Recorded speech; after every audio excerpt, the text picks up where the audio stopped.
into the knockout rounds now.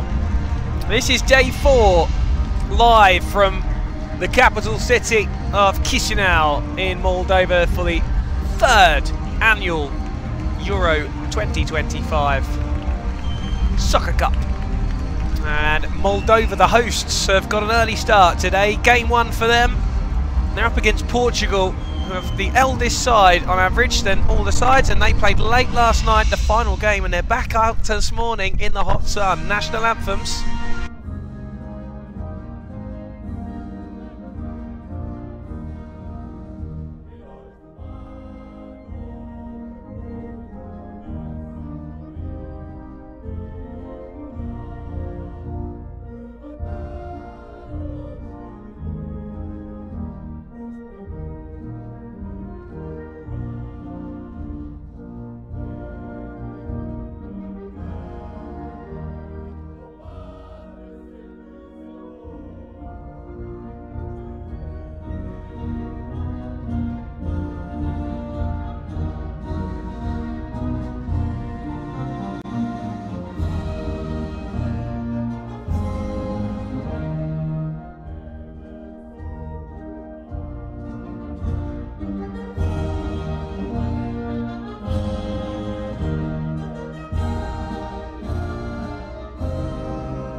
Not quite a packed house this morning as Moldova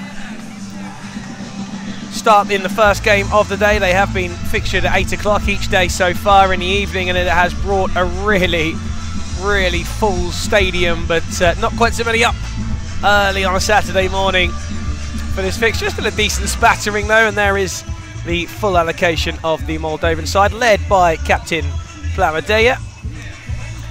And the winner of this will play either Lithuania or Poland, which is up next, that game. And that will be played at 7 o'clock tonight. Moldova finished ahead of France and Bulgaria in Group A. Ireland have gone out. They started life with a 3-2 win against France. They were twice behind, managed to win the game late on. They got past Ireland by 3-1, a 3-0 lead in that one. There's your referees. Romanian and Pole taking charge of game 1. And there are Portugal. Some elder statesmen in the Portuguese side. Rui Reis, the number 5, is the leading scorer so far with 2. Valada, the number 7, has impressed me. Looked a good player. Also, the number 5, Rui Reis, who I said has got those 2 goals, has been a decent player for the side who play in white this morning. And just one win in the group stages for Portugal. That was against Belgium by 2-0. They picked up a draw against Latvia. They fell to defeat against near neighbours Spain by 3-1, and were beaten last night by Croatia, who went through the motions a little bit, already guaranteed of their qualification. And they were beaten by 3-0. 5 goals scored in 4 games for Portugal, 8 conceded, and Moldova are the favourites in this one, in red for the first time. both sides having to wear their away kits for game one of the day. Moldova currently ranked 18th in the world, Portugal 28th, which makes Moldova the 10th and Portugal the 16th ranked sides at the Soccer EuroCup. Moldova expects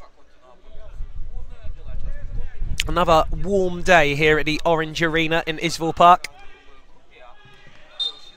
And a misplaced pass from Andrej Stratan, which is not something you say all too often. Good player, Stratan, been in and around it a few times in the national shirt of Moldova. And that one didn't stay in. Moldova will get the kick in now. And if you are watching for the first time, it's 2 20-minute halves.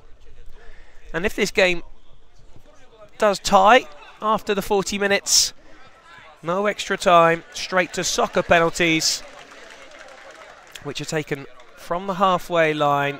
10 seconds to take your place on that halfway line, make your way towards the goal, and try and slot it home. 3 penalties each, should it be required. And quite often in soccer, a lot of these knockouts do go the distance, and Moldova trying to ensure that their one don't, with an early chance that goes over the bar, and Huisman was trying to make himself available. It's virtually on that goal line. Couldn't steer it in.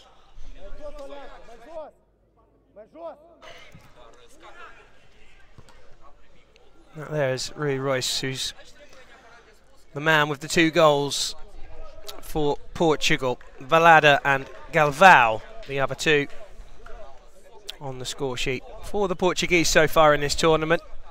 They'll be hoping for more. They need more. And that is Galvão, who's number 12 for Portugal. And he rolls it back to Valada, who claims that that was a handball. And not a lot of interest from the referee on his appeals. Valada always plays with an angry face, which I love. A fire in his belly. Here come Moldova then on the left-hand side with Stratan. Given half a chance, he will take that shot on goal. So Portugal need to marshal him well. That's out of play, and that will suit Portugal. Number 10 for Moldova is Obada, and he hasn't yet made his way onto the pitch after the opening 3. When he does, I'm sure you'll hear the crowd let him know their appreciation for him. That is a slightly late challenge by Real on Andrej Stratan, and it will be a free kick for Moldova, and it's Dimitri Maga who has scored one. That right knee strapped up, and Maga whacks it into the white Portuguese wall.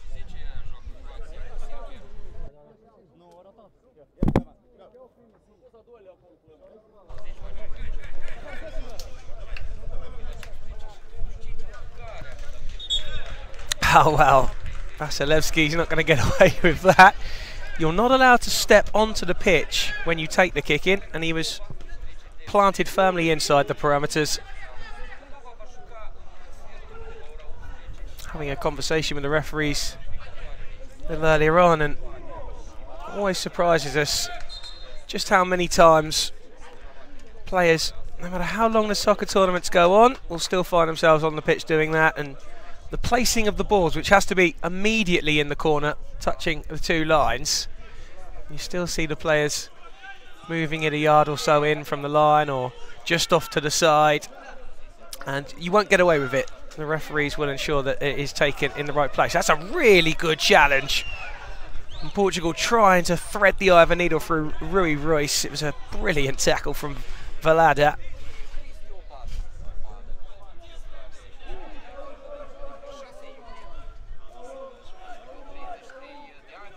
In possession is Obada, the number 10 for Moldova, with the tricky feet. Gugurov goes over to the Moldovan right-hand side, and Adrian Lascu, who another player who has a lot of quality, appreciated by the Moldovans whenever he gets on the ball as well. There's a little buzz when he and Abada just get a little touch and maybe get their head up and drive towards goal. Nice ball up, touchdown isn't too bad either. Rui Reis had work to do, but couldn't get the job done, and Moldova have the ball back, and he's a little frustrated with himself, as you probably saw on your screen there. That one's gone out of play. It's been a little bitty so far from Moldova, who are usually a little more clinical when it comes to their control and passing. They've been a difficult side to play against in Group A. 3 straight wins, including a really good one over France. Will tell you that they are a dangerous outfit. And again, just a little rushed as Krasnov this time knocks it away.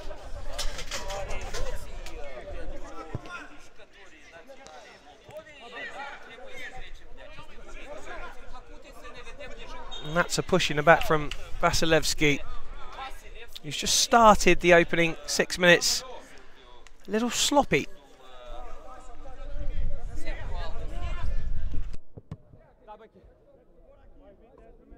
Another kick in for Portugal.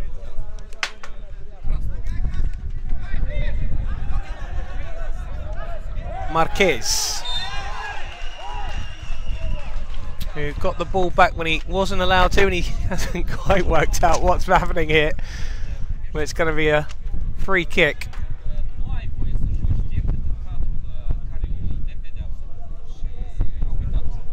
Now that there is Adrian Lascu. Shortly behind him, furthest on your left of the screen, is Gugurov, and on the edge is Krasnov and Vasilevsky. Lurking around at the back post is the danger man Abada.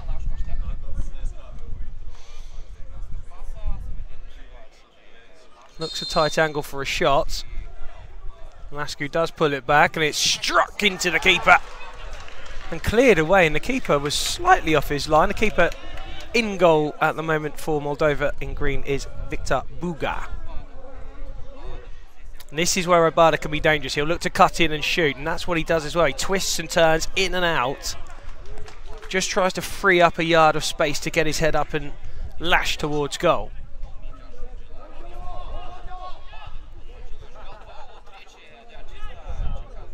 Lascu.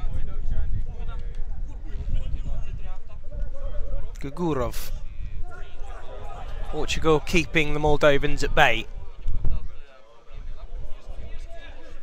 Abada. Moldova just beginning to control the possession. Really well marshalled by Galvão. He's going to have to do the same job again, Galvão, and he does it well. Impressive from Portugal defensively in the early stages.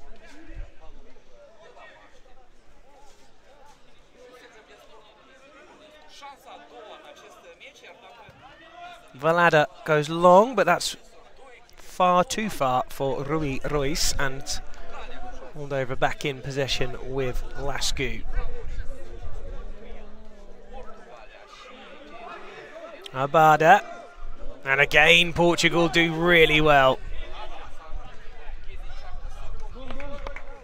Valada kicking in for João Real. Sergio Alves trying to play it through the middle. Pocket is picked, and Salado won't get there this time. And here's a big opportunity. And it only takes one mistake. Valada couldn't get the tackle in. And stealing away down the centre was the star boy of Moldova. And it's Abada with too much space, and if you give that kind of room to him outside the penalty area, he's not going to miss.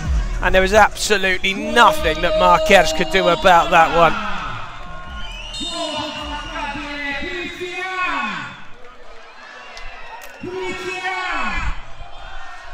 do just wonder about Marquez. I don't think there was anything he could have done about that, but he did last night receive treatment on his wrist. It was strapped up and he was in some discomfort. It does make you wonder if he's okay this morning.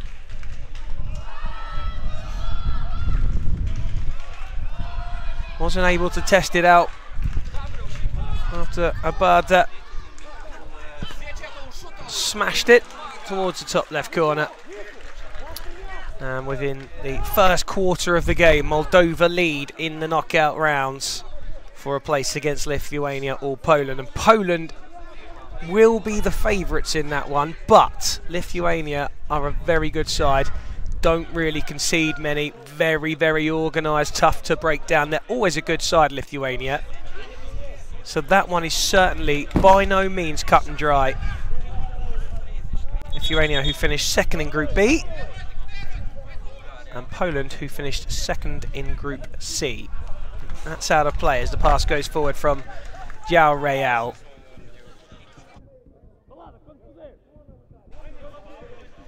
Buga, who hasn't had a great deal to do in the Moldovan goal so far.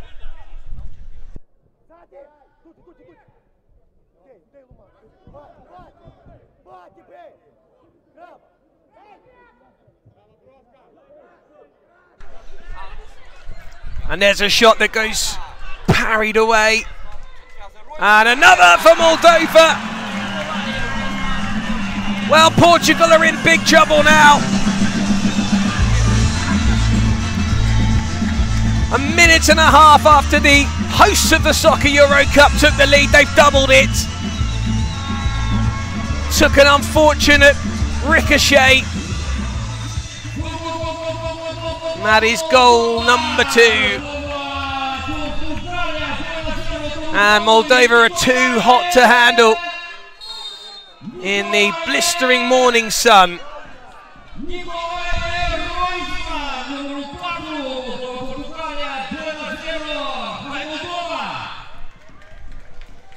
Kick in and a big 2-goal advantage, which Portugal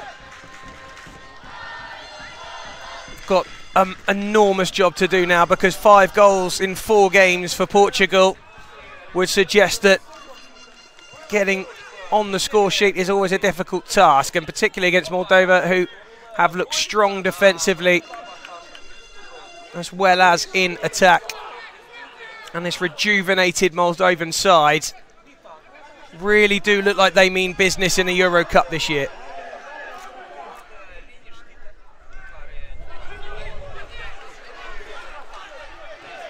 Here will come Moldova once again. Bit of space on the left-hand side, and that was almost curtains for Portugal.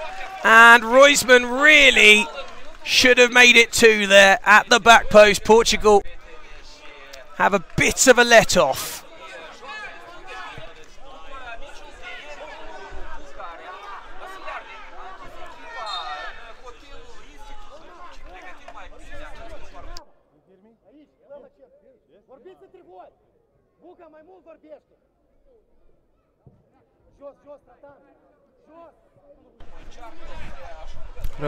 Reis can't get through. Moldova on the counter-attack. One end to another pretty quickly there from Andrej Stratan. Maga. And there's the third. Moldova really hitting the straps now. Portugal beginning to unravel, and you have to feel with 6 minutes left of the first half that this tie is pretty much dead and buried. Another one that sneaks through past the keeper on the near post.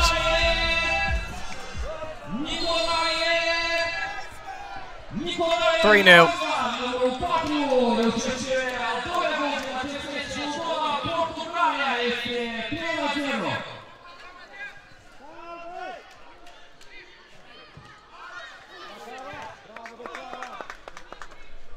Oh, a lovely turn from Abada, trying to make it 4, and he's pulled back by Batista, who was desperately trying to stop the Moldovan attack. Caught the wrong side of goal.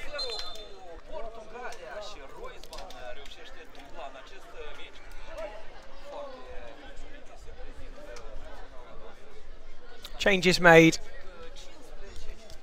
for both sides.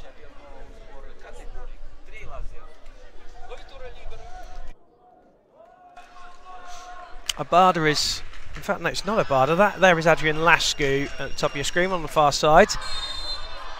Just wonder if he'll fancy it from here, particularly with that 3-goal advantage. He rolls it instead to Abada. Questions being asked if the keeper saved it, and it would appear that he did, because Lascu has a corner. Back to Abada again. Hits it, and that one takes a deflection as well. Moldova's pressure upon Portugal at the moment is unrelenting, and it's commanding for Moldova.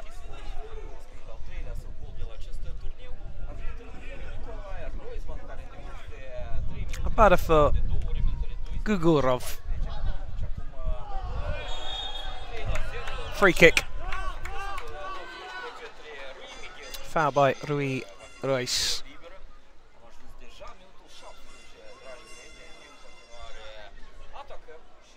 Rui Royce in number 5, with his own imitation of Cristiano Ronaldo in his shorts. It's a style that the Pole Jaszak likes to use as well. Oh, that's a beautiful touch from Lascu. Here comes Rui Royce in. Clever from Rui Royce, who knew that there wasn't anywhere really to go, so he put the touch over the top and went to ground, drew the free kick, and that's experienced from Rui Royce.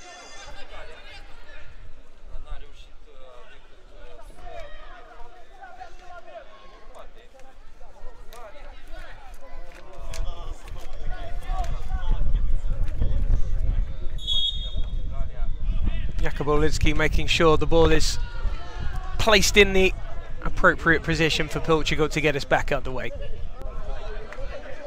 Challenge him from Sarmento.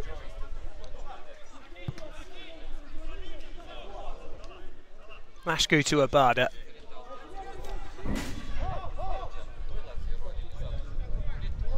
Bobbles over to Lascu in the centre.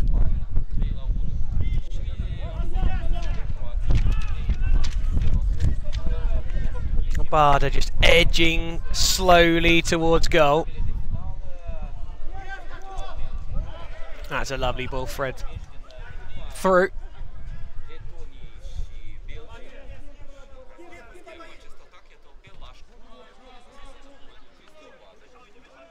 Abada taking his time. No need for a Moldovan rush now. Lascu puts it wide. Well, they'll have a game at 7 o'clock tonight unless something very drastic happens in the second half. We've still got a couple of minutes left of the first, but Moldova so far have been untroubled. And so there's not a great deal of need right now for Moldova to overexert. And that's a beautiful strike which was tipped onto the bar. Absolutely blasted by Vasilevsky. And Valada goes down for the free kick.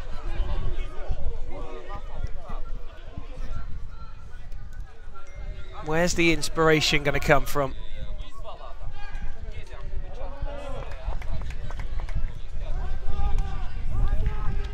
Needs something a little special at the minute from Portugal. They definitely need the next goal, that is for sure.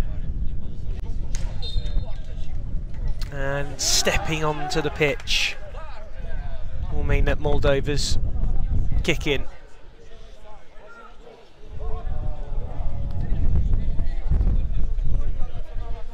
Plamadea, the number 5 and captain. That's Grigori Kozhikari.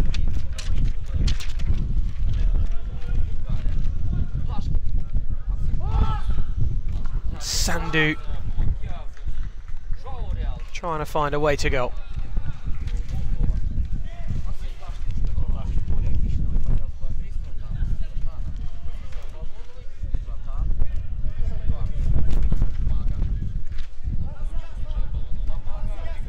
Maga's ball. Gets it back.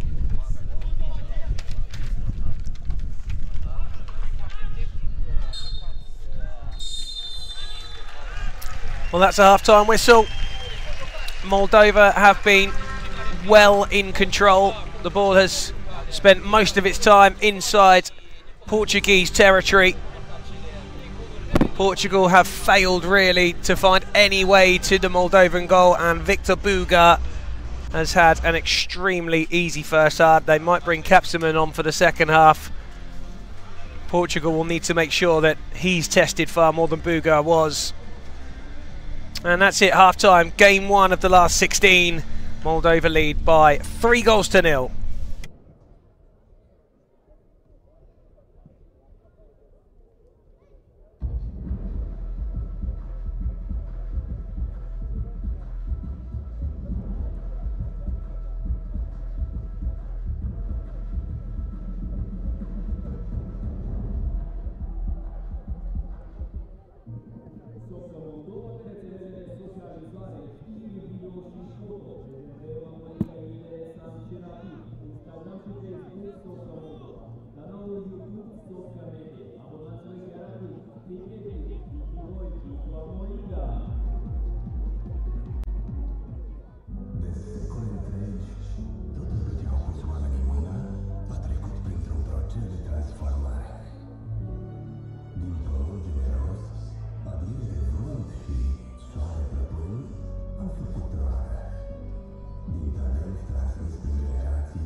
International Socca Federation. Подписывайтесь.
Și mai au vorba că și mă mai tot de acolo, dar eu mi-s frate cu șorba. Ne scriu un poeme să mă scapi de blesteme și mi-e drag tare de ele când îmi cântă pe refrene. Deci știi tu, făi mândră câți mi te vorbesc de rău, dar eu n-am ulex să ascult eu tai ca la fel strău. Am hard ca Baba Vanga de privesc în viitor, unde suntem noi de mână peste ani în ciuda lor. Te-am câștigat prin vorbe, nu vreau să te pierd prin fapte. Lumea la dorme mai bine când dragostea se desparte. Am încercat să-mi dau foc mie să le fac căldura lor. Mai bine încă-ți-mi pot pluteau cu o noapte de amor.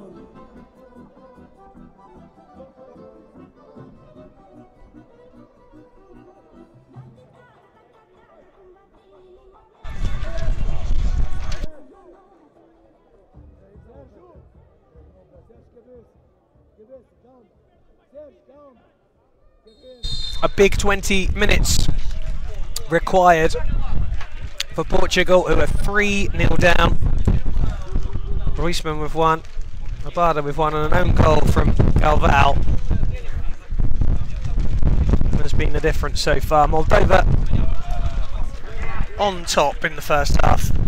Portugal struggling to threaten the Moldovan penalty area, and Victor Buga, who has now taken a seat on the bench. Might as well have sat on the bench in the first half, in complete honesty. Portugal struggled to get out. They've been working hard, the Portugal side, there's no question about that, and they were defending really well up until that first goal.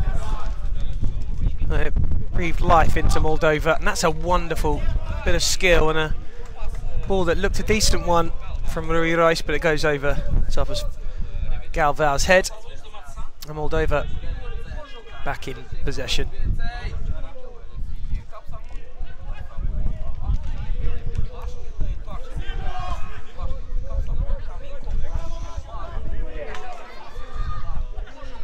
Bounce being cut out by Koshikari. Kalada working as hard as he always does. Thought about having a little grab at the face, and there's the fourth. Too easy really for Andre Stratan, and he's got too much quality to miss a chance like that.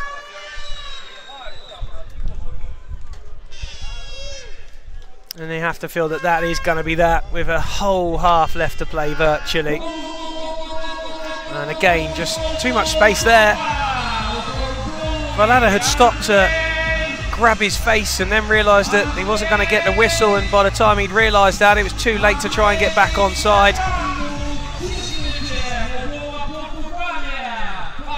A difficult morning for Portugal. A dream morning for Moldova.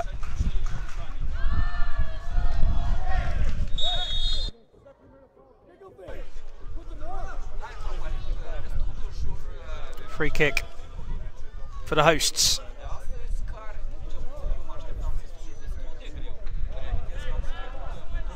Maga going backwards, and that's better from Portugal, who applied the pressure, but it was a wonderful ball out.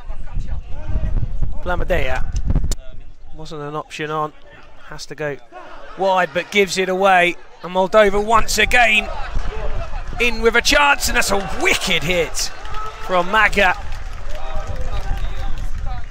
Valada not happy with him, not quite sure why. And another strike from Maga, this time wide of the post.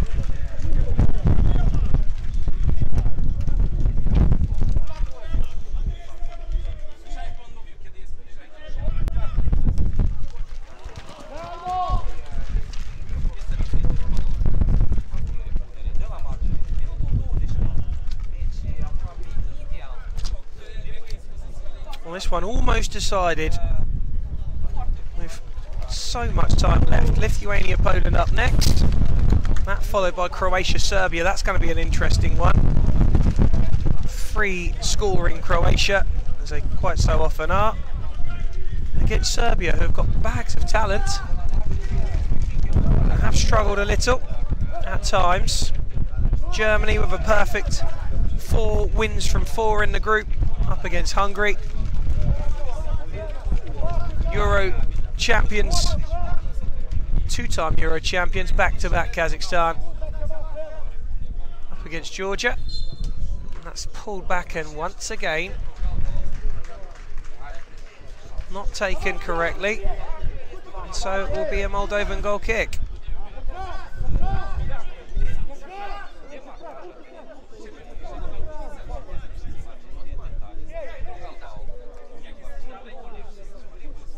Bulgaria, Spain, Ukraine, Latvia. Oh, a chance goes wide, and France, Albania will finish all the games from the last 16, and then straight into the quarterfinals tonight. Martin Hopkins will be bringing you all the quarter-final action.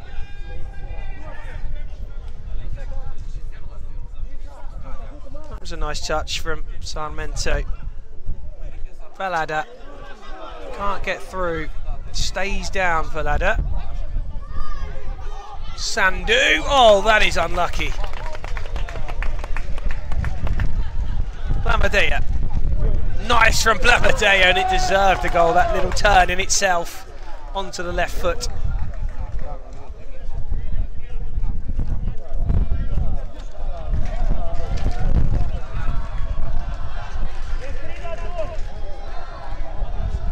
Another corner for Moldova, who don't look as though they're quite done yet looking for goals. Scored 7 in 3. This will now be their 4th game, and as yet they've only conceded the 3. And really Moldova's defence is through attack. Haven't often in any of their games really seen the ball peppering their goal mouth too many times. Capsaman, he wears those knee pads and elbow pads on the artificial surface. It's a 4-day job converting this stadium, which is usually covered with sand, into this turf, and that's a good interception from Valada, who has to concede the corner.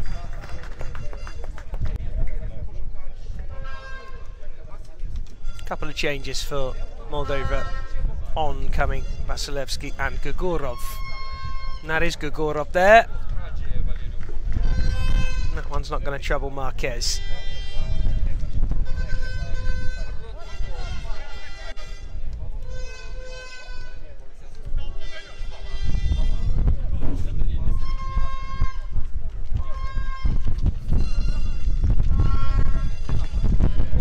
I don't know if it's coming through on your stream, but there's a couple of horns being blown this morning, which is some interesting listening. Abada comes off the leg of Sarmento, but falls kindly to Capsaman in the Moldovan penalty area.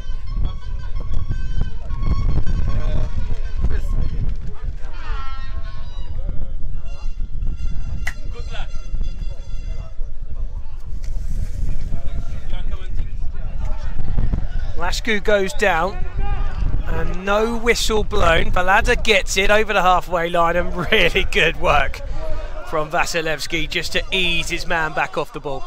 That's Abada. Intercepted but given away by Sergio Alves. Lashku looking to pull the trigger, but no room to do so, and a kick in it is for Moldova.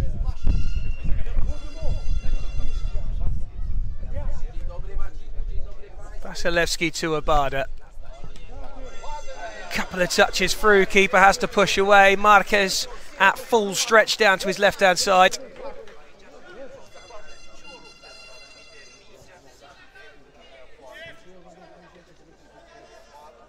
Almost put themselves in trouble there through Alberto David.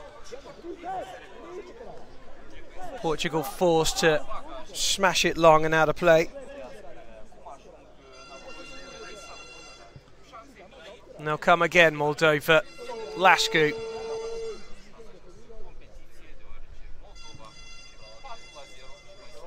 Towed away by Sergio Alves.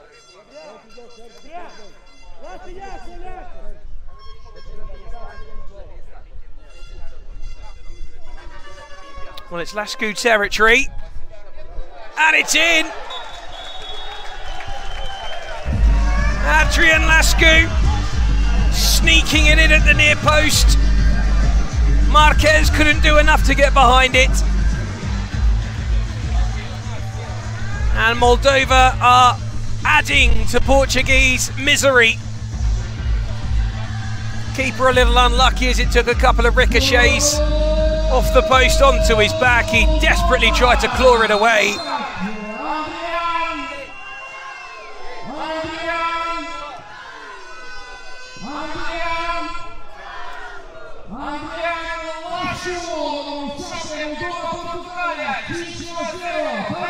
Abada. Oh, it's another! That is why he is a hero here in Moldova.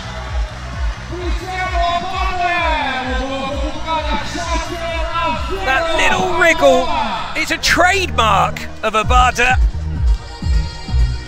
And he rifles it past Marquez.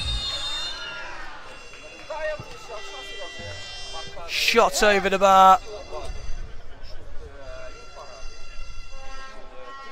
Portugal feeling the burn in the Moldovan sunshine.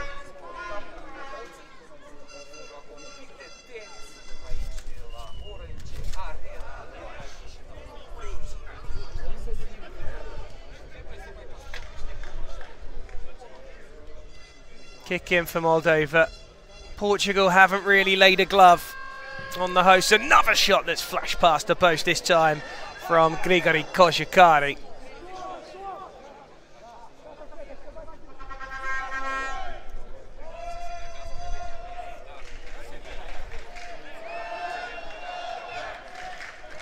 Marquez touches to Velado, who goes long, and it's held by Capsiman. Moldova in the groove.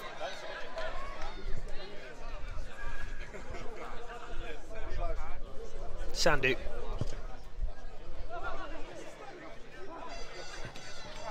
Oh, and it almost went through the legs of the keeper as Cracescu drilled it towards goal, and he turns to the bench and smiles. He knew that was close.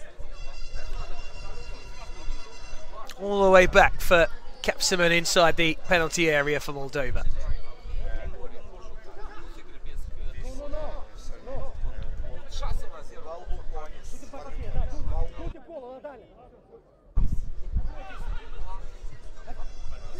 Oh, lovely turn, finds some room, shoots and scores, and that is different class from Roisman.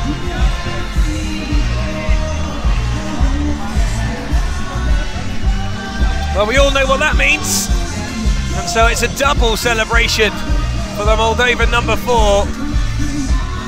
That really was delicious. Roisman, who turned there after a little drop of the shoulder, found some space and just made sure. And it is 6 of the best from Moldova, and with 7 minutes still to play, you fear there might still be more to come. Down on the ground is Grigori Koshikari.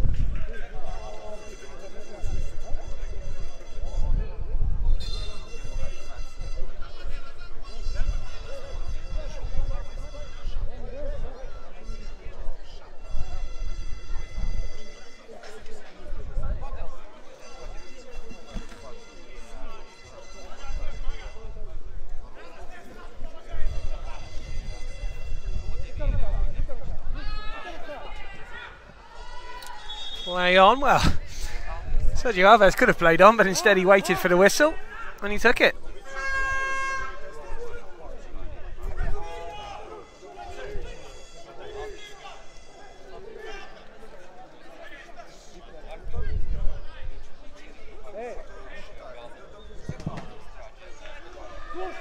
Kojakari's free kick, or rather Sergio Alves' free kick, apologies, hitting the Moldovan, and away it goes.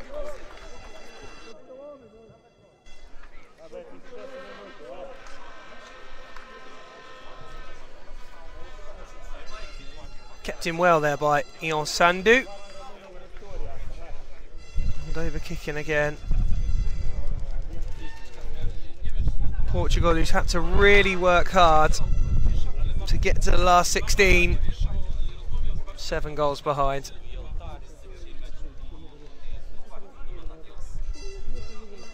Playing late last night, the final game of the day, to then be back out on the field for the first game the following morning was always going to be a challenge, and it's a challenge that they just haven't been able to live up to. Moldova have been far superior, and they've made light work of Portugal, really.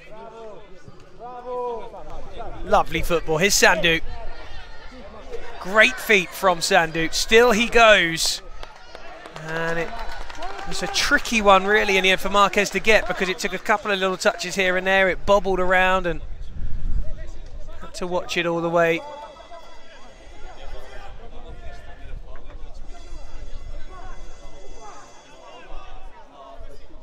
Nicely turned by Sergio Alves.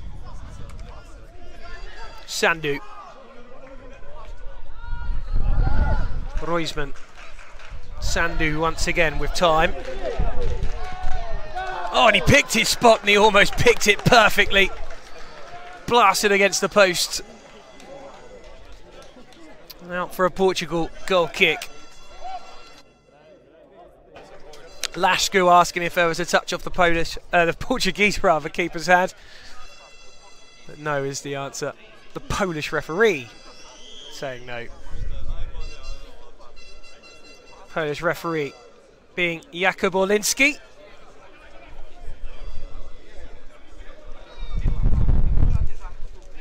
Forward for Rui Reis.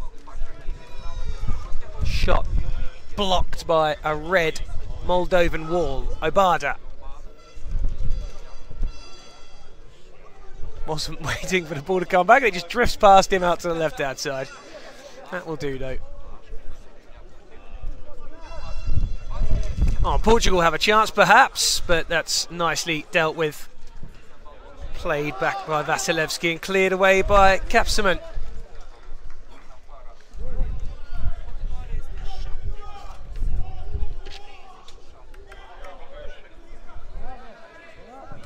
Strike from the kick in off of a red shirt in the form of Vasilevski and out for the corner.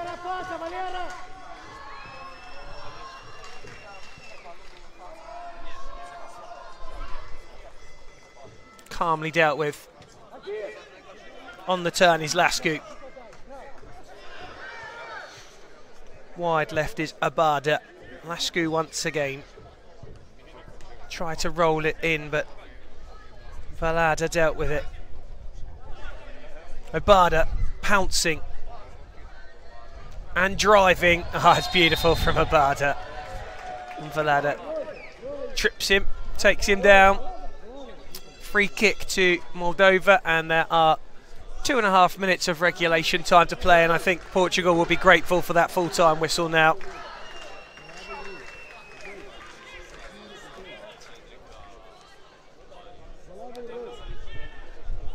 Couple of interested parties in red shirts. Marquez, the Portuguese keeper, screaming at his wall. Blasted into Rui Reis and away.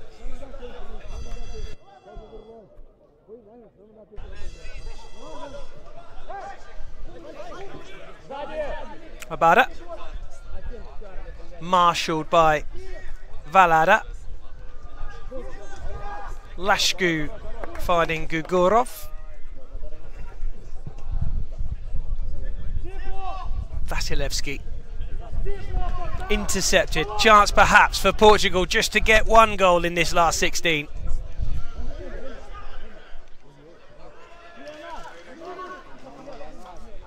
On comes David Caicedo, the number 15, up top for Portugal.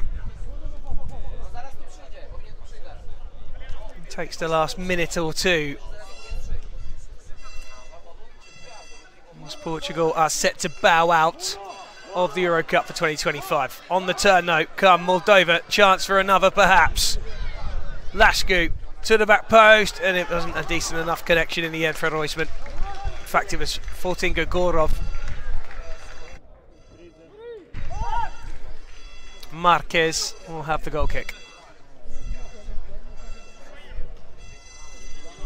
Long up to Sarmento.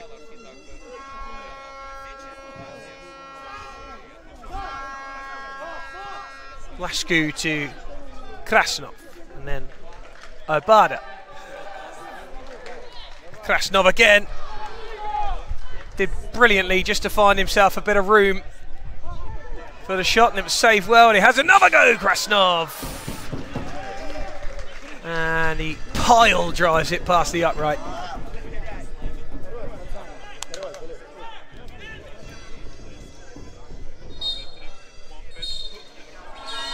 A disappointing morning for Portugal. Moldova have lived up to expectations, but they've done it in style. And they've seen off Portugal in the first game of the last 16. Far too good for the Portuguese. And 2 goals for Roisman, 2 for Abada, 1 for Adrian Lascu, 1 for Andrei Stratan, and an own goal from Galvao has been the difference. And Moldova will be marching through to play either Lithuania or Poland at 7 o'clock tonight. The games will continue to come thick and fast throughout the day. And up next will be Lithuania against Poland. And that'll be up shortly. We're going to take a break and we'll be back with you soon.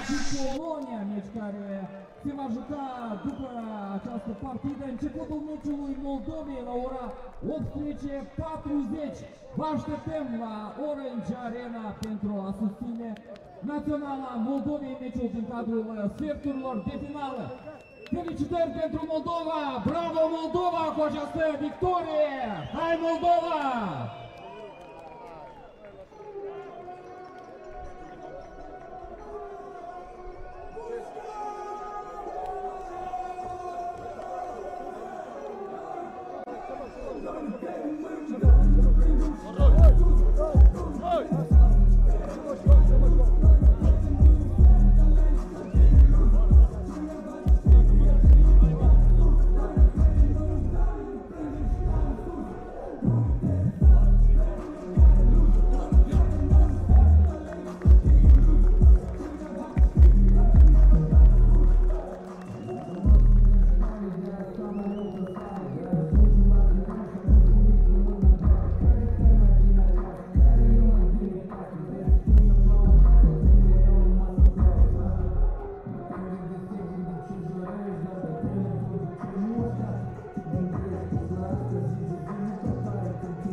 Socca Moldova pe rețelele de socializare, știri, video și foto. Prezentăm Amoliga interesant și rapid. Instagram și Facebook Socca Moldova. Canalul YouTube Socca Media. Abonați-vă chiar acum. Fii pe fir, fii cu noi, fii cu Amoliga.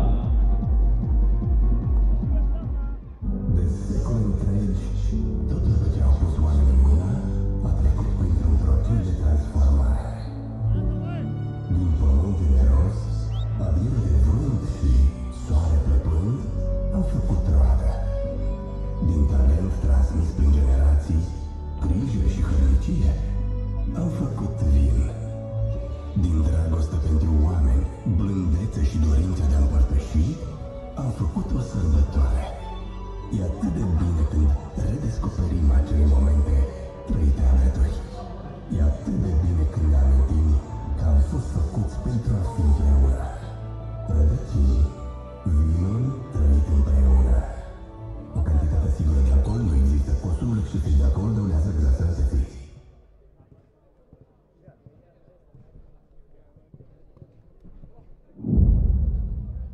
телеграм-канал Сока Молдова. Подписывайтесь.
Game 2 of the last 16. It's the runners-up from Group B, Lithuania, against the runners-up from Group C, Poland. And this one will be interesting because Lithuania are a really tough side to break down. Poland are a side who like to express themselves. Both sides fairly even in the goal-scoring sense. Poland with just one more than the Lithuanians. Lithuania have conceded just one in their 3 group games. Poland with 3 against. We'll run through them a little more shortly. First they will be the national anthems.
There you have it then, Game 2, Lithuania, Poland. National anthems over and done with. And Poland have been tipped by many to win this tournament for 2025. They're going to have to take it out of the hands of Kazakhstan, who have won the first 2 EuroCups. There's your Lithuanian side. And some good players in there. Masendzovas, Derendiev, who plays every game with a large smile on his face. It's as though he doesn't stop smiling, Derendiev. It makes him a really good watch. And Zagurskas, who is a big player for Lithuania. And Linauskas, who has looked dangerous in attack for the Lithuanian side, who play in yellow this morning in Game 2. And in goal for Lithuania in purple today will be Viraitis. There's your referees. Ivan Merkaj of Germany and Super Normat Medve of Hungary. The Polish side are a real force to be reckoned with, led by Claudius Hirsch. They have Dembitsky among their ranks, who is a prolific goal scorer, as is Jasiak, who has become a massive star in soccer since his introduction. Kamil Kaczarski as well, a big player who plays sweeper for Poland. But the team really littered with stars. Poland in the World Cup in Oman were looking a real force. They beat France 3-1 in their opening game. They eased past Haiti 4-1. They then beat Turkey 7-0 and Pakistan 3-1. They beat Egypt 6-0 in the last 16. Debicki with 2, Piakowski, Jasiak and Novakovsky, Bienias as well. And then they played Romania in the quarter-final, but they were down to 5 men. Piakowski was sent off for violent conduct after just 4 minutes, and that made it a difficult night. They were 3-1 down against Romania in stoppage time. Jasiak got 2 goals to take it to soccer penalties, but Romania overcame the Poles to go through to the semi-finals of the World Cup. Poland desperate for silverware, and they take this very seriously. They absolutely love this format of the game, and their goal is to win it. There's absolutely no doubt about that. And they have certainly a very good chance. Kazakhstan, Moldova, Germany, Ukraine will all have something to say about that. And it was Ukraine who topped the group, which was Group C, the group of death. Poland having to settle for second place, but only on goal difference. That's Derendiev, the number 5 for Lithuania. Back to Zaguskas,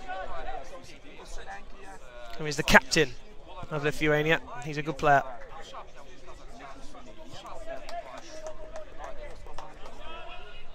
Skonovic, who has 2 goals for Lithuania in the EuroCup so far.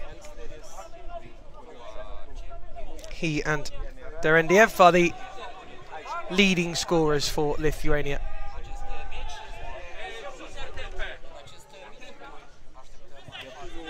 They stroke it around so nicely, Lithuania. Not a lot of margin for error. Derendiev chesting it down. Chance early for Lithuania, and on the spin was Masanzovas. Taps it over the bar in the end. There's Jasiak, who's a very dangerous player when he gets going.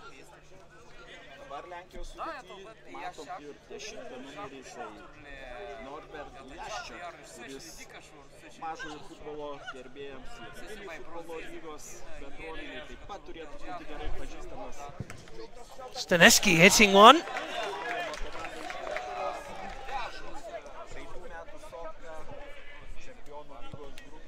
Linauskas back to Zaguskas. Skonovic couldn't get past Novakovsky.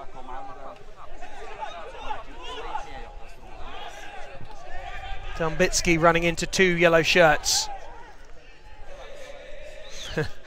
Little theatrical, it has to be said, from Masanzovas. I think he'll be fine. He's remained down, but didn't look like there was much in it to me. Perhaps I'm being harsh.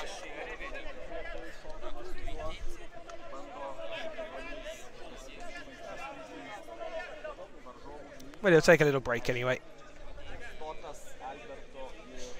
Zaguskas. Back to Viraitis, who's looked a solid keeper in the EuroCup.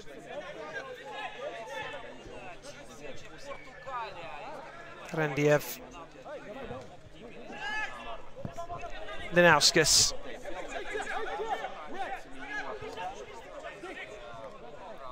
Touchdown by Valukonis. Intercepted by Kaharski.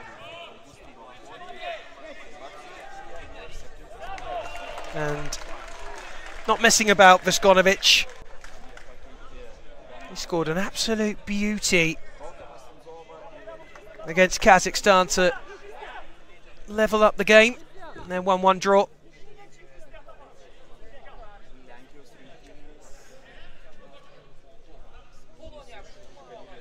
Kick in. Kaharski trying his luck as he smashes it towards a Lithuanian goal and up into the air, and touchdown by Yashak is nice. Dambitsky tries to hit one. And Derendiev just trying to hold the ball up and show some really classy feet to get away from the Polish attack.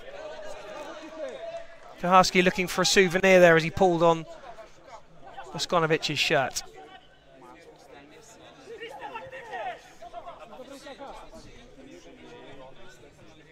Vieraitis. Lithuania have started well in the opening 4.5 minutes. Vieraitis! Saved by Staneski.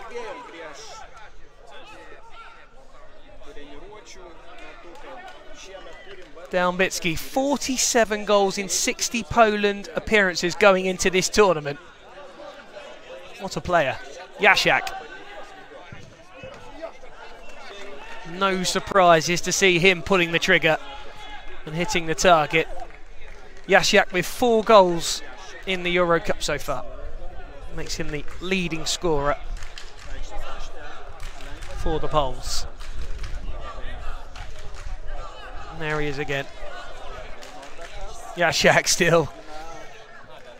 Just that clever little touch. He just stops and then knocks it past you. And he's always looking for the early shot away. That's good by Derendiev.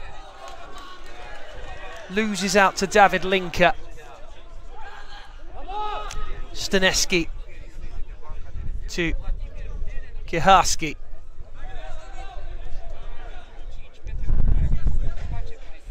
Poland have listed 3 keepers for this squad. Gajeva and Staneski and Bartosz Biakowski, who isn't planning on playing, but he is registered should he be required. He's really in a coaching capacity. Here's a shot, goes wide. Biakowski, the former Southampton and Millwall goalkeeper. Wasn't far away, but I think Vieraitis had that covered. Petrovicius.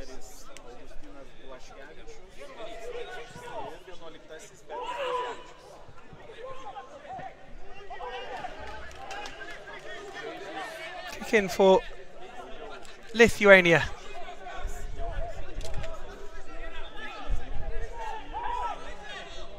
Buzovicius is that man over the ball, and the wind just taking the ball off the line a little, which is unfortunate because the ball must be on the line for kick-ins. And that crashes into the pole and back out for another kick-in.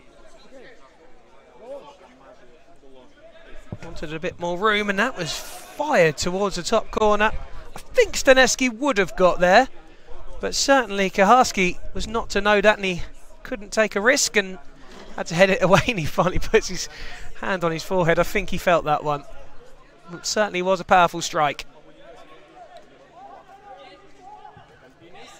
To the edge, and a shot just wide. It was fired by Masen Zovas.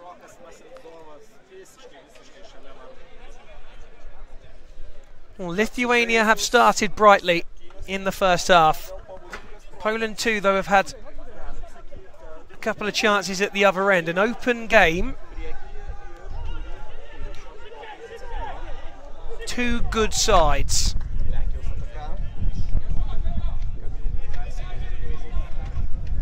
Linka. Kaharski having to chase it back. Kaharski, who scored against France in World Cup 24-3 win.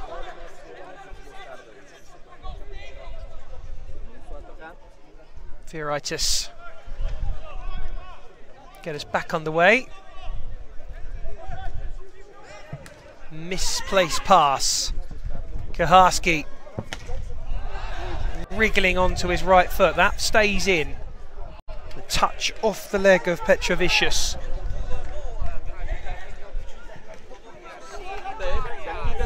Buzovicius tried to feed it through for Linauskas. Kaharski. Handball, and it's going to be a yellow card because that was intentional. Now Lithuania are a pretty good side at being organised, and they're going to really have to be against Poland with that man advantage temporarily for the sin bin. This will interest Poland. Lithuania, who are surprisingly, really, for me, ranked at 29th in the world, 17th of the 22 in the tournament. But they are better than that, believe me. Poland ranked 3rd in the world currently, which makes them the 2nd ranked side here, behind Kazakhstan, who are the world ranked number 1. And back-to-back Euro champions, runners-up of the World Cup last year, winners the year before that, and runners-up the year before that. Bobbled in front of Kuharski. Linka.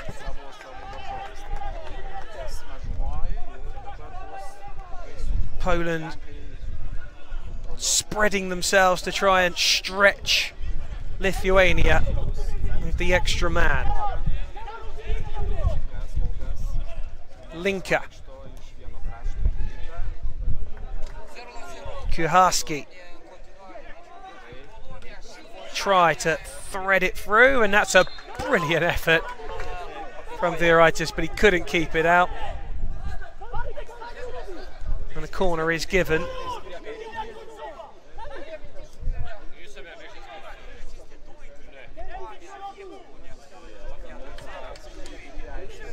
Linka.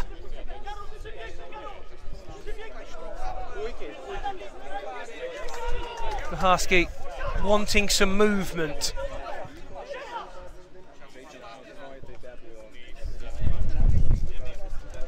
Maradona walk from Kuharski, twisting and turning and jinking to try and find space for the shot.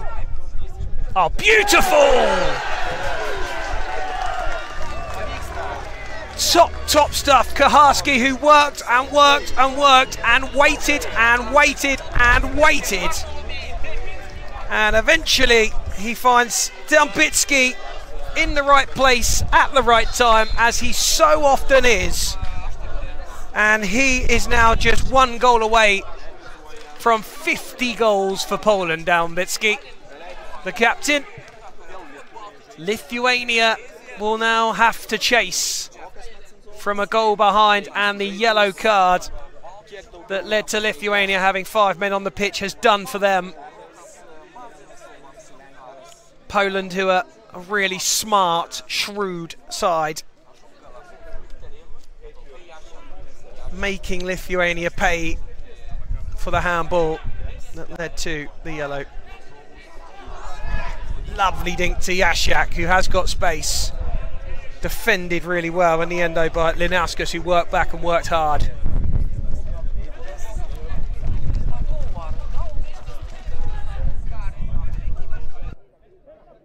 Jasiak sent Linauskas off without even touching the ball there. Jasiak. Danger.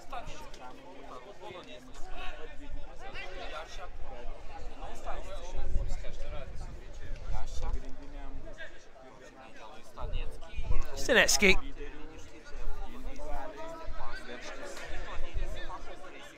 Poland will try and control this tempo. Ah, it's a lovely touch. David Linka goes down, and I'm pretty sure we're going to see another yellow card for that. We are.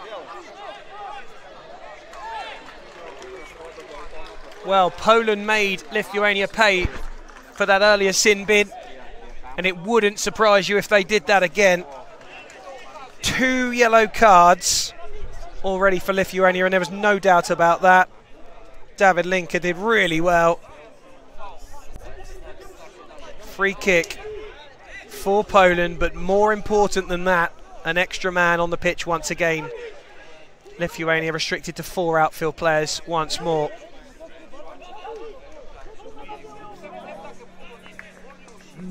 Discipline an issue. 13 minutes gone, 2 yellow cards. First one has already been punished by Poland with a Dambitsky goal.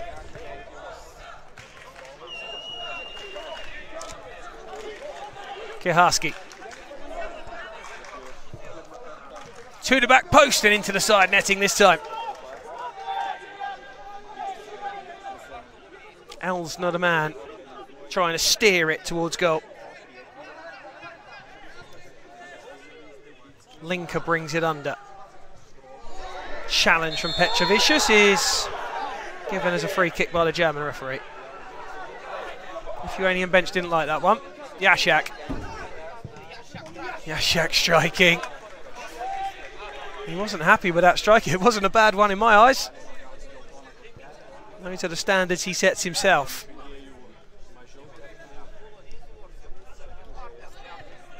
Kaharski, Jasiak.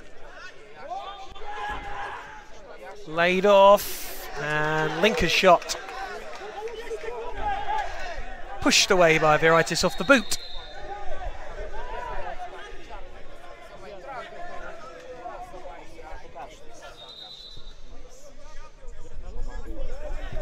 Oh, Medver asking for the whistle before a ball's kicked. He gets that whistle now.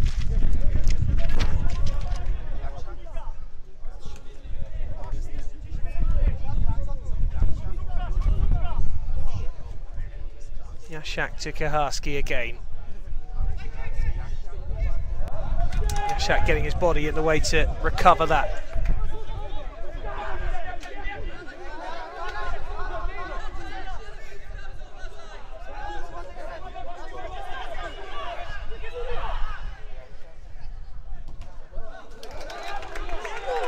Save it at near post corner. And the numbers restored for Lithuania, who this time have gone through the sin bin without conceding, and it's just a slender 1-goal lead with 4.5 minutes to go of the first half. Winner of this will play Moldova at 7 o'clock local time tonight. Poland, who beat Serbia 4-0 in their opening game, then beat Italy 2-1. Drew yesterday with Ukraine. Ukraine, another side who could very well go on and win it. They were the World Cup runners-up in 2023 in Essen, Germany. Linker, oh lovely from Linker, who drops the shoulder and rolls across. Jasiak appeals for calm as he gets the ball.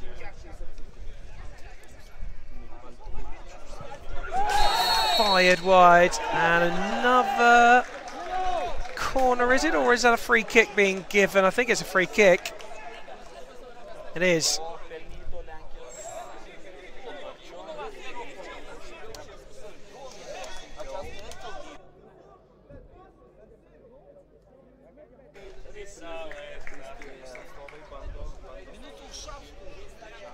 Kaharski over it, Jasiak over it, Linker just walking over to the right hand side, Dambitsky on the post.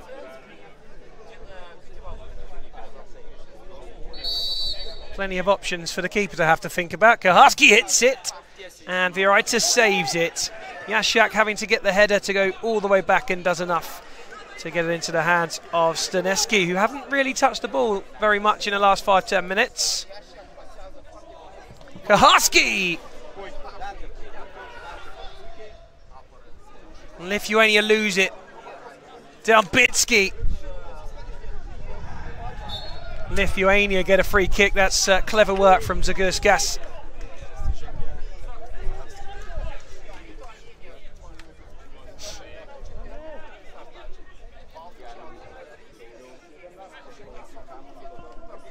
Masenzovas. Misplaced pass from Masenzovas, who can't find Voskonovic when he really should have done. And Lithuania, who started the game the brighter, knocking it around really well, crisp and clean from Lithuania, have just lost their way a little since that opening Polish goal. Struggling to string passes together, not so much of a problem for Poland right now.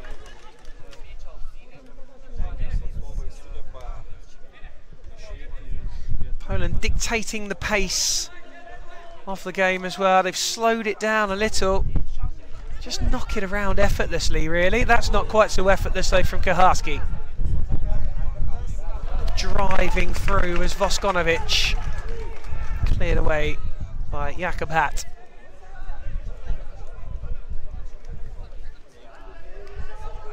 Just over a minute of normal time remaining.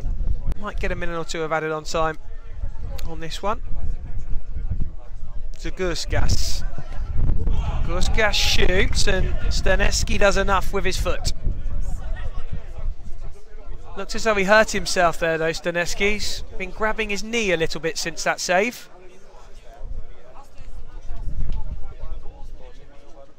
Derendiev, he's been a little quiet in the first half, which is unusual for him.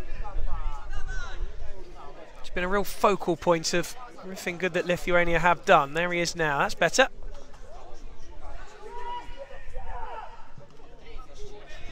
And again with a chest and a touch, and he thought about the volley.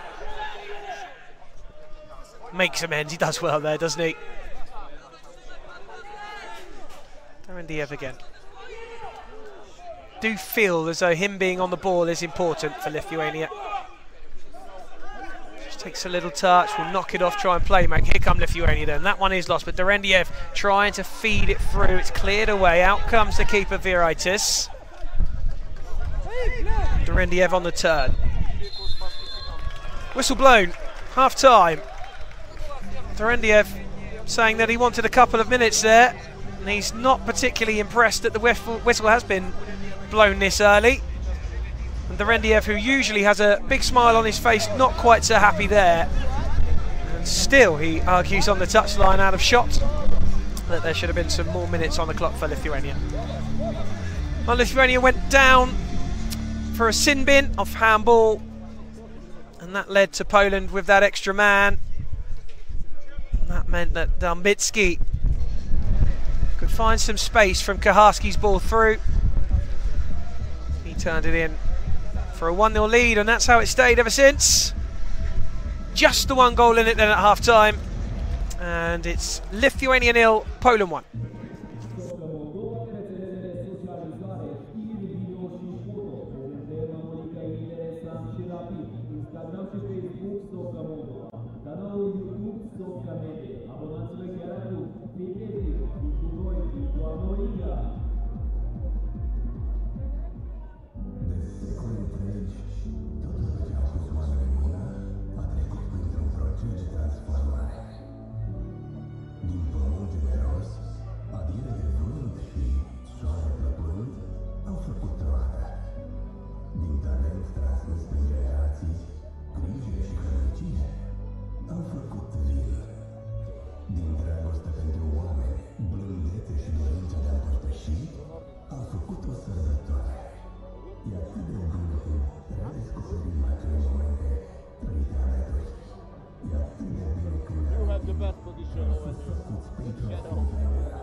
Телеграм-канал Soccer Moldova. Подписывайся.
Dambitski's goal, the only difference, and it's nearly changed within a blink of an eye from Voskonovic.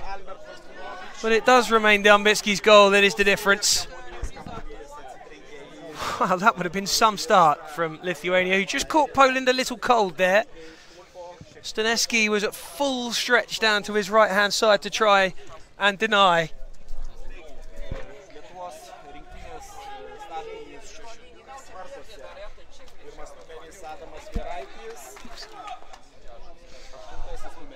Kaharski under pressure.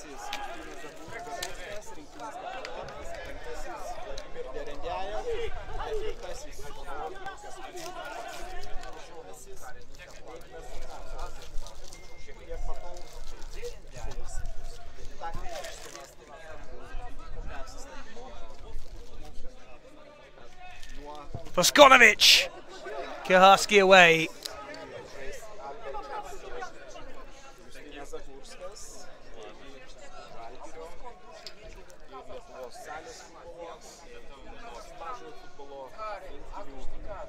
Voskonovic is the man over that, and he's the one who had the strike from the restart.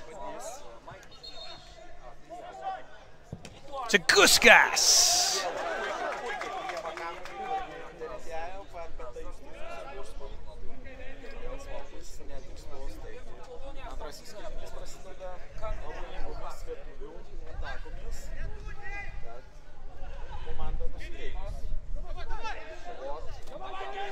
Staneski coming under pressure from Berendiev. Jasiak on the stretch. Oh, beautiful. Really, really nice drop of the shoulder from Jasiak just to get that back under control for Poland.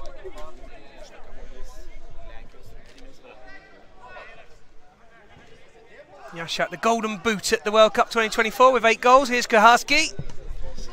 Well, that wasn't far off as Viraitis tips it over. A really solid hand from the Lithuanian keeper, though, to push this one over the bars. Kaharski let fly.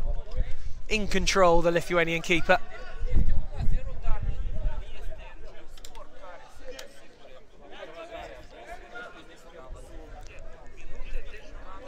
Two and a half minutes into the second half, and it's been lively.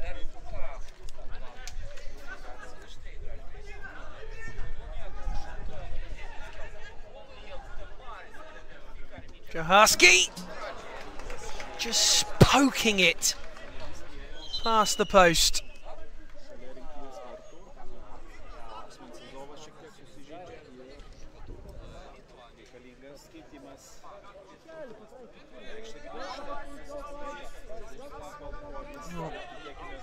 Novakovsky going to have to give him a little bit more room than that. Dambitski not very happy to offer too much room to Lithuania either, but they get on with it.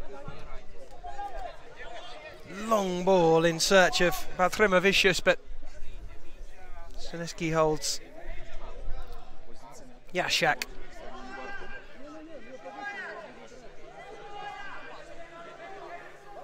Valukonis just watching him, offers him the line, and Jasiak takes it into Dambitski. Loose ball collected though by Valukonis, who has to turn back to Zagurskas. And now Voskonovic.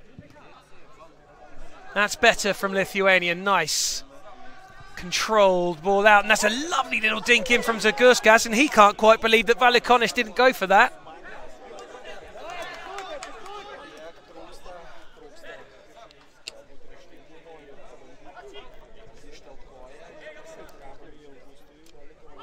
Staneski.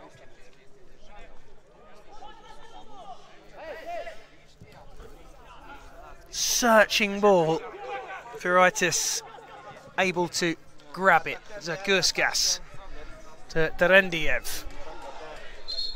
Not kept in by Batrimavicius, who had work to do there. That was a tough ask. Oh, in actual fact, it looks as though he did keep it in and a touch from a pole. Gives him the kick in, so well played, sir. Zagurskas, blocked by Jasiak.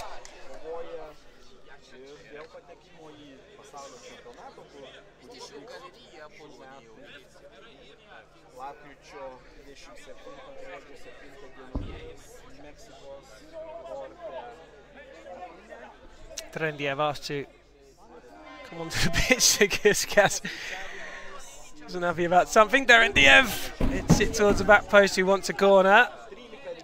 And gets a kick in instead.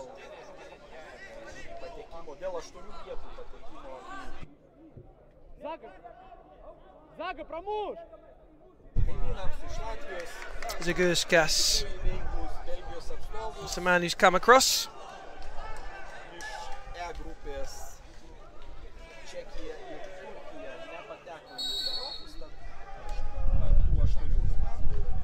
That was always a difficult one to get down by Terendiev, and harmlessly over the bar. Not a problem for Stanesky. On comes Lepsky, the 22. Plays for Warriors Coventry.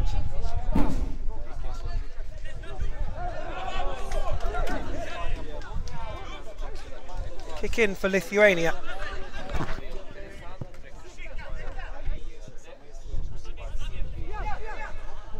Terendiev skipped inside, but overturned by Kierkowski. Novakovsky across to Jasiak. Misses the shot. Not very often you see Norbert Jasiak skying just the air and not the ball. Half volley over the bar from Jasiak.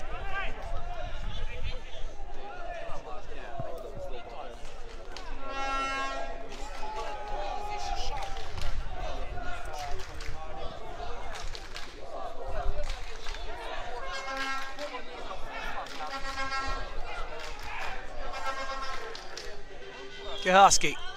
Lepsky wants it, Lepsky gets it, but just rolls down his neck, really, and a free kick's given.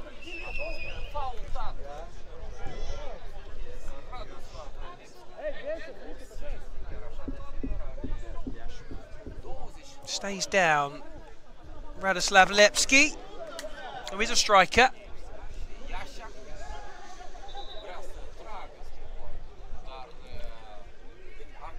Jasiak lines it up. Lithuania in conversation with each other about how they defend this, and they're going to go over a three-man wall. They know how dangerous Poland are and how dangerous Jasiak is. And to his left and right, you have respectively Kaharski and Piakovsky.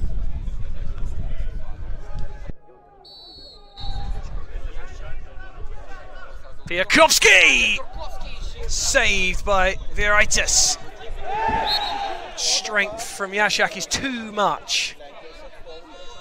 And it's a free kick for the foul on Blaszkowicius. There's the strike, and kept at bay by Viraitis.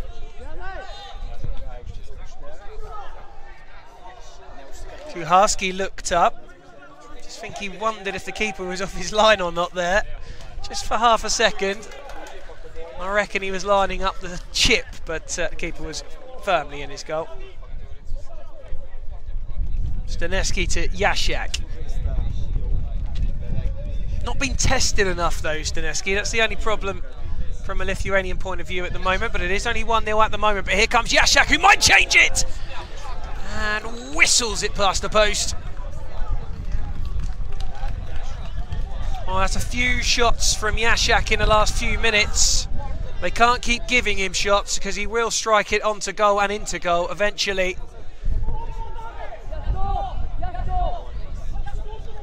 Doesn't need much invitation to pull the trigger. Dumbitsky up against Masenzovas, and it will be a Polish kick in.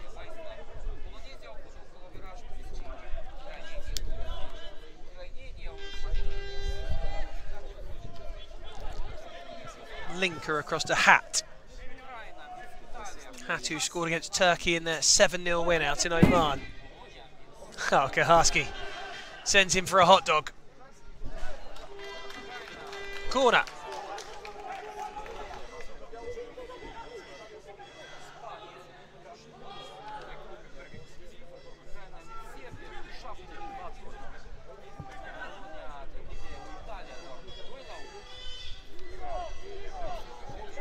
Nice controlled play from Poland. Belmicki wants a free kick, won't get one there. Final 10 minutes, Lithuania 1 goal behind. Thought it would be close. 4 goals conceded between the two sides in the group games. Meant that was probably never going to be a majorly high scoring game, and it would be tight, and there'd be an element of chess involved in the two sides. Lithuania, you just wonder where that goal is going to come from. Who's it going to come from? Boskonovic and Darendiev have got 2 each to their name. Nauskas, Buzavicius and Patrimavicius all with 1 each. So there are a few who have registered, but just hasn't looked as though a goal's coming just yet for Lithuania. Only need 1 to take it to soccer penalties. Poland not guaranteed that place with Moldova just yet later tonight. Bienias scrambles around, and Vieraitis able eventually to grab it. Strike comes in off the boot of Masenzovas. Vieraitis wanted a free kick, but they got that on the other end. They got the shot away, so can't have too many complaints to Lithuanian keeper.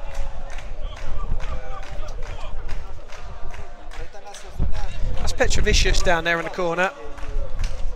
Boskonovic. If he can get away and find a shot, he will do that. No way through so far, and that's going to be Poland's ball, and it was really well worked by Christian Nowakovski. 2 Nowakovskis in the side, Milos the other at number 5.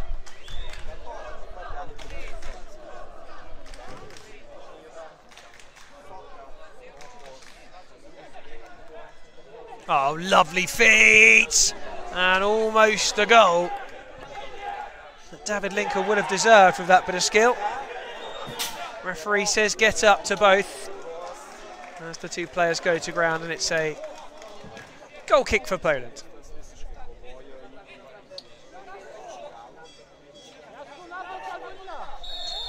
Soft from Kaharski. Boskonovic did stand up, but there he goes back up. Theatrical from the Polish sweeper. Jasiak saved.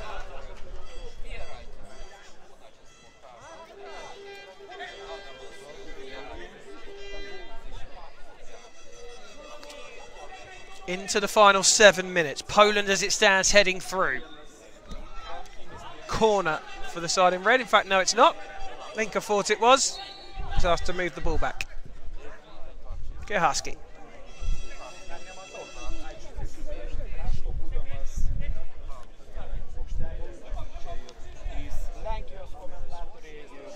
Linker to Staneski. Keeper's chip finds a yellow shirt. Good tenacious work from Boskonovic to get it under control. Here's Darendiev.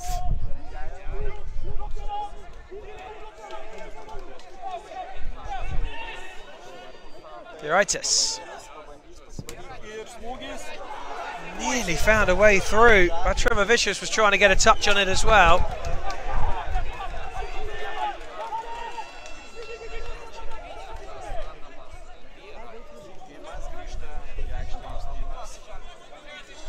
Zagurskas. Boskonovic.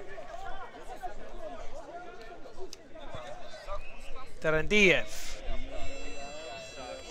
does well to get past Yashak, but no foul given. And Derendiev in strong.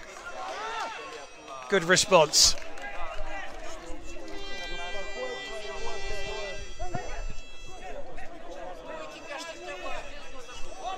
Element of frustration from Derendiev, as you may have saw.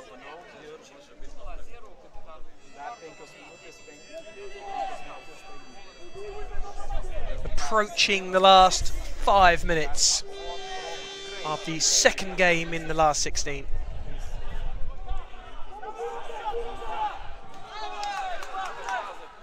Lovely long ball from the keeper down to Hat. Chased down by Batrimovicius, but not kept in.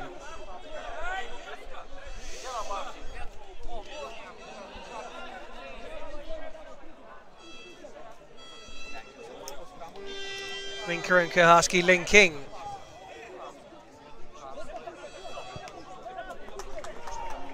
Staneski. Linker. Yenyas.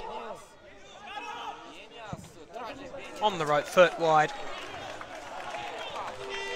Where is this moment going to come from for Lithuania? Not from there.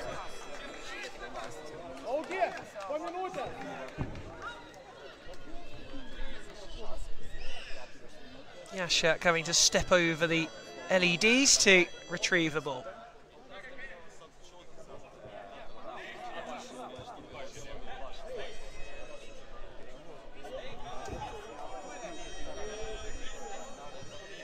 Poor touch from Yashak, but he works really hard and does brilliantly to get it again. Oh, almost fed it through for Linker. Here's a chance perhaps. Well defended by Poland.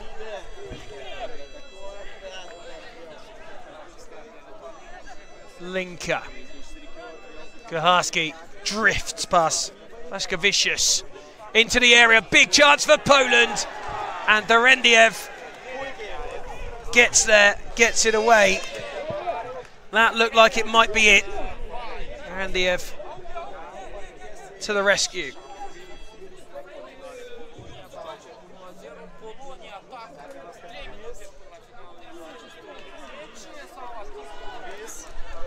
Zagurskas goes long.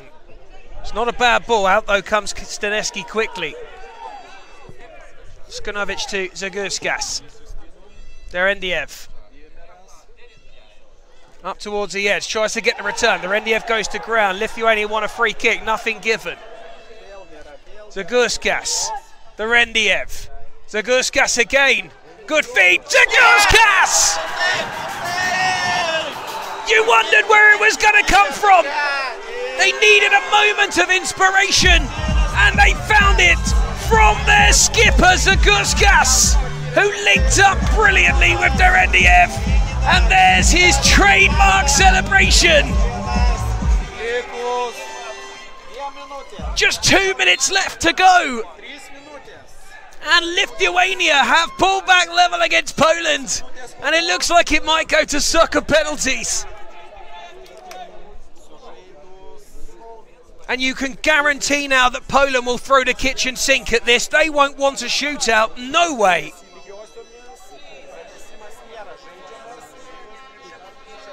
And that is why it's crucial to keep that scoreline down. Lithuania haven't looked like scoring, but they've kept themselves in it. They've given themselves a chance, they've got themselves a chance, and they've scored it.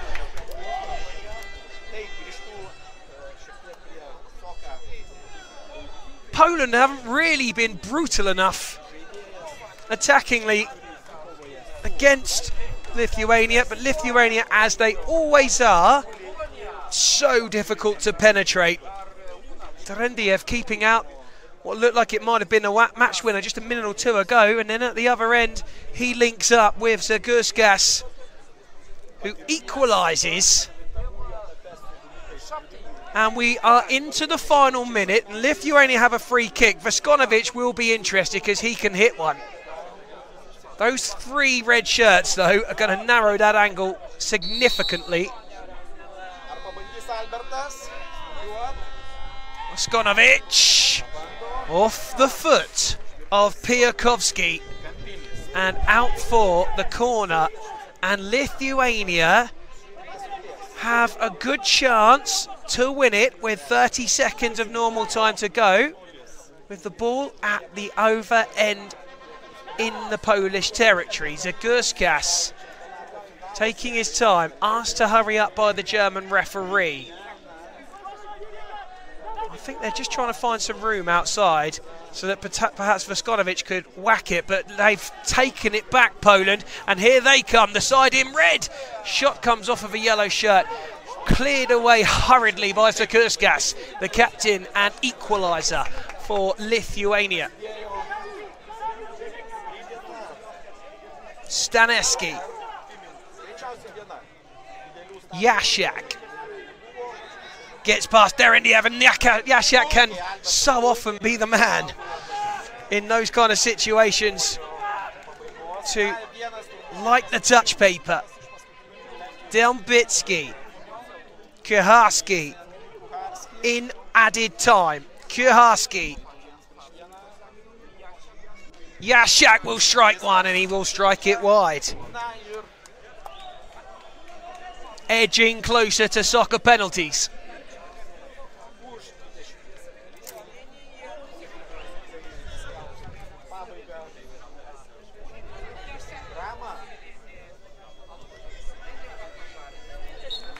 Full-time whistle.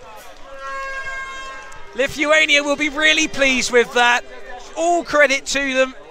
They've kept Poland at bay, and they've just worked and ebbed away to try and find that leveller, and they got it just in the nick of time through the number 9 Zagurskas.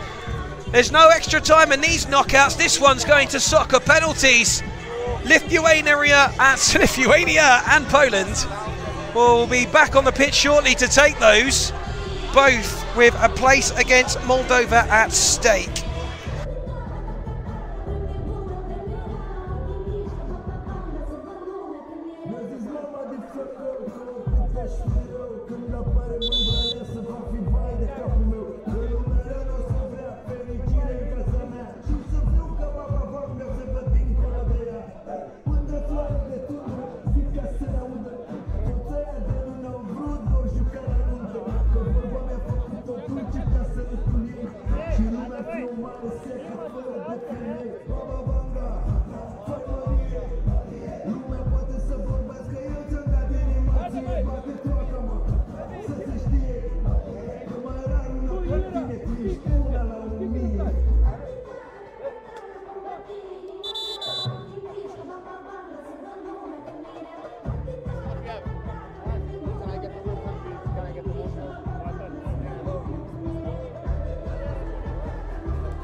Și mai am vorba că și mă mai tot de acolo, dar am mis frate cu șorba.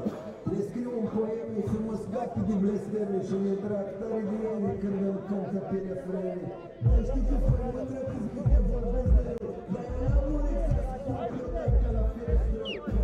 Am hartă fără de privesc în viitor, unde suntem noi de mână peste ani niciodată. Dar câștigat în vorbe, nu vreau să te pierd prin fapte. Well, we're nearly ready for the penalty shootout. Lithuania battling back through Zagurskas in the last couple of minutes to take it to the shootout. I mentioned to you earlier, Poland were knocked out on penalties against Romania. They lost 2-0 in the World Cup quarter-final after a 3-3 draw. They lost on penalties as well in the World Cup in Germany 2023. They drew 1-1 with Brazil. So Poland have been on the receiving end of soccer penalties a couple of times. Lithuania lost 2-1 on penalties after a 2-2 draw in the World Cup in Germany in the last 32 against Cyprus.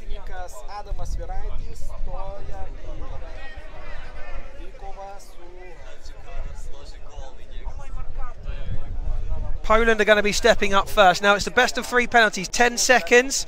Keeper has to start on his line. And all the time he's in his goal, he behaves like a keeper. All the time he's out of his goal, of his penalty area, he has to behave as an outfield player. If there's a foul, the goal is given. There are 10 seconds. And the ball is live until it's held by the keeper or it goes out of play. And once the 10 seconds are up, that's it.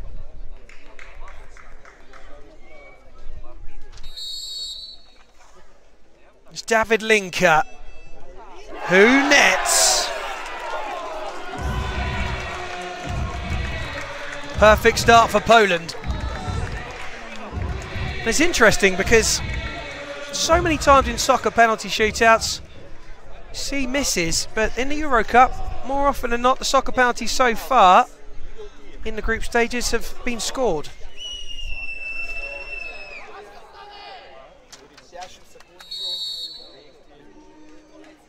That's Linauskas, and it's saved by Staneski. Advantage Poland. And if the Poles score this one, it will be a very, very nervous second penalty for Lithuania, who will then have to score.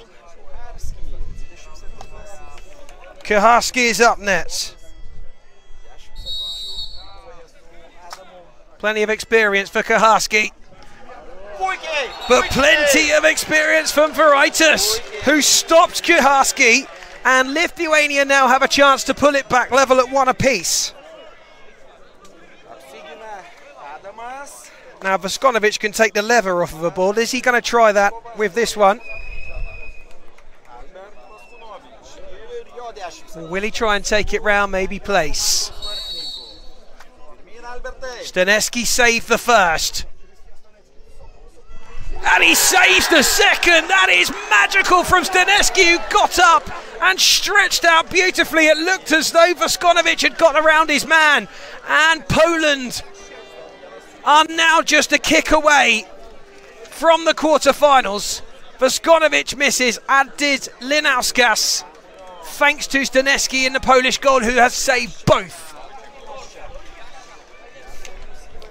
And it's going to be Jasiak against Viraitis. And Jasiak now can put them in the quarters. A very slow trot to the goal from Jasiak. Around his keeper. Viraitis keeps him up. And he saves it. And Jasiak misses, as he did in the World Cup quarter-final, from the soccer penalty. And Lithuania are still alive. You always fancy Jasiak, but he has missed.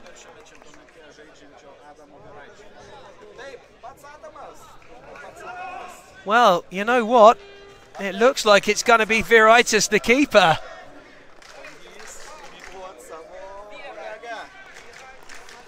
Well, this is why we love soccer. What drama this is. Viraitis against his opposite number, if you like. Viraitis against Staneski. Viraitis puts it wide! 3 penalties missed by Lithuania, and Linker's goal from the penalty is enough to take Poland through. The Lithuanian keeper a little inconsolable. The Lithuanians rush to the keeper's aid to put an arm around him. That's going to hurt him for some time. He tried to drill it into the bottom corner. Staneski was not to be beaten in the soccer shootout. And Poland have guaranteed themselves a place in the quarterfinals. They will take on Moldova, the host, tonight in what I'm sure will be a packed crowd. at 7 p.m. Lithuania, who have battled so hard throughout this tournament, looked a really good side, despite the fact that they were missing a couple of key players from the squad. No Rastusis, no Trinkunas, who were the joint top Lithuanian scorers last year at the Euro Cup.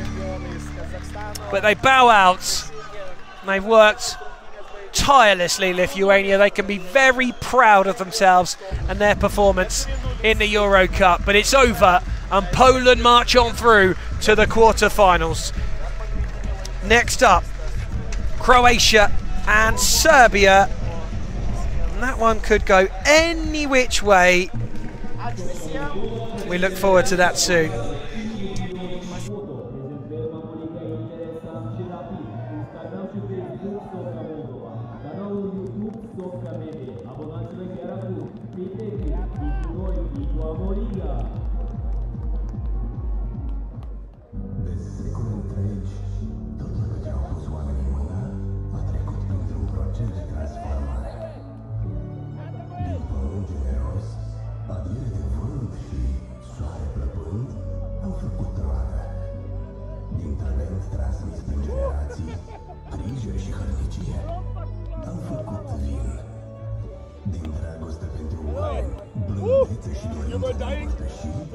Am făcut o sărbătoare. E atât de bine când redescoperim acele momente trăite alături. E atât de bine când ne amintim că am fost făcuți pentru a fi împreună. Rădăcini, vinul trăit împreună. O cantitate sigură de alcool nu există. Consumul excesiv de alcool dăunează grav sănătății.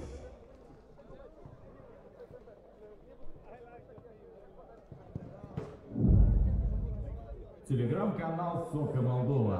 Подписывайтесь.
An interesting matchup, this one. It's Croatia against Serbia in game 3 of the last 16.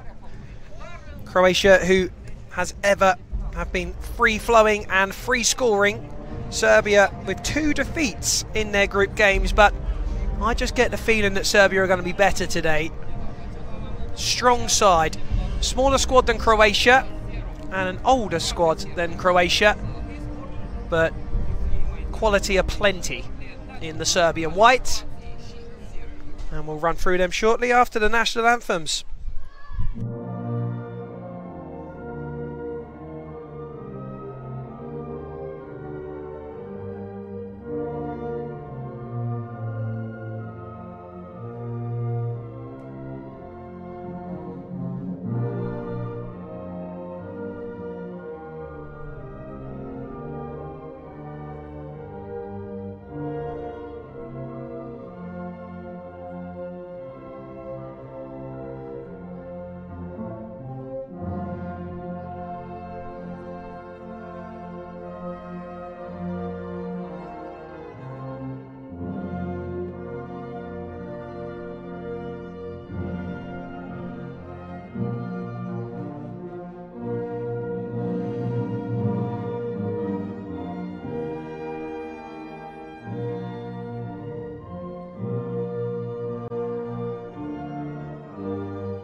Game 3 of the last 16, Croatia against Serbia. Croatia ranked number 5 in the world. That makes them the 3rd placed side in the EuroCup. And Serbia ranked at 30th, but they are better than that. And they've jumped up quite a lot. Now on your screen there, you'll notice that Dorojkovic has changed his number into 28. He was in number 4. And right next to the orange arena here in Izvor Park is a lake. And Karlo Dorojkovic went for a little swim yesterday, and he left his jersey on the beach, and it went missing. So he's had to change. There's your referees, Jakub Orlinski of Poland and Oleg Stoyanov of Moldova.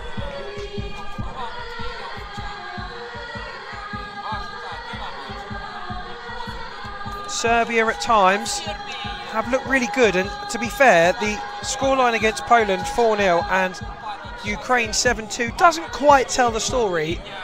Serbia have been better than that would suggest, but they had moments where they just lost their mind, and Italy almost found a leveller yesterday to knock Serbia out. So they do have to be better, but so much class in that side. I was watching them warming up, and the number 8 for Serbia, Dmitrijevic, keeping the ball up with the outside of his boot, just flicking it up into the air. The technical ability that he and his fellow Serbian side have is really impressive. Now, the one thing I have just noticed is that I have not seen Damjanovic, the Serbian 9. And I'm wondering if he is not here for this game. Perhaps he's picked a little knock-up. And that would be a massive blow because Damjanovic is the lead scorer with 3. I'm still looking down to my left-hand side in that dugout and I'm not seeing him, you know. And that's a blow. Croatia with goals all over the place. Kovacevic has 10 already. Francekovic 3. Even Hedic has 3. Dorojkovic 2. 23 goals in the group stages. And off the post earlier on, Borna Vidicek over the bar. Wow. We nearly had a goal in the opening seconds. Zivkovic there in the black. Happy to see that one crash away off of his post.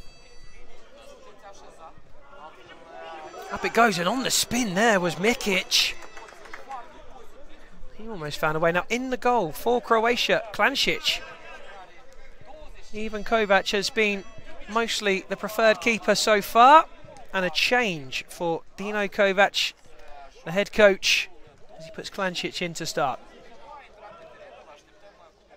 Hedic to Skorin. Vidicek, who is on the ball regularly for Croatia. Playmaker. Classy Kovacevic.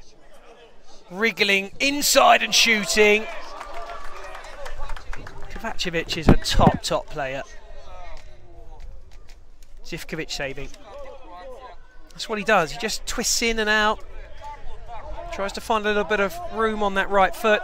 And he'll always swing a boot at it if he can.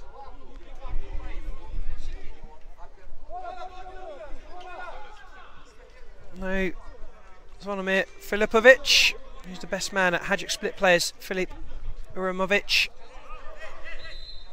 who's getting married during this competition, and Duja Medak, who's out with a knee injury,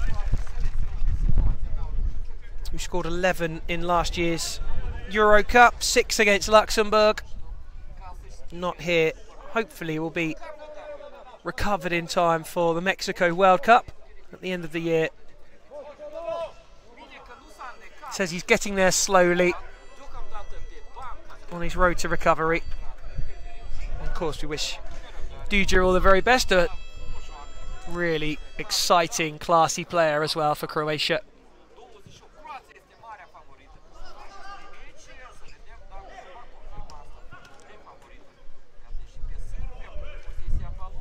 Oh, that's a decent little run, and then, oh, that's not good. That is not good. Dmitrijevic going down, and it was kind of off the ball. And when you see a player going down off the ball, you know it's bad, and I think he's done his hamstring there, and you might not see him back on the field.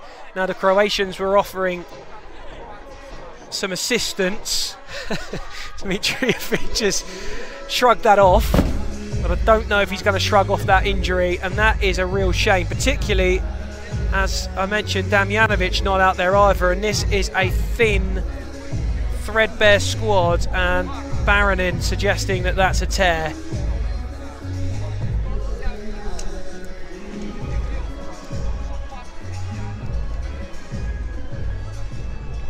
Now, always enjoy seeing Milovanovic stood over it, and that is why he will take the shot on.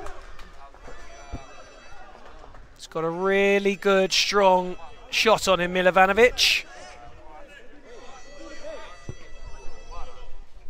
Zivkovic, who often does that, just knocks that ball so slowly. Always says calm it down, puts his hands out just to slow things. There's Lubo Baronin. Great big guy of Serbia. Over the top, and Baronin turns to Zivkovic. And if he doesn't get the pass he wants, Lubo Baronin, he always lets his keeper know. Zivkovic always in for an earful from Lubo Baronin.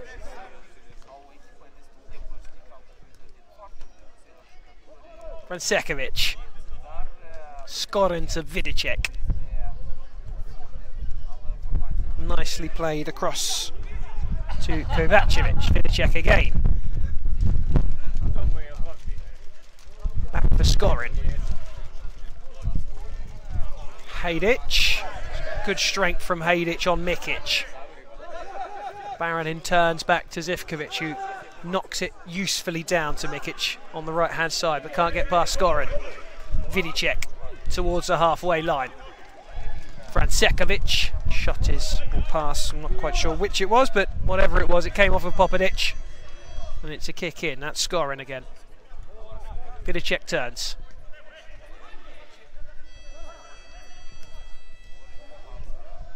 Hejdic on the edge. Getting it back, 50-50 there to be won, and it's won by Dorian Francekovic. Kick in for Serbs.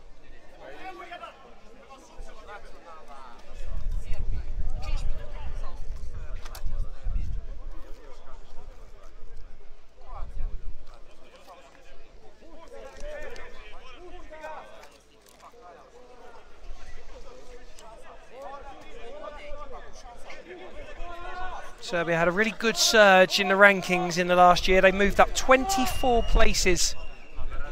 And here's a chance for Baranin in front of goal, who wants a handball. Denied by the Moldovan referee, who was right in front of it. Linsky moving the goal back onto the line. Lubo Baranin has the corner for Serbia. Headed away, Mikic will chase.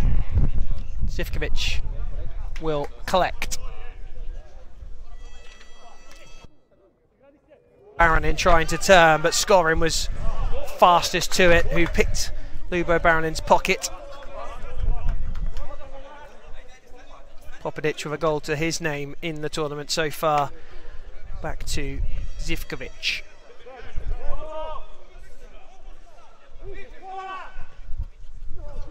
Baranin's not chasing that one. Thought about it and then thought otherwise.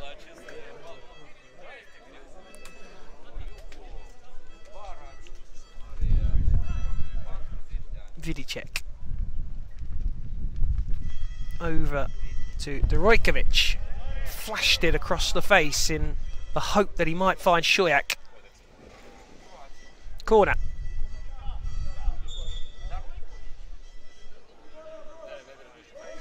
Doroikovic just told to move the ball ever so slightly, and he scoops it. It went over Zivkovic, who was reaching for it with his right hand. He'll have to pick it out from behind that netting.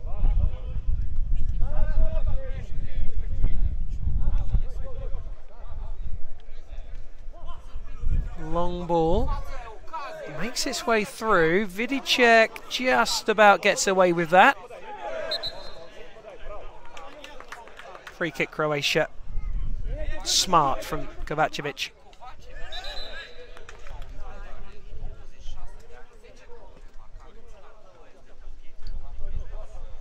Vidicek with Mikic in front of him.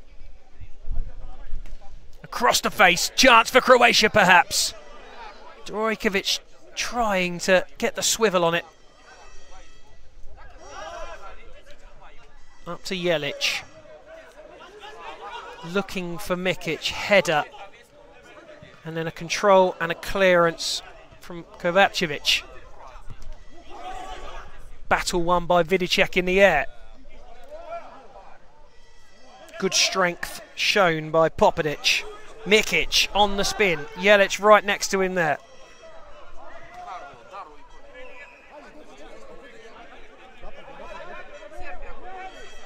Well, that's Dmitrijevic, who came off looking as though it might have been his last contribution with the hamstring, but he's on his feet and he's moving okay, and that's good to see.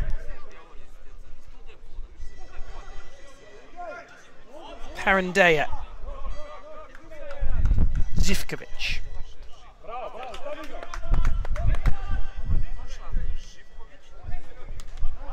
Touch off is a nice one from Parandeya. Long ball In search of Mikic was a tricky one. He couldn't keep it in. Milovanovic will come on for him. Vidicek. Drojkovic.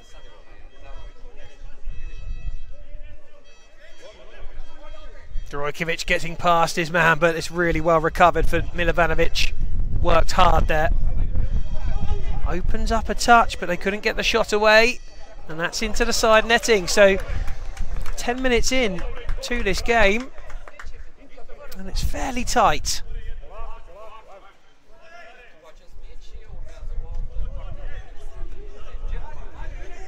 Francekovic. Milovanovic. Past Vidicek, free kick. Vidicek didn't like it. And he has a little bit to say to the Polish referee, who will ask him to cut it out.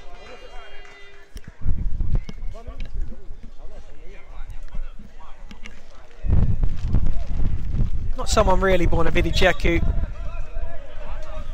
will give the referees too much to be concerned about. Milovanovic! Oh, just wide.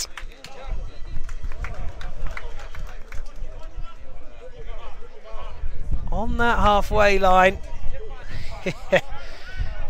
Oh, he's fun to watch, Milovanovic. I love watching him. Vidicek. To the edge. Shoyak couldn't turn it into the goal. Nikola Badrov, who's got one in the EuroCup. Croatia complaining about a change that was made when it shouldn't have been. Drojkovic is furious about it.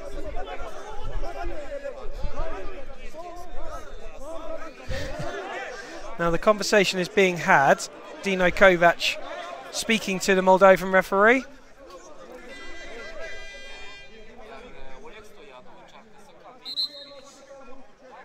Shake of the head from Drojkovic. Well, we continue to move. Nice touch inside, bit of space in the middle. Stolen by Vidicek. Slide from Smiljanic. Oh, he's having a go at Vidicek, but there's not much he could do. Smiljanic fell down onto the ground. Vidicek was running in one direction. A little harsh from Smiljanic on Vidicek there. What's he supposed to do? An innocent party there, Borna Vidicek, who will feel hard done by that he's got a mouthful from Smiljanic. Free kick for Croatia for the slide. Vidicek shoots and saved by Zivkovic. Mikic coming forward. Into Jelic. Past Vidicek. Vidicek just saying to his keeper, see it out, let it go. Klancic just wasn't sure if he could do there, and he wanted to play safe and put it out. And if you're not sure, then that's the right thing to do. Igor Jelic behind a two-man wall. Back it goes to Mikic over.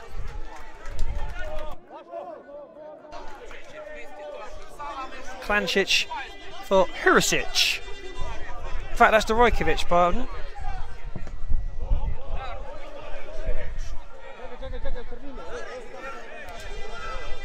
A little confusion as Hurasic was originally listed as 28. Drojkovic now with that jersey. Francekovic. Skorin.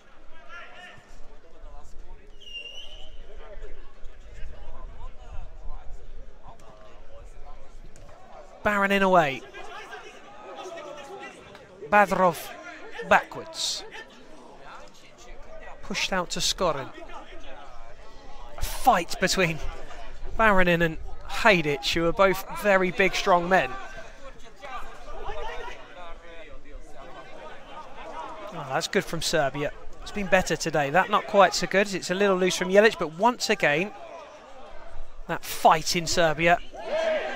has won them back the ball. No free kick. Forward will come Kovacic. Out to Francekovic. Sivkovic saves.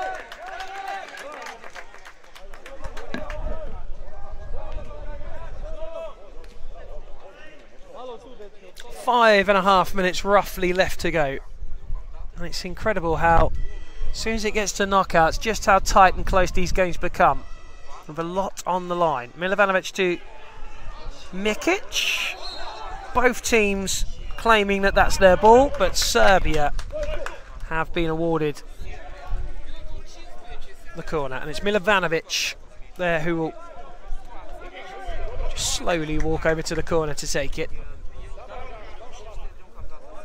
What have Serbia got in the locker? Milovanovic blasting. Another corner.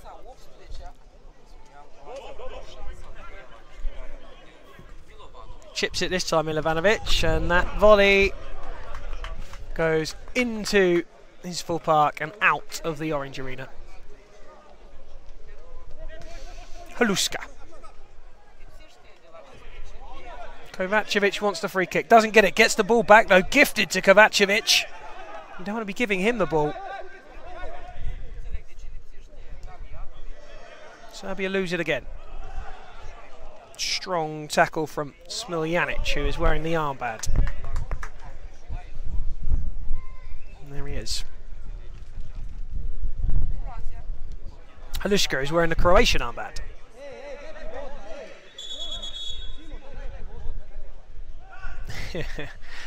Well, you'll see the referee there who shouts no more. Because there's a battle going on the edge of the area. Even Hadic being manhandled by Popadic. An unusually heavy touch from Badrov. Serbian ball.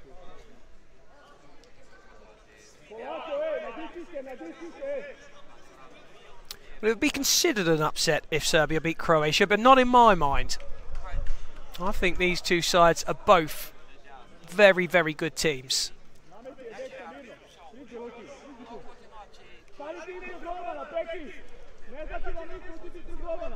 And this guy here has the potential to be a match winner from this kind of range, from these kind of situations. And Milovanovic, that one wasn't far away either, but he's not hit the target. Vidicek. Ball cut out. Milovanovic with a chance to strike again, but blocked well by captain Haluska. Milovanovic comes off, Baronin back on.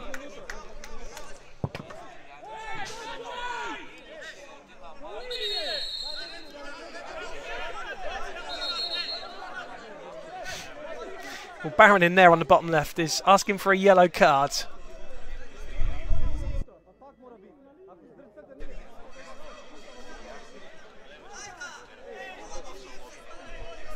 Francekovic getting... In fact, it's not Francekovic, apologies, it's Kovacevic, the main goal scorer for Croatia, getting a talking to.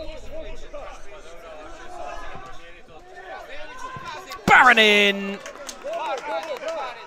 Should have hit the target and he knows it, he's not happy with himself. Haluska. Vidicek. Kovacevic. Haluska. Try to steer it over to the right hand side. Vidicek picks it up, hits it into the area. Haluska collects it, big chance for Croatia. Zivkovic saves, not over yet. And another shot followed up by Kovacevic is saved and away. Just thought there Haluska was going to find the goal, but a little touch just before he went to pull the trigger just made it a little bit more difficult for him to find the back of the net. And it remains goalless with just a little over a minute left to play between Croatia and Serbia. Game 3 of the last 16. Moldova-Poland is the first confirmed quarter-final. Winner of this one will play Germany or Hungary at 8 o'clock. Vidicek flashes across the face. No touch there for Croatia. There was a Serbian touch though. Holushka will have the corner. Chip to Vidicek. Touch is good.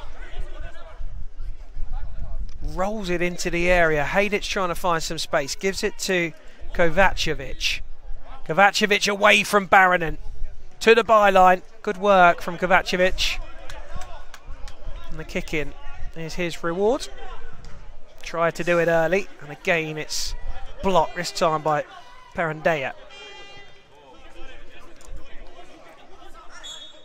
And Dorojkovic with no time left to play. The whistle is blown. And at half-time, Serbia and Croatia tying at 0-0. No one as yet able to break the deadlock. Difficult game. Croatia are upset that they didn't get an additional minute at the end of that half. There are some complaints from the Croatians, but it will fall on deaf ears. And at half-time, Croatia 0, Serbia 0 is the score. Be right back with you soon. 1958, you whistled the end. Why? Why?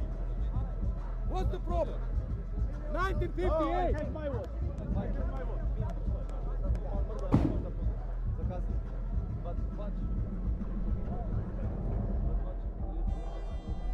Yeah, because the table is very difficult.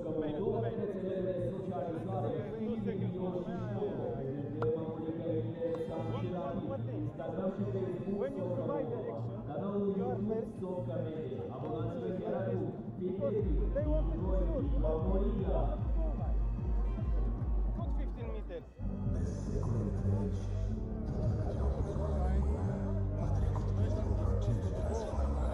When it's happening something like here, I cannot go to the line. I will not see the ball here. How is possible?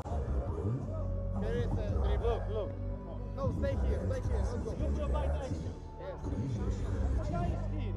Yeah. So you cannot be here. You must be the same line. No. Yes. Oleg, please. How I will get the situation explain it. I don't think from the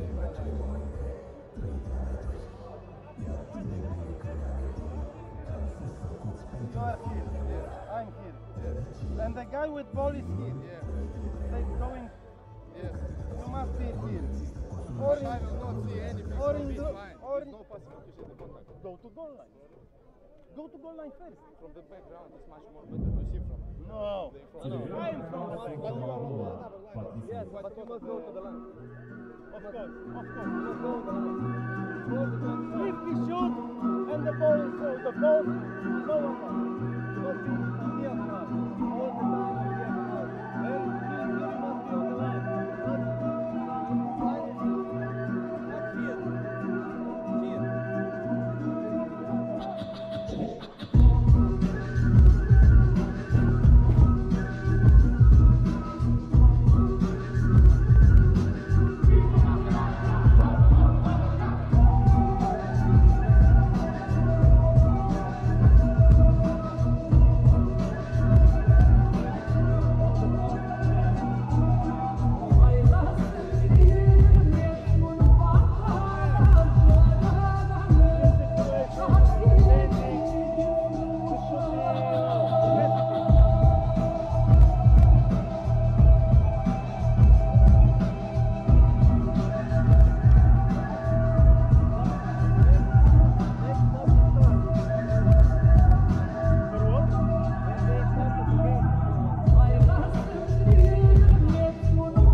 EuroCup quarter-final at stake for Croatia and Serbia. Game 3 of the last 16. Moldova and Poland will play at 7 o'clock in that first quarter-final. Croatia or Serbia will face Germany or Hungary at 8. And we're still no closer to finding out which of these two sides it will be. Milovanovic hits it as he always does, given the opportunity from those restarts. Scored from a restart against Lithuania last year. with a banger. Dvorkovic. On the right foot, Dvorkovic. Zivkovic had to save after the deflection. And an early corner 30 seconds into the second half. Croatia were flustered at half-time. Disappointed by the fact there was no additional time at the end of the first half. Few complaints were raised. Skorin blocked by Mikic.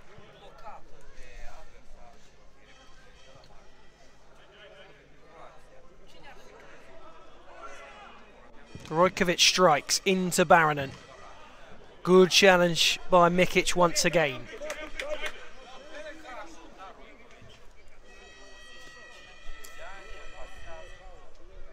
Badrov to Skorin. Vidicek. Oh, he hit that one, Vidicek, and it looked like it might creep in just for a second. Blocked off, and a chance for Croatia, who have 4 men up against 2 back for Serbia. Jelic wants a free kick and gets it. Skorin didn't like it. Jelic stays down. And a complaint from Skorin might get him in trouble.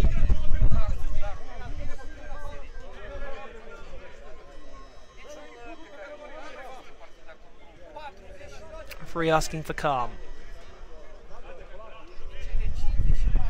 Now Milovanovic will be favourite to strike here, but there are a 2-man wall.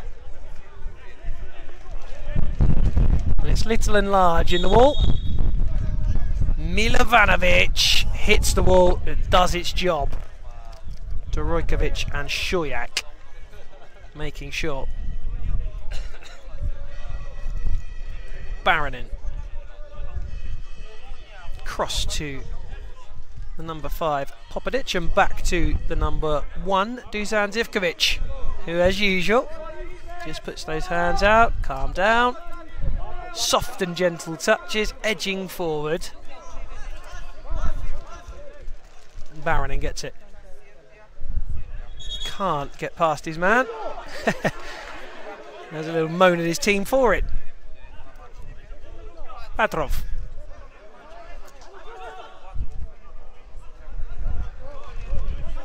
Perendeya waited for Skorin. Skorin says he didn't touch him. Perendeya certainly says he doesn't. Perendeya turning to the referee and asking for another yellow card. They're not afraid to ask for yellow card, Serbia.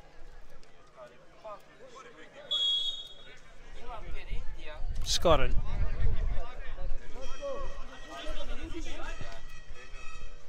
Up to the edge. Busy in the middle, but they found a way through. Skorin goes down. Serbia don't like that. And it's a free kick. Oh, and it's going to be a yellow card. And that was Jelic who pulled his man back. And the yellow card is issued. So it's sin bin. Croatia will have an extra man for a couple of minutes. Back on walks Kovacevic. And all of the Croatians interested. Plenty of goal scorers in that side. Dvorkovic, Šojak, Kovacevic, Haluska, Skorin, Hajdic, Badrov, Francekovic, all have found the net in Euro 2025. This is a good position for Vidicek to shoot, but he also has plenty of options to try and spread Serbia open. Vidicek hits Baronen. And Baronen has a chance. Keeper's going to have to rush out. Baronen couldn't quite get there. Just needed a touch ahead of Klancic, who did enough.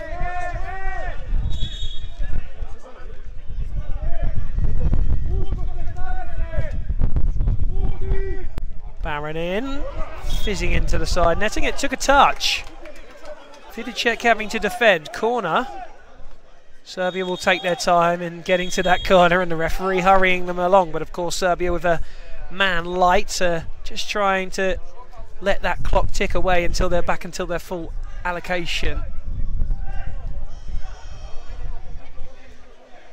Mikic looking for Baronin on the edge, cleared away. Zivkovic is trying to get there, and he does. Just thought for a second that Kovacevic was going to get there. Badrov. Vidicek. Francekovic to Vidicek. Skoren.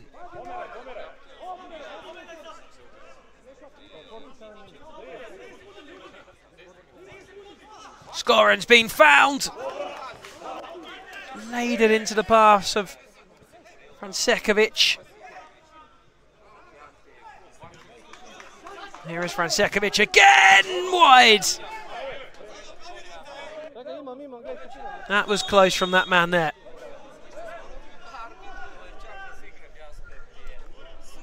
Knowing the quality that Francekovic has, I expect he's probably disappointed with that, but it wasn't far away.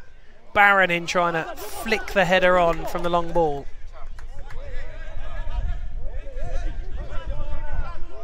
Serbia asking, is that the time? Referee says no, it's not.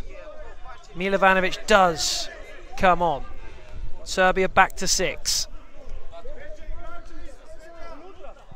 Vidicek's shot goes into Baronin.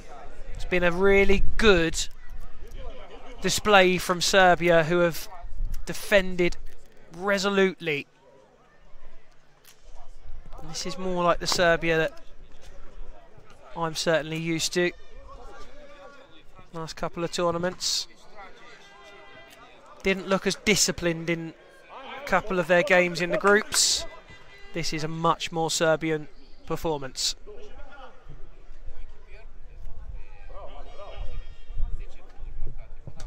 Shot is saved. Milovanovic trying to lift it for Baronin, who made the run. And that will be his last run for a while as he takes some time off. Vidicek. Saved by Zivkovic, away by Mikic. Klancic rolling it back into the path of Borna Vidicek. Cross to Kovacevic. Good defending again. Milovanovic. And a shot just past the post. It took a touch, I think. Badrov not far away. He races across to take the corner, and a shot off the boot of Dvorkovic deflects out, and another corner for Croatia. Oh, what a hit! How close was that from Francekovic? Rattles the bar. A moment of quality from the Croatian 99. Just a whisker away. Nobody would have saved that. Crossbar coming to the rescue for Serbia.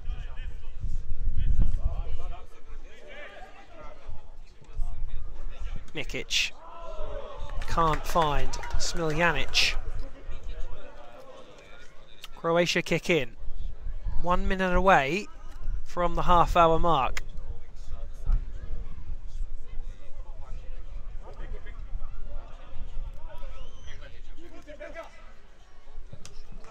It's there! Kovacevic was the man to strike it. It took a deflection, but he'd hit the target, so that will go down as Kovacic's goal. And that's number 11 for Euro 2025 in Chisinau, Moldova at the Orange Arena. Drilled it. And a touch. Did Francekovic get the last touch? No, I think that's just hit the keeper. It's hard to say. Well, we'll have to have a discussion with the two Croats to determine who it was who got that last touch. Baronin. The referee blows up for an arm in the face. Baronin disagrees. Doesn't offer a hand to Dvorkovic to help him up. not interested. Baranin complaining. Serbia napping for a second as Francekovic just peeled off around the back. Vidicek with a lovely ball through for the 99. And that one is a foul. Milovanovic can't complain, but does complain.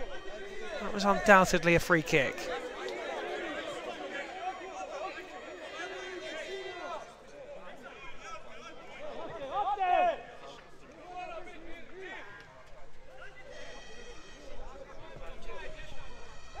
Sekovic drifting down the right side.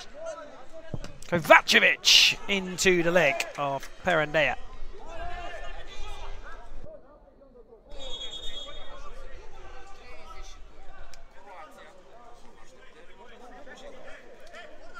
And Sekovic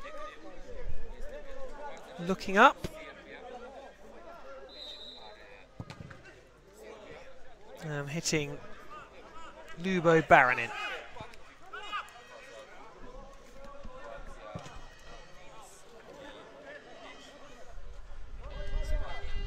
Vidicek out of play. Perendea kicking into Zivkovic. A little bit more purpose from the Serbian keeper. Milovanovic. Nice play from Milovanovic. Shoots and shoots wide.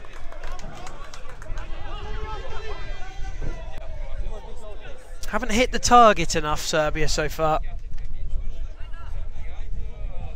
As we saw in the game before, 1-0 is a slender lead. Lithuania coming back in the dying moments to equalise against Poland, taking it to soccer penalties.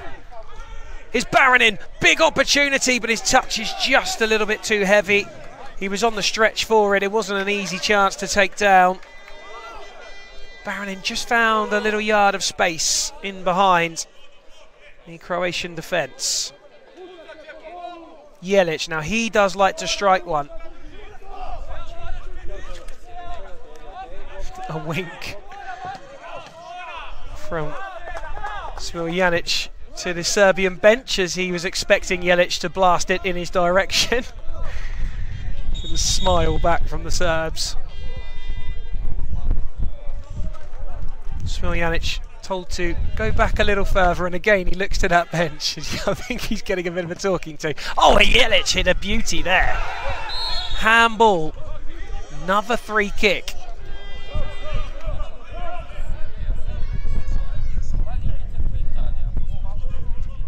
Don't envy Francekovic having to do this defensive duty against these Serbs, who all have rockets in their boots. Milovanovic and Popadic over it. Popadic runs away. Milovanovic strikes. And that hasn't gone out. It's bounced back in. Milovanovic holds his face as he goes down. Apologies from Hadic. Oh, and he's got the yellow. Well, Dino Kovac is absolutely furious about that. Milovanovic saying that's exactly what should happen. Dino Kovac in conversation with Milovanovic over it. Well, it's a yellow. Serbia have an extra man. Can they make it count? Serbia, who have been down a man themselves many times so far, now have a chance to punish Croatia. Milovanovic. Jelic.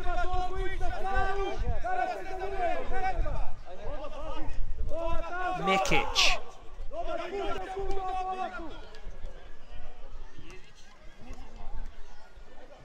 Mikic across, and Vidicek got there and it deflected. It was heading towards the goal, but over the top and a corner. Baranin wanting to get it done quickly. It has to be on the other side, says the referee.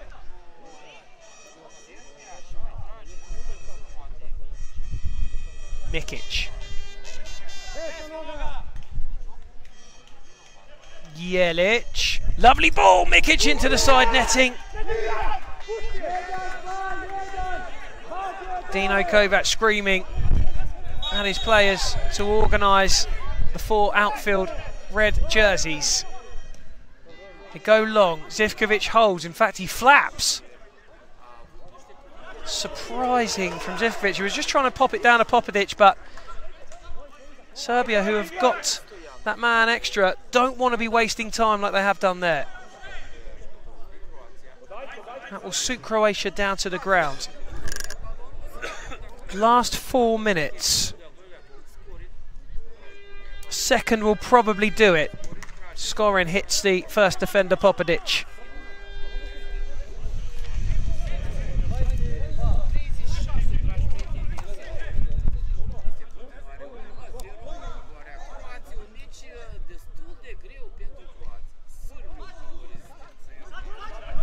Skorin going backwards. Wow, there's someone down there.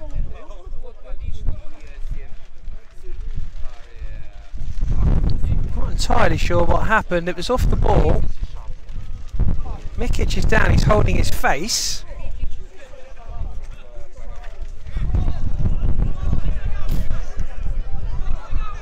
Croatia are asking, is that time?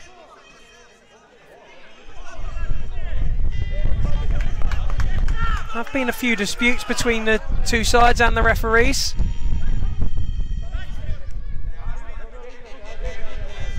Skorin edging up towards the halfway line. Back to Klancic, long he goes, Vidicek's not going to get that one. Final 3 minutes. Zivkovic will have to get on quicker now.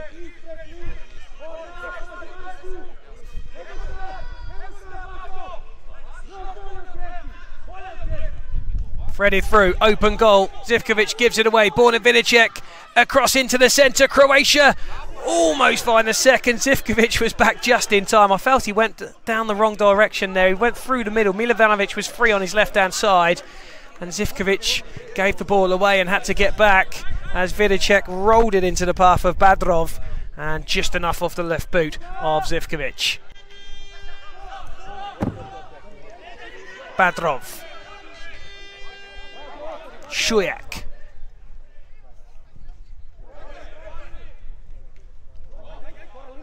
Skorin. Klancic. Shujak. Vidicek out of play. Final 2 minutes. Serbia need to get a move on. Zivkovic lays it down the middle. Lubo Baranin couldn't get there ahead of Kovacevic, and Kovacevic could finish it, but the whistle's gone. And once again, the Croatians incensed. Zivkovic comes off. There's a rush keeper now for Serbia.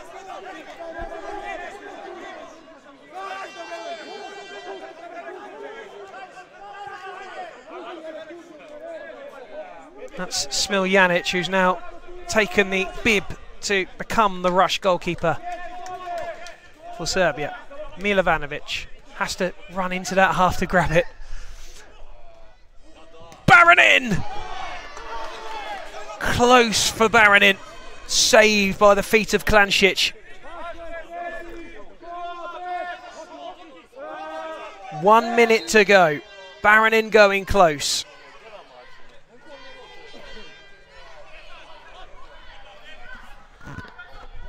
Can Milovanovic find some magic from somewhere? Across it goes to Popadic. Didn't strike it well enough. Just tried to place it in the bottom corner, but it probably needed a bit more. Smiljanic across to Milovanovic.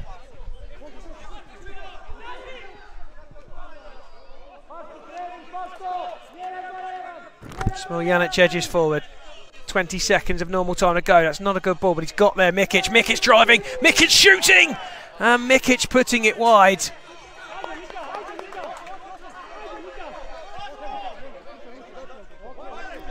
Klancic looks as though he's hurt himself going for that ball, but he might have just been looking to eat some time away. And Vidicek's pass is loose and out of play. Maybe Serbia have just got one last chance in them Mikic lets it run, and that's no good for Serbia. Forward will come Croatia, trying to put the game to bed. Out of play it goes.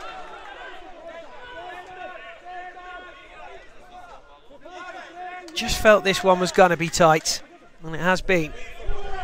Milovanovic. Couple of deflections from Red Sox and out. Milovanovic again, that's on target. Baronin can't get there. And a foul given.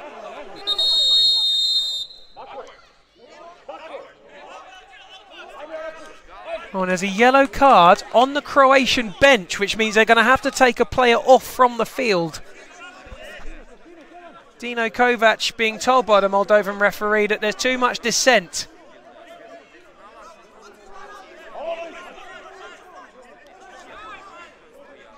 Well, they need to select a player to come off if there's been a yellow card.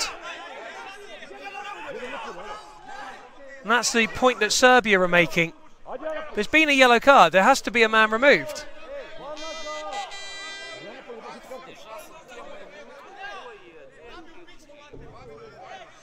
Well, if that's not the rule, then I don't understand them. There we go, yep, there is someone coming off. Thank goodness, because I was super confused there for a sec. Didn't look as though it was going to happen. Vidicek's ball is long. Is there time? Mikic. Popadic. Mikic once more. Smojanic. Jelic. Perendea trying to cross. Away it goes from Croatia. Vidicek being asked to move back. Mikic gives it away. And the strike wide from Kovacevic. Jelic kept in by Perendea. Mikic through the middle. Given away. Chance for Croatia to wrap it up, and instead of that, Šujak decides that he's going to try and send it across to the side. The whistle finally goes. A tight and tense game. Baronin smashes it out of the ground. It was scrappy, it was scratchy, it was edgy, it was close. But ultimately Croatia have got the win that they required and will head through to the quarter-finals. They'll have to play better than that if they're going to go up against Germany or Hungary in the quarter-final. But Croatia do have a way of winning, and that is what they have done here. Croatia winning by the single goal to nil. I think courtesy of Kovacevic. That is up for debate. Finishes 1-0 in this one. Coming up next, Germany and Hungary. Germany looking good.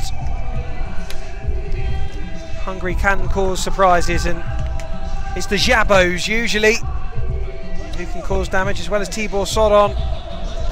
They'll be out shortly. We're going to take a break. Speak soon.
Socca Moldova, rețelele de socializare, știri, video și foto. Prezentăm o liga interesant și rapid. Instagram și Facebook Socca Moldova. Canalul YouTube Socca Media. Abonați-vă chiar acum. Fiți activi. Fii cu noi, fii cu Amoliga. De secole întregi, tot trăgeau cu soarele în mână, a trecut printr-un proces de transformare. Din pământ generos, adâie de vânt și soare plăpând, au făcut roadă. Din talent transmis prin generații, grijă și hărnicie, au făcut ție. Din dragoste pentru oameni, blândețe și dorință de a împărtăși, au făcut o sărbătoare. E atât de bine când redescoperim acele momente trăite alături. E atât de bine când ne amintim că am fost făcuți pentru a fi împreună. Bello! O cantitate sigură de alcool există cu sumă și de alcool dăunează pe sănătății.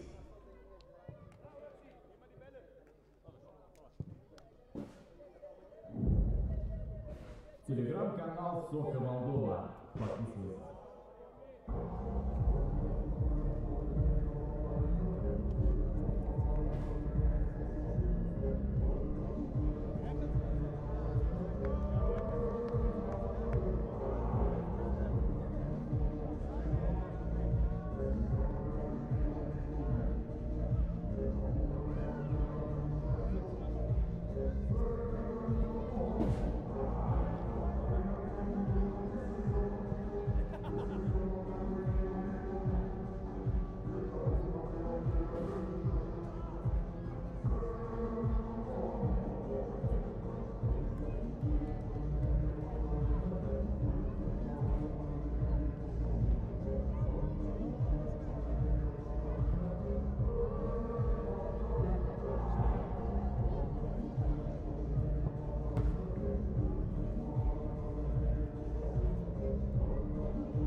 We're into the fourth game of the last 16.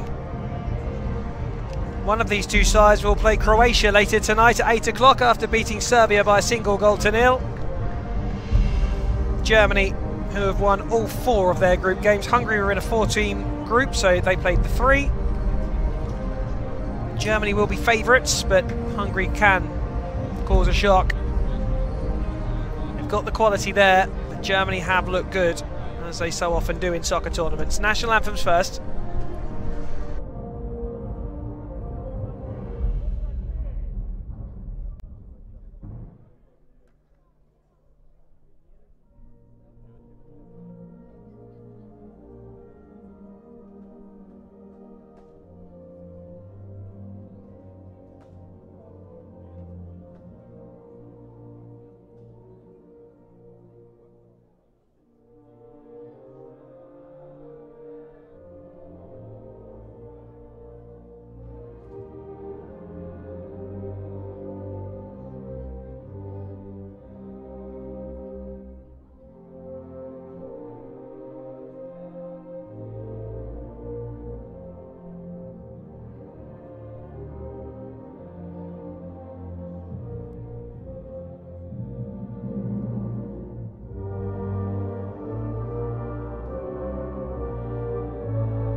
Germany-Hungary.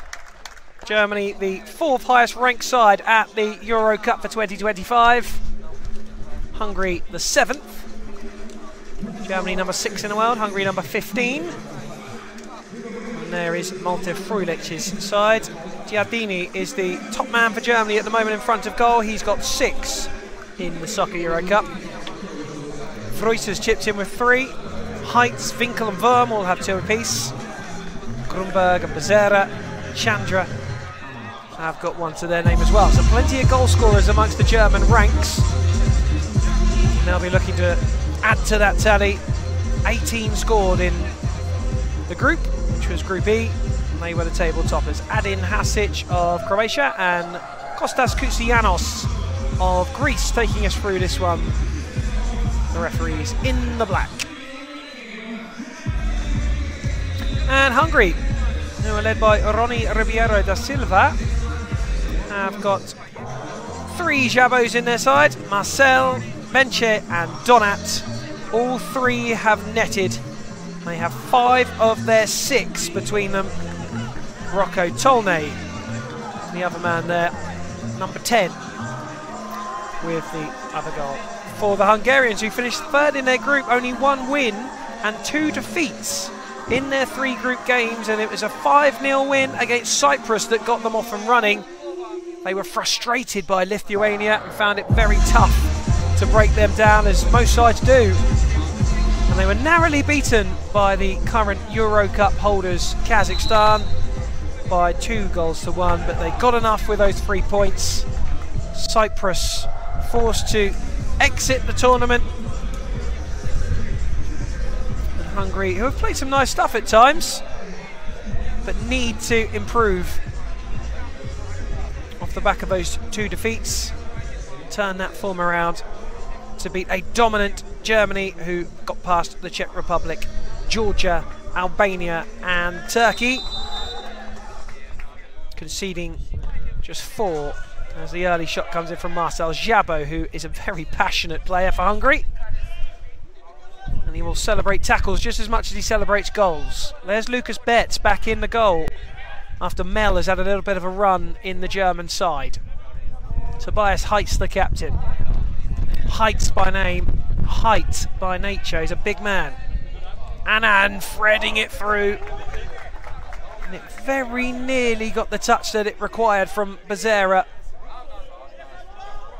And it goes out. And it will be a Hungarian goal kick. And in the 29, Ivanchik. Jasko has been playing most of the time for Hungary in that goal.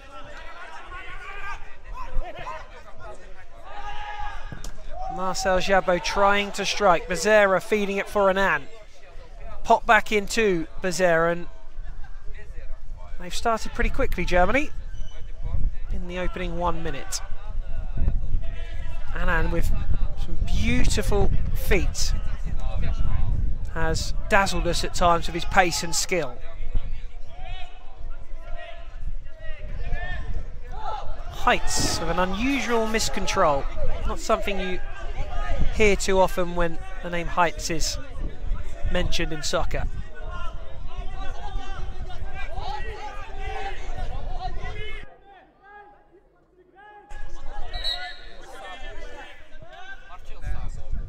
Jabo to Nagy.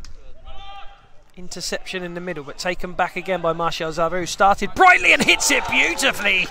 And Lucas Betts at full stretch to his right-hand side. The German keeper had to be alert there to keep Hungary at bay.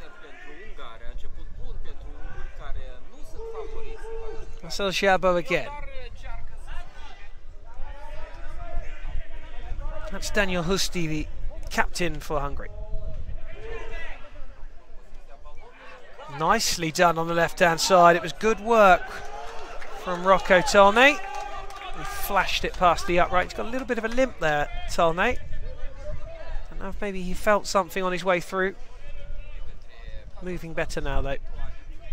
Betts there on the edge of his area. Will have to run it back inside to take the goal kick, and Tobias Heitz gives it back.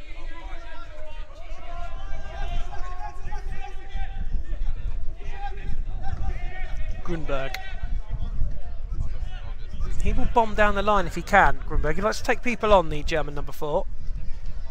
Very comfortable with the ball at his feet. And then strikes from range, and that will go past the post. And Ivanchik will have a goal kick. Patrick Nagy. Nice ball through. Reverse pass from Husti. Gets out over to the left-hand side for Tolnay. Now, just be a quick check here on the German, who took a rough one to the face there.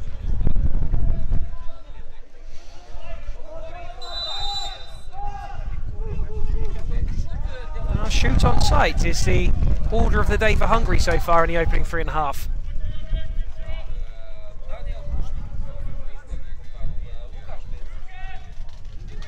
Becerra, who's been in and around it, Euro and World Cup in 2024 for Germany. And Lucas Betts, who has an eye for goal, and he will shoot given half the chance. This time though, he tries to play it across the heights, and that's nowhere near the German defender, and it will be a Hungarian kick-in. Interesting start, end to end. Ball moving quickly, an enjoyable spectacle at the opening of this game. Changes for Germany. Verm and Charo coming on. Also, Giardini, who's had a lot of success in front of goal. The striker, he's for Berlin underdogs in the Icon League. That not quite so good from Giardini. He has his arm wrapped up in a supportive sleeve.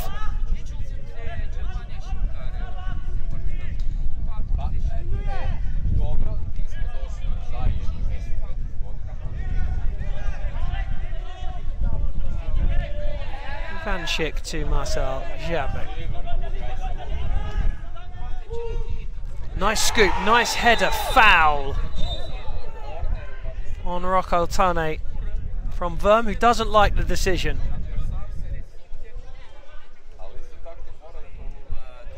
Just got an arm in the face, didn't he? Not intentional, and I think that's the point that Verm is making. It's just a coming together in his eyes, but there is contact in the face, and so Croatian Hadic gives the free kick.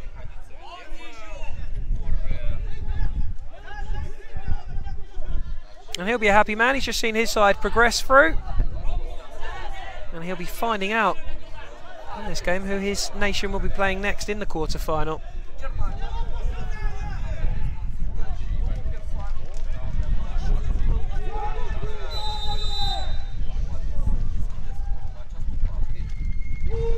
Jabot to the edge of the area.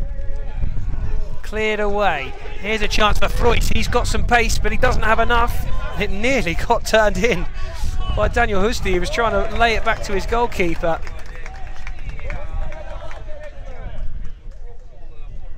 That would have been a shame for Hungary had that gone in on the back pass of Daniel Husti, the captain.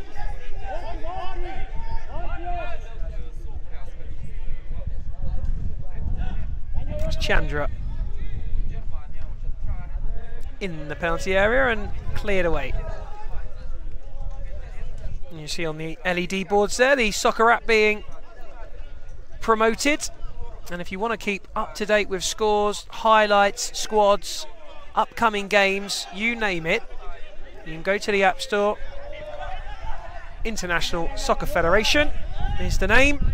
Download the app, totally free and all at your fingertips for Euro Soccer Cup 2025. Also, you can check out what happened in Oman, and of course the upcoming soccer tournaments as well.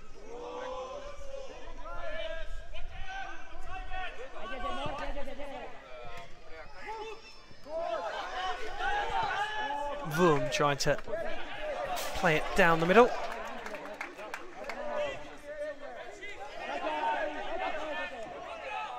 Just wonder if Verm will fancy this. He did fancy it. Marcel Jabot denies him. Steely look about Marcel Jabot when he plays. Pure focus.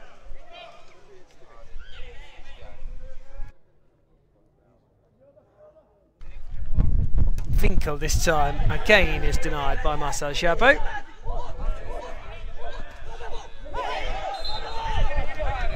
Hungry kick in. Chandra trying to squeeze his way down the left-hand side. Friendly banter from Petric.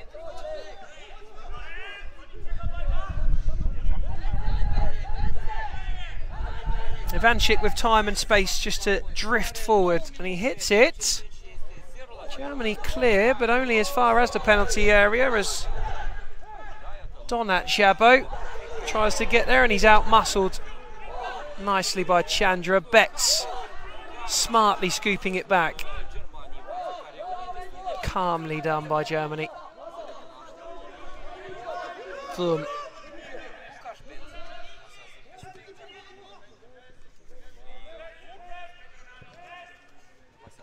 And again. Challenge coming in from Rocco Tolnay.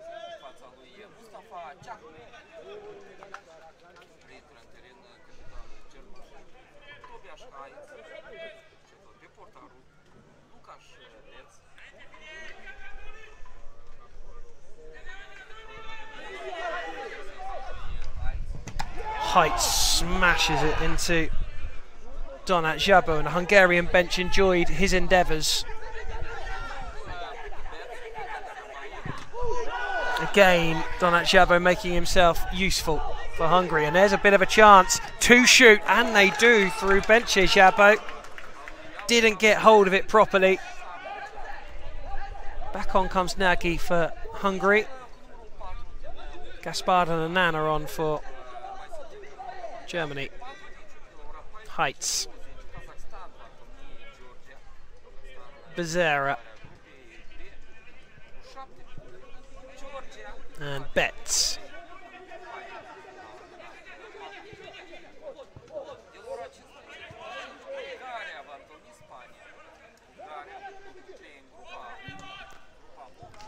Betts picking out Becerra. Becerra trying to steer it into the path of Tobias Heights, and Germany steal it. Referee blows the whistle, and just as well he did, because Germany were 3-on-1 there.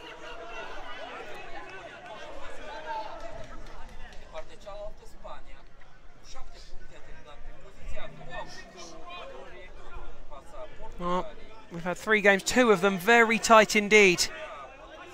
Serbia and Croatia, which finished 1-0 to the Croats.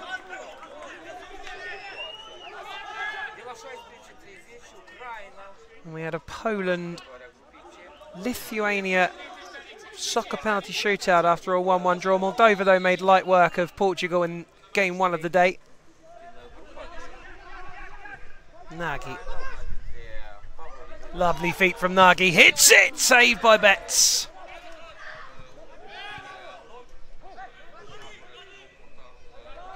Donat Jabo towering, but Heights gets there ahead of him and nods it away for a Hungarian corner, and we're over halfway in the opening 20.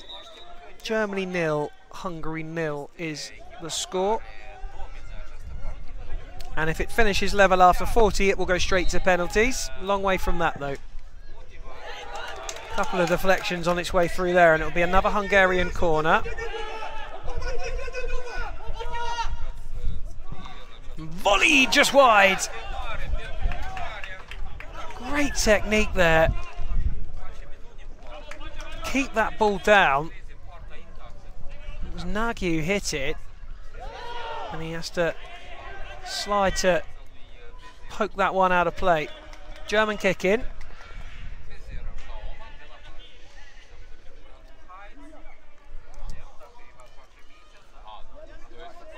Heights. Away by Donat Jabo. And a German kick in.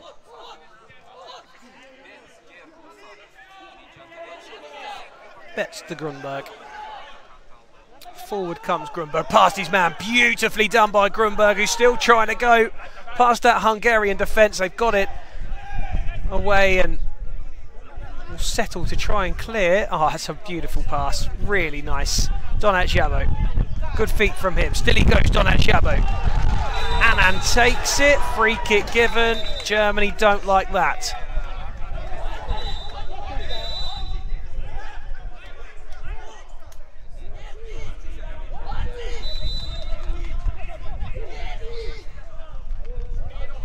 Well, it looks as though the free kick wasn't for that challenge. It was another one off the ball, perhaps, on the other side.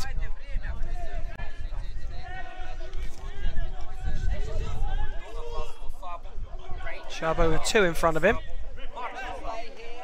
And Hungary go back. Restart again. Marcel Jabo has it.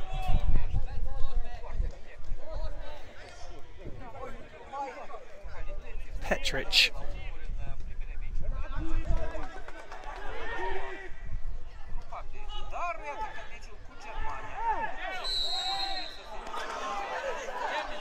Kutsianos says holding. There's a free kick, and Lucas Betts having a little confrontation with Bence Jabo. And Kutsianos will be calling the 2 players together to ask for some calm.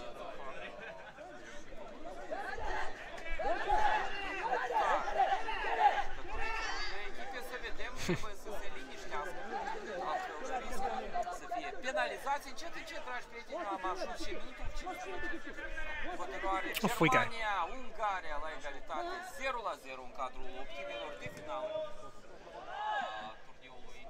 Ball into the corner is volleyed. And a difficult angle. And out. Spirulets. Sporting the moustache.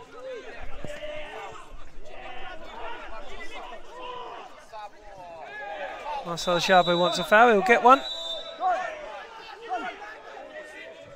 Furlinger asked to calm down.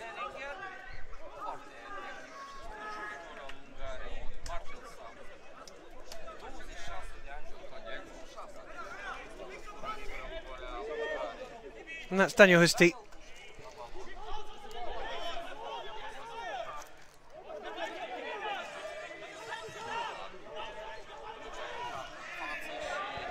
Desperate dive in the corner, ignored. Lucas Betts is being told by the Hungarian number 9, which is Tibor Soron, to keep his mouth closed.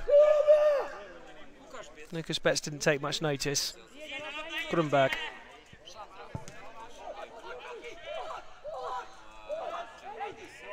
Boom. Back to Betts.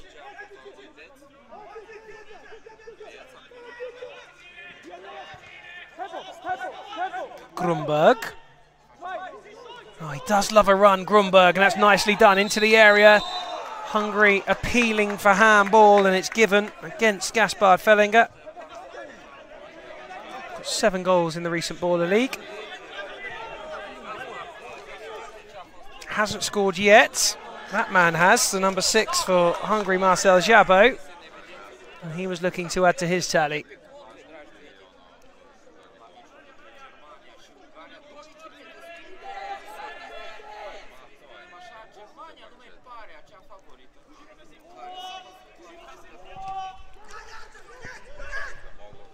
Nice feet from Jabo, but he gives it away, and that might just be a yellow card, and it will be.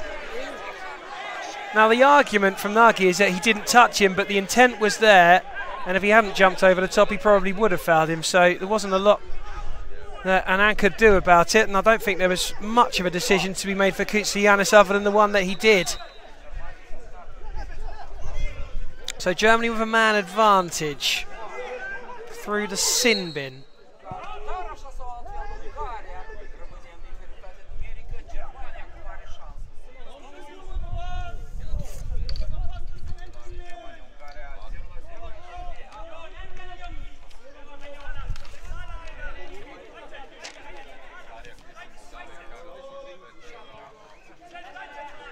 Anand. Boom. Donat Jabo does really well. He has worked so hard, Donat Jabo, so far.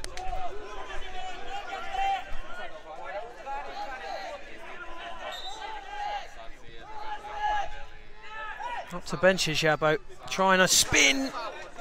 Puts it past the post. Benches Jabo cheekily asking for the corner. Wasn't going to get that. Chandra gets it back.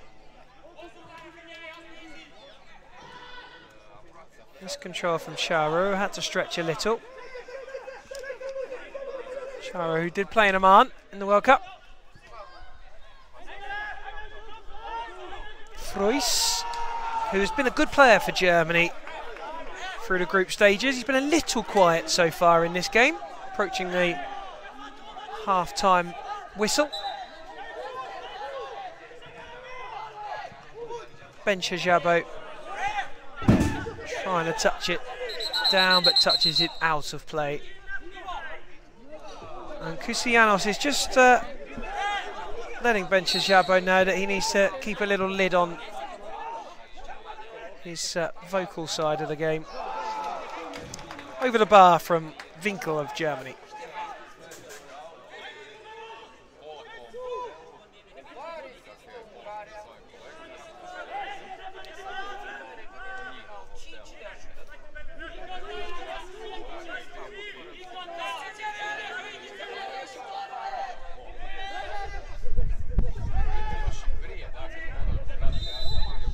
Ivanchik told to get on. Bencho Jabo beaten to it. Charo has it. Fed through for Winkel, but intercepted by Nagy. Gets past Winkel well, but Winkel shows really good strength to battle it back. Charo intercepted by Donat Jabo, who again has worked hard to get it. And Nagy hits one! Just wide of the post.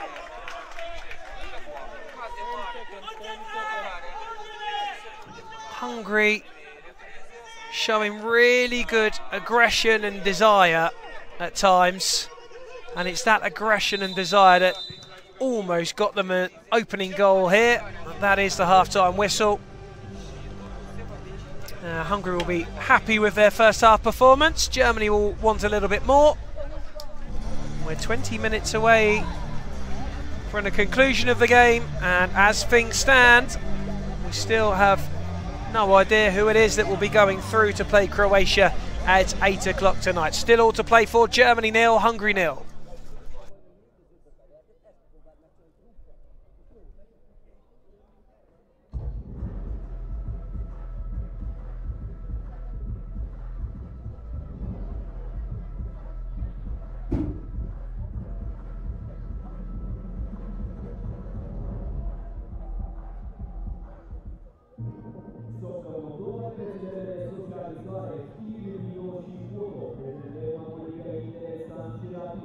Instagram și Facebook Socca Moldova, canalul YouTube Socca Media. Abonați-vă pe canalul Prietenii, fii cu noi, fii cu Amoriga.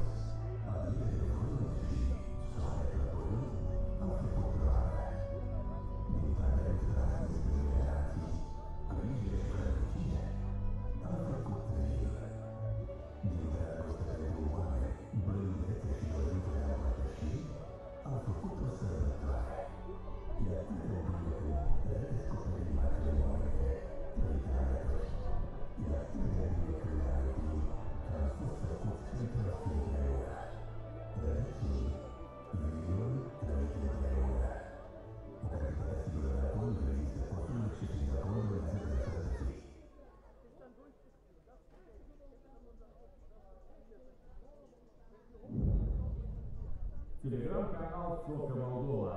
Подписывайтесь.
Bak.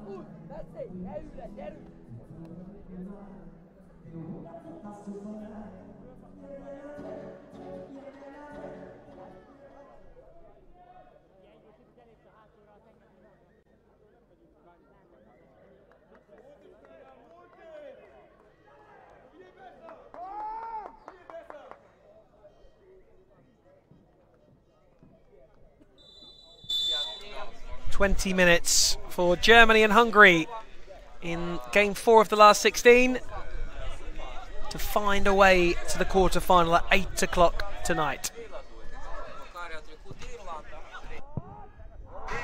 Early strike in the second half comes courtesy of Becerra, but it goes past the post. Giardini asking exactly where that needs to go. And the referee telling him and Petric it needs to be given to the keeper.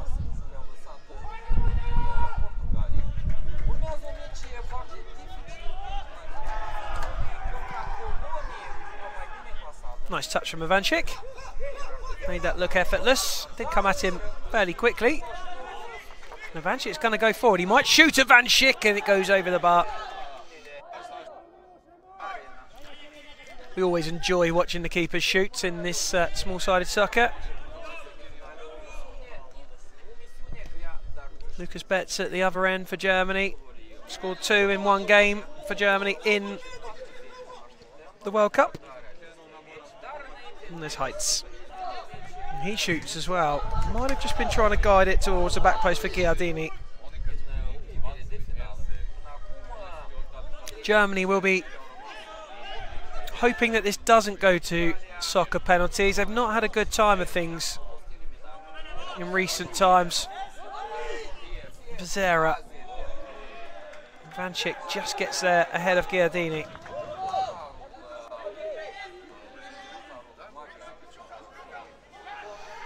Corner for the Germans. Oh, nearly scrambled in, but it's still not clear. Giardini was looking just to stab it home from a yard or so. It's good feet from Petric, who went down. He wants a free kick. He's not going to get one. Germany are going to get a kick in instead once he returns to his feet. And he's helped up by Tobias Heitz.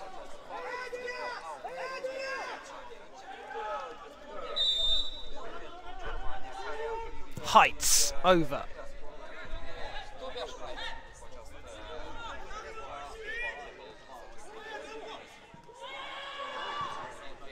Nice from Hungary.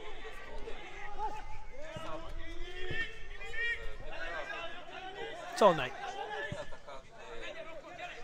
Ivancic.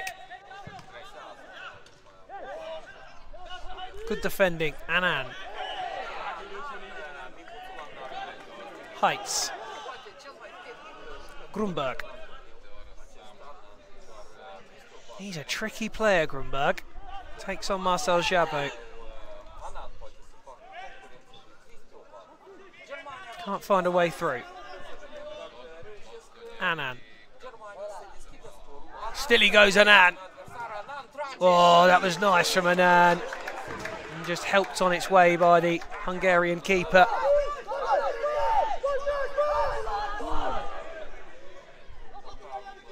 Corner. Giardini will take it. Short of Heitz. Pushed through by Soron, but he couldn't get on the end of it as Betts came to take charge. Becerra. Annan. Showing them tricky feet again, but Hungary get it. Becerra telling Heitz to leave it for him, and Betts will make his way out.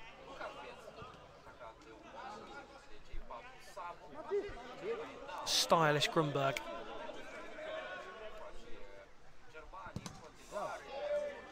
Job done again by Bencher Jabot, who's worked tirelessly, as all of this Hungarian side do. It's a real fight about them.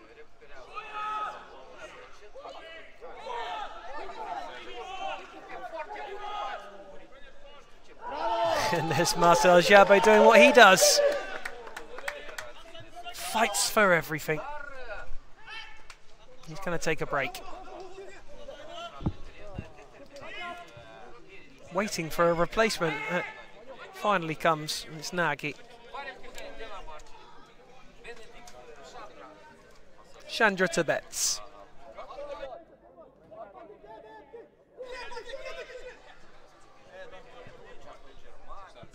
Chandra offering up on the other side for Betts, who let him know he was switching as he ran behind him. Bencha Jabot goes to ground. Verm comes away with the ball. Hungary won a free kick, nothing doing. Fruys attempting to take it past Spirulitz. 15 minutes remain. 0-0 it remains.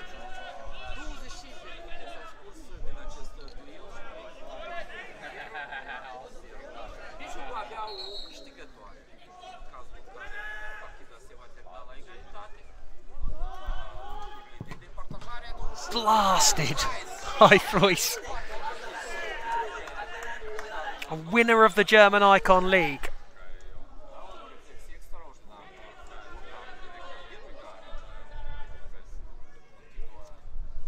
Charu punched away.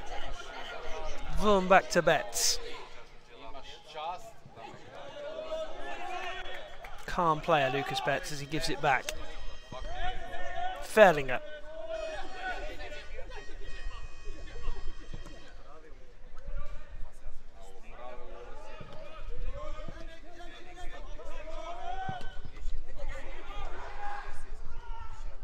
Header up by Vroom. Too enthusiastic for the Croatian referee's liking.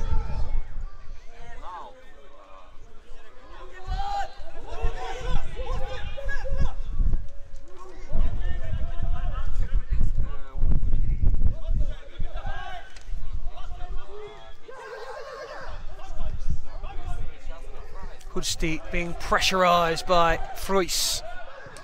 Hungary do well again though. Keeper has to go quickly and long, and Nagy can't keep it in. The German bench like that. They've just upped the tempo a little bit there and put a bit more squeeze on the Hungarians.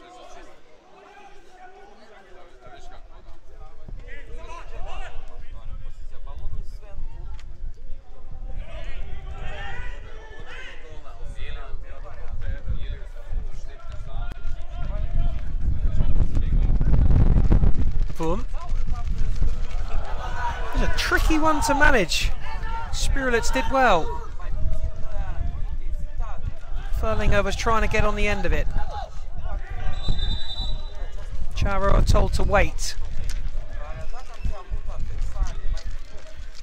Conversation to be had between Spirulitz and Ferlinger.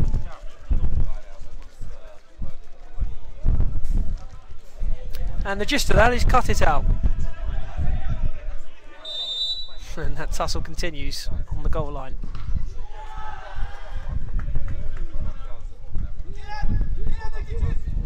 Tonat Chabot blocking. Charu will have another go. Bencha Jabot. Back to Ivanchik. Into the hands of Betts.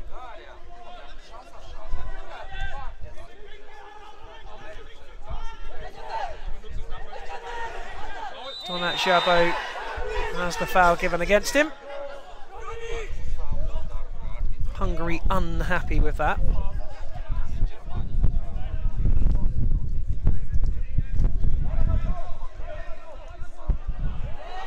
Jabot loses it, but a free kick given. Charu not happy.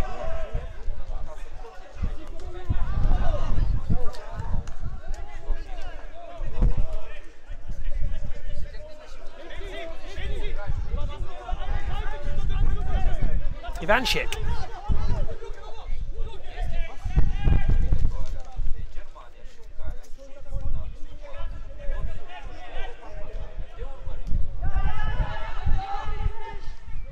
Oh, and that's a mistake, and it could be pounced upon by Fruys.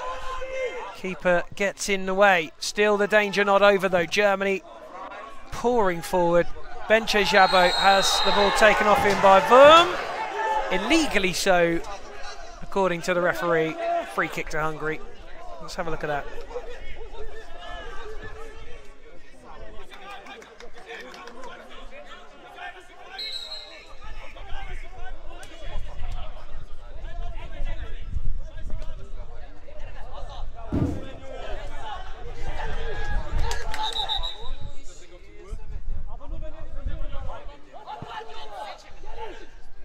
Betts in his area.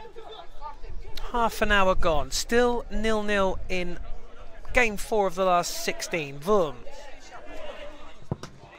Oh, he absolutely whacked that, Wurm. And Ivanchik had to react so quickly. That was flying in.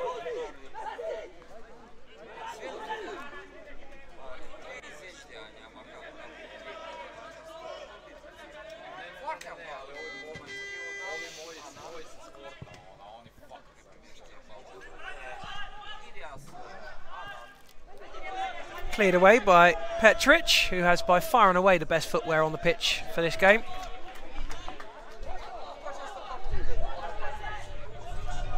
Matched by Grunberg, who has the same. Becerra. Over.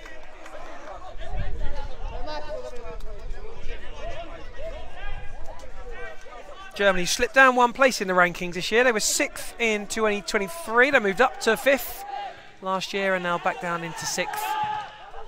But always a force to be reckoned with. Oh, that's a beautiful touch on the turn by Husti, but loses out. Betts away down the middle. Marcel Jabot away on the edge of his area. Betts asking for more options. Tobias Heitz asking for more balls.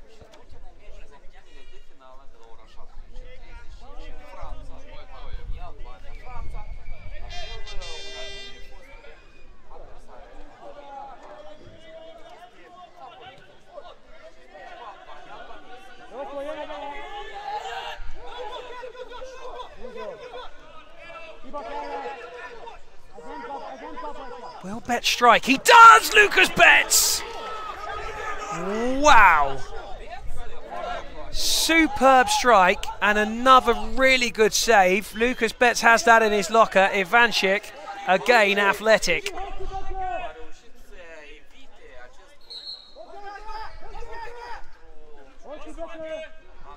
Into the near post, away from Hungary. Out of play.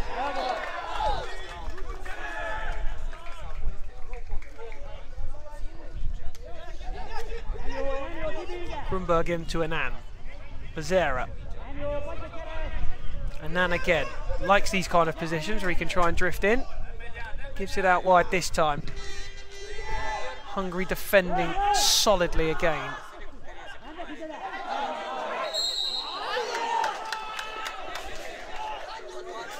Approaching 33 minutes. And it's another tight last 16 game. And the whole dynamic changes in soccer when it comes to the knockout phases. Marcel Jabot.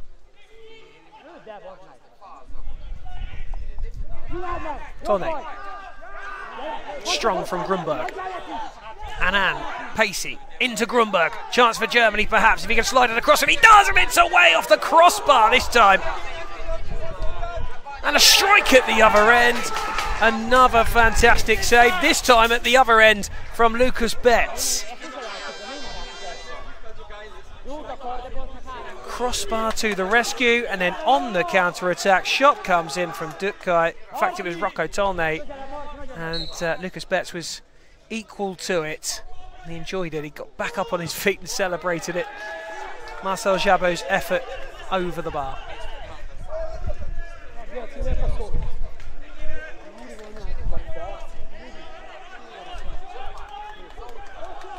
Donat Jabot's going to be forced to try and move forward now because he's not going to want to have Lucas Betts shooting again after the last one. Heitz!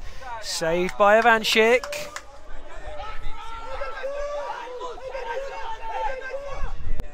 He's had a great game, Ivanchik. Nervy for both sides at the moment. Marcel Jabot felt that one as he goes down. Good old-fashioned clip round the ear hole for Marcel Jabot. And he's back on his feet.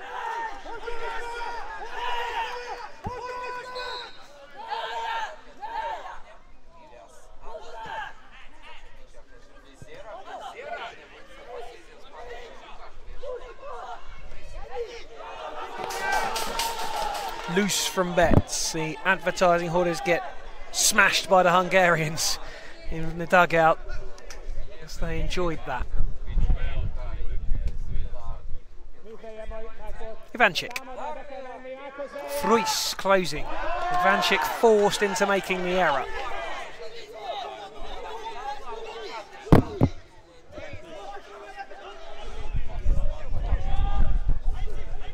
Annan.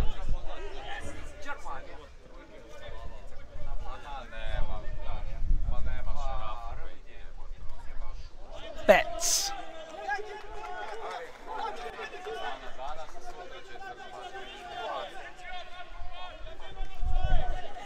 Heights. Annan. Annan looking to find a little bit of an angle from which to shoot, and he did in the end, but probably dragged himself a little wider than he would have liked.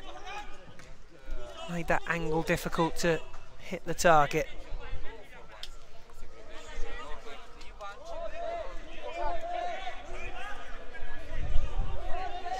Ivancic drifts it up top. Charo. Beautiful ball through. Big chance for Germany then. Away from Marcel Chabot, who, well, I told you he enjoys a good clearance as much as a goal. Love his enthusiasm, Marcel Chabot. Heart on sleeve. Fruis. I reckon he might fancy this. And he does. Ivancic again fully behind it.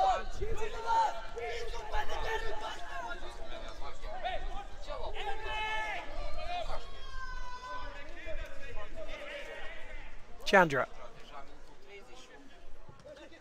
Boom. And Betts.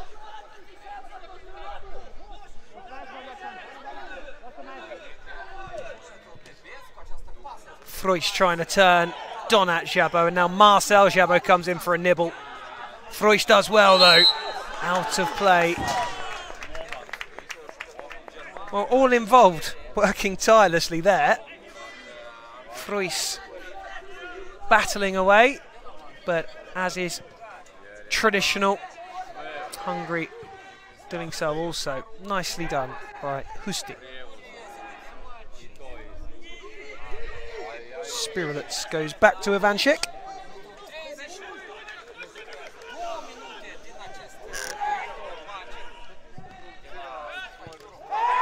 Donat Chabot turns and goes to ground. And Hungarians a little concerned that Donat Chabot might need treatment, but referees saying that, well, he'll get treatment if we tell him. And he's taken away, and there's a big argument amongst the Hungarians, in particular from Petric, that should have been a yellow card, and I think they're wrong.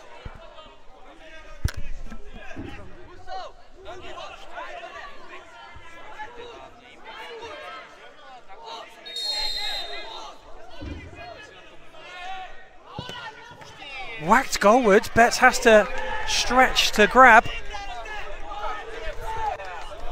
Daniel Husti was the man to hit it.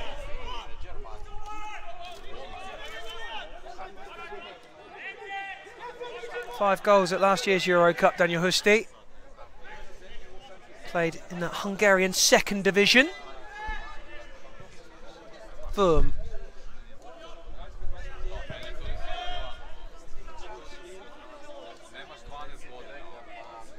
Charo going back to Betts. Final minute of the 40, and this at stand is heading to soccer penalties. Ben Chabot in the way. Celebrates the block in front of Lucas Betts. Charo, heavy touch, Donat Chabot! Hungary have stolen it! A mistake at the back from the Germans, and Hungary have surely won this game with nothing left.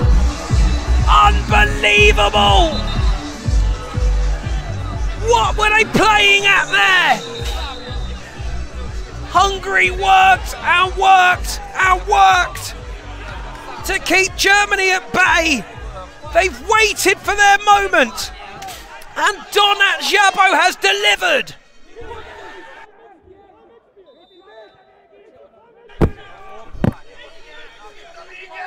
Unbelievable.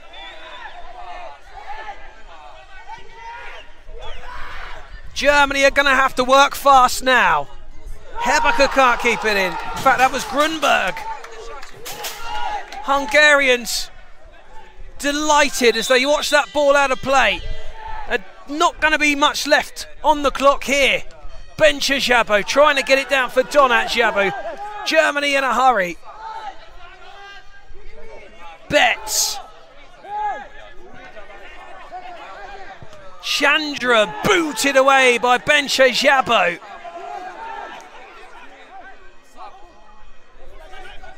Lucas Betts comes off, gives the ball to Anand, or the jersey rather to Anand.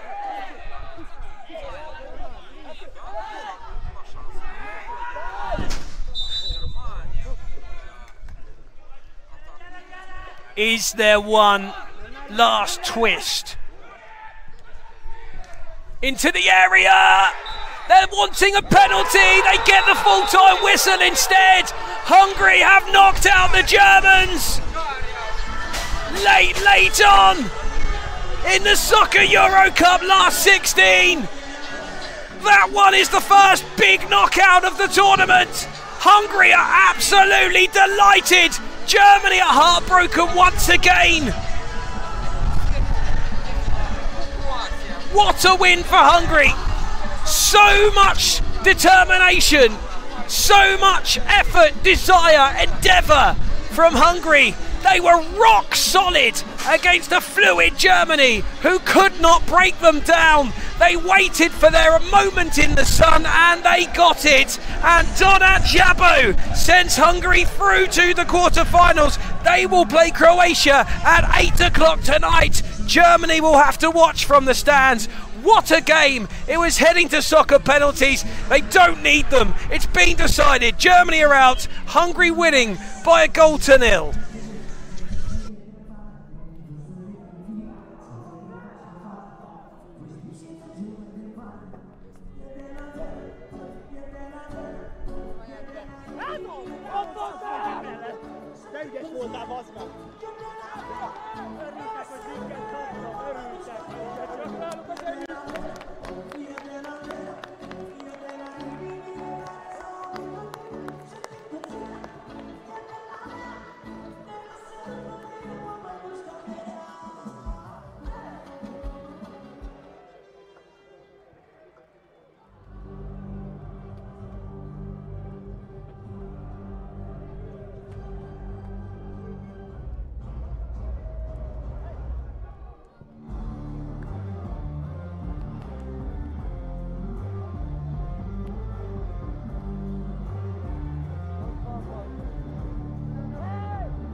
Socca Moldova, rețelele de socializare, știri, video și foto. Prezentăm la Monica interesant și rapid.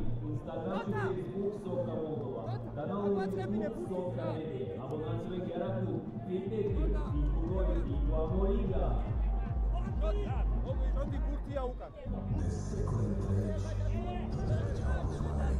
Hagyja meg, kit érdekel? Nem voltam rajta, elvágunk! A töltőt el kell is élni, hallod? Töltőt ki kell hozni a pacsot, nem egy másik napad. Soha nem marad papírtam, hogy... Bazd meg, rakják az ellenfélnek! Tesó, nagyon nagy meló volt! Hát ez spoiler! Ha făcut o sărbătoare. E atât de bine când redescoperi imagini momente trăite alături. E atât de bine când ne amintim că am fost făcuți pentru a fi împreună.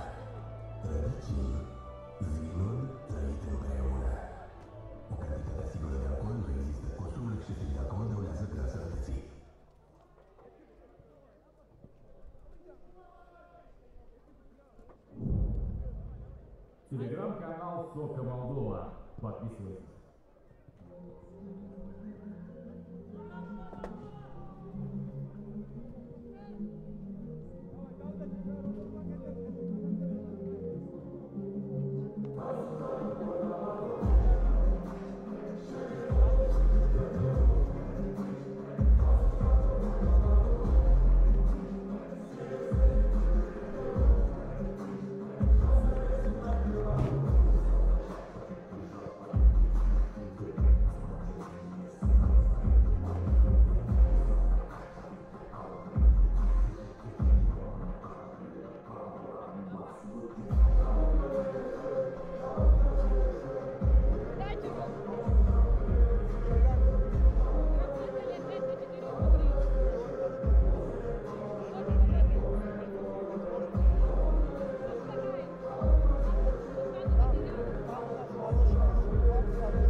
Game 5 of the last 16. We've just had a shock.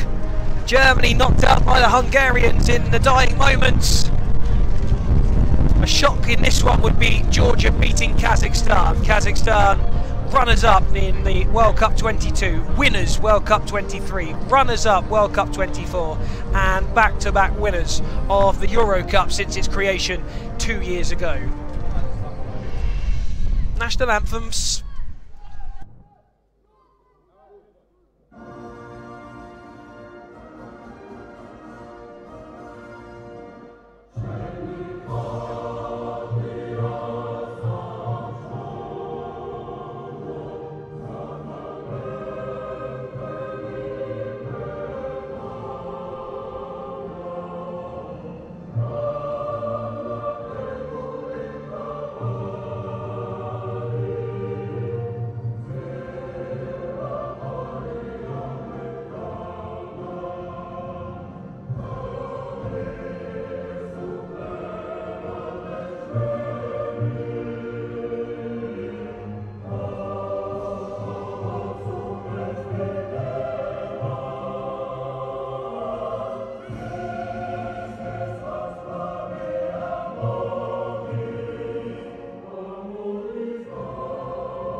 Kazakhstan and Georgia then, game 5, last 16. And it's the twice back-to-back European champions, Kazakhstan. No other nation has ever won the Soccer EuroCup. They are the sole holders of this trophy. Georgia finished 4th in the EuroCup in 2023. And I'll be hoping they can reach a final this year, but it's going to be a tough ask against Sasin Galiev's side, who you see there, and key names in the Kazakh side. Adilov, number 14, who's got 3 goals in the EuroCup so far. And of course, the maestro, Ty Basarov. And he's in a class of his own, Ty Basarov. Player of the tournament in Moldova 2023. And player of the tournament in Germany, the World Cup 2023 also. Just unstoppable. And there's the Georgia side. And the main man for me, who's it stood out and impressed me, Enukidze, the number 20 there. Really useful player, and Todadze as well, the captain and number 3.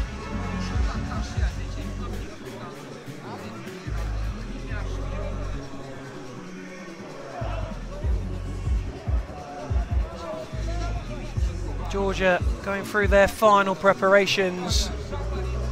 And there is Taibasarov, the king of Kazakhstan. Dangerous, dangerous player.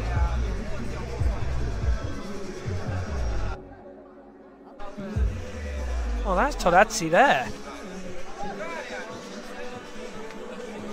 He's not kitted up.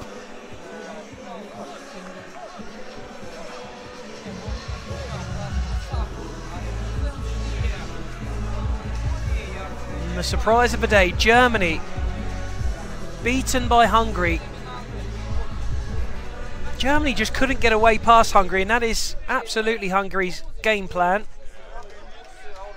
They were very passionate all the way through, very concentrated, steely determination from Hungary. They were gifted an opportunity as Kazakhstan strike early. Donat Jabo took it. And there is a lot of disappointment and dejection among the German ranks. Ball going outside the stadium. Fortunately picked up by the German commentator who's just milling around outside. More balls in the ground.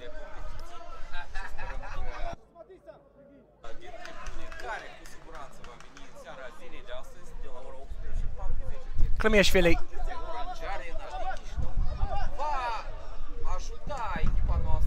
Blasted to Sinabayev. In fact, it was Kuanishbayev, captain.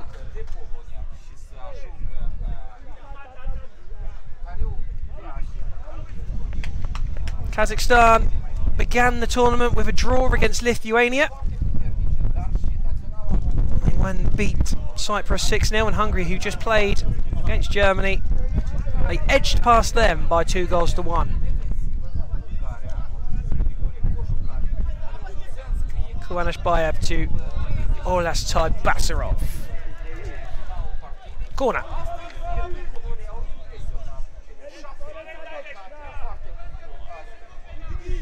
Kazakhstan, who always find a way, didn't quite find a way in Oman. They were beaten on penalties by the hosts. Headed away by Georgia and watched out of play by Adilov, who has been the big goal threat for Kazakhstan so far. That's Iskender.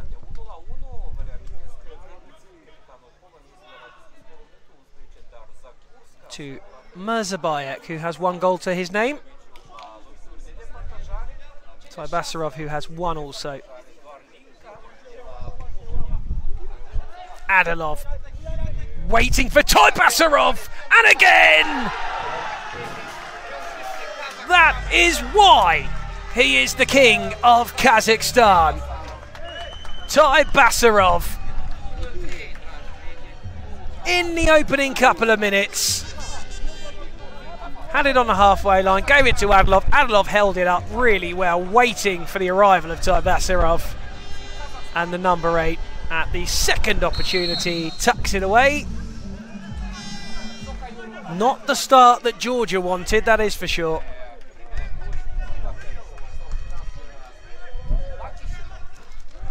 That's really going long.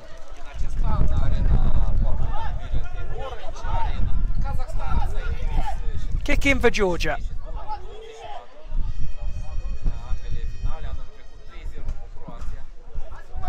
Into the side netting.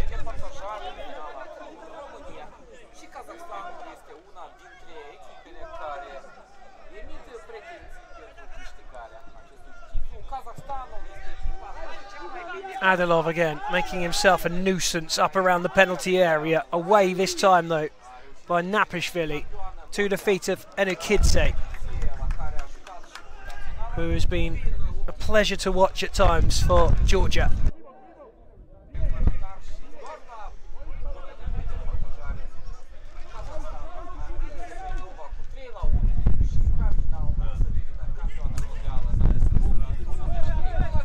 Adilov to Kulish, wide.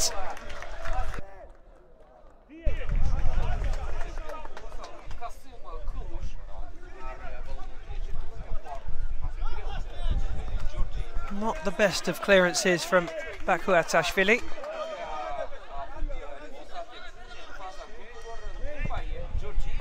Kulish up to Adilov. Backing in, says Marek Skura. And a bit of a shirt pull as well, for good measure. Free kick for Georgia. Napishvili scooping long. Lovely touchdown and turn from Anikidze. 2 yellow shirts around him.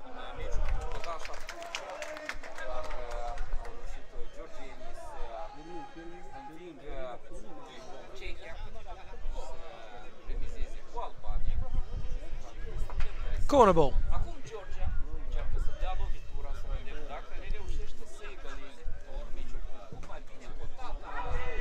All the way through and out for a Kazakh kick in.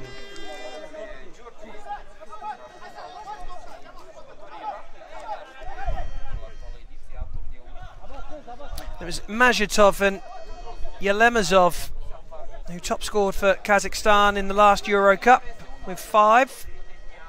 Tolga Taberganov won best goalkeeper.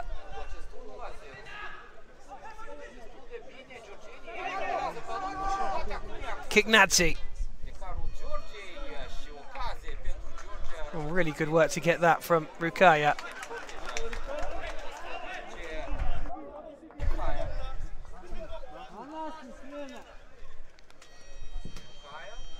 And another one that fires through. Kazakhstan were the top scorers in the tournament last year with 29 goals in regulation time, not including soccer penalty shootouts. They were the only team in their group to win all of their games.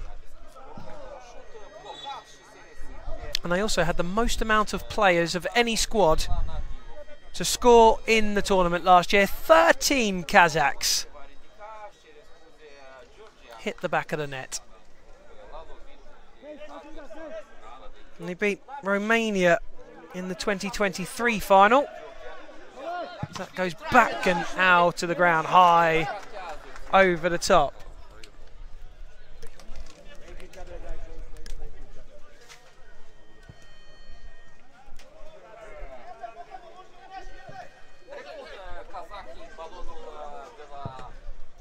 Zumabekov hitting that one.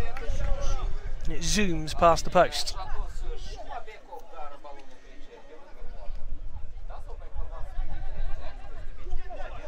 A 2-1 win on penalties in 2023 for Kazakhstan after a 1-1 draw with Romania. And they're pretty good from soccer penalties. And there's a shot that comes in from Anikidze, who I mentioned is pretty important for Georgia. And if they're going to get goals, he may well be at the heart of it. Misplaced pass this time from Alkambakov.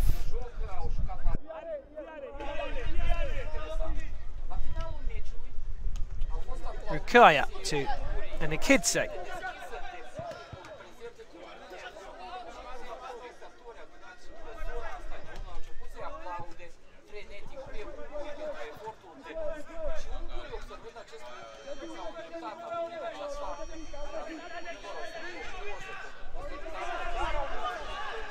Nice from Kazakhstan down the right hand side. Well defended though by Napishvili.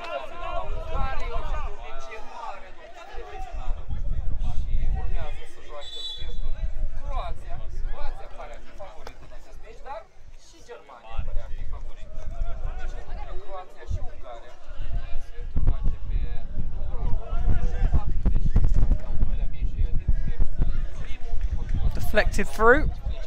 That will be Kazakh's ball.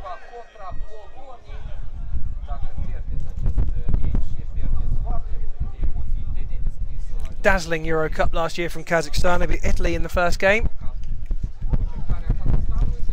Georgia a little casual there. Took them a little while to get going against Italy in that opening game. 3 goals in the last 7 minutes. Dozhanov, Adilov and Mazhitov.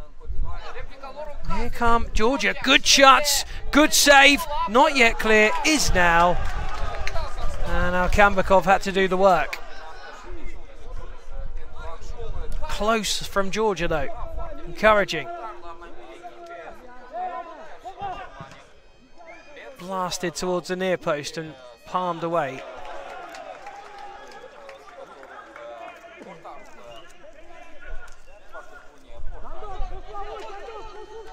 Another smash hits the first defender.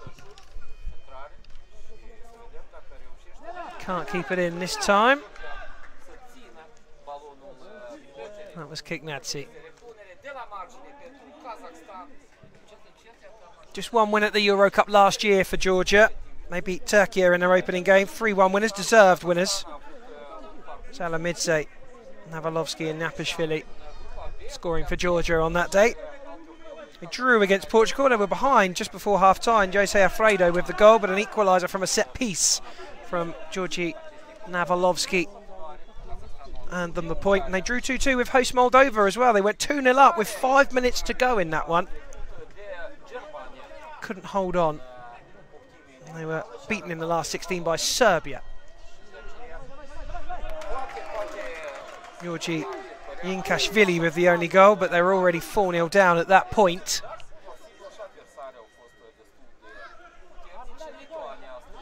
Looked at a good side in Germany. They beat Ireland 5-1, Scotland 3-1. Drew 1-1 with a very decent Morocco, and only lost by a single goal to nil against Croatia with just 4 minutes to go.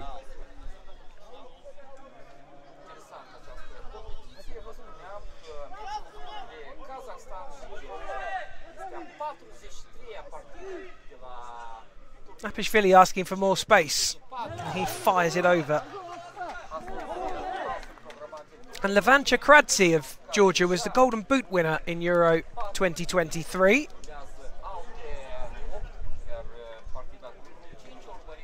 Georgia, of course, the hosts of the Soccer Sevens in the capital city of Tbilisi, which will be coming up later this year. We saw Georgi Kinkladze played for Tbilisi City Hall last year, the ex-Man City, Ajax and Derby County star.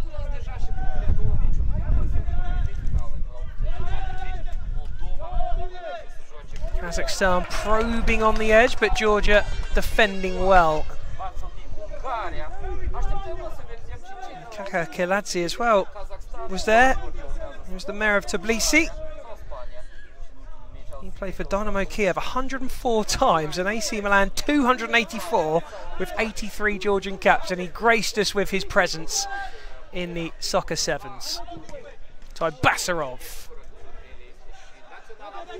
nicked well and a shot came in, blocked as Adilov tried to hit the target. 9 goals in the 3 games for Kazakhstan, just 2 against. Georgia with 7-4 and 12 against.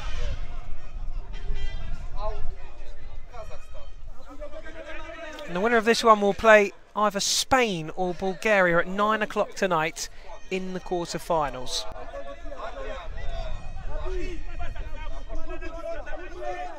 Kuanishbayev. Outstretched leg of Rukaya for the corner.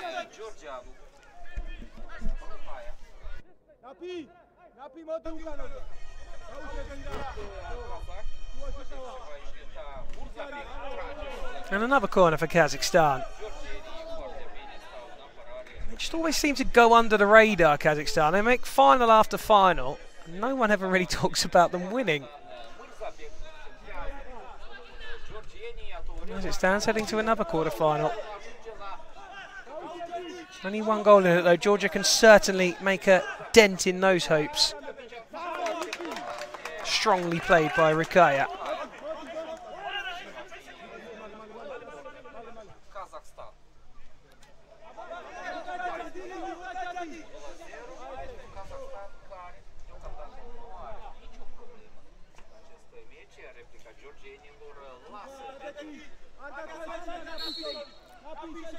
Here it comes then. Shot from ranges from Adilov. That wasn't far away. It took a little nick from a Georgian on its way through. And it will be another corner which Mirzabayev will take.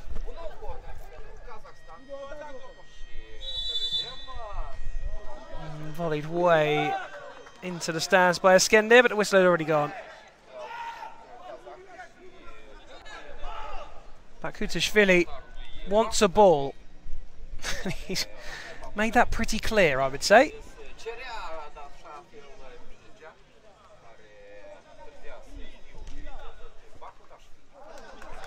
Flick on from Lobshanidze.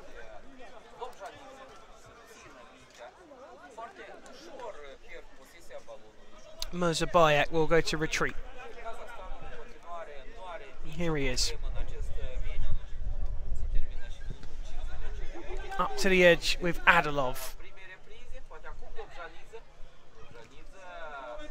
Taibasarov getting in. Georgia winning it back again. Taibasarov having a nibble and can't get near it. Chance for Georgia with the shot. And it was Kiknadze. Didn't get a clean enough contact that time.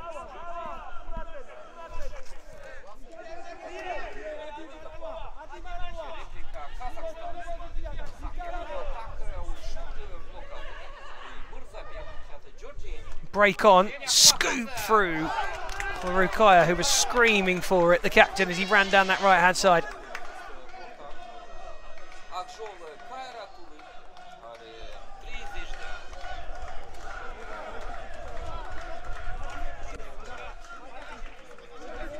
Georgia moving down 2 places in the rankings this year to 26th.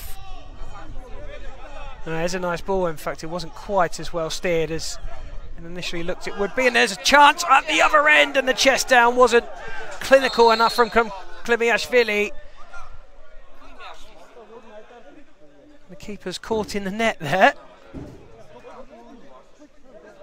Just a little ginger. Referee, just come and check he's okay. Get him out of the net.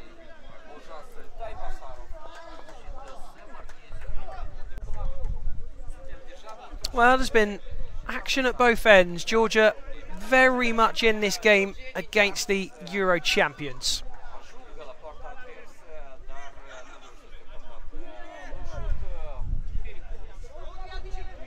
Tussle between Adilov and Napishvili results in a Georgian goal kick.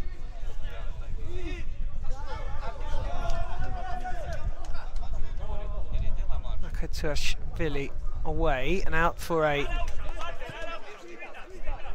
Kazakh kick-in with Kuderbergen. Adilov spins. Adilov, still Adilov, keeper holds.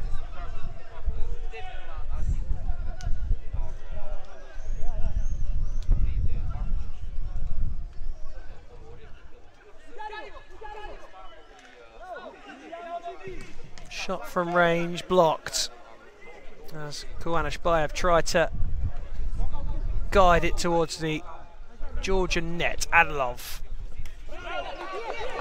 Good, strong defending from Klimiashvili.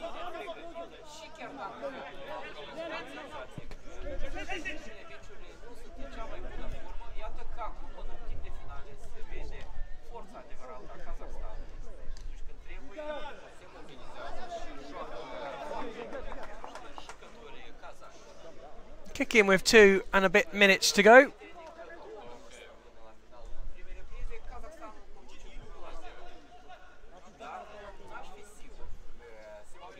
Alex Kerr asking for a little bit more space from Enikidze.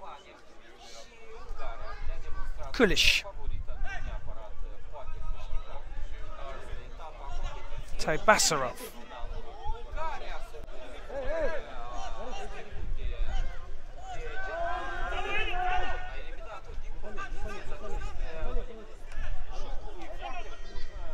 Napishvili goes long, looking for Enikidze.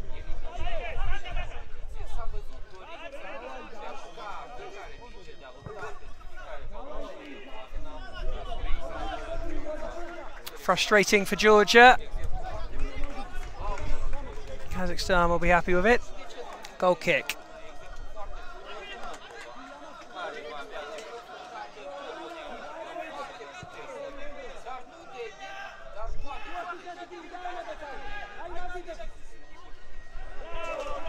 And that one runs through as well.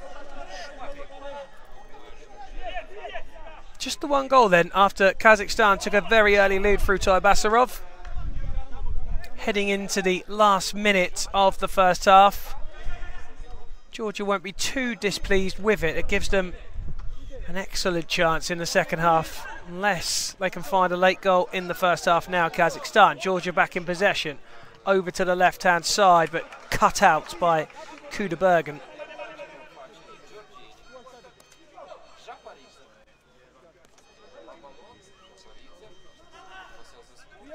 Now Tobishvili back Hutashvili.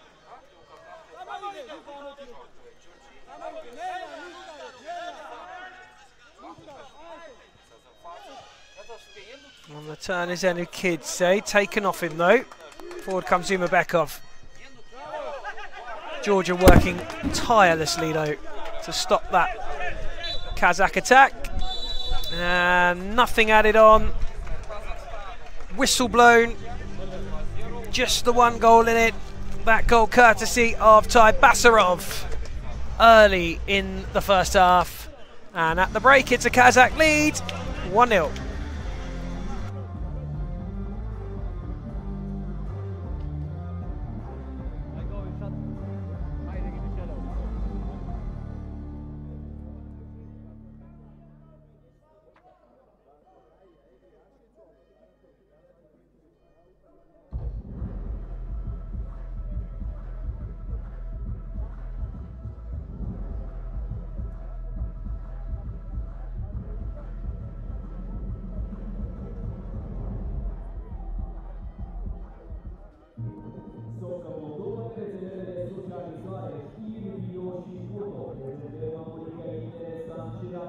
Instagram și Facebook Socca Moldova, canalul YouTube Socca Media, abonați-vă canalul, fideți, cu noi, cu Amoriga. De secole întregi, tot ce au pus oamenii în mână a trecut printr-un proces de transformare. Din pământ generos, adiere de vânt și soare plăpând, au făcut roată. Din talent transmis prin generații, grijă și hărnicie, au făcut trăiri. Din dragoste pentru oameni, blândețe și dorință de a împărtăși, au făcut o sărbătoare. E atât de bine când redescoperim acele momente trăite alături. E atât de bine când ne amintim că am fost făcuți pentru a fi împreună. Rădăcini, vinul trăit împreună. O cantitate sigură de alcool nu există, consumul excesiv de alcool urmează de sănătății.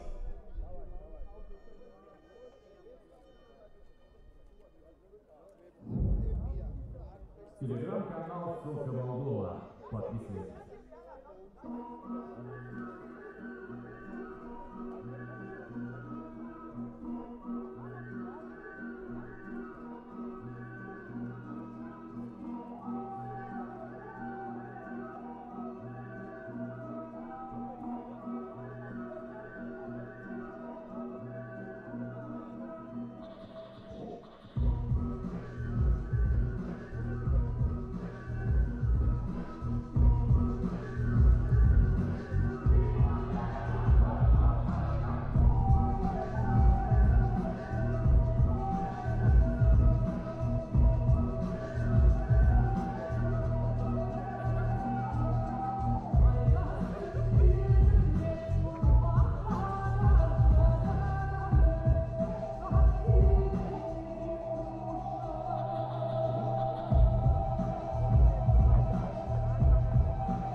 Kazakhstan leading by a goal to nil then. And an early strike is blocked out nicely by Napishvili. Georgia just that one goal away, well in the game.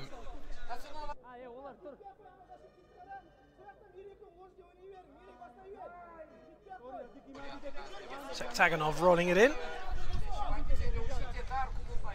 Kuderbergen.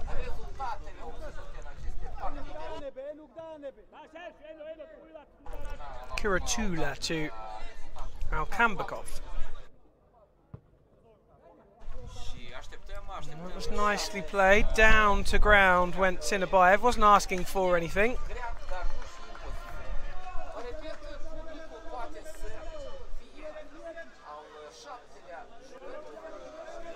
And Rukaya to his keeper.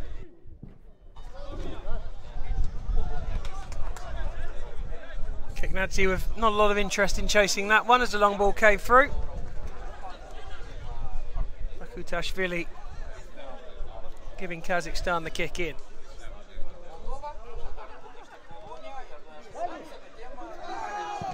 Akambakov! That wasn't far off. One touch and a solid strike that came off of the number 22 Rukaya. Another strike, this time fired into Lobshanidze.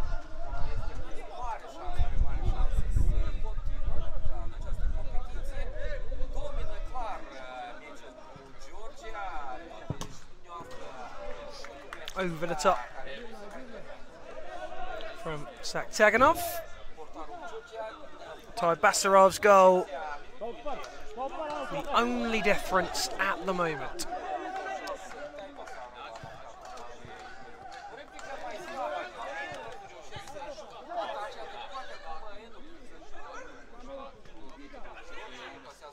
Nice turn from Napishvili. Couldn't get it under control there, Kiknadze.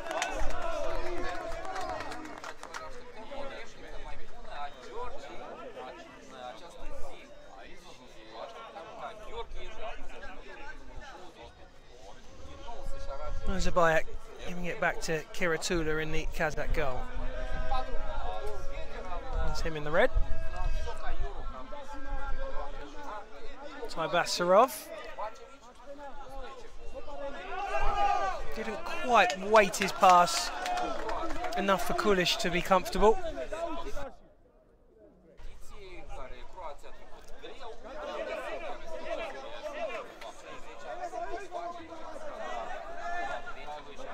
Napishvili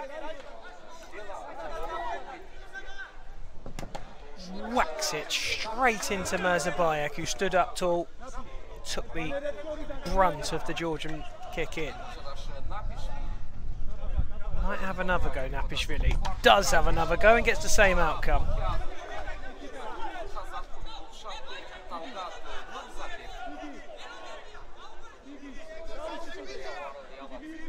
Napishvili again.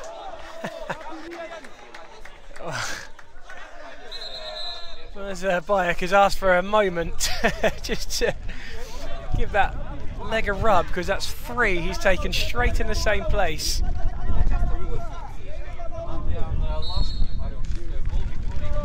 Surely he won't go again. He doesn't, and a scoop to the back post just trickles and drifts away.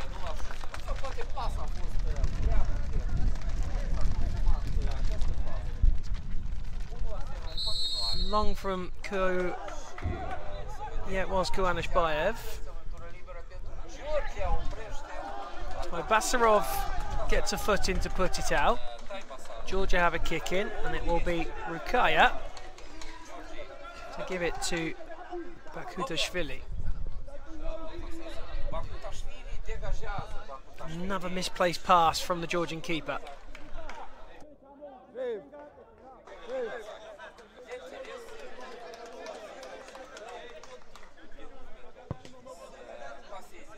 Mirzabayek over to the far side for Kuanishbayev.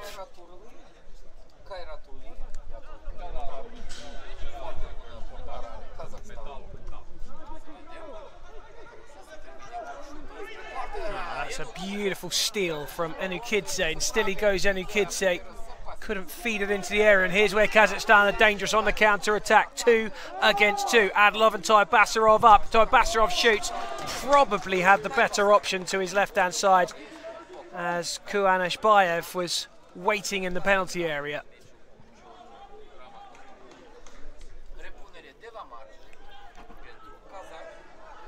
And that is Kuanashbayev. Back to Mirzabayek. Adilov scoops it. Taibasarov asking for the kick in and is awarded it.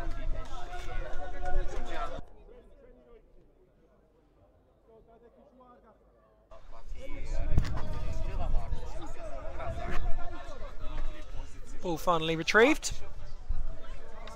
Now it's with Mirzabayek. Didn't quite get a hold of that one.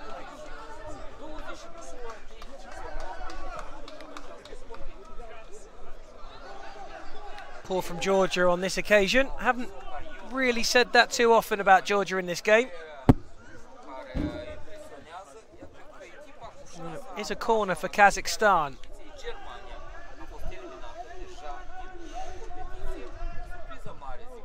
Roll into the near post. Hacked away.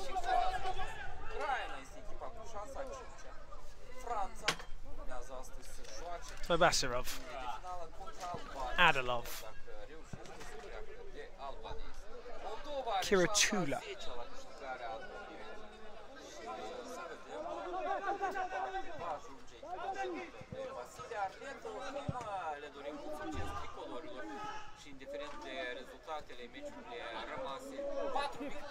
Shot comes in and out goes the leg of Napishvili to block.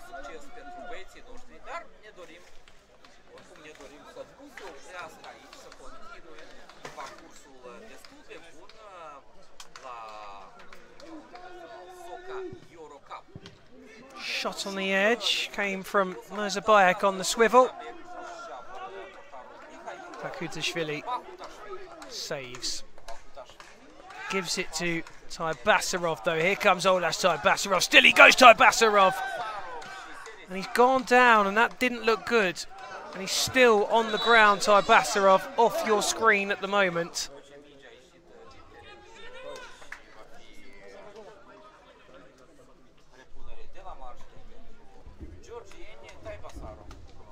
Back on his feet.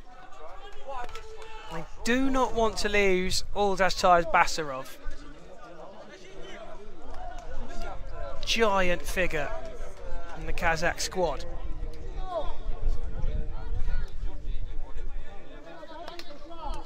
On trots Alkambakov.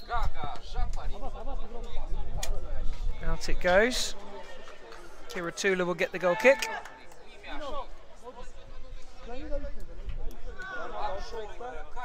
Adilov.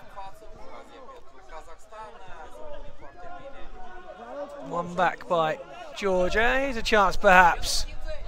Enukidze needs support and has to go back to Rukaya. Tobishvili forwards for Kimiashvili.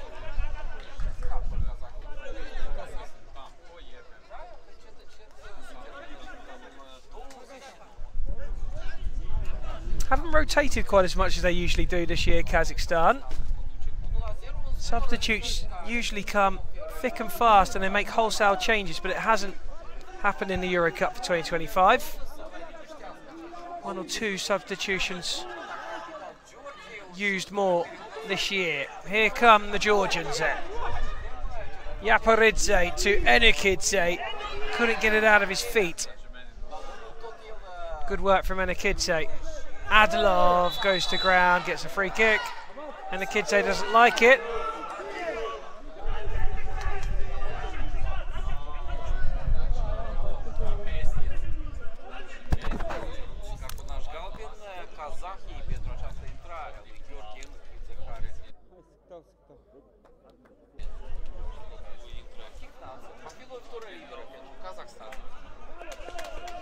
Adilov is the man with the hands on his hips, joined by Alkambakov, who then walks away.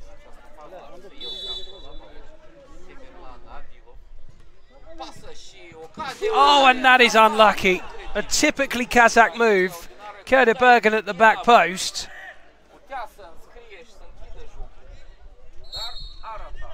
Very Kazakh, that.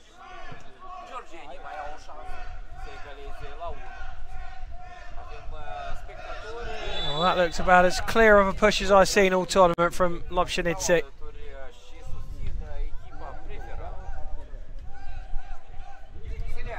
Saktaganov.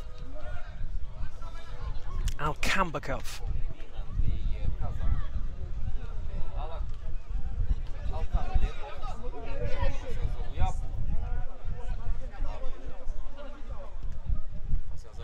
And 1-2 on the edge. No shot allowed by Lobshanidze.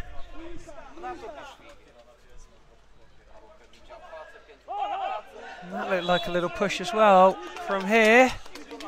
But Georgia have a corner.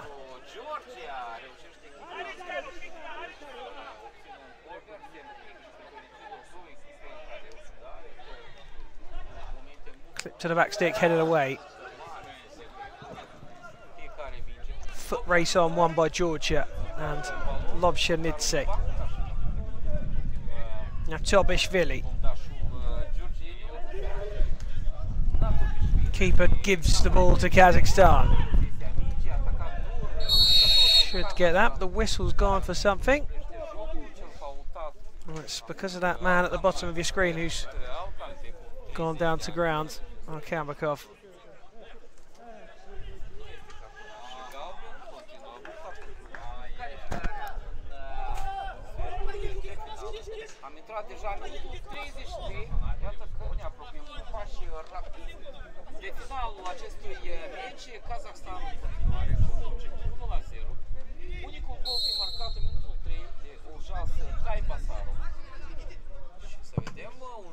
Blasted goalwards by Zumabekov.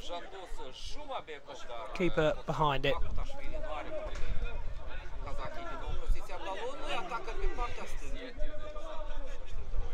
No, neat and tidy footwork. Blocked and away from Georgia, but back into the possession of the Kazakhs. Saktaganov to Kurda Bergen. Alkambakov.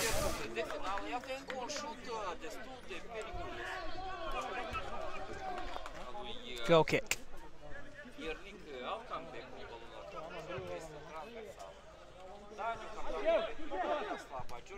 Zumabekov spreading it across to Sinabayev.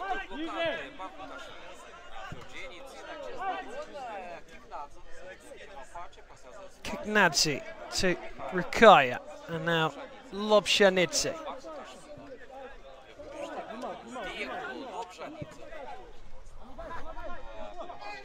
Klimiashvili. Out of play. Well, they're giving Kazakhstan a good contest here, Georgia. The only thing there hasn't really been from a Georgian point of view are a couple of gilt-edged chances.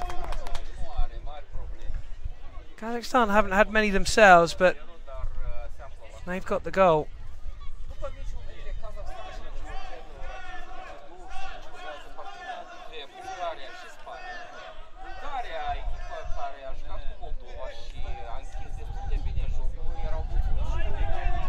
Basarov. Kiratula. Basarov forced into making the mistake. Good from Georgia.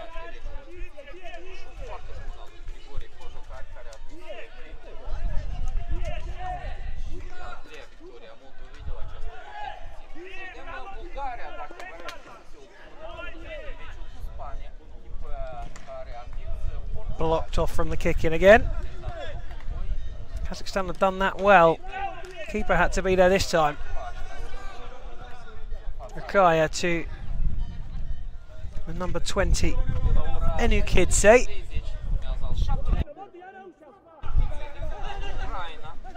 Kulish trying to get down the line.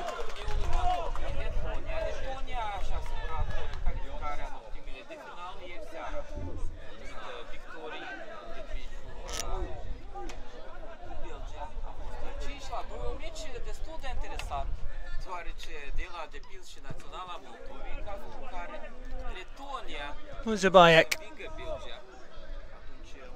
Basarov to Kiratula. Into the last 5 minutes of the game. This game 5 of the last 16. Basarov driving. Tackle was from Kiknadze. Legally so, says the referee.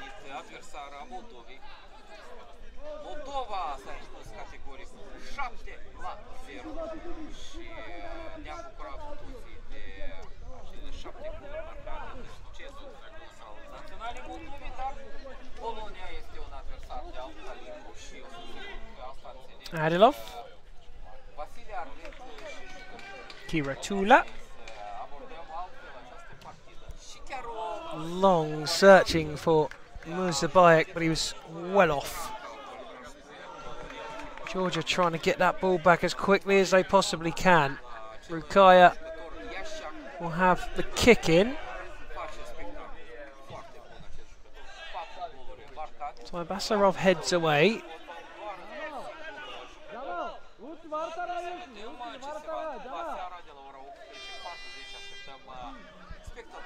Rukaya. Napishvili. Kimiashvili. Nearly sneaked it to the back post for Kiknadze, but headed away.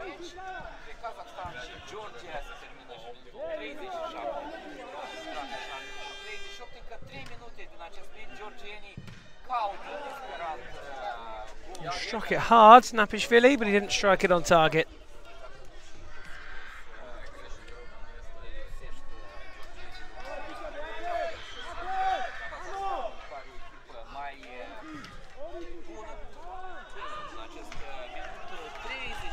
Georgia given the ball back. 2.5 minutes to go. We saw a late goal for Hungary against Germany. Georgia need the same. Georgia, though, just need it to stay in it. Hungary scored it to go through.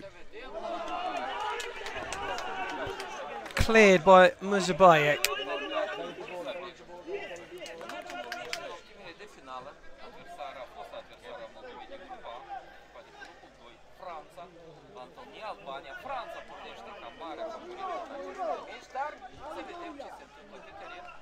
Rukaya to take the corner. Chip to the back post isn't a bad one. And Ukite just tried to help it back across the face and couldn't get there. And Basarov can't get that one.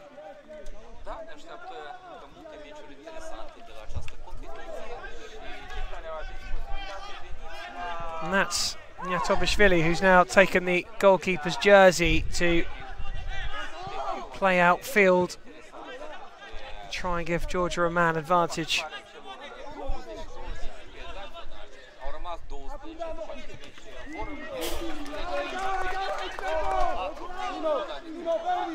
Klimiashvili. Shot is a good one from Napishvili. Taken off the foot of Klimiashvili by Enukidze.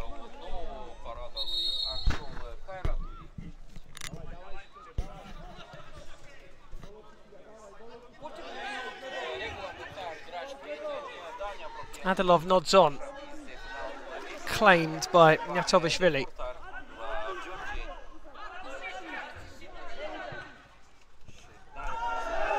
Kazakhstan want a free kick. No, says the referee. Here come Georgia looking for a late equaliser to take it to penalties.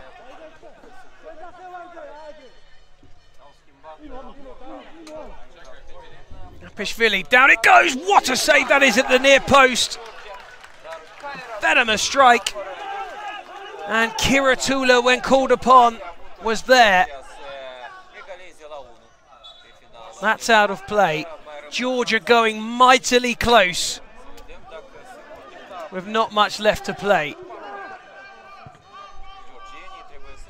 Rukaya over the top, volleyed away by Adilov. 2 minutes of added time indicated.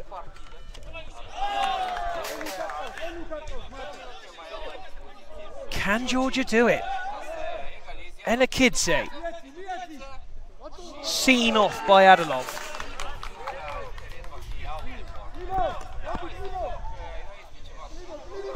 30 seconds of 120 have gone by. Kiratula will have to pick the ball out of his net,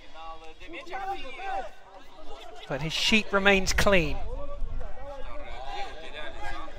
And that is game over. Simple as that. Now Tobishvili didn't want to go for it, neither did Napishvili. Sinabayev did. And he flicks it in, and the Euro champions, Kazakhstan, are going to move into the quarter-finals against either Spain or Bulgaria.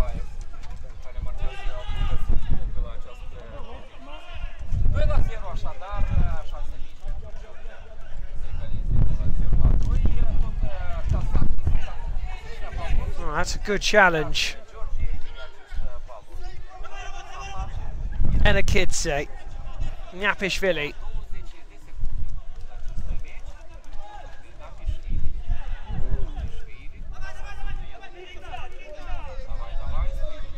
Enakidze trying to take responsibility and shoot from range, but it's blocked off by Adilov. That's a really good defensive header. Running back Sinabayev, who just scored of his head at the other end. Oh, great ball over. Enakidze misses, it won't matter, the whistle's blown, and Kazakhstan have done what Kazakhstan do. They've moved themselves into the next round, and they were just so difficult to break down.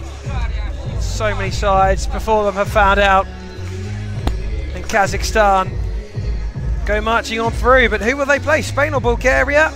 That's to be decided next. Their quarter-final will be at 9 o'clock tonight as we just go past 3 p.m. here in Chisinau.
Телеграм-канал Сока Молдова. Подписывайтесь.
Pongo yo y ya está, luego.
Another game for you in the last 16.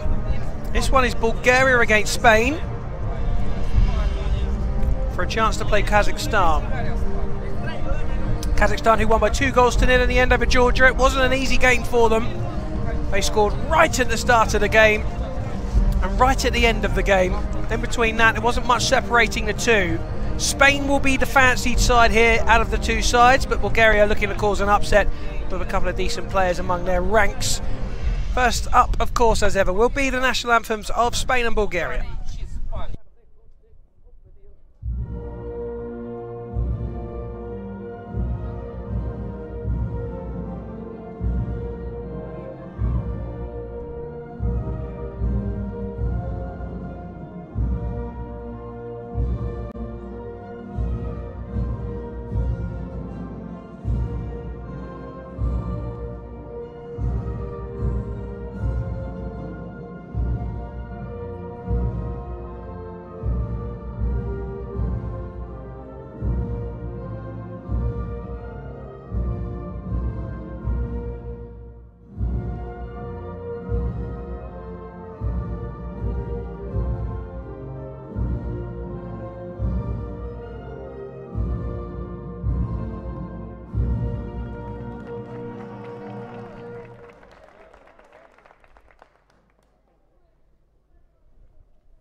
Spain have come and pulled up trees in the EuroCup.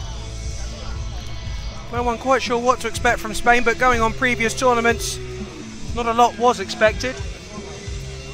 They've changed their format in terms of selection now, and that has made Spain a much, much stronger side. And there's the Bulgaria team. Number 3, Alexov, one to watch. Georgiev. And number 7, former international footballer, 50 caps for Bulgaria. Referees, Adin Nasic of Croatia and Josef Alini.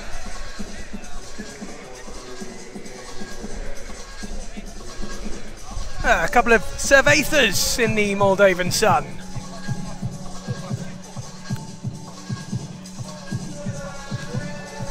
And there is that side. Probably the pick of the bunch, number 9, Luis Samuel Villalba Lechuga. 1 goal for him. Edgar Pla, number 7, has 2. So too does number 16, Roberto Galan.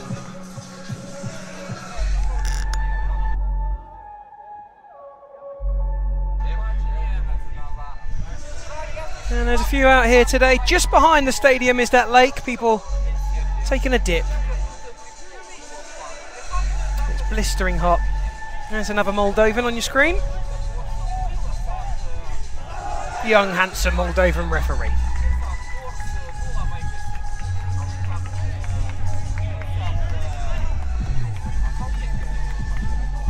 Bulgaria third place in Group A behind the hosts Moldova, who topped the group.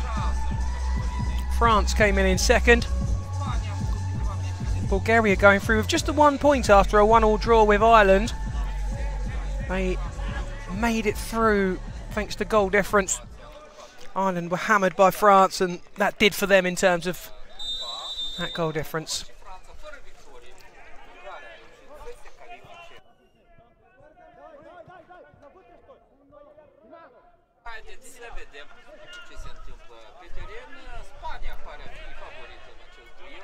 Ball back in there from Jon Munya. And that is Munya there with the hairband.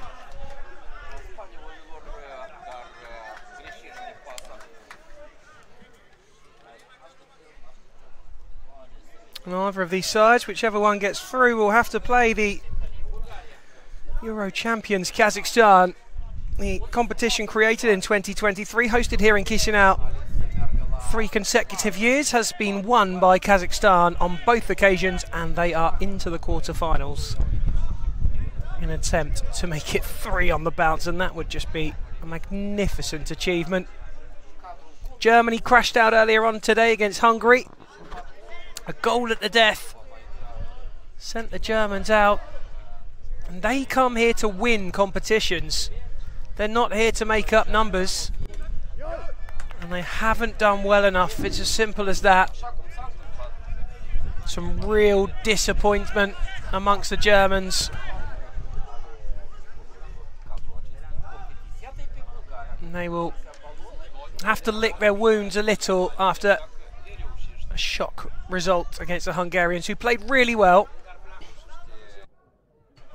Blocked off Germany. Didn't really allow them to play, because Germany are a side that can play, let me tell you.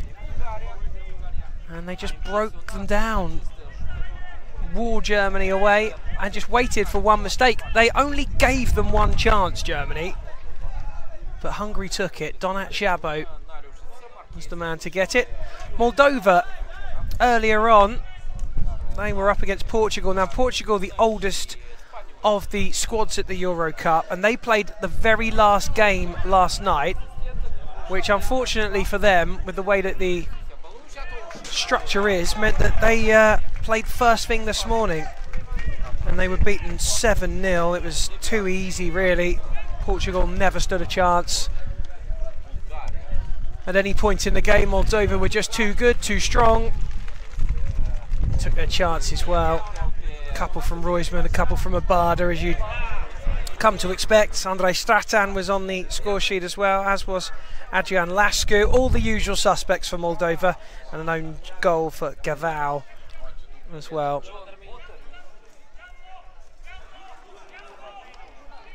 Game 2 was Lithuania-Poland. It finished 1-1. Lithuania equalising late in the game. Took it to penalties, but they missed all 3 of their penalties. Linauskas, Kusonovic and Viraitis, the goalkeeper, all missing. The only one to score was David Linker, who scored the first of the 3 Polish penalties.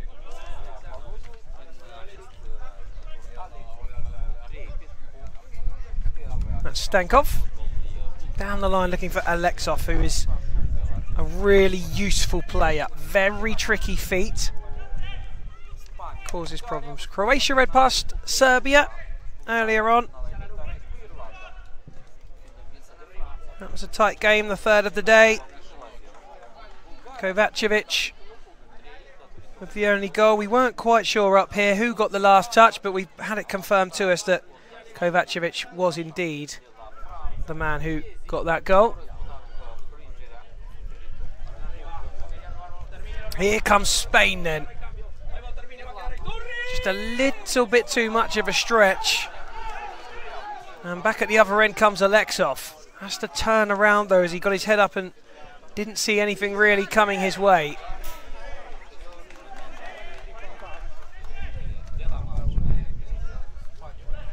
Kicking for Spain with Munya.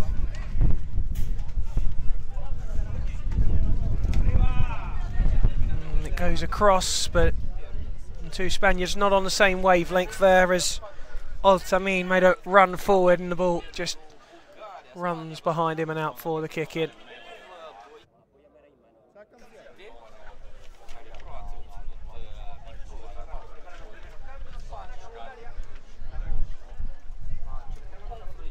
Alexov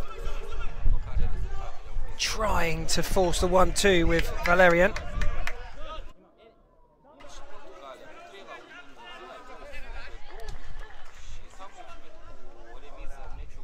On comes Ribeiro, who I like the look of. I commentated on him earlier on in the tournament. Thought he looked a decent player.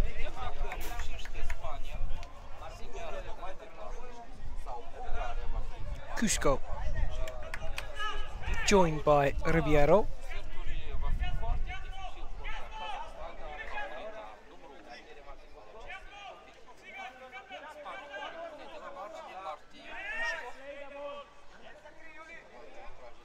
Shot over the bar from Marti Cusco.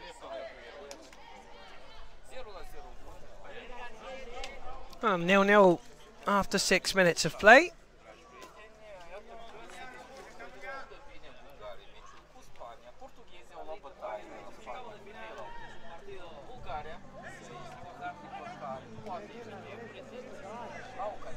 That's Milchev. And that's Georgiev. Two Georgievs in the side.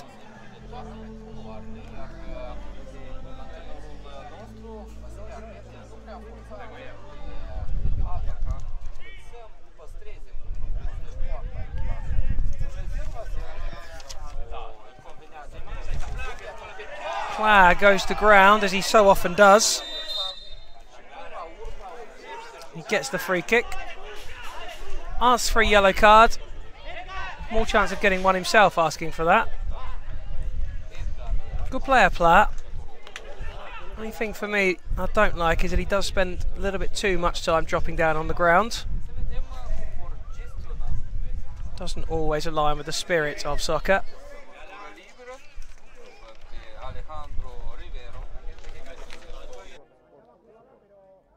It's got a wicked touch though, Pla. Really good technique.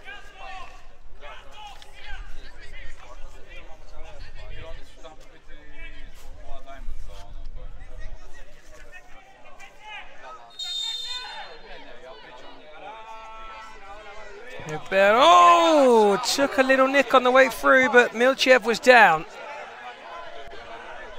Short pass is intercepted, and here will come Bulgaria away down the left-hand side with Petrov, who's dispossessed. And a free kick in the middle for Bulgaria. Not a great deal between the two so far in the opening 8 minutes.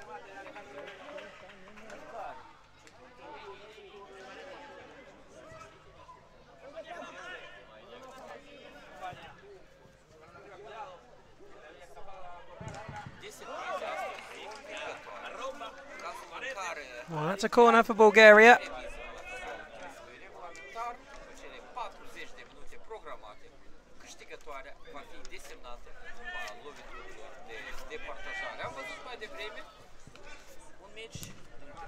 Couple of deflections through, and Bulgaria will have to turn back.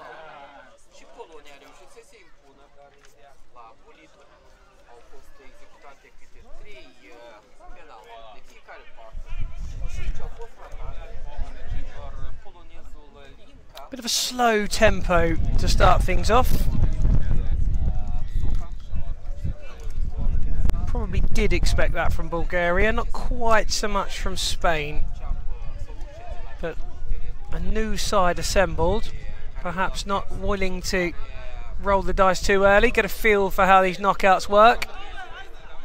They've got every chance, Spain, of going far in the tournament.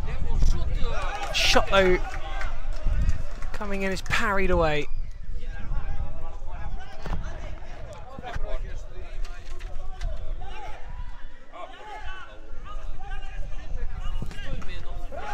Decently hit.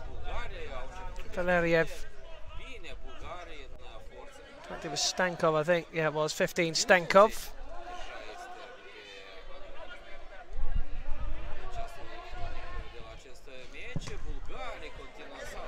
Well over the bar from Petrov.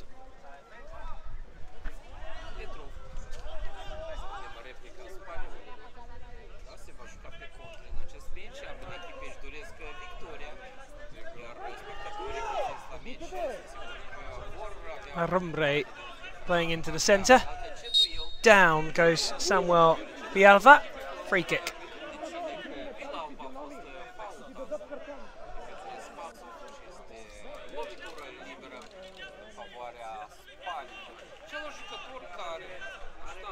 Alejandro Ribeiro taking a long run up towards this one. Smashes into a Bulgarian, out for a kick in.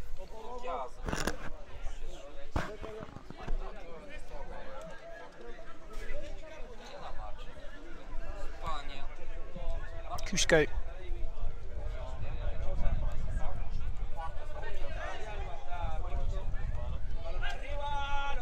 Clipped to the back, nodded down back into the penalty area and blasted away.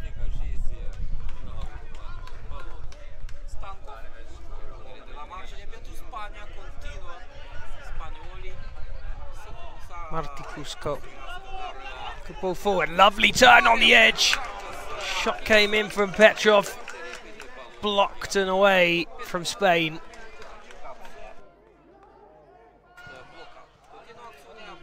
Miscontrolled, Spain will get it back.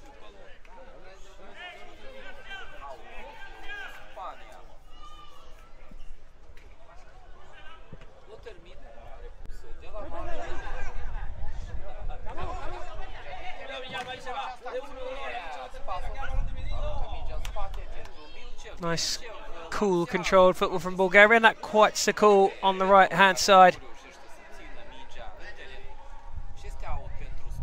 of the Spanish defence. And there's a kick in. Given away.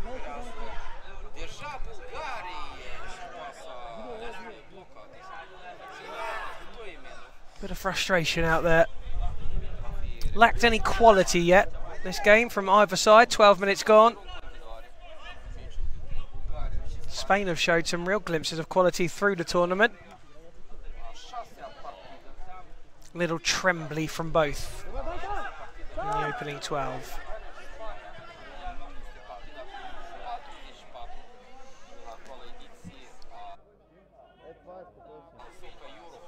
It's Milchev there.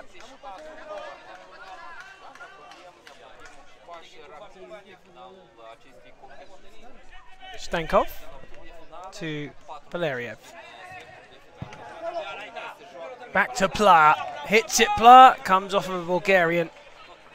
Corner for Spain.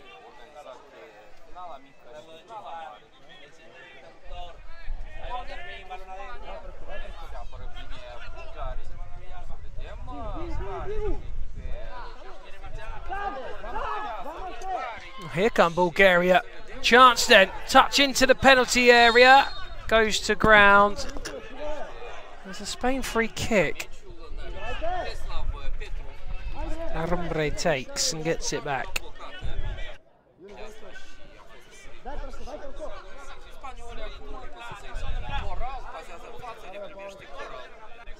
Jon Oltamin.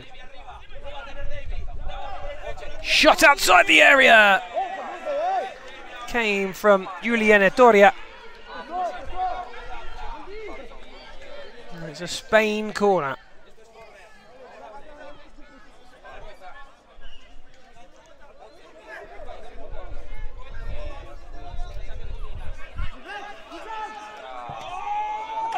Fizzing effort from long range, high and wide.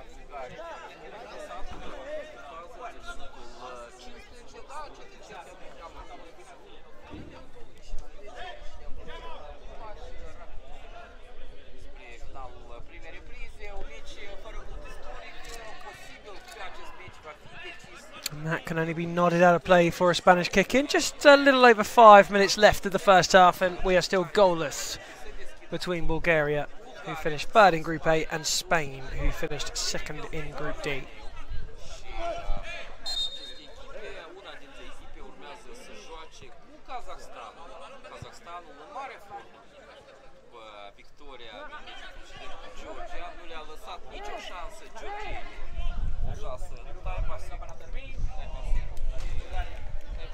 Header out of play. Spanish kick in.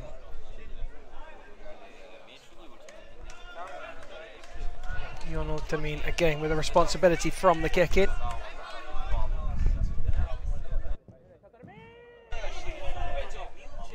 Keeper tried to catch it. Bounced off of his chest in the end, kind of rolled up his body in a way.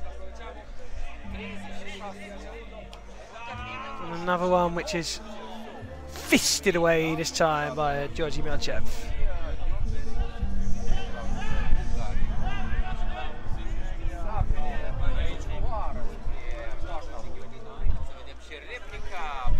Bulgari running down that left-hand side. Out of play. Spanish goal kick. Altamin.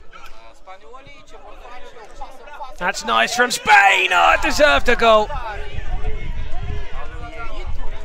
Ituria was on the end of it. Nice little ball round the corner from Pla.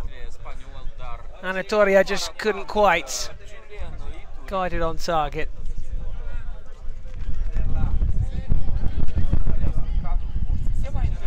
Pla chasing down. Milchev away.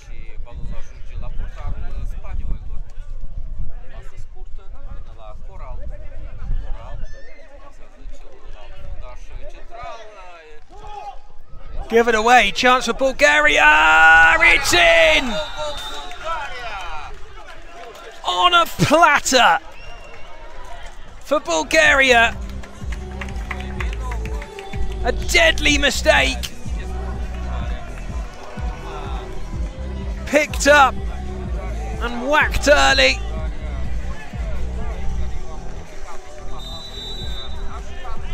Bulgaria have punished Spain, 1-0.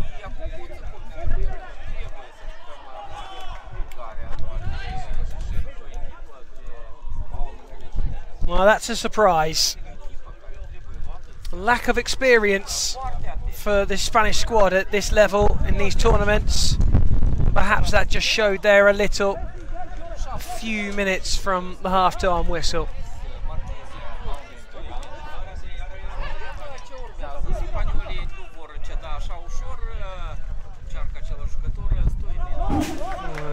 David Larumbre didn't get that right. Spanish skipper.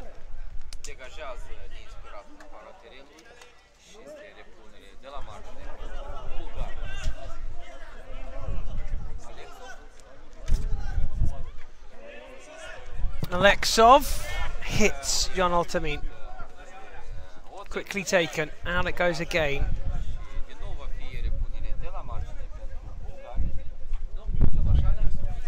Well, Spain heading towards the break.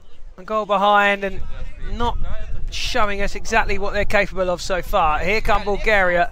If they can get a second before the break, then they would be right in command.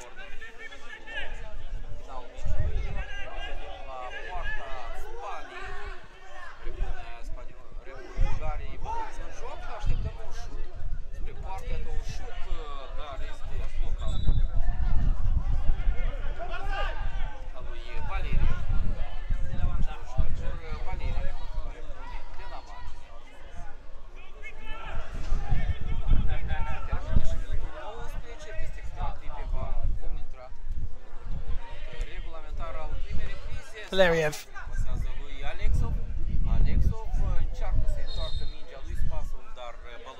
That will be Spain's. Into the last minute of the first half. It's not been a blockbuster. A tough watch.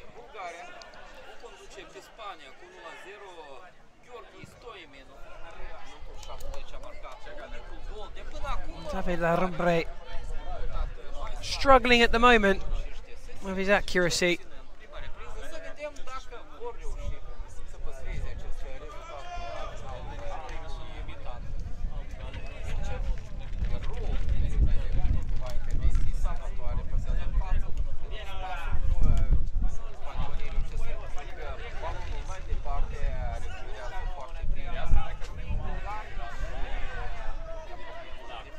driving run down the left-hand side from Ianov, and he's brought down. The free kick is given to Bulgaria on the stroke of half-time. Maybe enough time to get the shot away.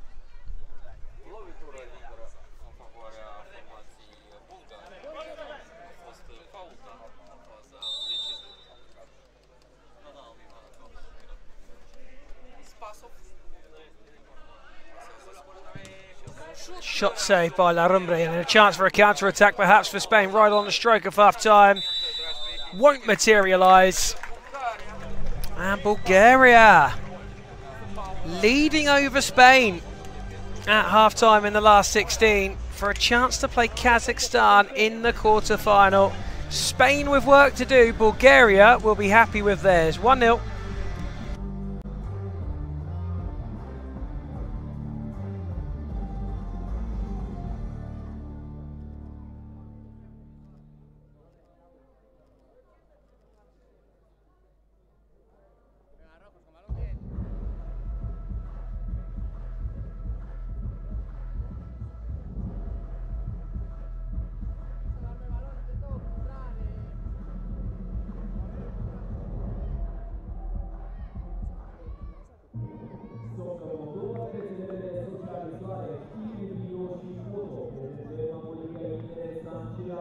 Instagram și Facebook Socca Moldova, canalul YouTube Socca Media, abonați-vă pe canalul Prietenii, cu noi, cu Amoriga. De secole întregi, tot ce au pus oamenii mâna a trecut printr-un proces de transformare. Din pământ generos, abie de vânt și soare plăpând, au făcut roadă. Din talent transmis prin generații, grijă și hărnicie, au făcut trăire. Din dragoste pentru oameni, blândețe și dorință de a împărtăși, au făcut o sărbătoare. E atât de bine când redescoperim acele momente trăite alături. E atât de bine când amintim că am fost făcuți pentru a fi împreună. Rădăcini, vinul trăit împreună. O cantitate sigură de alcool nu există, costumul și alcool durează de sănătății.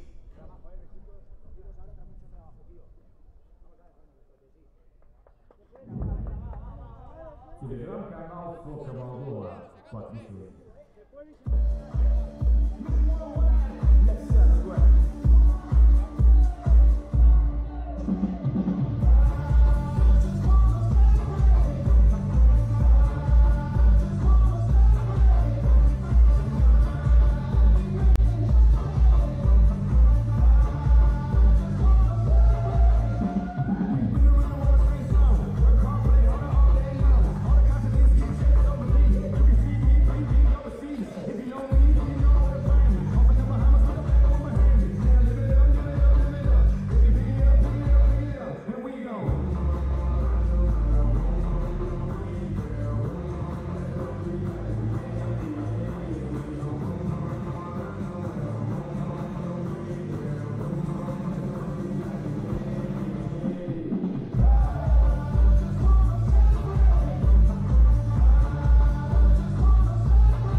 Much more required from Spain in the second half. Not a good half of football, that. I think that is fair to say.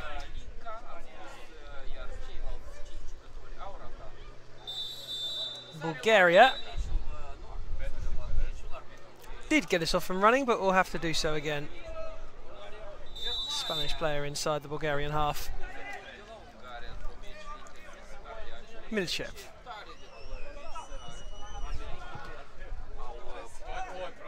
More pressure from the Spanish immediately, who are pushing higher and harder on Bulgaria within 25 seconds.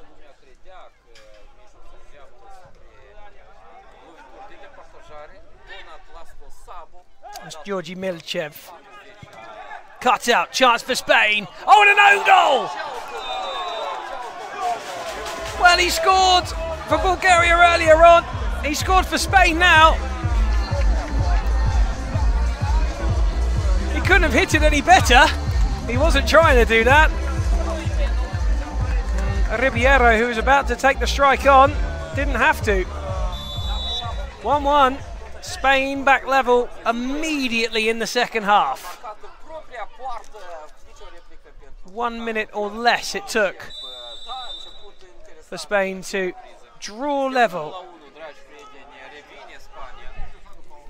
Bulgaria would have had a plan here to keep it tight and maybe win the game 1-0. That's not the way it's going to go. They're going to need to get another.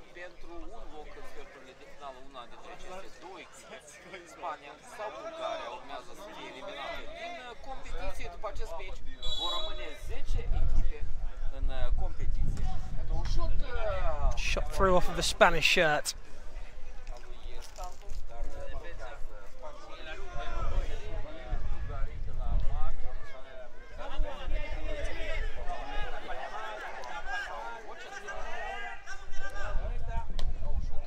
Blasted over by Petrov.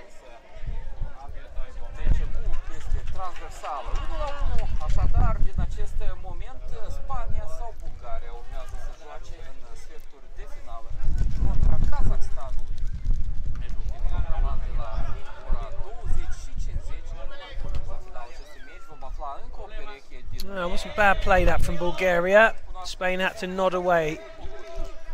Corner given.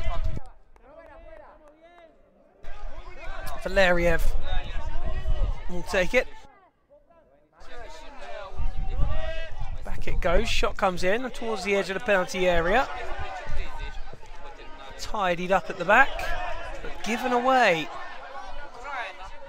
Nice run from Samuel Bialva, blocked at the back by Bulgaria on the edge of the penalty area.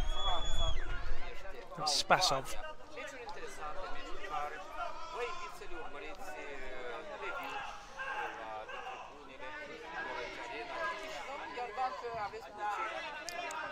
Alejandro Ribeiro just tried to feed it through for Samuel Bialva.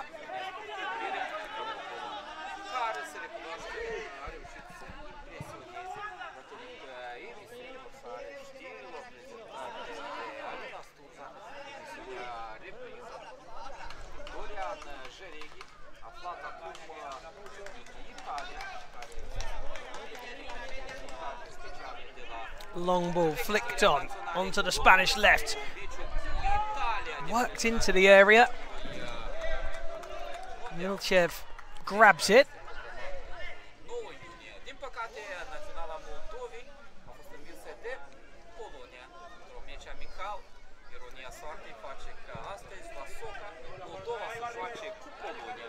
That's a foul.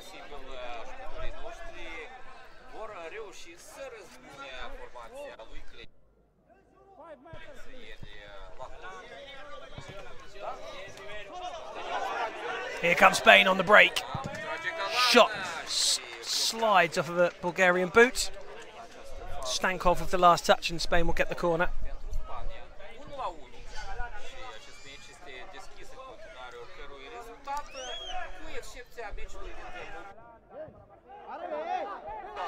Chance to line one up, and it was the number 12, Alejandro Ribeiro, who hit it. Again, it's off target.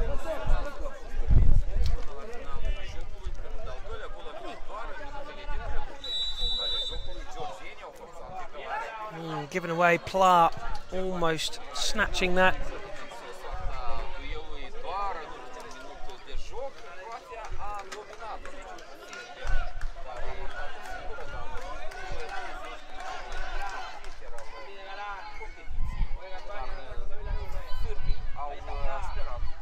David Larumbre forward for Pla, nearly got a head on that. Georgi Milchev grateful to claim.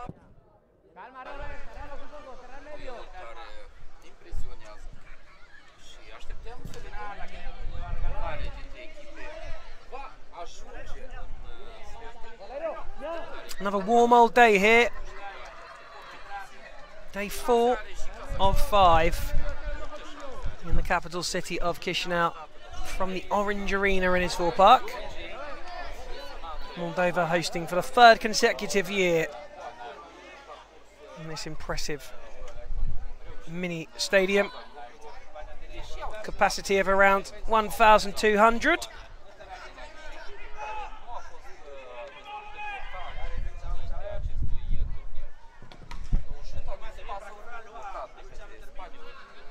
And back to Milchev.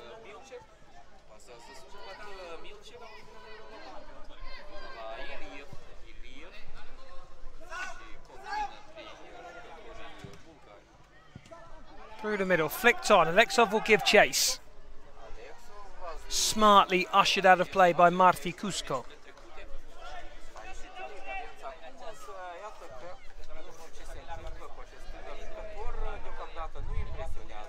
Alexov weaving, Spain retrieving. Lovely ball through, here's Pla for Spain. Couldn't quite get his feet right to just set himself for the shot.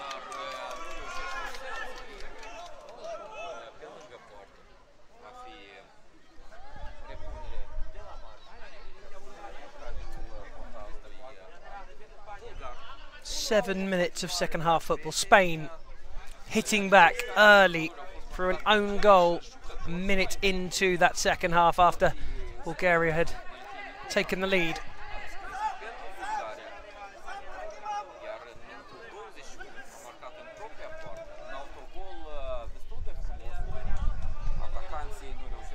Driving run from Stankov but out of play.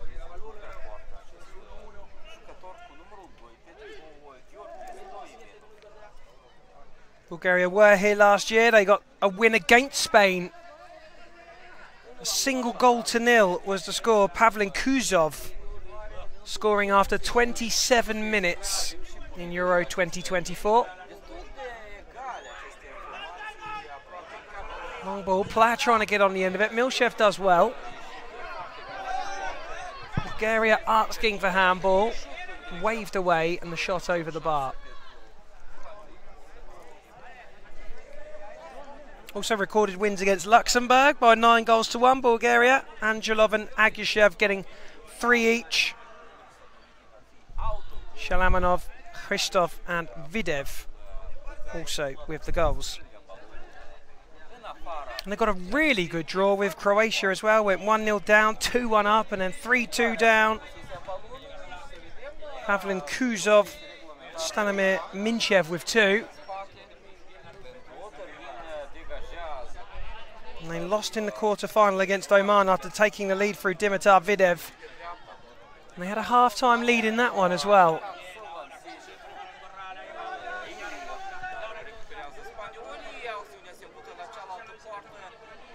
Good feet on the edge. Cuts back to Pla. Stolen by Alexov. Should do this, Alexov, with the skill that he possesses, but he just tried too much against David Larumbre.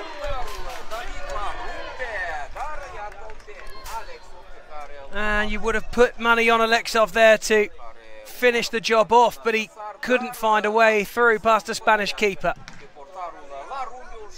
Nor can he find a way through from the kick-in.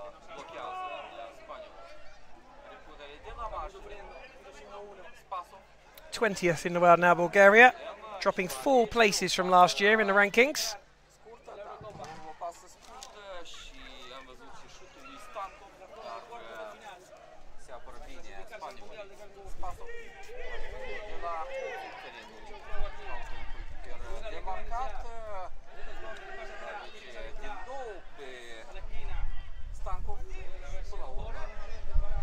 And that's a corner. Taken quickly. Cut back and struck over.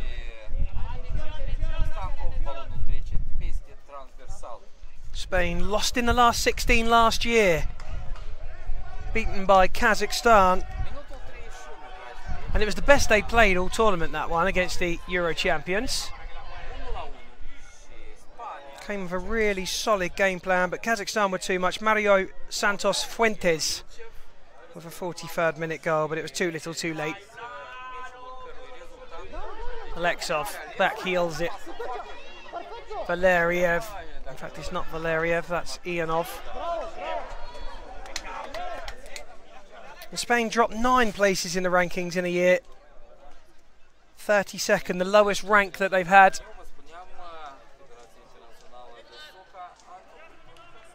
And you get the feeling with this side that that will change and they'll begin to gradually creep up, but at the moment, nothing separating Bulgaria and Spain. Valeriev felt that he was blocked off illegally there, but the referee happy with it.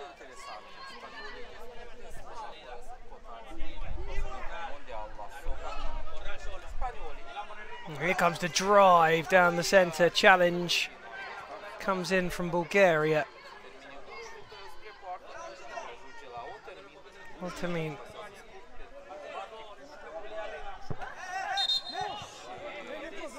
Just go out of play. He says no, ref says yes.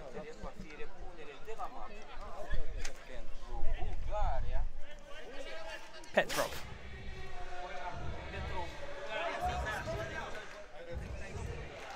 Gurdjieff. Back to Milchev. Stankov.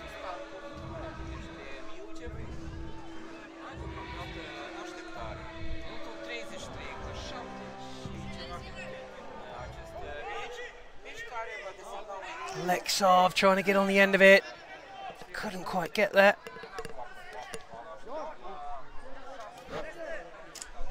Well, we're only 7.5 minutes away from soccer penalties now.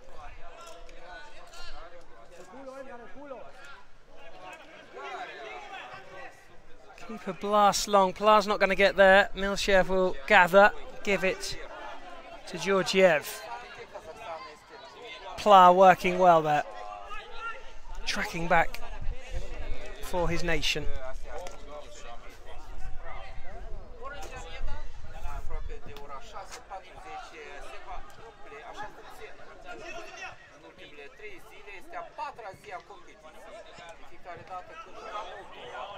Yeah, down the line.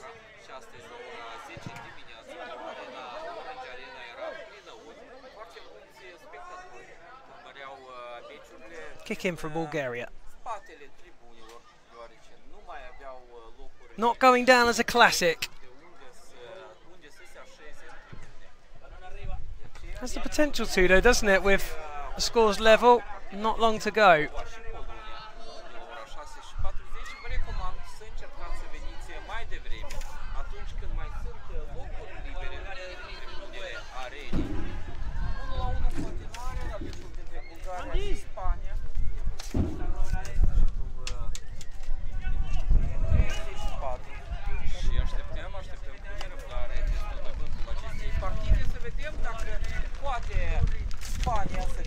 Finally that kick-in is taken, and best they can do is hit it straight into another leg and back out to play it goes again.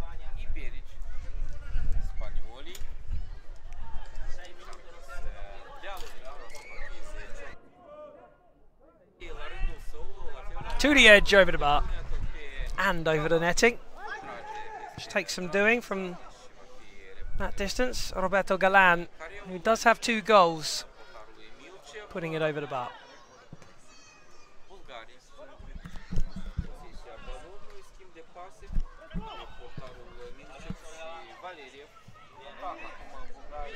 Out of play from Petrov. Kick in for Spain. And this one Could definitely go either way still. It's looking like it's going to go to soccer penalties. But then it's looked like it was going to soccer penalties already a couple of times today, and it hasn't. Only one shootout so far, which was Poland and Lithuania.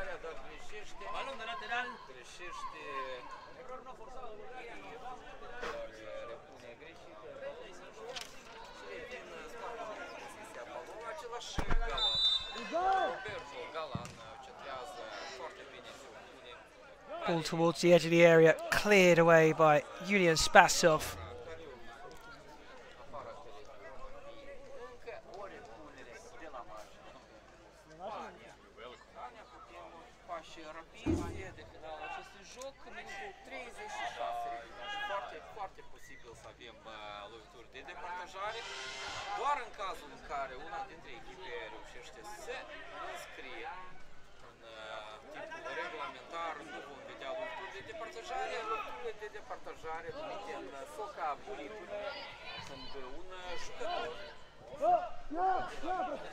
It drifts out. 4 minutes to go.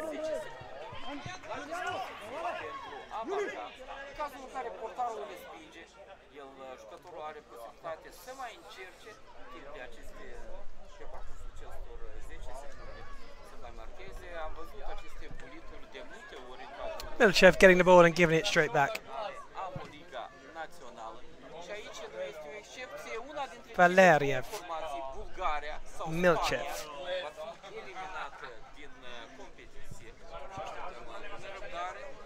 Spasov getting pressurised. Spain getting it for a second and getting a free kick.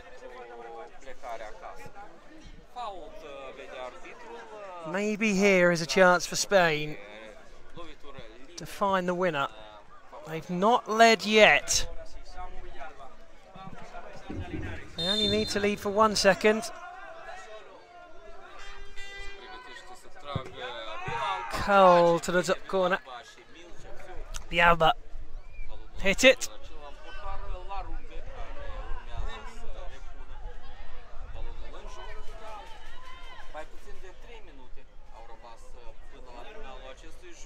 David Larumbre knocking long and goal kick signalled. Roberto Galan was claiming that he was being fouled there, but the referee not interested.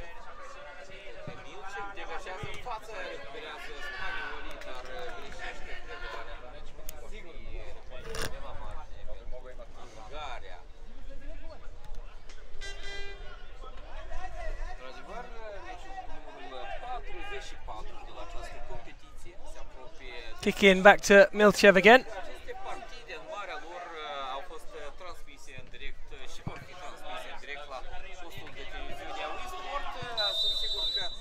Yelp from Milan Ianov.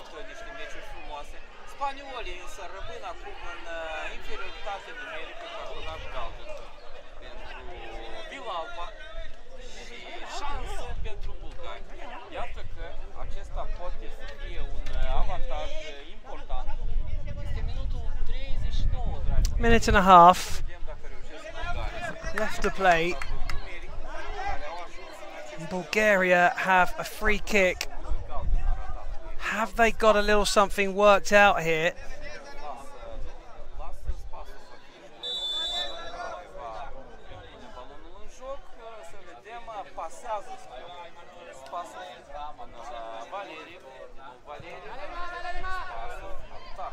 Valeriev just wide. Decent strike. 1 minute from time.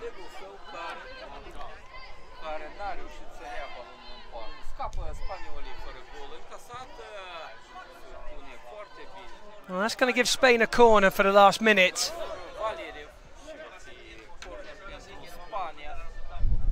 Bulgaria with a half-time lead. Spain equalising just a minute inside the second half, and not seen a great deal since as that smash towards the near post, and Georgi Milchev again is able to push away. Another Spanish corner.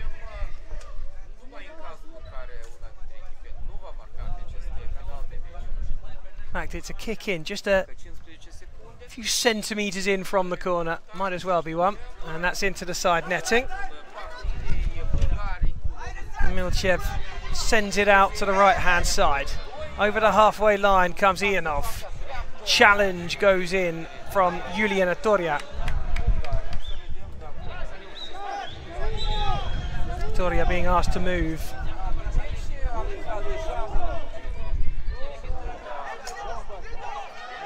Spasov. Milchev had to watch that.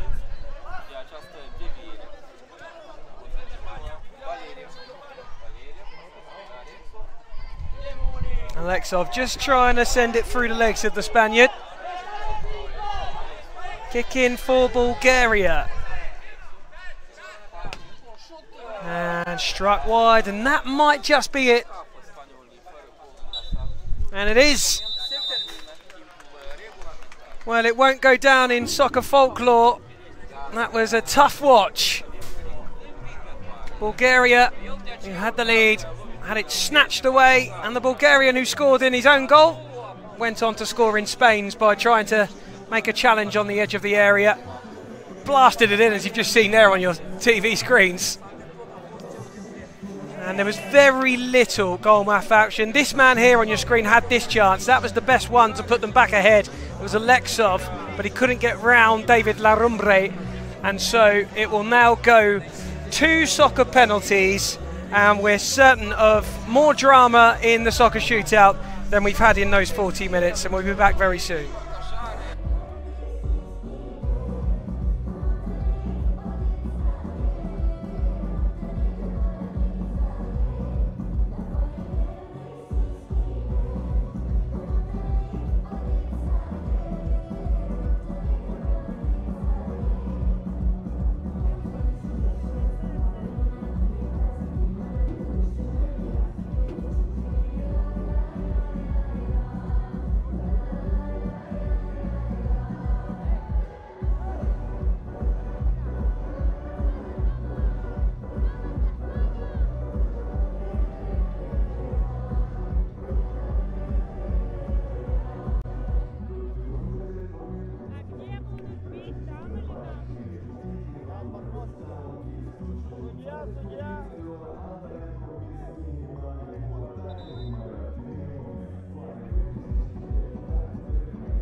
Soccer penalties then, 10 seconds. If the keeper saves or it goes out of play, it's over. Until then, the ball is live. Keeper must stay on his line until the Spanish player begins to move. And here he comes, and it's Martí Cusco for Spain. Saved by Milchev, and Cusco hasn't chased it. He's got 10 seconds. Well, Cusco had the opportunity to chase that, and I don't think he realised that the ball was still live, and he's just turned away.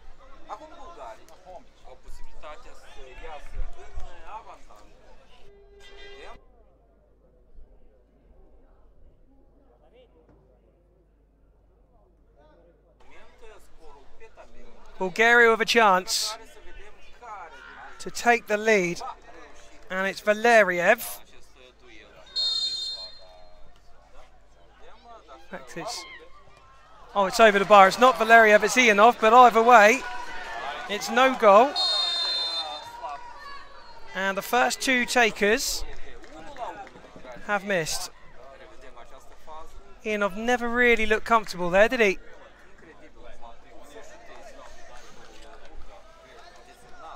Another chance for Spain to take the lead from the second penalty. There will be 3 each. Jon Altamin. And he nets. So Spain lead by a single goal. 3 penalties each. Spain have had 2 and have now scored 1. And that's much better. Just cool and composed. And Jon Altamin gives Spain the advantage. Petrov. Larumbre strands up as long as he possibly can. That is fantastic from Larumbre. And Spain now are a kick away from a quarter-final.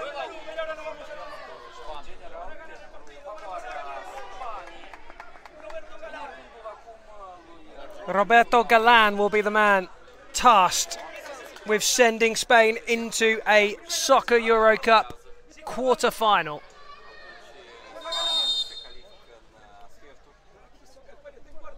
Galan saved by Milchev.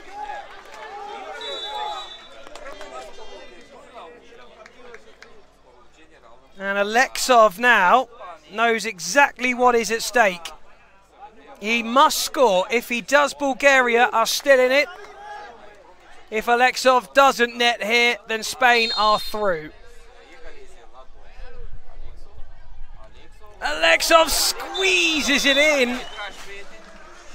Past Larumbre. David Larumbre again was really good at staying up, but he couldn't just shut the gate. And Alexov squeezed it through.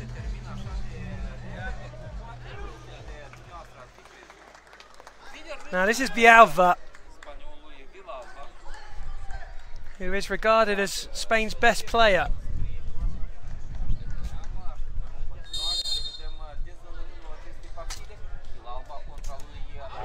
And that might be why.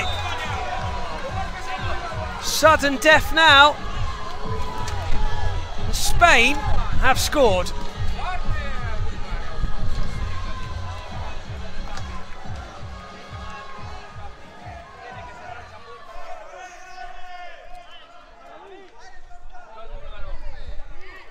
Well, Stoimanov has had a really interesting day. He scored an own goal, and now he has to keep Hungary, or Bulgaria rather, in the cup. And what a penalty that is!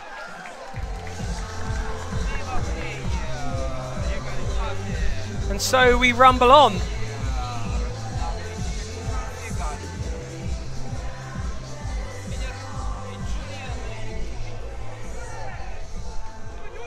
Julian Etoria.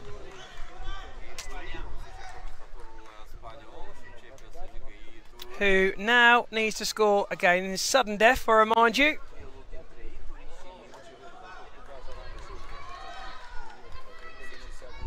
Both sides with 2 from 4.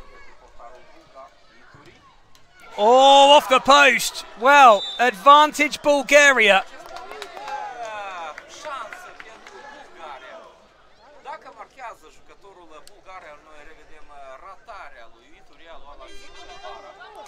Well, Spasov has found the net in the EuroCup this year. Only once. He has a chance now. Score this. And Bulgaria in the quarters. And it's saved. David Larumbre keeps Spain alive.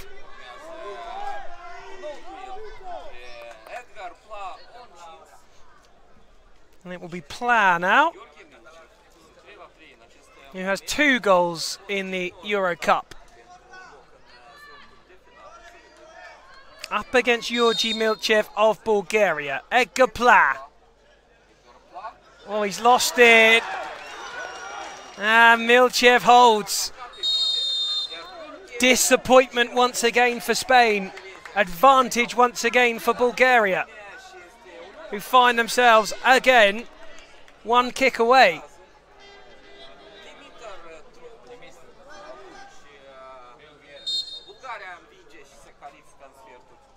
Tropolov, he puts it wide.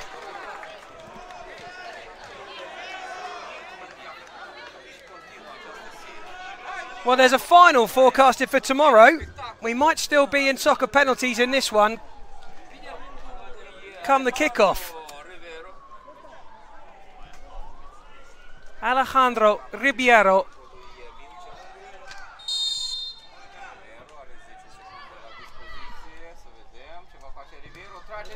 And he's hit the post. And once again, the Spanish have not chased the ball. Now, Spain are asking, can we have a retake now? Because a Bulgarian has just touched the ball before it's left the arena. Well, they might have to retake this now, and that will be absolute insanity on Bulgaria's part. Ribeiro did not score, the ball ran to the halfway line, and because it didn't cross and go out of bounds, despite the fact Ribeiro didn't chase it, it's going to have to be... Is it going to be retaken? Well, Milchev's going crazy.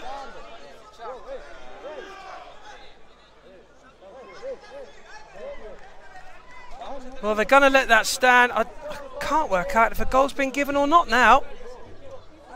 I think it might have been. I think Spain have just been awarded that goal because a Bulgarian has touched it before it goes out of bounds within 10 seconds.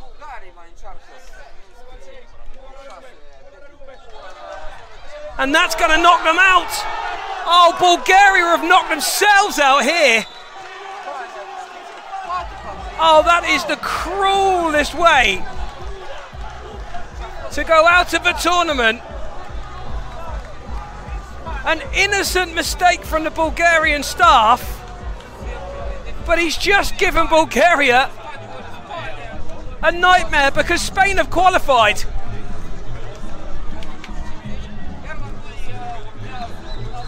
Alejandro Ribeiro missed his penalty. He did not chase the ball. But a Bulgarian kicked the ball before it had left bounds in time. And so a goal was awarded. And then Bulgaria had to score and they missed. Well, that is unbelievable. We might not see that ever again in soccer. Certainly the first time I've seen it. And that is absolutely crazy.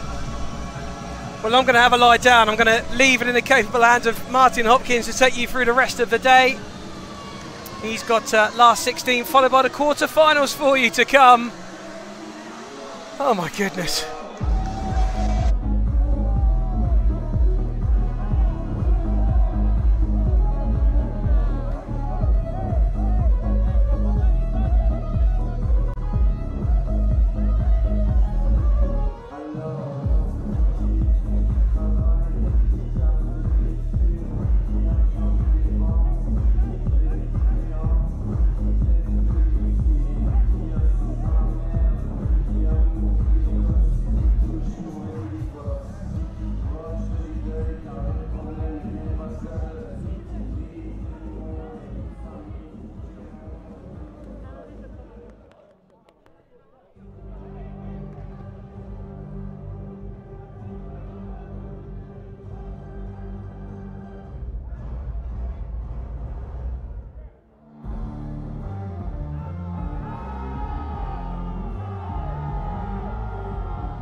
Instagram și Facebook Socca Moldova, canalul YouTube Socca Media. Abonați-vă chiar acum, fiți activi, fiți cu noi, fiți cu Amoriga.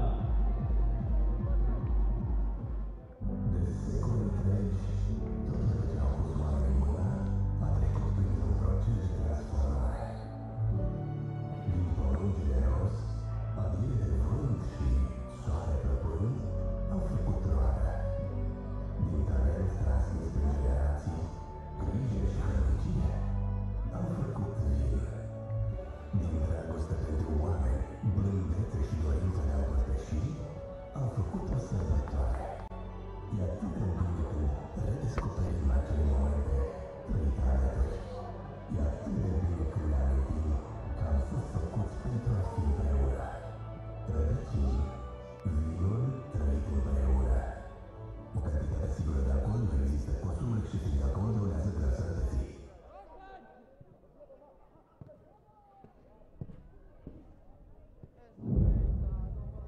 Телеграм-канал Сока Молдова. Подписывайтесь.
It's the last 16 clash between Ukraine and Latvia here in the 2025 Soccer EuroCup. I'm your host Martin Hopkins, and you join us as the two teams emerge onto the pitch here in the Orange Arena in Chisinau, Moldova. Ukraine led out by their captain Melnichuk, Latvia by their skipper Daljajans. We will now hear the two national anthems.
And you can see what it means to the supporters and players of the two sides. There's the Ukraine lineup listed in numerical order, so to draw to your attention, the goalkeeper is number 26, Ihor Baidak, and a player to draw your attention to is the number 27, Anton Ross. He's got a shot, a left-footed shot on him, and he's looked dangerous thus far in the tournament, as has the number 14, Vadim Berliai, the captain Yevgeny Melnichuk.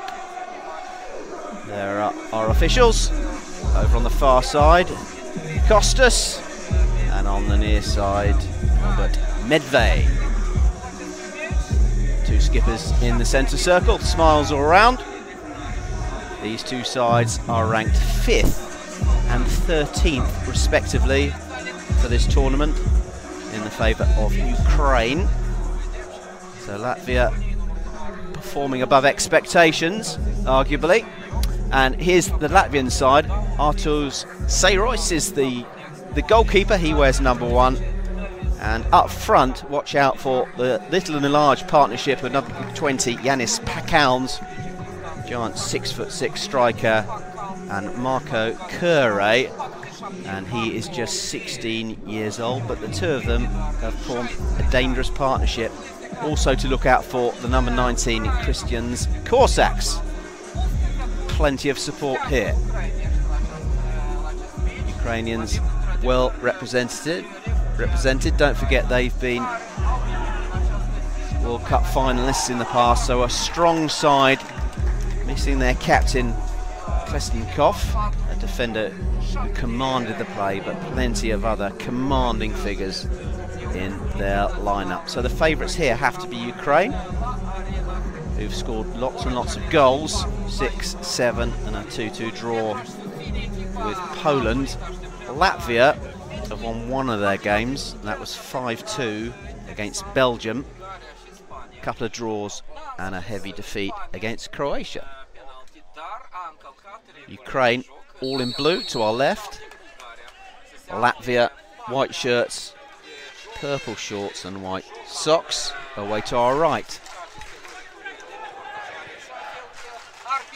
Cleared upfield by Latvia. And there's the first touch for Kondrachev's. Out of play it goes on this near left-hand side. And that'll be a kick-in. Don't forget, no throw-ins in soccer. It's kick-ins. And your foot cannot enter the pitch. You have to kick the ball off the field. And it's Latvia down this near side. It will be taken by Kowalskis. He will drive it towards Corsacks on the edge of the penalty area. No, he goes for goal. And that's a good take by the goalkeeper. And the first thing to draw your attention to is that Ukraine have changed their goalkeeper. Thus far, Vidak has been preferred. Here come Ukraine on the attack. And the Ukrainians preferring Alexander Pozlovsky in goal, the number 12, up the other end of the field. Latvia going with Say Royce, but they didn't really have much choice in that. They've only got one goalkeeper in their squad. And that undid Turkey earlier on in the tournament, where their goalkeeper was sin-binned and they didn't have another goalkeeper to bring on, so an outfield player had to go between the sticks. Some teams have got 3 goalkeepers, Ukraine included. Ukraine pressing over on that far side. Melnichuk, Dmitro Melnichuk will take the kick in. Zavorrodny at the far post. If they can find him. There's the shot and it's in! What a start! Dmitro Melnichuk on the score sheet after just 2 minutes. And that is drama already here at the Orange Arena. And look at the delight for the Ukrainians. We've seen plenty of early goals, but that was the first shot on target from either of the two sides. So Latvia with an uphill task already. 1-0. Ball from Say Royce. Latvia, just a population of 2 million to choose from. In the middle of the 3 Baltic states. Estonia, Latvia and Lithuania. And 2 of those have been represented at this tournament. And both of them have been pretty strong. Here's Pozlovsky up towards the halfway line. Haven't seen a goalkeeper score yet at this tournament.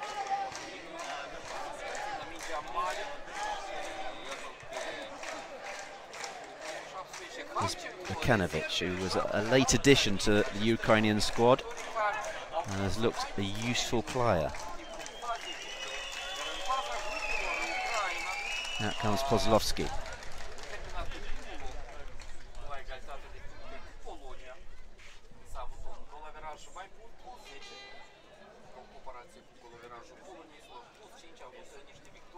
Back it goes to the keeper. And ball forward down this right-hand side to Zdebski.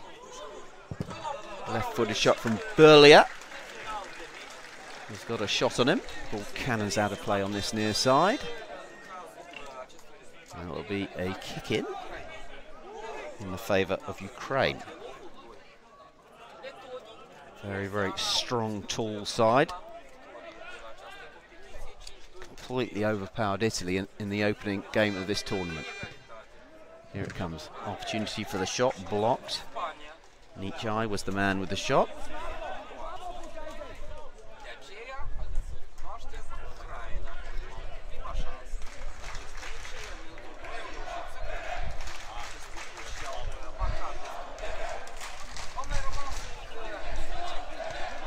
Zdebski back to his keeper. It's Pozlovsky.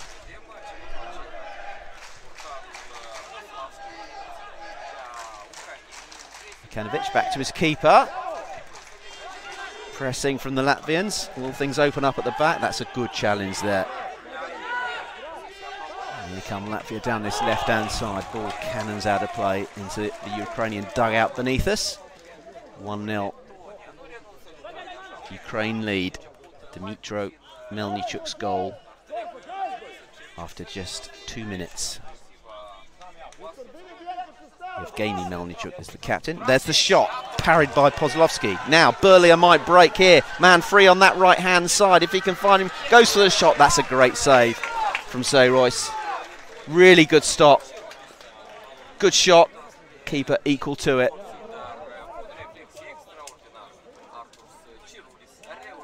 And it'll be a corner ball on this near side. There is a shot. Cannons off the Cowns. Well, that being number 20.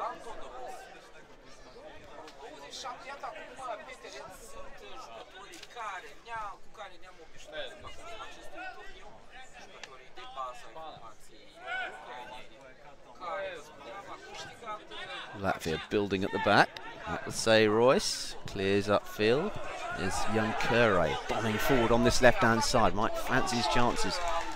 So, done well in this tournament, the youngster. Just 16 years old. There's a few teenagers in this tournament. Ireland 2, their goalkeeper was 18.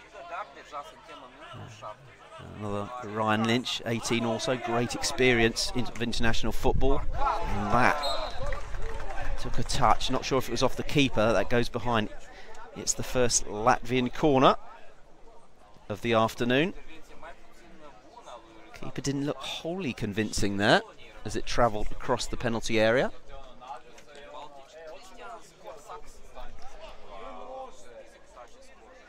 Corsacks will take it, retrieves it from behind the LEDs. There's the shot. It's Kondrachev's with it. Arriving from a deep position. 2 in the penalty area. Pekowns, the big man. Kure, the more diminutive striker over on that far side. Mind you, he's 5'10". He's not exactly small, but he appears so when compared to Yanis Pekowns. Back to Sayros, upfield it comes.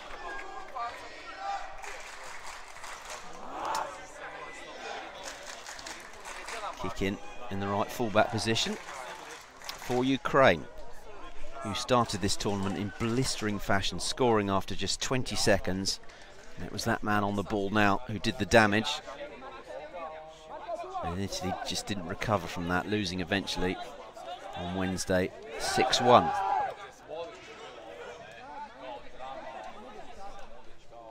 Back to Pozlovsky. 6'4". Does he fancy a shot here? Rolls it forward, looks like he does. Goes to shoot, takes it down, but wide. Bit of power in that shot.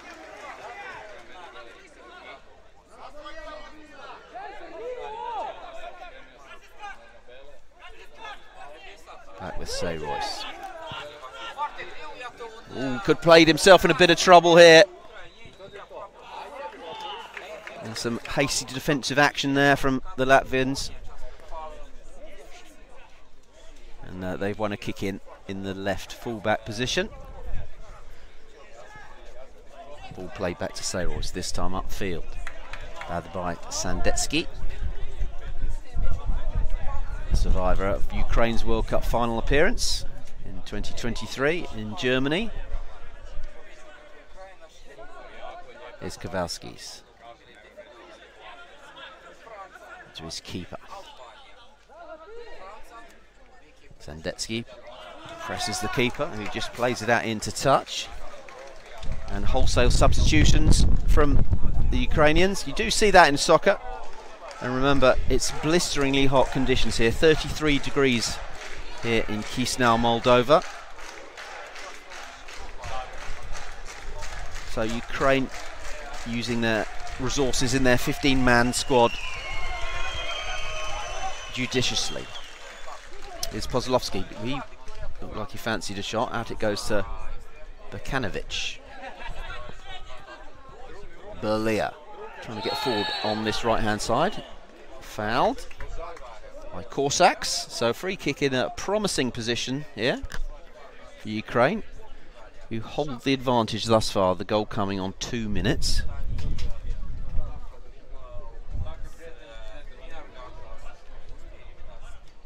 So Berlia, he might try one from here. He is left-footed. Two-man wall. Trapushka also taking up a position on the edge of the Latvian penalty area to provide the block.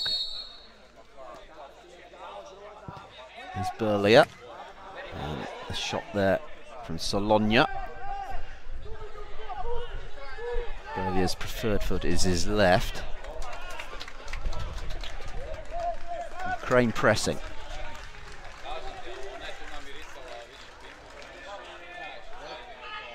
Ball in across the penalty area. That was in that gully between defence and goalkeeper that gives goalkeepers nightmares. Just required a touch. No one on the end of it. And the Latvians will be relieved about that. Back to Sayros, the goalkeeper. Berlia putting a foot in. Out it goes over on that far side. Retrieved from behind the LEDs by Sologna. Picked up by Burkanovic.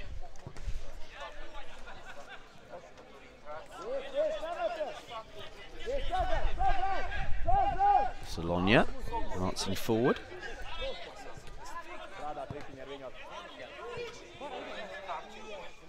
Good pressing there from Cossacks, great work rate.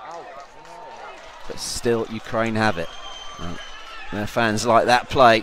They will, the Ukrainians. Still, the bulk of the possession is by the men in the blue shirts. Burkanovic gives and goes. Berlia on the left hand, the right hand side. But here's an opportunity perhaps for Latvia. There's the shot. And that was travelling. Decent effort. Trapushka, the man with the shot. Kowalski's had made a decent run on the left-hand side, and here we have a whole host of substitutions, this time from the Latvians.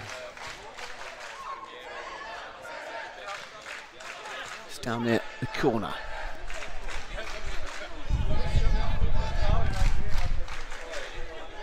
A kick in for Latvia, away to our right.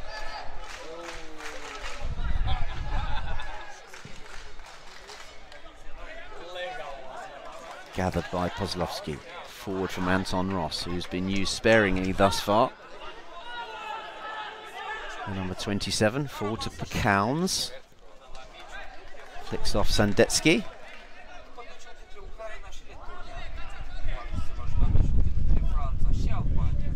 Opportunity here for Latvia to launch an attack. Back to Sayros. Strauss. Great pressing there from Vitaly Kuzmak. And here's an opportunity, a chance perhaps, and a goal! Another one!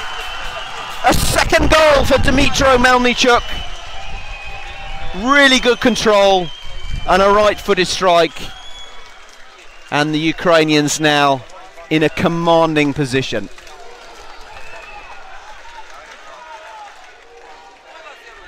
Dmytro Melnichuk with 2 goals in the opening 14 minutes. Look at that control. Snapshot. Top right-hand corner. Sayros, no chance. Ukraine in command, and here they come again. Could there be a third? There is a third. A quick-fire double. This time it's Maxim Zavorodny. And that goal coming in the same minute.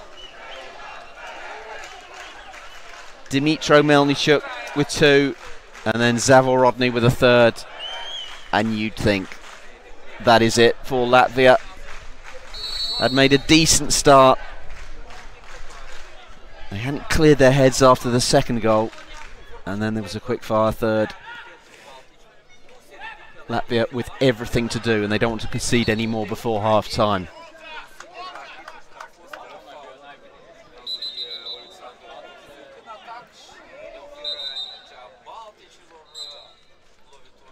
Scoreline perhaps a little harsh on Latvia, but soccer's all about taking your chances. We saw that earlier when Germany didn't take theirs. And then Bulgaria, who also took theirs, Hungary, who took theirs. A lot of drama so far in the quarterfinals. Here's Korsaks, who will keep going all day. It's won back though by Bakanovic, flashing cross-come shot across the goal. Again, only required a touch. Looks a wholehearted player, the Ukraine number 6.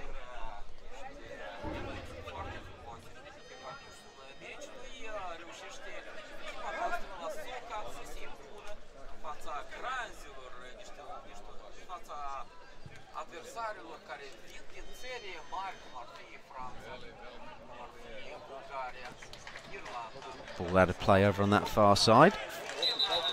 In the lengthening shadows there. Pushka will take it. Ball by Kondrachev's back. For Latvia. Goes for the shot and it's in! That's a blunder by the goalkeeper. Well, we've got goals aplenty. It's Davis Trapushka with the goal. And it's come after 3 from Ukraine. It's 3-1. Goalkeeper not distinguishing himself there. Hadn't looked convincing, Kozlovsky. And just allowed it to squirm over the line and trickle and bobbled into the back of the net. So a slightly different complexion on the scoreline. We'll give the Latvians hope. And here they come down this left-hand side. Just 3 minutes to go to half-time. Another goal would make things interesting for Latvia. Kick in, taken by Strauss. Back to Sayrois. Artur Sayrois had a good tournament. Any keeper in the Latvian squad. Clipped forward. There's Bakanovic. But Bakanovic wins the free kick. He leaves the field. Sendetsky on. Those two are like for like swap. And here's Ross. Back to Kozlovsky. He'll be relieved that his side were 3-0 up after that blunder. There's a shot! Does have a decent strike on him. Pulled the trigger there, just wide.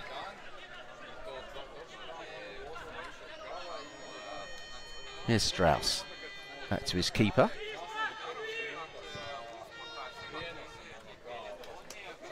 Ball out of play just in front of us, in front of the Ukraine bench, retrieved by Ross, who himself will take the kick in.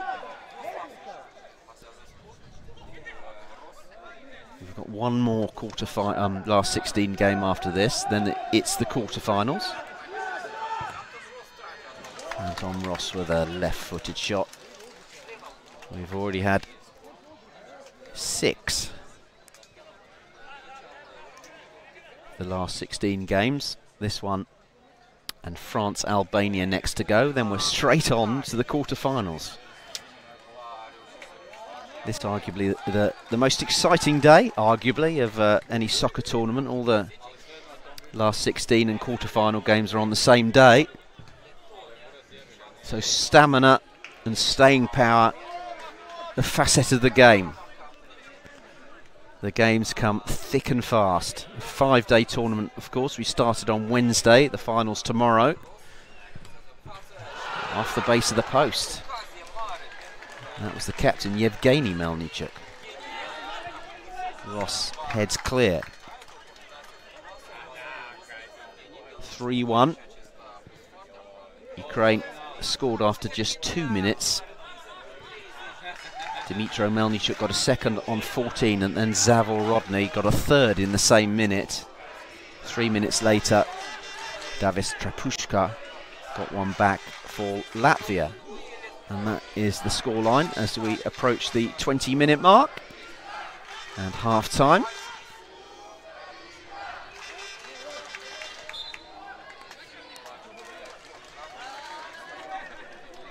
Kicking which Sandetsky takes.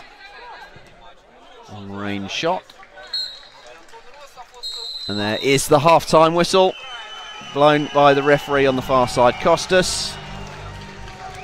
3-1 Ukraine lead, racing into a lead, adding a second on 14. Both those goals scored by Dmytro Melnichuk.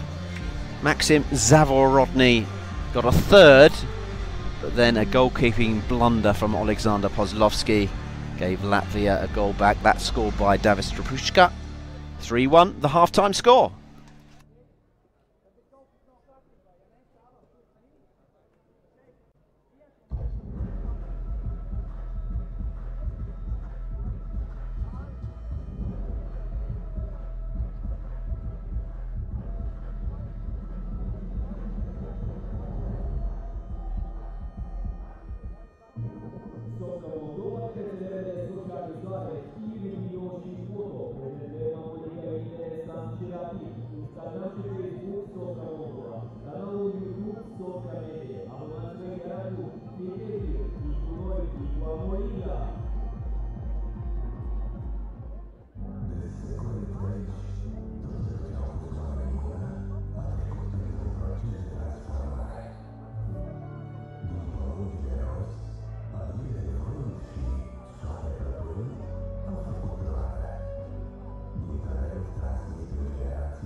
Телеграм-канал Soccer Moldova. Подписывайтесь.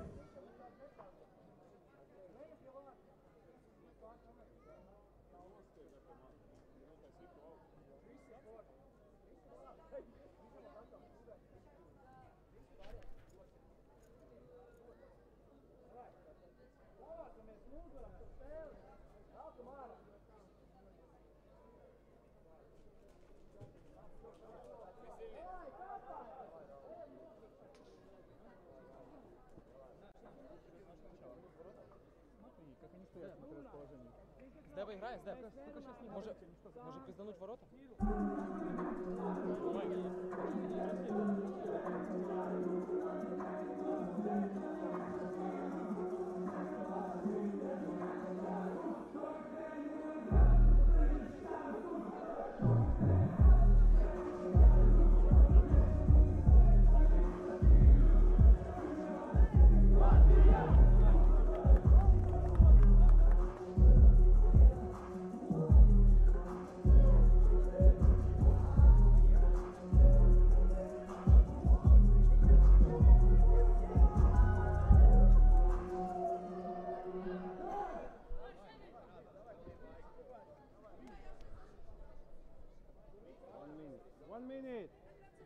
One minute more.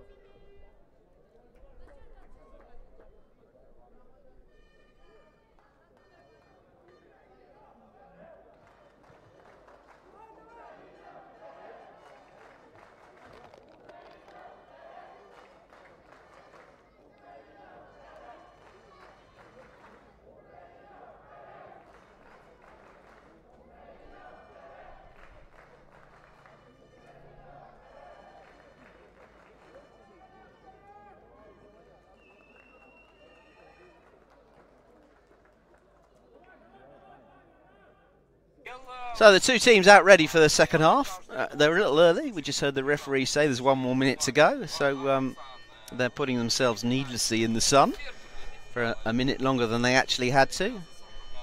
Latvia, white shirts, maroon shorts and white socks. Ukraine all in blue away to our right. And it is the men in blue who are 3 goals to the good, or 3-1 to the good, racing into a 3-0 lead. And Latvia getting one back 3 minutes before half time. So we're off and underway. Sayroy's called into immediate action. Boblovsky clears upfield for Ukraine. Here's Nichai. Goes down, wins the free kick. There's the referee Kostas over on that far side. Remember, 3 referees in soccer. And in the middle of your picture now, you're seeing the second one who takes up a position on the near side, on the near touchline. They both come into the action where required, and there is also a third official dealing with things on the touchline. Free kick, might see a shot here.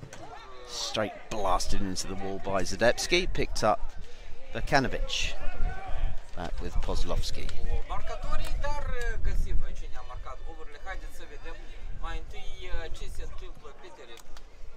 Zdebski.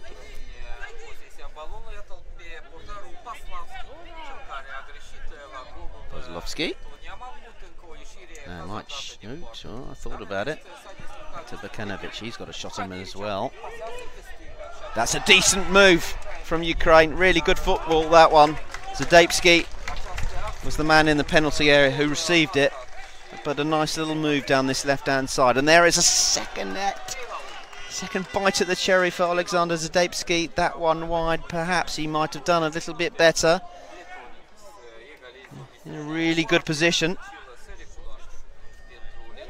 Here are Latvia now. Korsak's free if he can be found. Valskis was the man racing down that left flank, but he couldn't find his number 19, who's been a willing runner so far, and all tournament, putting in the yards.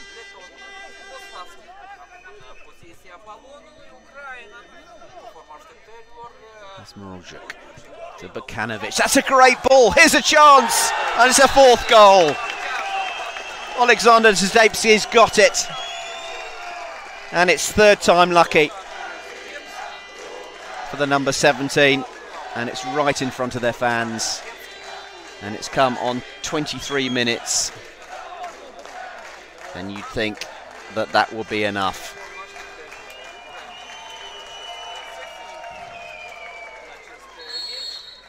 We've seen dramatic comebacks in soccer, but this one, if Latvia were to come back, will be a Lazarus-like comeback. The other by Pozlovsky. Here's Kuzmak.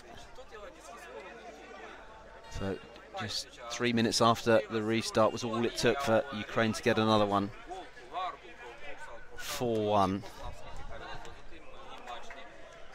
Ukraine looked like they've booked their place in the quarter-final, one of the pre-tournament favourites. And they've looked a very, very good side all tournament. Here's Pozlovsky.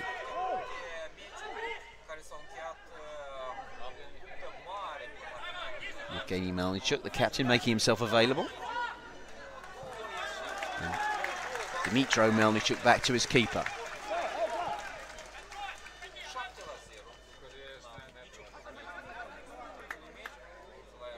Blisteringly hot conditions here in Chisinau, Moldova. It's been over 30 degrees every single day. You understand it was raining last week. So these are demanding conditions for the players who've performed with distinction in this tournament. Here's Melnichuk, Dmytro, good ball that. For Kuzmak, just muscled out of it though by Davis Trapushka.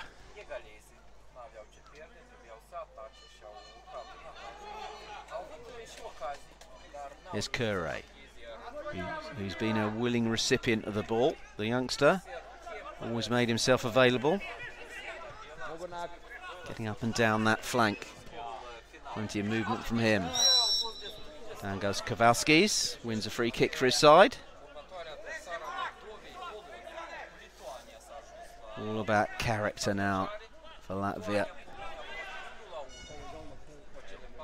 It'll be too easy to fold. This could be a shot. It's a good low hard shot from Davis Trapushka, who's already got one, remember. Just creeping under Pozlovsky, perhaps sensing a little bit of vulnerability about the Ukraine goalkeeper.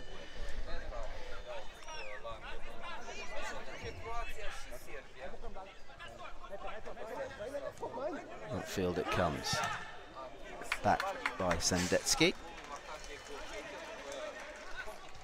Goal kick once again. 15 minutes to go, just under. This game looks to be a conclusion now. Let's just take a moment to remind you about the soccer app, which you can download and see all the action, all the goals, all the results. It's all there. You can download it for free from your app provider and keep up to date with all the games. It's a really, really good resource, which we have been using ourselves in the commentary box.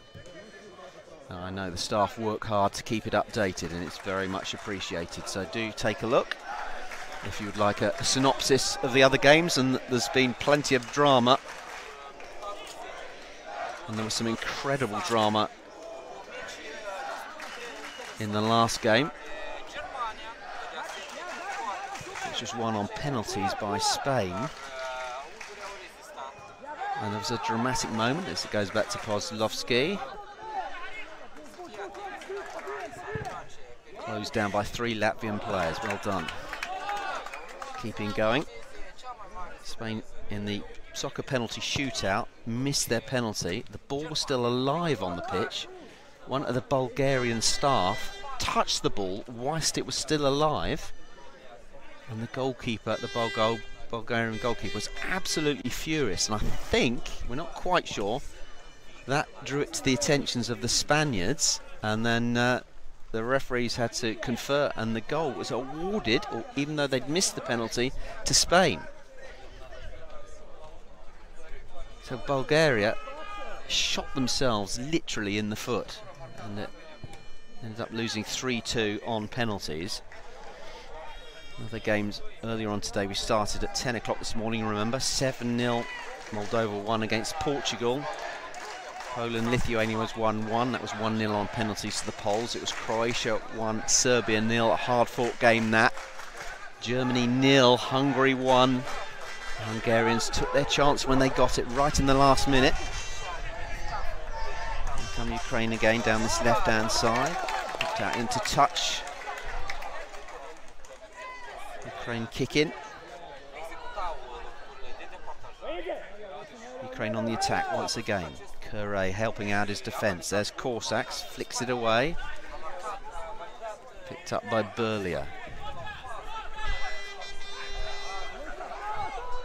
They're keeping going. Can they get the ball into the penalty area? They can. Keeper palms it away. Picks up again though by Latvia. There might be an opportunity here, but it breaks. Here's Berlia. Brings it onto his left foot. Here's a chance. Real opportunity. Goalwards off the line. Keeper saves. Good goalkeeping and defending. Berlia was about to pull the trigger, and it was bundled clear. That action taking right in front of the Ukraine fans away to our left. And just to complete those second round last 16 games, Kazakhstan eased through with a goal in the first and last minutes against Georgia. And then it was Bulgaria 1, Spain 1, 3-2 on penalties, as I was saying. This, the penultimate second round match here. Kure, good endeavour from him. Wins it back. He's got sport away to his left, doesn't use it, goes for the shot himself.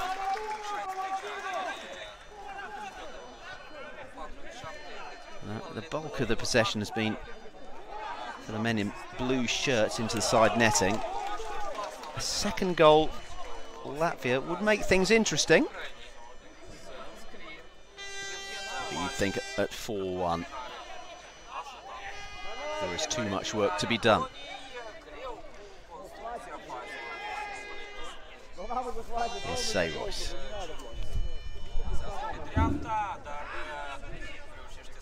Brought down well by Sologna. To Ross. Leah Pinch, Arthur's Leah Pinch. Challenges. And there's a whole host of substitutions, including the goalkeeper for Ukraine. Back on comes, I think, the regular first choice goalkeeper. Certainly he started all the games before this one. Ihor Bajdak.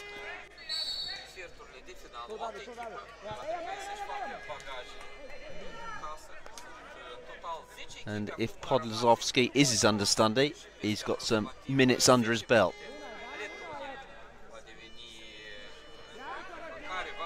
Bajdak forward. Clips it to Sendetsky. Trapushka's there.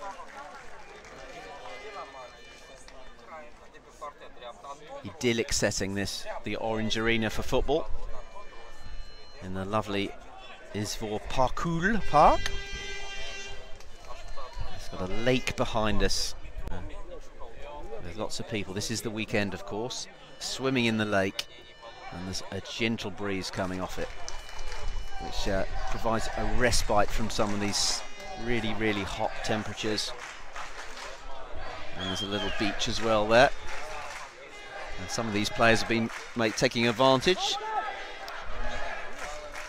including one of the Croatians who lost his shirt on the beach as he went for a dip. So if anyone's seen a Croatian number 4 shirt belonging to Carlo, here's a chance though! That's a real opportunity for Pekauns. And he's substituted immediately.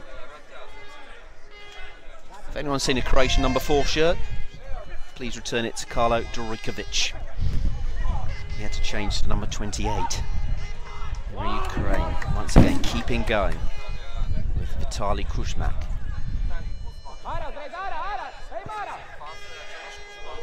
Forget we keep going all the way after this. Another last 16 game to come. Then it's the 4 quarterfinals.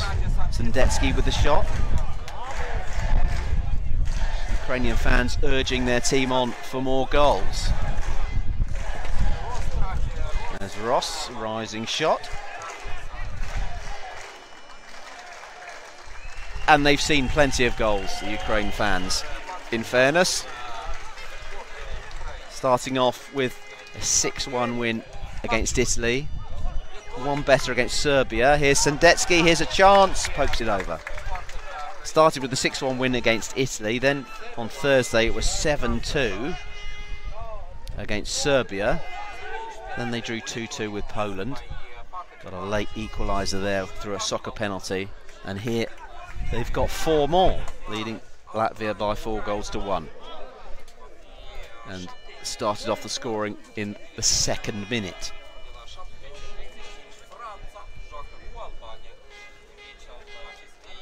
Here's Malik. To Maxim Sologna. To Yevgeny Malik. Kanovic. Given away though. Might be an opportunity here for Latvia. Some careless moments at the back for Ukraine.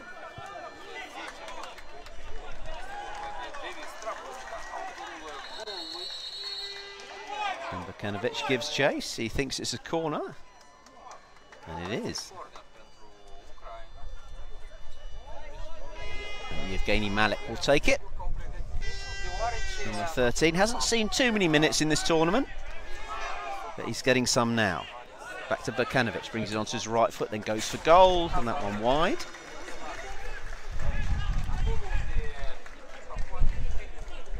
And we've got just over 5 minutes left for play here in the Orange Arena.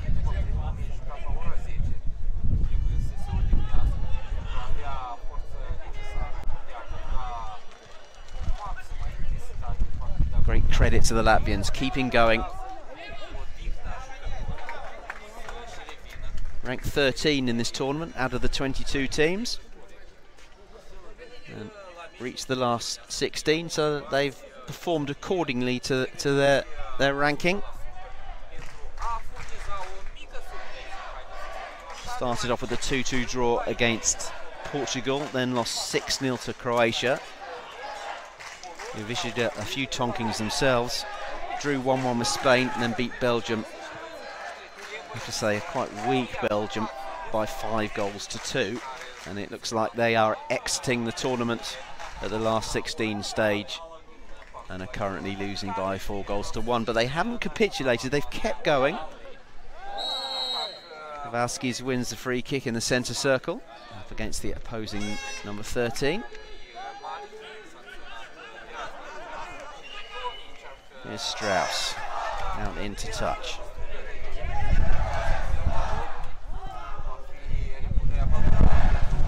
Shadows lengthening on that far side, offering some respite against the sun.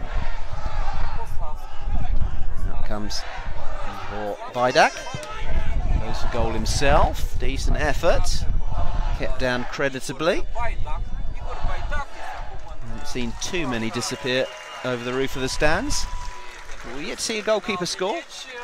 Ivanovic heads clear, got good distance on that.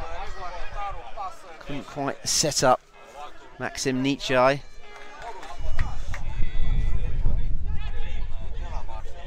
It's a kicking down near that corner. Forward it comes. There's the layoff from Cowns to Curray. Can the youngster get a goal? Goes down. Ivanovic challenged. Free kick.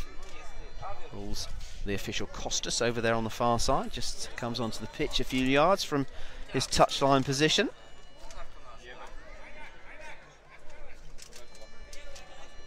Does seem to work very, very well in soccer. The three officials, two of whom can come onto the pitch.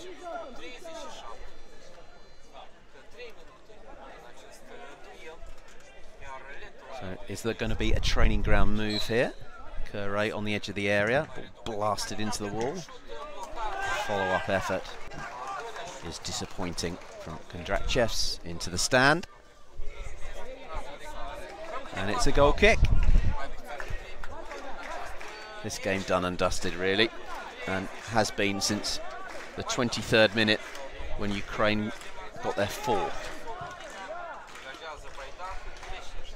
Drifts out of play over there on that far side.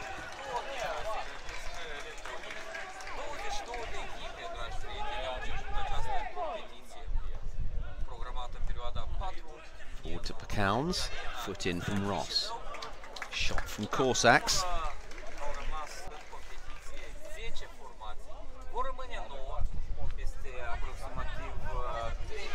Up next we have the final last 16 game.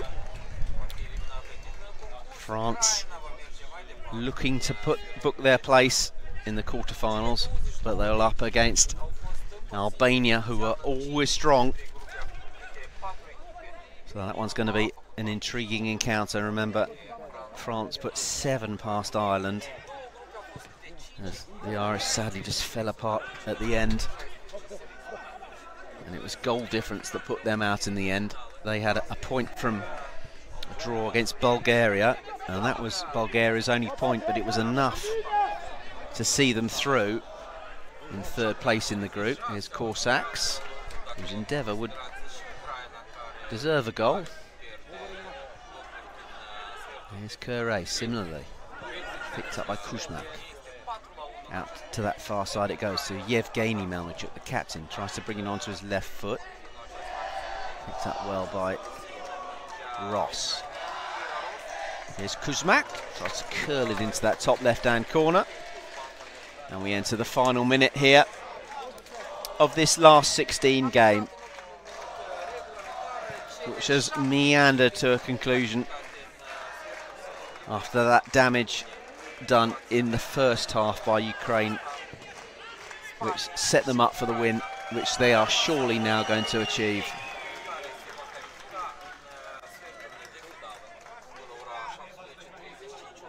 So Latvia have played 5 games at this tournament. They've scored 9 goals, so plenty of memories for them. Plenty to build for the World Cup in Mexico at the end of the year. Here's Kuzmak. Clips it through into the penalty area. Chance for a hat trick there for Melnichuk. Picked up by Ross. Salonia shoots, and it's wide. A little bit of frustration there from Dimitro Melnichuk. He wanted his hat trick.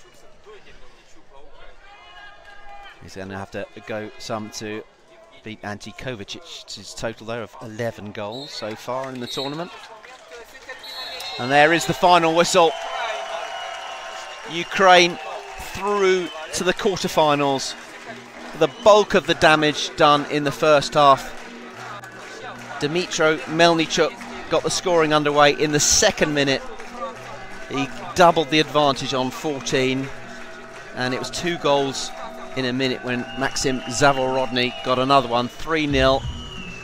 Trapushka got one back for Latvia after a goalkeeping blunder, but Zdebski sealed the win 3 minutes into the second half. So on the way next, we've got France-Albania, the last second round, last 16 game, but here it is finished. Ukraine 4, Latvia 1.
Instagram și Facebook Socca Moldova, canalul YouTube Socca Media, abonați-vă chiar acum, scrieți-vă, cu noi, cu Amoliga.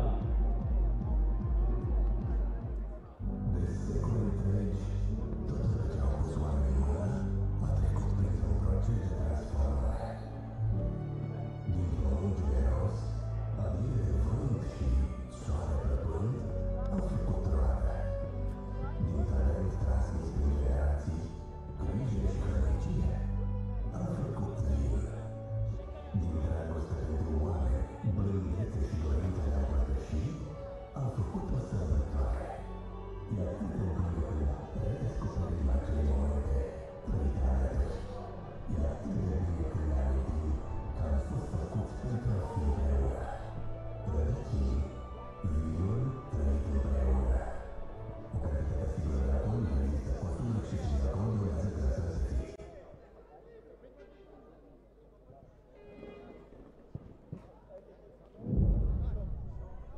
Телеграм-канал Socca Moldova. Подписывайтесь.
Gar nicht, Alter. Nur mich an, Alter. Ich bin ekelhaft frittiert.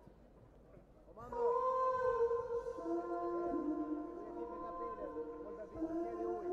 Okay.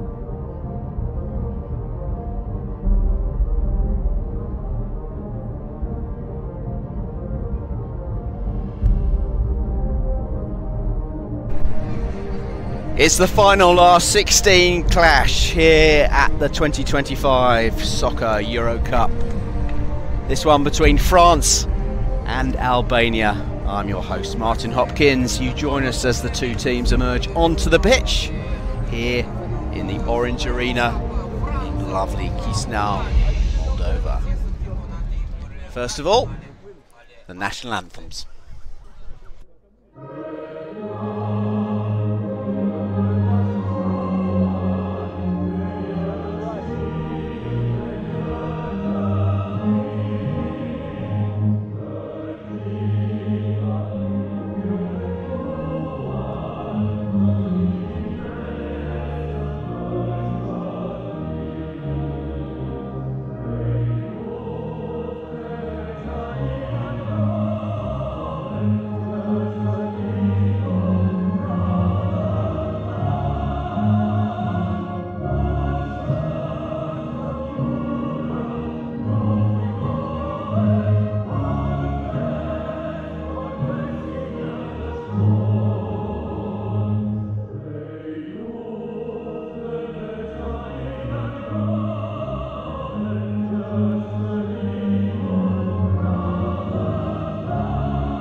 La Marseillaise, as ever, sung with vigour as the two teams embrace each other for this last and final last 16 clash. There is the French squad listed in numerical order. Their preferred goalkeeper has been the number 16 Quentin Bonacer, but Hugo Batat has featured as well. And the men to draw your attention to, Michele Vamba had a good game last time out against Ireland, looked very, very dangerous, looked like he could be coming in to form in this tournament. Also Lucas Asselineau, who is a striker. The captain, Romain Lebesgue, there he is on the left of your picture. The referee is the father and son team of Peter and Oleg Stojanovic. And the captain on your right is Julian Recci, the Albanian number 8. And there is the Albania lineup. Now, the one to draw your attention to is Kadi Murta, the number 22, last on the squad there. He is the goalkeeper, and he is a goalkeeper of some distinction, let me assure you. And never judge a book by his cover, because he is a very, very agile keeper.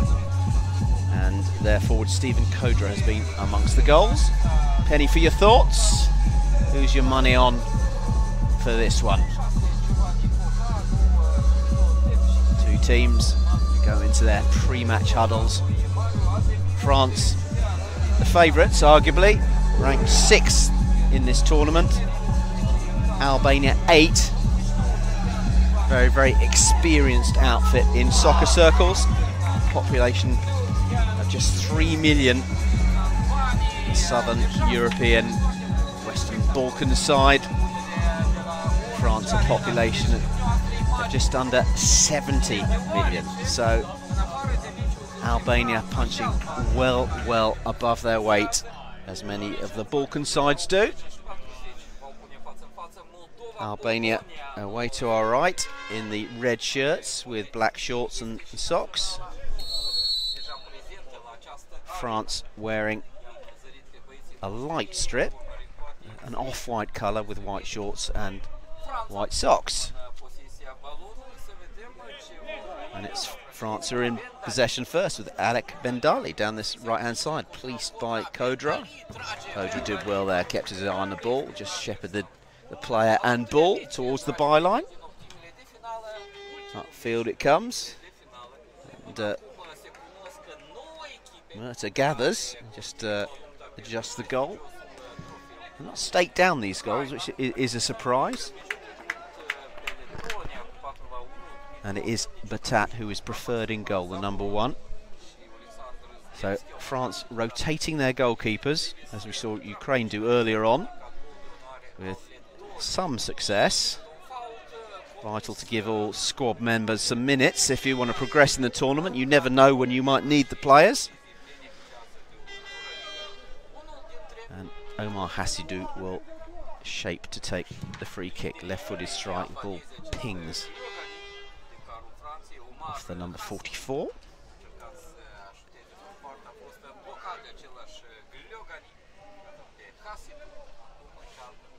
Glodani this time more successful in the wall. So another go for Batat against Glodani.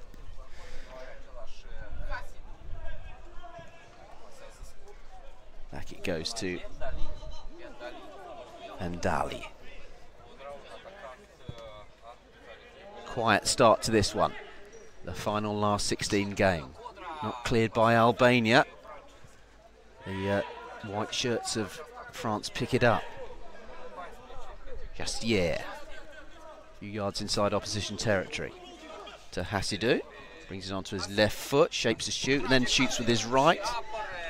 And Murta equal to it. And there's a handball, free kick, Albania. Murta, who's had another really, really good tournament. I took the opportunity yesterday to sit in the stands and watch him. So vocal. It's not quite picked up on the microphones up here, but he really does organise his defence and tell them exactly what to do. And what I found interesting was that he used surnames. Hey, Tepsi, he said. Here's Kodra down this left-hand side. Perhaps that's the Albanian way. The Beg leaves it for Hasidou.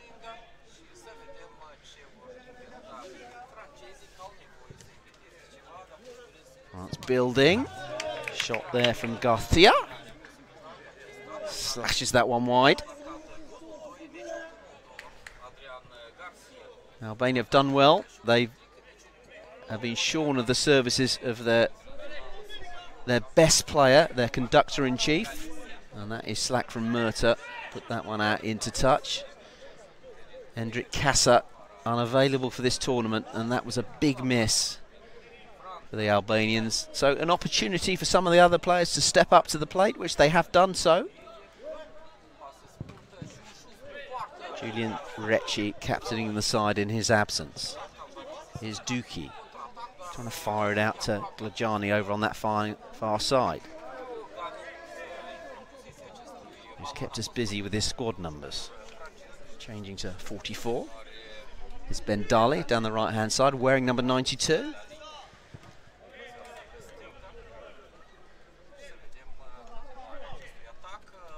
Filtered up to the edge of the penalty area. Out comes Murta, gathers. It's rolled out to that far side in that lengthening shadow on the far side. The western side of the stadium. And the sun goes down and makes for very, very pleasant soccer conditions in the early to late evenings. Don't forget we go on here till 10 o'clock, finishing just before 11. Can get quite cold as we're by a lake and that breeze stiffens, but does provide some respite for the players during these games. France building well. Here's Bendali. Hodja sweeps up, muscular presence.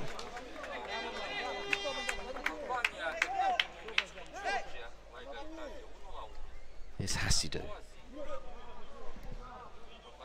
To Garcia. Won't keep it in.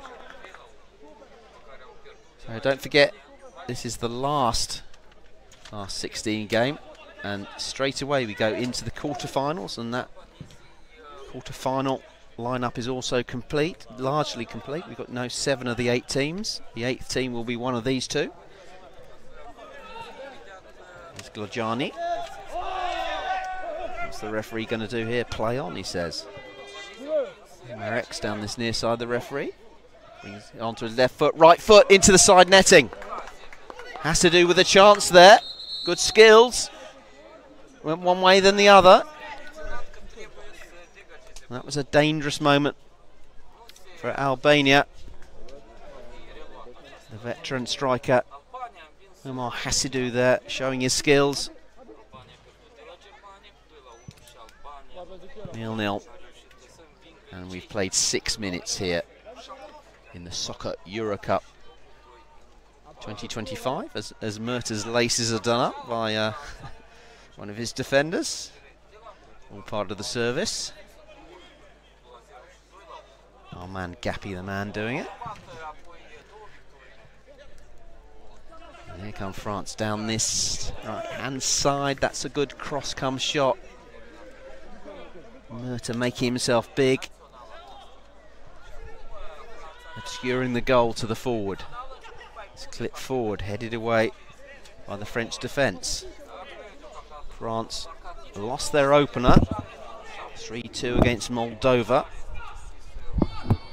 Then beat Bulgaria and then Ireland, scoring 10 goals in those 2 games. 3 against Bulgaria, 7 against Ireland. And that negative goal difference really did for Ireland. It was Bulgaria who progressed with a single point with a better goal difference over Ireland. Here's Batat at the back. We are due a goal from a goalkeeper. Will one of these two provide it? Here's Batat, unchallenged, advancing forward. Doesn't shoot to Belbachir. Feeds it forward, receives the return pass, deflects, goes behind, corner ball. A little bit of a head of steam building for the French. Albania doing the bulk of the defensive work. Corner ball on this near side. Into the penalty area. And that could have gone anywhere. All Asselineau had to do was stick out a toe and it would have been diverted into the back of the net. That's a really dangerous ball, and that's another decent effort from Bendali. So Albania living a little dangerously. The pressure starting to build on Murta's goal. Chested down. Picked up by Kodra. Roger the man chesting it down. Here's Armand Gappy. Slips but recovers. Shirt is tugged, is it? So Duki. Here's Hodja. Slipped forward to Duki over on that far side. Pierre Kolachiko is the man wearing the mask on his face. Julian Recci's just gone down there. The two number 8s coming together. Recci clutching his face. So the referee with a little bit to do here. Piotr Stomanec, the referee, coming on from this near side.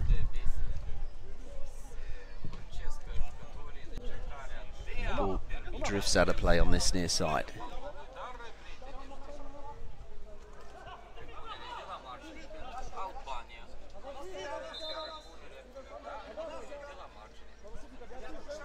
Just coming up to the midway point in this first half.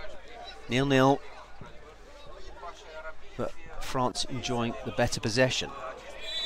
No chances yet for Albania. Recci swung his leg and made contact with the French player there. This game played in good spirit. As Le Gru gets to his feet.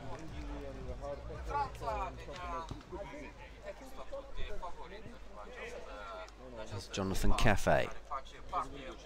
Belbachir forward. Gappy with a challenge.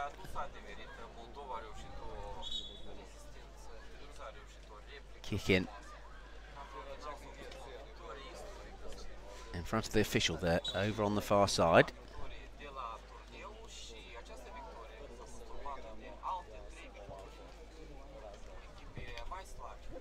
Down the line on the French.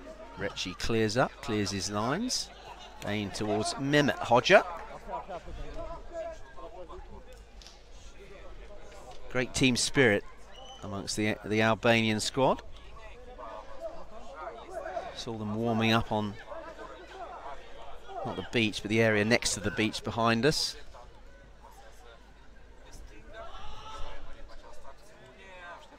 There's France on this near side with Jonathan Cafe.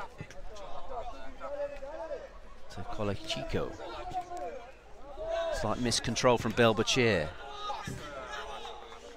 And Kolachiko asking no questions, just booting it towards the goal.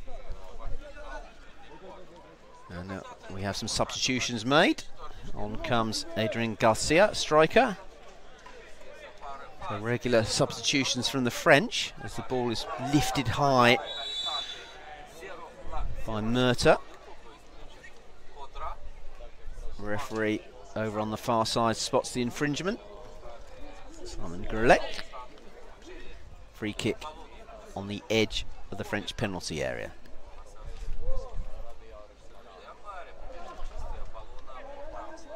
Out comes Batat. Haven't seen a shot from him yet.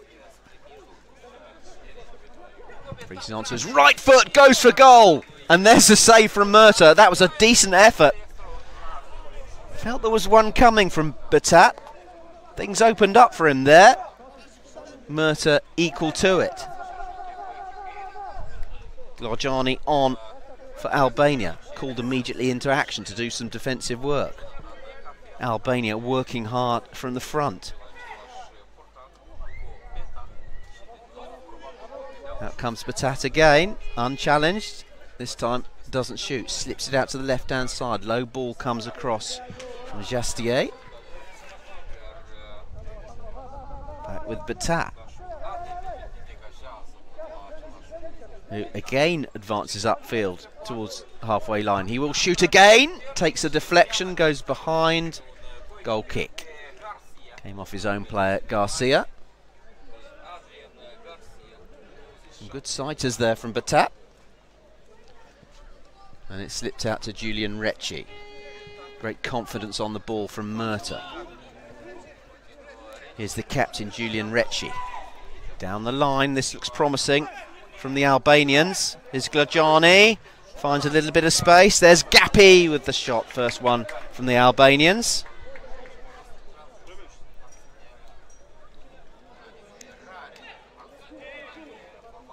The Albanians not to be underestimated. French enjoying the bulk of the possession, but neither side have yet made the breakthrough. France in possession. There's Cafe. To Jastier. Le Group. Wall of red shirts in front of France. Back out to Cafe on this near side on the halfway line. Forward it comes. There's the challenge from Kodra. Back to Murta. Kick long upfield, lifted too high. That one goes behind. Kodra wants to be substitute, I think. Get a breather. And Mezreku comes on for his first taste of the action. The number 10. He's called immediately into action. You don't see the players warm up, but when they do come on, they're often immediately called into action. You get a lot of touches of the ball in soccer. Good punch from Batat. Duki kept it down. That's good goalkeeping. Commanding goalkeeping. Here's Bendali. Ball goes out of play. Simon Gerlich, the official, indicates the kick-in is Albania's. Just under 5 minutes left for play here in the first half, in this intriguing... Well, that was a dangerous moment there from Murta. Was that a little bit of overconfidence? He almost gave it to Garcia. Here's Duki. Very confident on the ball. Murta. Probably one of the goalkeepers in this tournament who is most comfortable with his feet. Recci has the kick in, might go for goal. Pings off the wall. I think Le Group. It came off, goes out into touch over on the far side. Some of the fans starting to drift off for their half-time refreshments opposite. Quick turnaround at half-time. Ball played into the penalty area by Albania. They're starting to come back into this game after absorbing a lot of French pressure.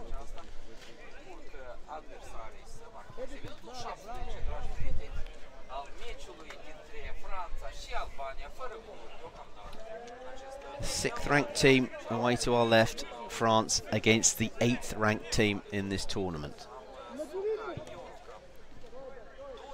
And here come the French! Great snapshot that! Murta dealing with it at his near post. But that shot was really, really travelling and kept down low. Bendali the man with the shot. And that's something to look out for.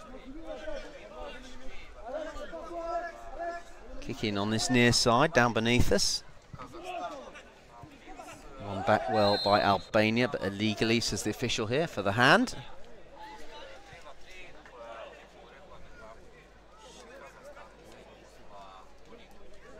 Piotr Stefanovic. The referee comes on, he indicates exactly where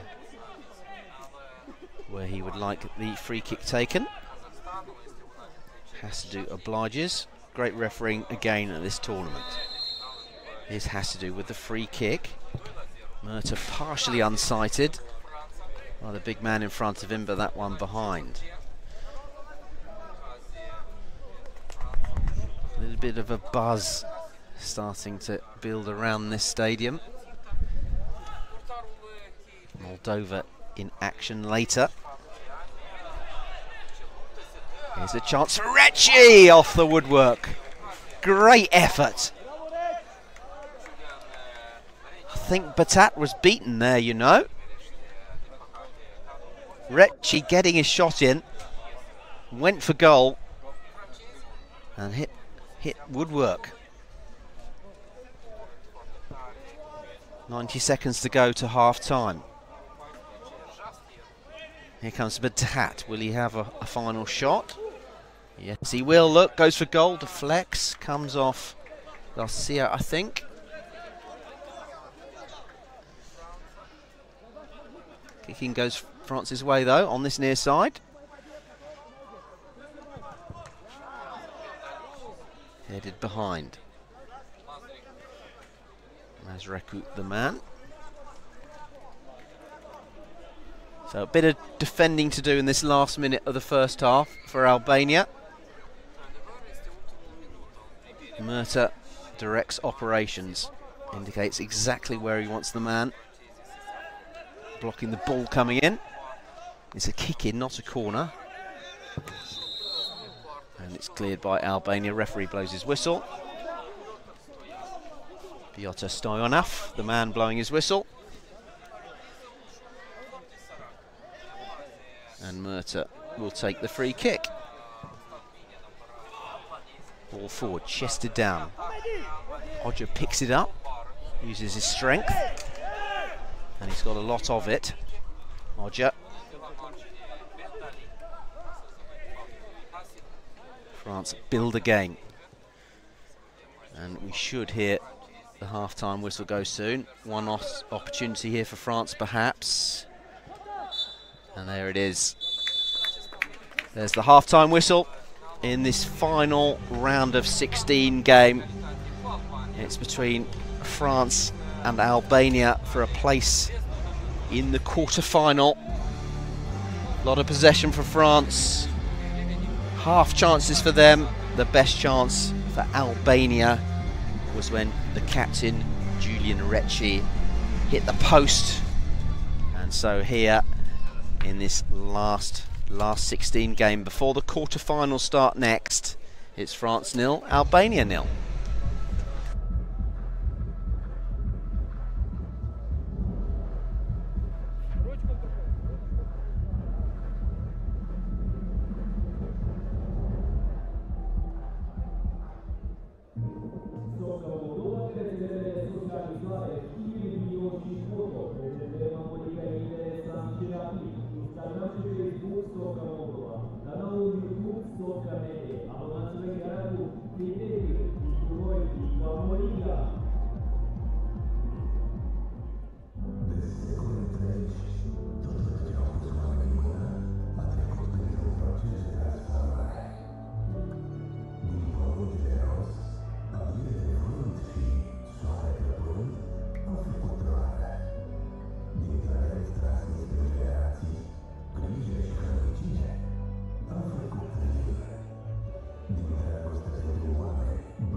Телеграм-канал Сока Молдова. Подписывайтесь.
We're back out for the second half. Both teams ready to go.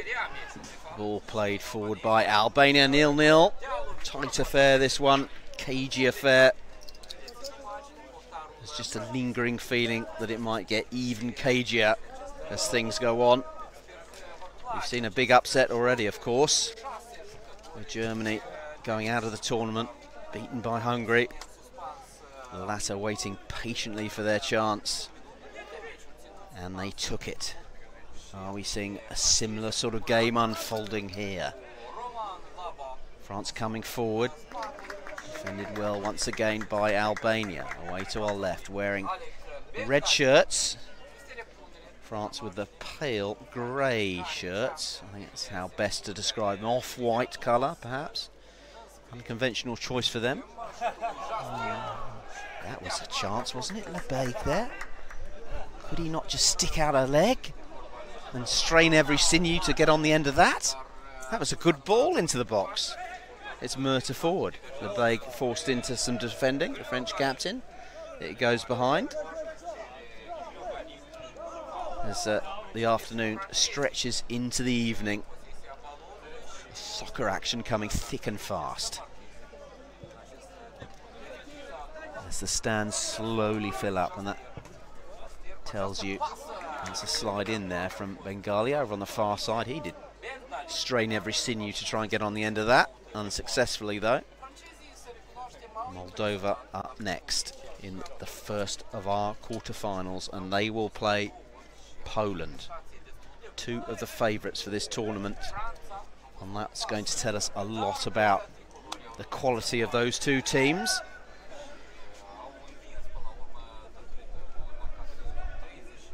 Moldova played in the first of the last 16 games this morning, putting 7 past Portugal. Look on the French on that far side. Poland edging through against Lithuania 1-0 on penalties, with the great Norbert Jaschak missing one. I did wonder if the memory of his miss in the World Cup still was on his mind, but plenty of action to go here. Here come France breaking forward.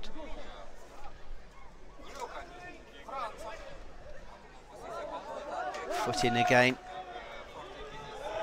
Ido Tepsi, the man doing the defending. Some appeals to Simon Gerlich, the official opposite. Kick in goes the way of France, much to the displeasure of the Albanians.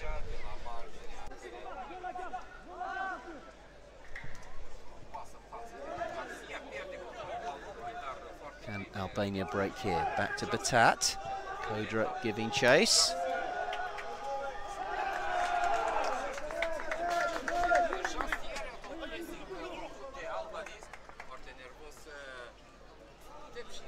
We'll add a play on this near side.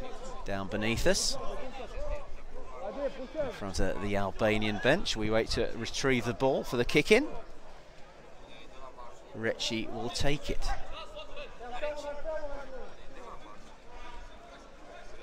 Delivers it into the box, flashes across. Decent pace, but no one on the end of it. Get the feeling that there will be a chance in this game, and it's he who takes his chances will progress.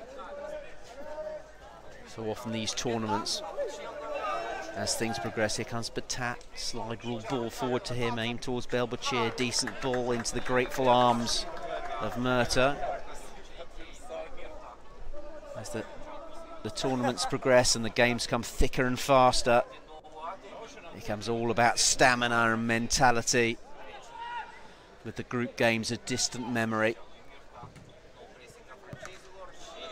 The day between, largely a day between each game. Tepsi. Kodra brings it onto his left foot, shoots, saved by Batat. Good effort that. Duki dealing with the danger on the far side, then goes down, and that's experienced play by the Albanian number 2. And it's back to his keeper. 0-0. Tension building with 15 minutes to go in this last second round, last 16 game, as we advance into the quarterfinals. Here's an opportunity for Albania. Comes off the defender, Hodja the man with the shot. And then Hodja. On comes Armand Gapi. And there's a shot hit with some venom from Tepsi. Wide though. It's one of the great features of soccer. There are a lot of shots. Is there going to be one now from Batat? No. Forward to Colachico. To Cafe over on the far side. French building. Are they winning the free kick? Yes. A little bit of thought about it from referee Simon Gerlich.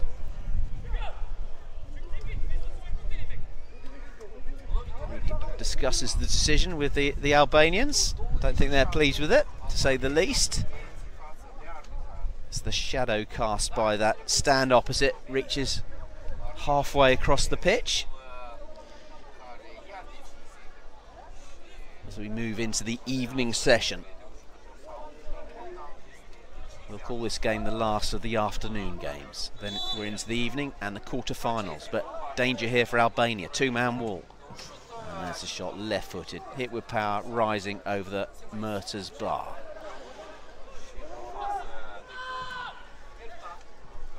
That's a great ball, miscontrol though by Mazreku. Really good ball from Murta. Out to Belbachir.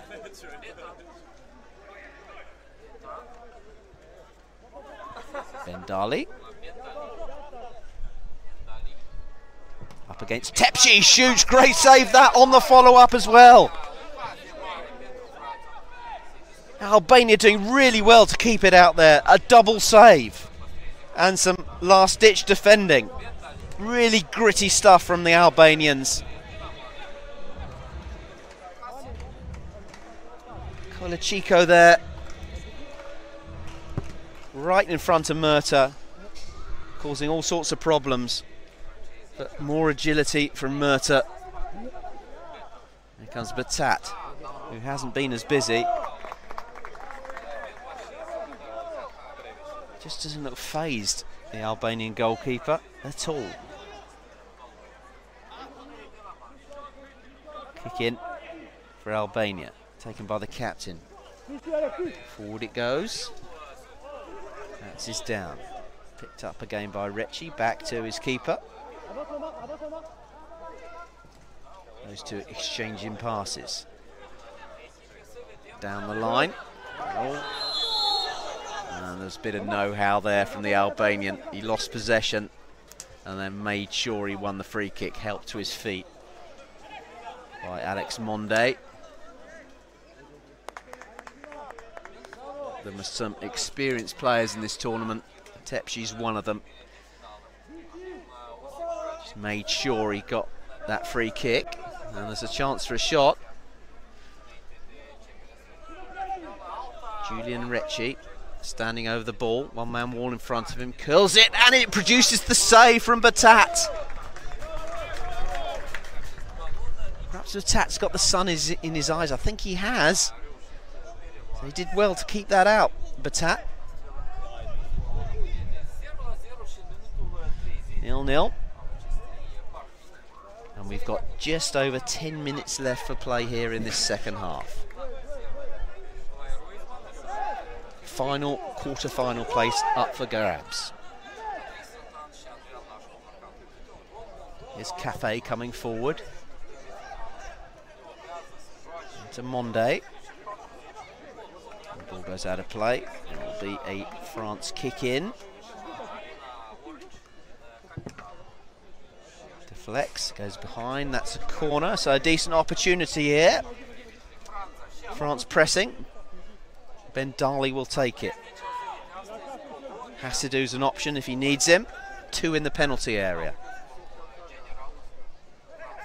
Still, Bendali has it. Another corner.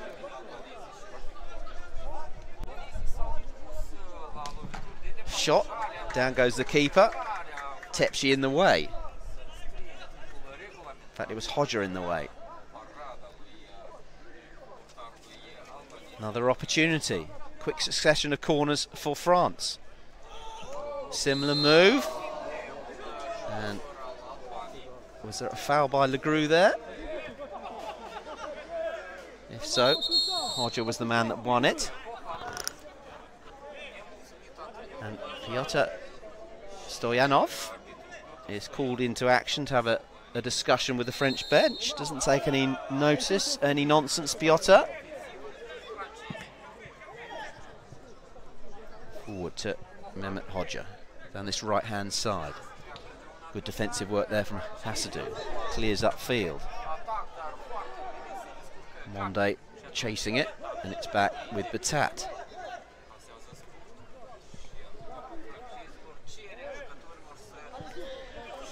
Here's Vassilino. Vassilino again. And back to Murta, who promptly clears upfield. Can't reach a red shirt though. Now has a bit of space for Mazreku, tries to chip it over Hasadou. Simon Gerlich, the official on the far side, indicates which way the kick-in is to go. Kudra in the penalty area if he can be reached. Gappy available on the far side. Who wants it? Totally unmarked. Murta comes out, has to make it. And he does do so. In the challenge with Monde, there was only going to be one winner there. And the keeper seems to have hurt himself. He was always going to be clear favourite for the ball, but Monde collided with him. So the Albanian keeper's going to receive a bit of treatment.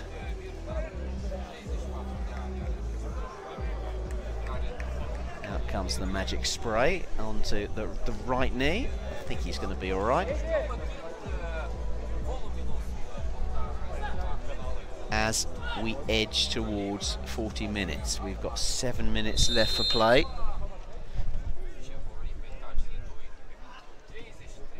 I wonder if a certain scenario is in the minds of the players, or whether these teams think that a winner can be grabbed in the latter stages of the game. Now, the amount of fouls being sought by the Albanians might suggest to some that that might be the way they are thinking. They may be thinking about getting to 40 minutes and then trying their luck at soccer penalties. Hungary didn't do that. They made sure. They fashioned a chance, and when they got a chance, they took it and they beat Germany. If you're just joining us, we'll run through the other scores shortly. Here's Ben Darley, 0-0, the all-important scoreline here. Brings it onto his left foot, shoots, gathered by the substantial frame of Murta. Recci at the back. In fact, it's Mazreku, he wins the free kick as well. Very good at that, winning the free kicks. In fact, no, it's a corner. So, some defending to do here for Albania. 0-0. With 6 minutes left for play. And that was dealt with well by Albania, and it's going to be a goal kick. Glojani will come on, the number 44 for Albania, as the ball is clipped from one end of the field to the other.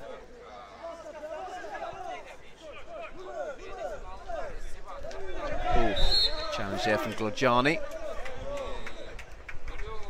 And Jonathan Cafe.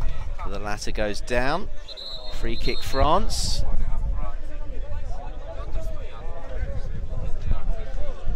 Just on the halfway line. Just gone 20 past 6. Local time here in Chisinau, Moldova. In the Orange Arena. In the lovely La Izvor Park, just to the northwest of the Moldovan capital. Seen some dramatic moments here, which have been enjoyed by some decent crowds as the stands fill up, and that tells you Moldova are on next, and it will be against Poland in the first of our quarterfinals. Here's Batat. Will we see a strike at goal from him? Forward he comes. Forced back. And there's Ben Darley. Out to this left-hand side to Jastier. The captain Lebeg is over on that far side. Can't get on the end of it though, it's given away. Might be a break on here. There's a man free, here's Dookie. Glajani's there! And a save from Batat. Bounced awkwardly right in front of him. Had to deal with that smartly, the keeper. Did well to get down low to his left. Corner ball. A rare Albania attack. What can Albania conjure up here? Chip towards that far side to Kodra, who has got goals in this tournament, but not there.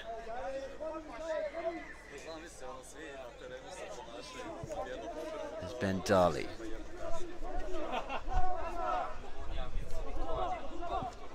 France pressing. Albania, a wall of red shirts on the defensive. Here's Tepsi. Recci, rather, the captain. Referee Piotr Stoyanov indicates it's a corner. Doesn't beat the near post. Shot driven into the penalty area. Cleared by Albania, who've defended really, really well in this game. Great defending from Julian Recci's side. Kodra keeps it in. Recci tries to win it on the halfway line. Brought down, just comes off the heel of Recci. There's Roman Lebeg over on that far side. Hasidou wants it on this left-hand side. France coming forward. 2.5 minutes left for play here in this final last 16 game. Here's a chance on the follow-up as well. Lebeg with the first effort, and it's kept out at the double. Those were dangerous moments for Albania, and there's two players down over there on that far side. And that was some uncomfortable moments there for Albania. When you're doing most of the defending, there's always going to be one more chance. Was that France's last, with just 2 minutes left for play? Ben Darley, the man for France, down on the far side. And it's a free kick, which goes Albania's way. Can they grab something in a Hungary-like manner, as Hungary did against Germany earlier today, and cause a big upset, put out one of the soccer superpowers? With no disrespect meant to Albania. Great foot in there from Dookie, showing all his experience, forces it all the way back to Batat in the French goal. And it's given away. Kodra tussling for the ball with Ben Darley. The latter goes down, wins the free kick, and we are entering the final minute, and inevitably thoughts turn to soccer penalties. We've seen 2 shootouts already today. Poland victorious against Lithuania. Spain put out Bulgaria. Amidst some controversy, it has to be said. The lesson being, always learn the rules, as Bulgaria found out to their cost. Literally shooting themselves in the foot in that shootout. Attack gives the ball away. We've got 20 seconds left of the 40.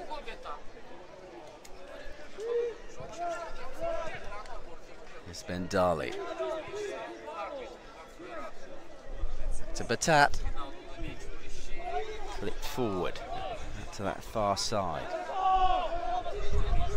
Captain Rich is available to bring it out of defence, goes down, gets to his feet immediately, pressing here. Is there going to be a last chance? We're in stoppage time. Didn't see how many minutes were added on. Kick in, Albania pressing. There's the shot, there's a weak one, and France can clear upfield to Belbachir. A little bit of a buzz developing. 30 seconds into stoppage time. I better start putting my soccer penalty grid together. The two teams. Remember, soccer penalties 3 each, and more if needed. And more were needed earlier on between Spain and Bulgaria. Here's Batat. How much time are the referees going to add on? None is the answer. And we have our first 0-0 of the tournament. Goalless in this final last 16 game. The two goalkeepers embrace in the centre circle. Both of them have played well. Murta, the Albanian captain, particularly so, but Hugo Batat as well, pulling off some fine saves. So the Albanians take shade over there on the far side, the French in the sun on this near side, and we await the drama of the soccer penalty shootout, and that will be on the way next.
Okay, looks like we're ready for the soccer penalties here between Albania and France. Quentin Bonacer on as goalkeeper for France. That's a change. The number 16 for France coming on. So it's Albania first. Remember, 10 seconds to score. Forward player advances from the halfway line. It's Recchi, the captain. Now he's got to start again. You've got 10 seconds in which to score. The ball is alive, and that's the crucial bit until it goes out of play or the goalkeeper gathers it. A couple of players have forgotten that already today. The referee, Piotr Stoyanov, he's back to goal. He will time the 10 seconds. Here's Julian Recchi, advances forward round the keeper, and he misses! Bonacer puts the Albanian off. First blood to France. It looked like he'd done enough to score, and the news is that Albania have brought on their second choice goalkeeper, Jafari. That is drama. Has to do with the soccer penalty. Again, against a sub-goalkeeper. Here comes the Frenchman, and it's missed as well. A miss apiece. It has to be said that Katie Murta looked like he was in some pain, and I think that is an injury substitution. The French goalkeeping substitution looked more like a strategic one. It's Kodra next for Albania against Bonacer. 10 seconds in which to score. Here comes Kodra, advances forward confidently and scores. L'avantage to Albania. So the pressure builds, and it's Michele Vamba for France. I don't think the French number 7 featured during the match. This may be his first action. Here comes Vamba. And he's missed! Ball still alive, remember. Don't forget that. He may have a second opportunity. Saved again. Ball still alive. Still it's Vamba. 10 seconds up. The 10 seconds are up. That is high drama. France miss. Albania delight. The first one came off the post. The ball was still alive, remember. 10 seconds in which to score. Keeper saves. 1-0 Albania. Here's Glodjani for Albania to strike a decisive advantage. And it's saved. And it's out. Albania miss. So an opportunity here for France to draw level. The man taking it is Aurélien Yastier, experienced player. Yastier for France, steps up, goes one way, then the other, looks the favourite and scores.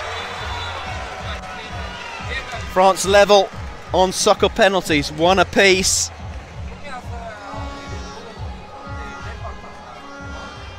So we're now into sudden death after the initial 3. Albania's turn for the next soccer penalty. Quentin Bonacer takes up his position in the French goal. Steps up, and it's saved. Bonacer saves Mazreku's effort. So it's high drama in this shootout, and this could be a decisive moment. It's 1-1. Albania have taken 4 penalties, France 3. It's 1 apiece. Could this be the decisive moment? Saved! And the ball's dead. So we keep going. It's sudden death, nerves jangling. Kladis Branisa will take the next penalty, and again, I'm not sure he saw action in the game. like Mikolaj Vamba earlier on. Branisa, the Albanian number 5, against Bonacer. Here comes the Albanian. Advances forward and misses. So it's 1-1. And Lebaig to put France through. Highly experienced player. 1-1 on penalties. This France's 5th penalty. Lebaig against Jafari. 10 seconds start now. Here's Lebaig. Scores! And France are through! France are 1, and it's the captain who's inspired his troops. Disconsolate Albanians over on the other side. And look at the French delight. And you can see what it means to the players. Great composure there from Roman Lebaig. Hadn't featured too much in the match, it has to be said, the captain.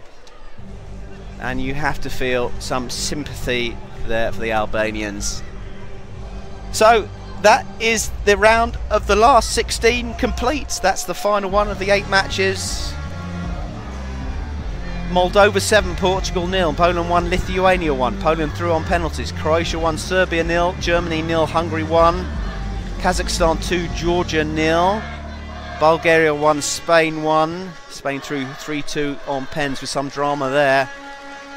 Ukraine beat Latvia 4-1, and France Albania was 0-0. And you've just seen the soccer penalty shootout, won by 2 goals to 1. That's it. Our quarterfinals are on the way next, and it will be the excitement of the home team playing. It'll be Moldova against Poland.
Телеграм-канал Сока Молдова. Подписывайтесь.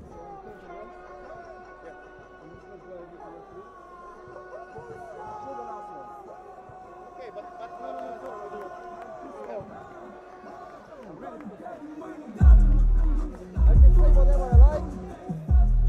Doesn't matter. I'm too long in somebody.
Spectatori, queste câteva minute, peste câteva clipe va începe meciul dintre Moldova și Polonia. Primul meci din sferturile de finală ale turneului internațional Socca EuroCup. În competiție au rămas cele mai bune 8 echipe. Haideți să vă prezint componența Poloniei mai întâi. Numărul 1, Pavel Jiva, numărul 98, Cristian Stanecki, 4, Cristian Novakovski, 5, Miloš Novakovski, 7, Bartolomei Debitski, 8, Karol Bienias, 10, Norbert Iașea, 11, Bartolomei Turkovski, 17, Cristof Elsner, 20, David Linka, 21, Jacob Hat, 27, Kamil Kucharski, 33, Bartosz Białkowski, 6, Błażej Telikowski și numărul 22, Radoslav Lepski. Moldova, numărul 8, Vadim Kravcescu, numărul 4, Nicolae Roizman, 6, Dumitru Maga, 2, Ion Sandu, 15, Andrei Stratan, 9, Cristian Krasnov, 11, Vladimir Vasilevski, 10, Cristian Obadă, 12, Maxim Vlaștin, 14, Valeriu Gurguru, 16, Victor Buga, 5, Vitalie Plămădeală, 7, Andrean Lașcu, 30, numărul 1, Alexei Capcamon și numărul 3, Grigore Cojocan.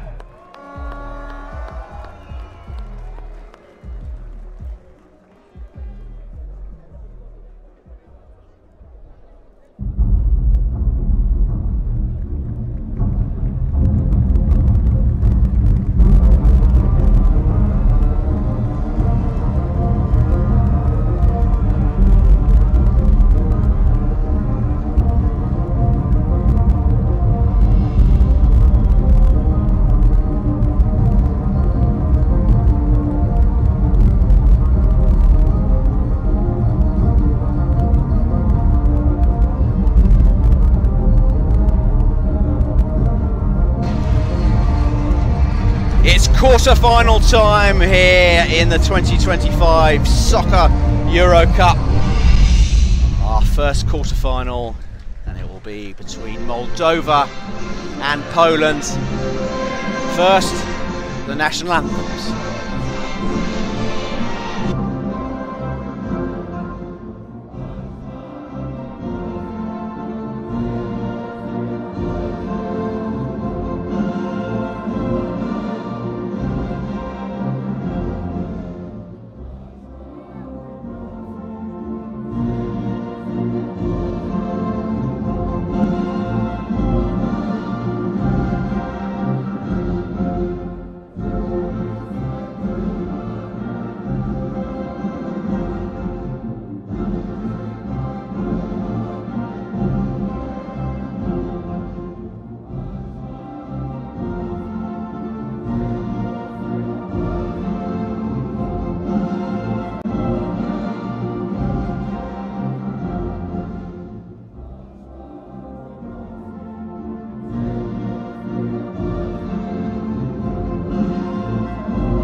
can see the passion, you can see the pride, you can see what it means to each and every one of these players and all these supporters gathered here this evening. The first Soccer EuroCup quarter-final here this evening.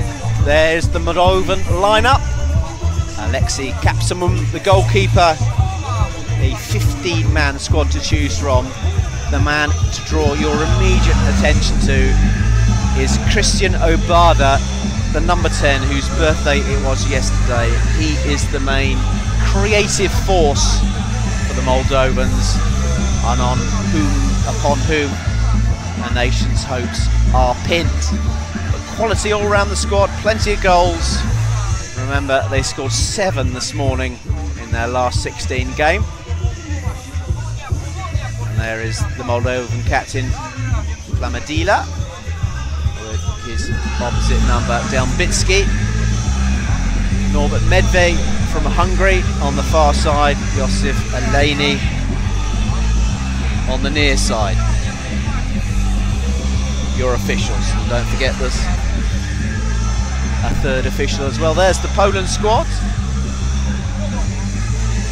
Paweł Gajeva, the goalkeeper, and number 98, Christian Stanecki. They will fight it out to see who starts. We'll find out in a minute. And similarly, there's one man to draw your attention to. That is the opposing number 10, World Cup player of the tournament, and a considerable influence on the Polish side, Norbert Jaszczak, number 10. Scorer of goals, inspiration, and a fine player. But quality all around this Poland squad. They ease through on penalties against Lithuania. 1-1 that scoreline. Jaszczak did miss a penalty there. And so this is a keenly anticipated fixture as the shadows advance across the pitch and we move into the evening session, 10 to 7, and we're underway here in Chisinau, Moldova. Great crowd, great occasion. Which way is it going to go?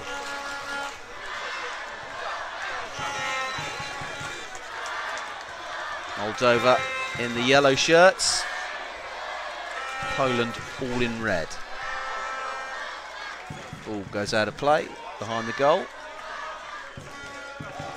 and it will be a goal kick to the Polish.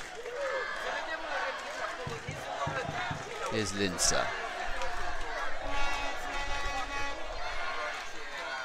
Kucharski, who's had a good tournament so far. Back to Linsa.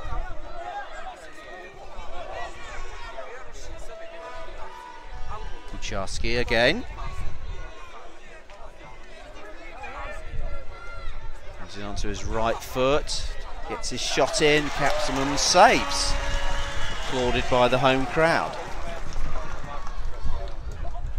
Chipped forward. Gathered by the keeper.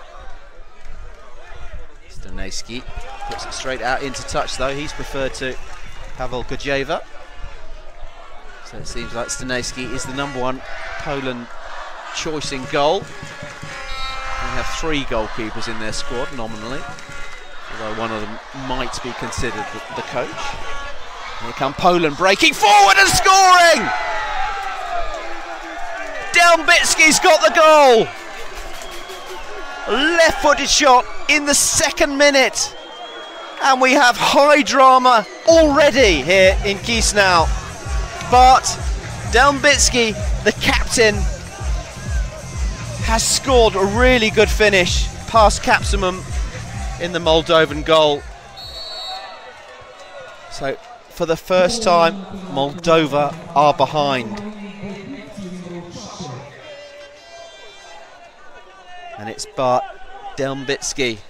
We have seen some goals coming in the early stages of these games. Here come Poland again, though. Defensive work to do for Moldova.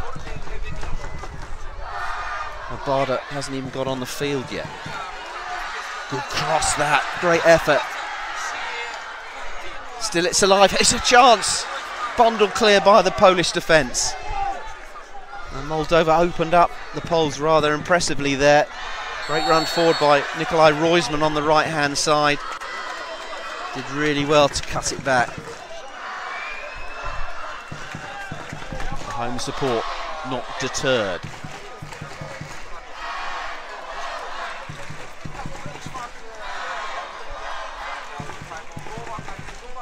Free kick, Moldova. There's the shot, saved by the keeper. Roisman follows up. Kravkescu's available on this near side. The number 8 receives it. Or rather he doesn't, he just lets his concentration let him down and he goes under his foot out of play. Delbitsky exits the field. And Jakub Hatt comes on. What a start. Just 3.5 minutes from Delbitsky and he's given his side the lead. Composed finish, left-footed shot into the bottom right-hand corner of the net. Here's Linzer in a similar position from which he scored. To Kocharski, goes one way then the other. There's the cross, gathered by Kapsamum. Experienced goalkeeper, 40 years old. Couldn't keep that one out though from Delbitsky. Gives it away. Careless, here's Kucharski, brings it onto his right foot, then his left shoots at the near post into the side netting.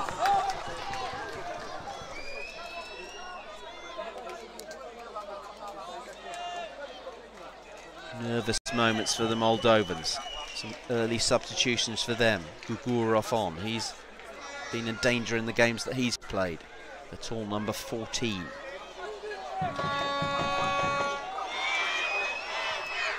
Flipped forward, Jaschak on for the first time. It's the first glimpse we see of him in this quarter-final.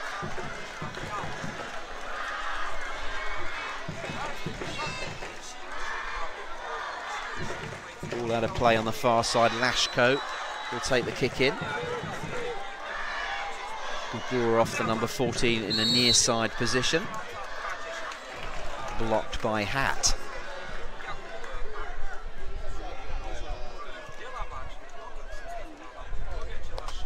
Medved, the Hungarian official over there on the far side, delivering a blast of his whistle, driven towards the near post. And it's a goal kick which Staneski will take, short one.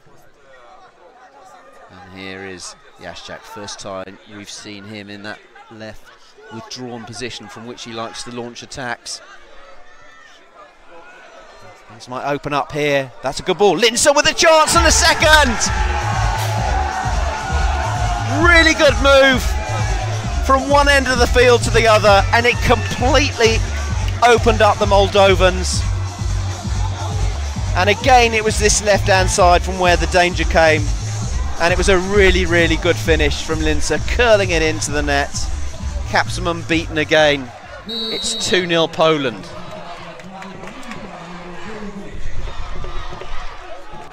Goals in the 2nd and 6th minutes.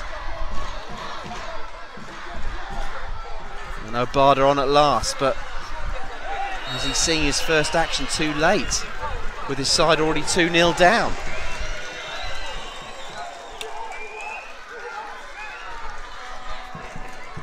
Free kick though, which Lashko will take. Lazilevski's on this near side, Gugurov available as well. 2 in the penalty area. Comes Lashko. Shoots! Off the line! Oh, that's great defensive work there. Not sure who the man on the line was, but that was a really, really good clearance. Moldova pressing, looking for an early goal back. Remember, they're 2-0 down. It was Bienias, the man who headed it off the line, for which his goalkeeper owes him a debt of gratitude. Here's Jaschak inside his own penalty area, confident on the ball to Staneski. Poland stretching the Moldovans. Here's Hatt. That was a really good move, started in a withdrawn left position like this that opened up the Moldovans for the second. Chip forward. Bianias, who cleared off his line a few moments ago with his head. It's Krasnov.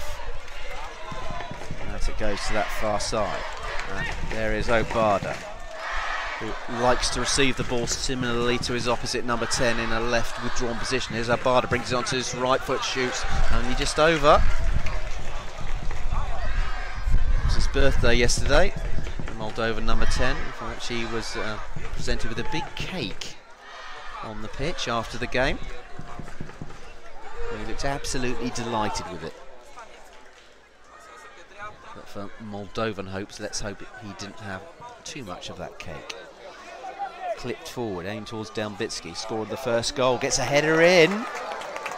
Used all his experience there. 41-year-old captain.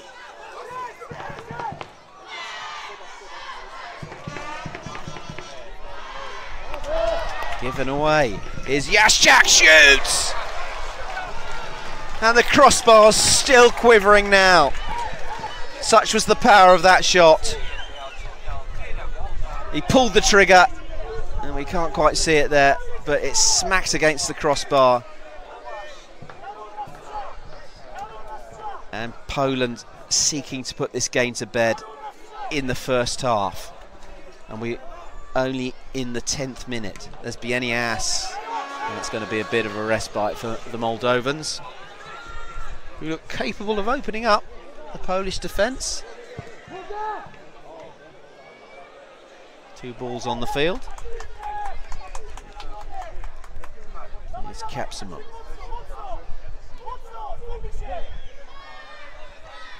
Now to Obada. Skips past Kuharski, and then past another. Shoots into the side netting, and possibly the cross would have been the better option there. Day 4 of this Soccer EuroCup here in Chisinau, Moldova, and what a memorable tournament it's been. Here's Donetsky at the back, giving it away, gathers. Coolly under pressure. And great host, and it's been a really good location in which to play the game, in the Orange Arena, located in a lovely park, the Parkul Izvor, which has a lake behind us and a beach on it as well. Here comes Gugurov, misses his kick. Moldova want the free kick, said he was put off. Boos all around. Nothing doing, say the officials. Here's Jaschak up against Gugurov.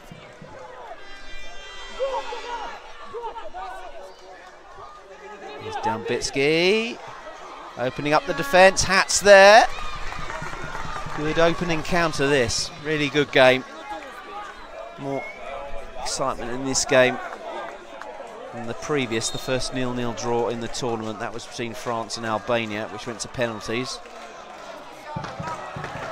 Eventually won by the French. Here's Linzer with a corner. 2 available in the penalty area. Moving ball, says the referee Norbert Medved on the opposite side of the field. Eye for detail. Referee Eleni indicates, in fact, it's a kick-in. Tells the player how much further back he should go. The player that duly obliges. Kick-in taken back to Norbert Jaschak. Grey and pink boots. Oh, that's really dangerous. Delbitsky across the face of the goal. Hardly needed any touch at all, and it would have been in the back of the net. Look at the quality of that ball. And Bianias straining to get to it. Was unable to stick out a toe and guided over the line. So the greater experience of the Poles showing so far. Here's Jaschak. Turns, advances forward. Force wide, little flick back. There's the shot, Bianias with it. Goes behind. Is that a corner or a kick-in over there on the far side? We've played 13 minutes already. And the There's been plenty of action. The main action, 2 goals for Poland inside the first 6 minutes. Tip towards Bienias, misses it completely. Let's be kind and say he was put off by Andrei Stratan in front of him. Taken quickly, good work rate from the Poles, the speed at which they're playing the game up towards the edge of the Moldovan penalty area. Kravkescu goes down, clutching his face. Piakovsky, the striker, inquires as to his well-being.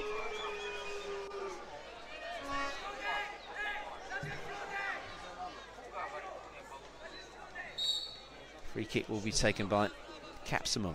Game played in good spirits, as the whole tournament has, and well refereed as well.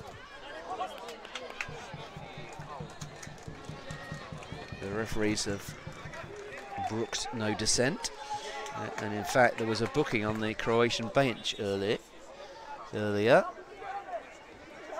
And in soccer, if that happens, if there's a yellow card, a player has to be substituted from the field, which duly happened. The Croatians had to take a player off because I think it was the manager who was booked. Here's Kucharski for Poland, whose side are 2 goals to the good in a very, very entertaining first half. Kucharski ambitiously goes for goal, drags it wide.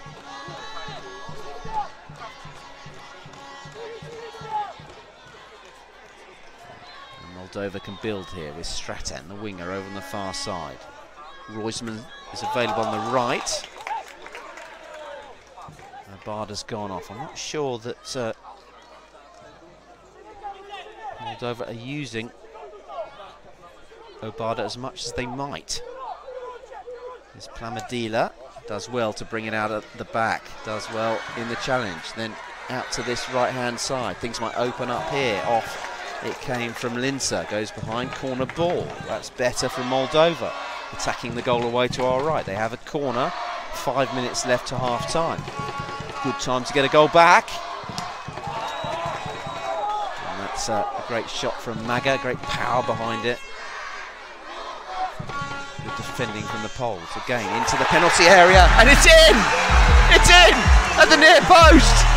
They've got one back! I think it's Stratan, the diminutive winger. It is.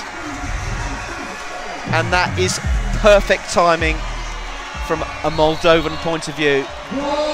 Great movement from Stratan, nipped in front of the creeper, and that's enlivened things. 2 goals for Poland in the opening 6 minutes, and now 1 back for Moldova, and it's Andrei Stratan who has scored it.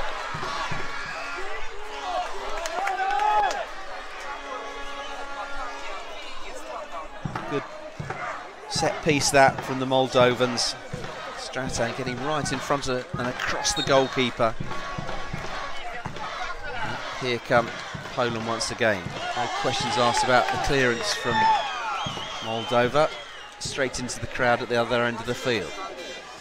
Good to see so many young faces in the crowd right behind that goal, dangling their legs over the balcony. It might be a precarious position to be if there's a shot or two. Moldova pressing, it's Stratan. The adrenaline will be flowing through his veins.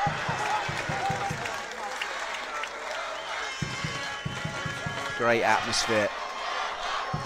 Can Moldova get back on level terms?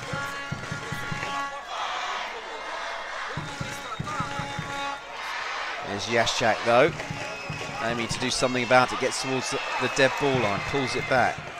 Hat's there, the captain using all his experience. Delbitsky to Linzer. Those two have been influential players in the tournament. Kucharski as well.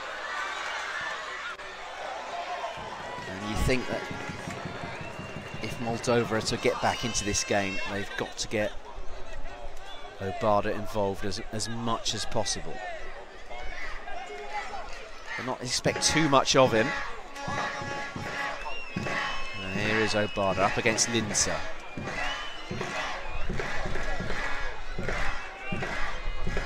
driving towards the dead ball line. There's the cross. Decent delivery. Is that a foul? Yes, it is. Poland will be very much hoping to get to half-time with the scoreline as it is. Or will they? Here's Jaszczak to Delmbicki across goal. Here's a chance! And another goal! Jakub Hatt! The ball stuck in the stanchion in the back of the net. You can see exactly where it went. That was Hatt's intention to find that far corner. Look at the quality of that finish, and the ball's still there now. Capsumum just retrieving it. And from a Moldovan perspective, that is really disappointing. Just as they got one back, there's a third for Poland.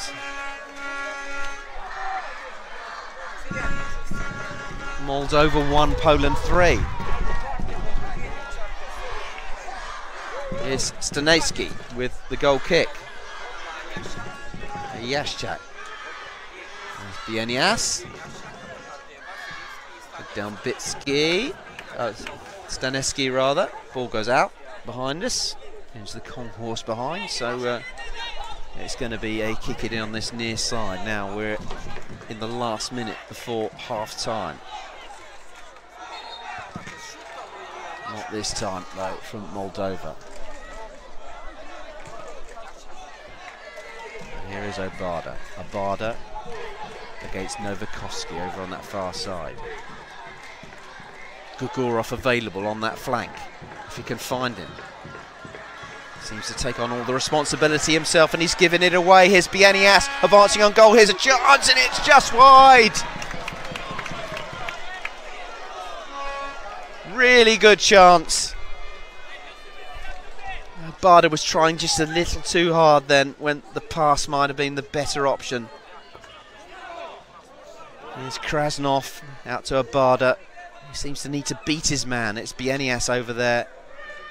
That's the better option, given the give and go, but the delivery there not quite what was required.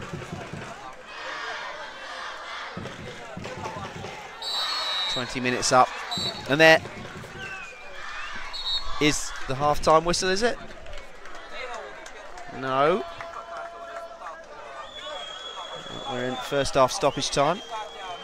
The referee's communicating it is. It's the end of the first half. So the story of that 20 minutes, and it was a dramatic one, was that Delmbicki gave Poland the lead on 2 minutes. Linsar with another one on 6. Hope for the Moldovans when Andrei Stratton got one back on 16, but then is that a devastating blow? Jakub Hatt with the third for Poland just 1 minute before half-time. The half-time score, and a penny for their thoughts, is Moldova 1, Poland 3.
Телеграм-канал Сокка Молдова. Подписывайтесь.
So we're back and off promptly and underway for this second half and the first quarter-final here in the 2025 Soccer EuroCup here in Moldova, with the home side playing Poland, the Poles leading by 3-1.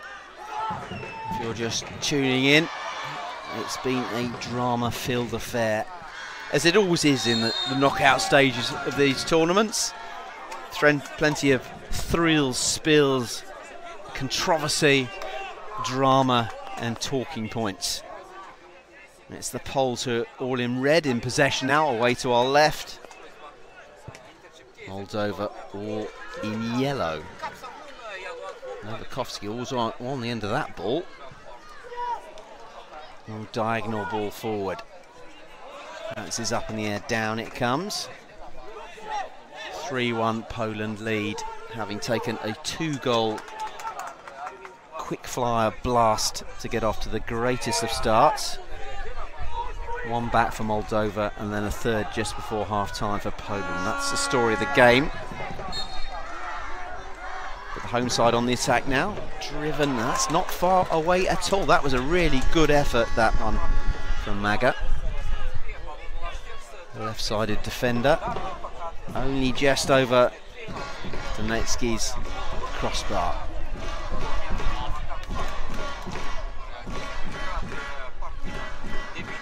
Here's Delbitsky, scorer of the first. Vastly experienced player. Playing into his 40s, charged down by Vitaly Plamadila. Goal kick, which Stanecki will take. Polish goalkeeper.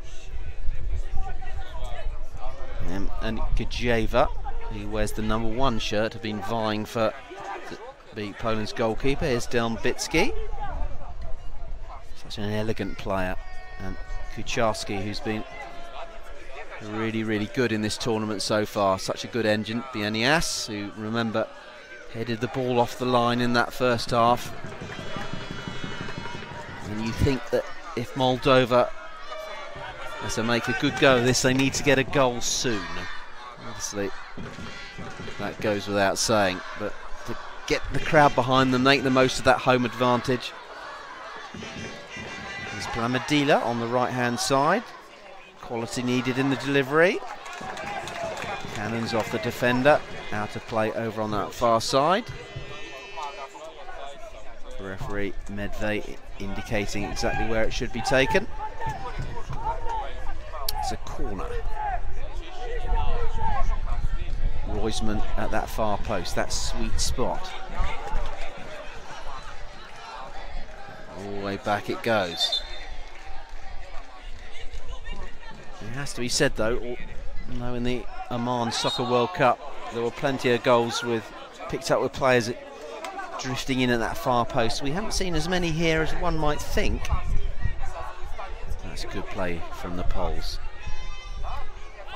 It's Kucharski. And in the end, no questions asked, clears it upfield with interest. into the crowd. Great evening entertainment here this Saturday night in Moldova. Lovely, fertile green land, part of the former Soviet Union, of course, before declaring independence in 1991. One of the poorest nations in Europe. It's applied for membership of the EU, but rich in culture and traditions. And here comes the Moldovan goal scorer. That one into the stands.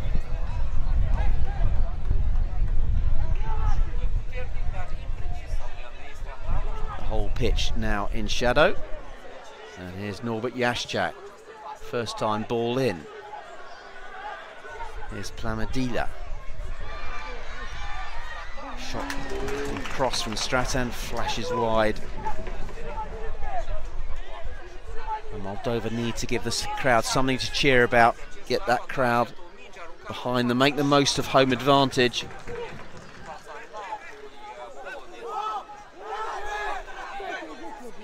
"15 minutes left. Another 15 minutes left of Moldova being in this tournament. Back to Kaczarski. Majdanella shoots. Shepherded wide by Kapsamum. Preferred in goal to Victor Buga. Yes, Obada back in the left full-back position. Moldova need to get him where he can cause some damage. Shapes to shoot, brings onto his left foot, does do so, wins the corner. Flex off Linsa.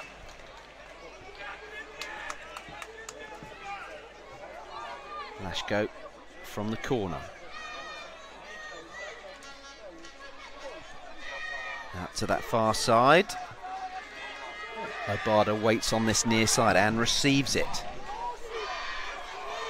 In a one-on-one situation. Brings it to right foot, scores!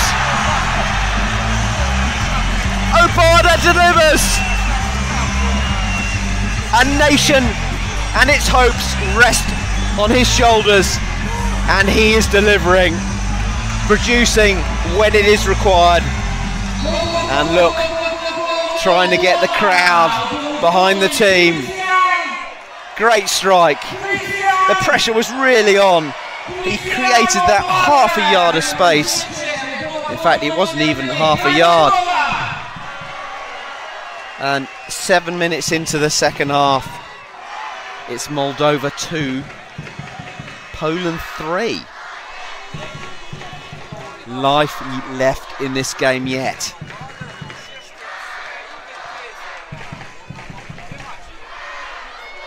And here he is again, the enigmatic number 10.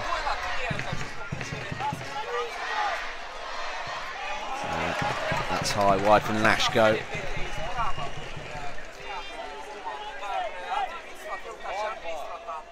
A nation pinning its hopes on the number 10, their best player. There are times you think he's trying to do too much and the pass might be the better option. But when he can just knock it to one side like that, find those few centimetres of space and then match it with a finish of that sort of quality, you can see why he does what he does. The Poles momentarily quiet, and here come the home side once again. Gugurov goes for goal. Comes off the defender. Some work to do there for the Poles. Equal to it.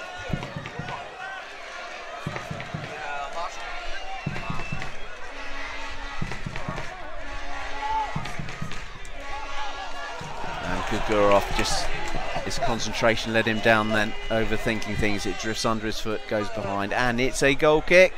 There are going to be some changes on the benches. Bienas comes on, the number 8 for Poland.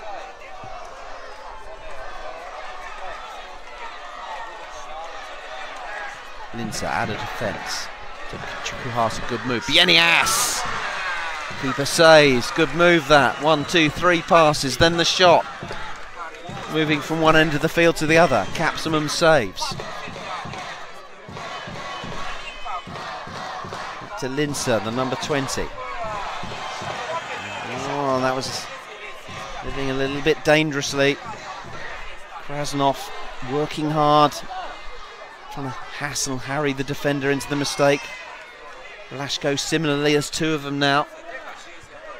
There's Gugurov. Chested down to Kuharski. Sneski, last ditch clearance. Header to Kuharski though. Here's Bienias, shoots, first time shot palmed away.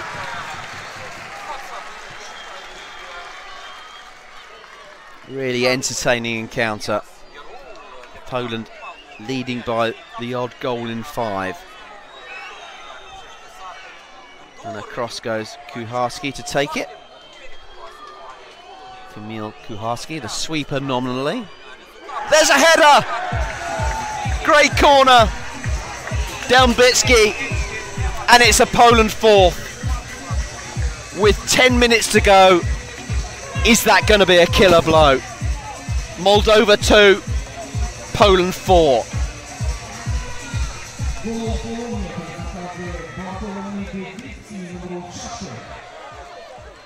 So rich entertainment here. But just as Moldova seemed like they were building ahead of steam, just as they seemed like they had the upper hand, Poland have shown the quality of their finishing. Delbitsky now with a brace, almost half an hour apart. Important strikes, glancing at a really good header to just strain his neck and then direct it into the corner of the net.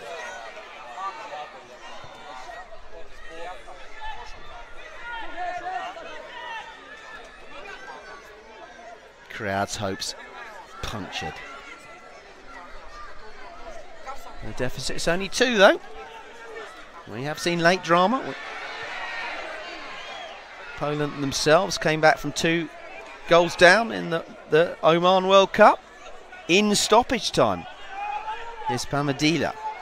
Brings it onto his right foot, checks. Obviously didn't fancy the shot, fancies it with his left.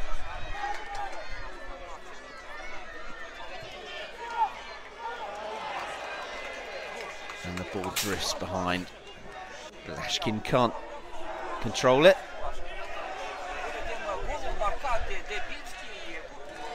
Yes, Jack. He's had a quiet game for his standards, as we see the goal again. Really good set piece delivery there. You wouldn't expect normally to see that kind of goal in 6-a-side soccer. The corner headed directly in. Here comes Capsimum, who hasn't had any shots so far. To Kojikari. Ambitious effort.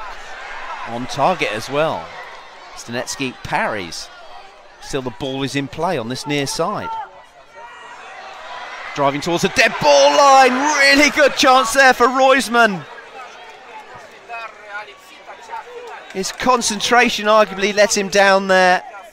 All he had to do was deflect it goalwards and pass it into the back of the net. That was a really good opportunity. Good ball into the box. Headed behind at the other end of the field.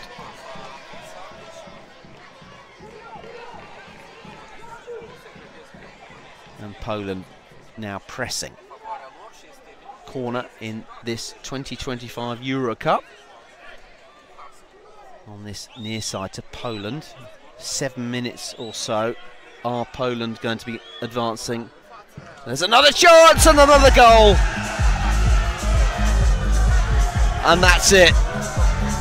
Poland are through now, surely. Kisses blown to the crowd. It's another set piece. Piatkowski, the man Really good finish from Bart Piakowski. Experienced striker. Great technique. And it's Moldova 2, Poland 5.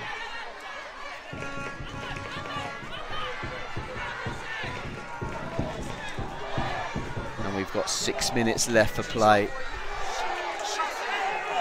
The Poles have been ruthless in their efficiency. Been on the back foot at times. Not looked invincible by any stretch of the imagination. Arguably don't look as strong as they did in the World Cup. But showing great character when on the back foot. And when they do attack, making the most of it. Kucharski with the kick in the right fullback position. Tries to find Robert Jaschak. There's a Barda trying to thread the ball through to Stratan. Moldova has brought light and delight to this tournament. Great showing so far in this tournament. Flashing shot there from this near side. Gugurov gathers, and another ball's on the field. There's Jaschak over on that far side.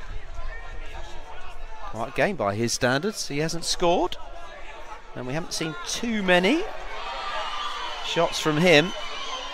That can mean one of two things: either he's been a bit below par, or he's been policed well by the Moldovans, or he has subverted himself to the team ethic for the greater good.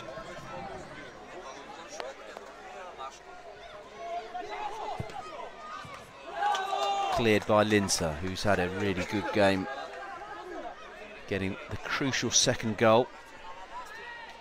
David Linzer, who's nominally a left-sided midfielder.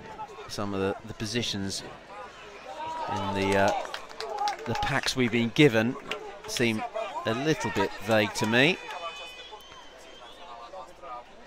Here's Jaschak. Here's Linzer, right side of defence.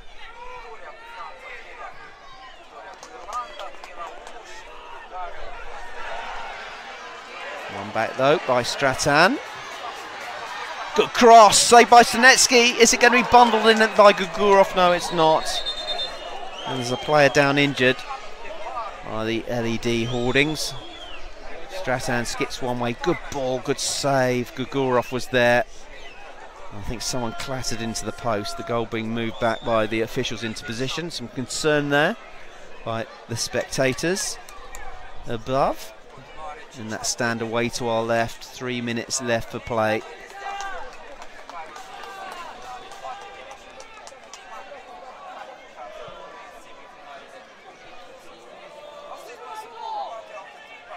Kicking over on that far side.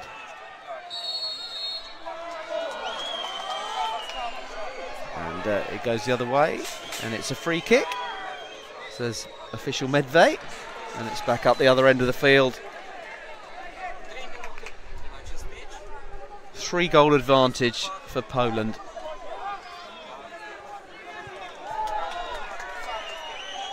Seemingly insurmountable with 2.5 minutes left for play. But a really entertaining game. Really good showing from the Moldovans as they drive towards the dead ball line.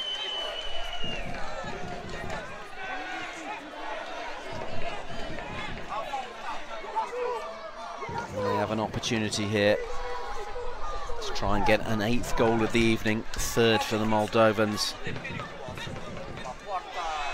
Andrin Lashko, the man who fancies it.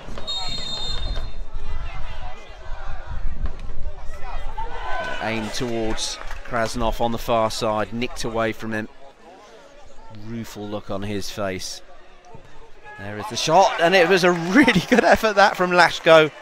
Got behind that one, tipped round his post by Stanetsky, who's been busier than you might think if you were to look at the scoreline. Here's Lashko again. To Abada. Given away though, here's Norbert Jaschak, real chance here, chance for a sixth. Goes down acrobatically under the challenge of Lashko. Free kick. In fact, the kick in the other way. Nothing wrong with that challenge. Rules the officials.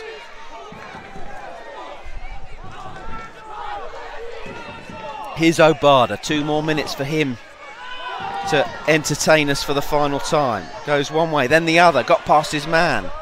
Good pass in field. Challenge. What's the referee going to give here? Says the Polish player to get to his feet. The number 27 Kucharski. Bit of pushing and shoving. A robust challenge there. The referee Josef Eleni dealing with things.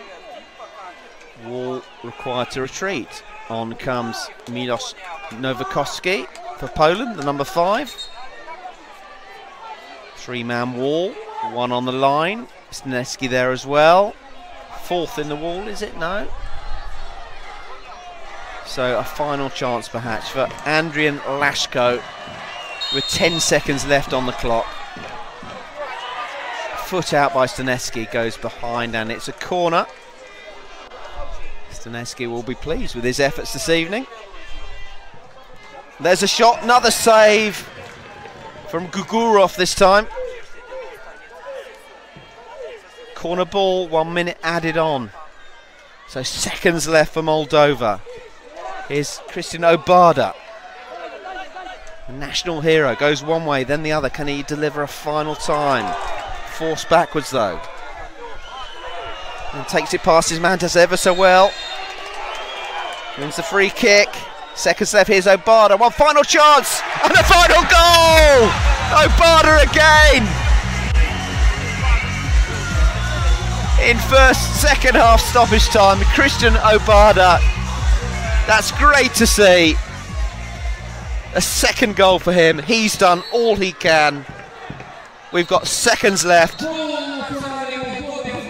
It's Moldova 3, Poland 5.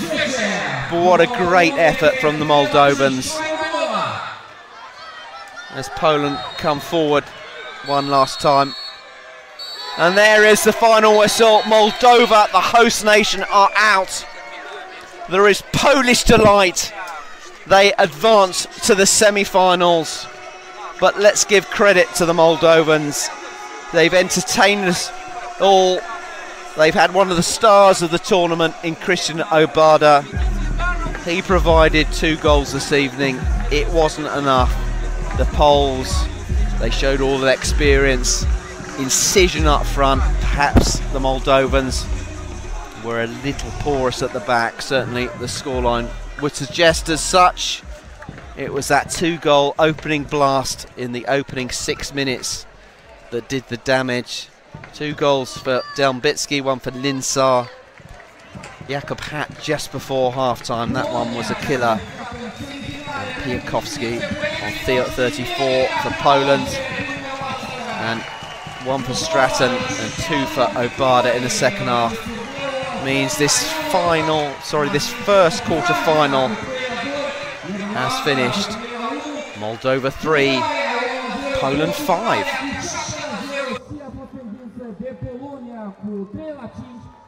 Aplauze pentru băieții noștri, să sperăm că la următoarele competiții vor avea o figură mai frumoasă. Polonia este prima echipă care a reușit să ajungă în semifinale. Competiții astăzi sunt programate încă 3 meciuri din sferturile de finală. De la ora 19:45, Croația va juca cu Ungaria. De la ora 20:50, Kazakhstan va întâlni Spania.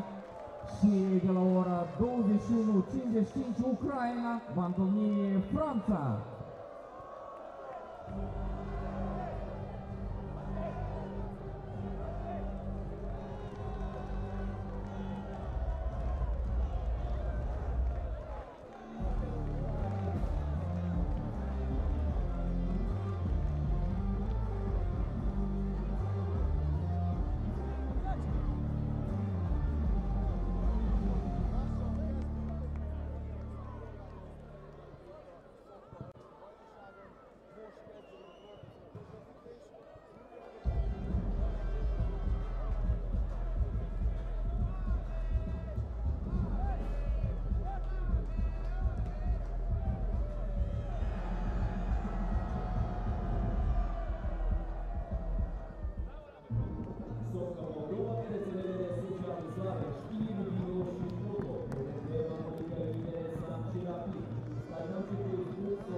Телеграм-канал Socca Moldova.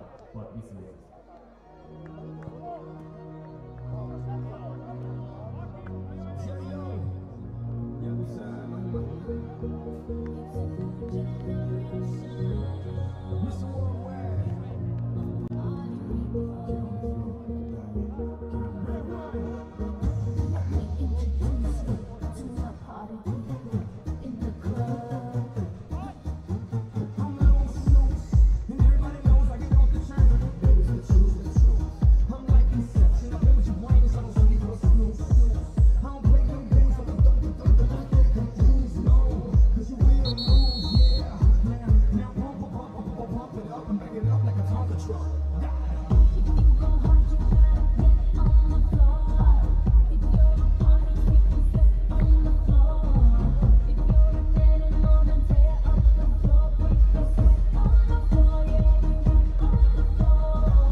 It's time for our second quarter-final here in the 2025 Soccer EuroCup. I'm your host Martin Hopkins. The two teams are merging out onto the pitch here in the Orange Arena in Chisinau, Moldova. It's Croatia and Hungary. And we will now hear the two national anthems.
It's Hungary against Croatia then.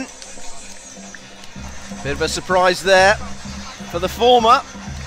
Hungarians putting out Germany in great drama.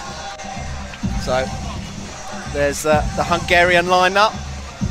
Daniel Huszti, their captain, and goal scoring threat from them. They will take full advantage when they do get a chance from Sabo, the number 19, and Tibor Soron, also a danger as well. And the number 6, Marcel Sabo, he's got a bit of a shot on it as well. There are our officials. Konstantinos Kostas and Piotr Stojanovic, our officials. And here is the Croatian squad. Ivan Kovac, the goalkeeper, and quality all around the pitch. But perhaps the man to draw your attention to is the number 11, Ante Kovacevic. 11 goals in this tournament so far. But you could pick out a number of players. There is the Croatia manager, Dino Kovac. He will want to ensure there are no bookings in this game for the bench, because they had to withdraw a player after a yellow card was shown to the bench. Number 57 there, Ivan Hajdic, another very, very good player. Quality all around, goals aplenty. Hungary scored 5 in their opening game against Cyprus, but have only scored 1 since. Croatia all in black. Hungary predominantly white with that green trim. Hungary attacking the goal away to our right. Plenty of the crowd have stayed after the drama of the exit of the host nation. So we're underway here in our second quarter-final. Croatia, many people's favourites for this tournament. They'll be strong favourites in this match, but Hungary capable of bringing a surprise. Here they are down this left-hand side. Sun setting over there on that far side. Here's Hajdic. Turn, shoots, the number 57. And there's a corner, the first of the match, down in that left-hand corner. And that's a great shot and a great save. Really good save that. What a fine piece of technique that was. Brilliant effort. And goalkeeping equal to it.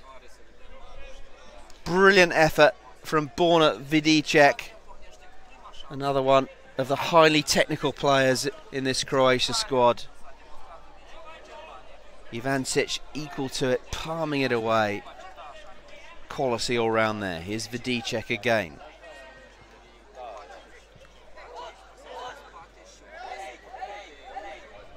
Back to Teo Klancic, preferred in the Croatia goal. Here comes Ante Kovacevic, always a goal threat. Another save from Ivancic. Another corner. Croatia pressing. There's Francejkovic. And it's a third one. That's where to place it. Another shot. Kept down from Skorin. Another corner. So Hungary on the defensive already.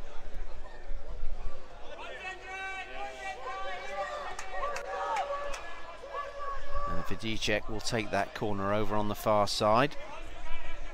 Skorin goes to help him. Francejkovic in a withdrawn position. That's not the best quality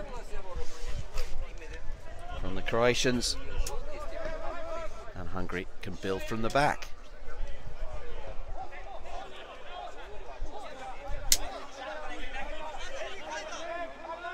comes Ivancic. No, that's not great.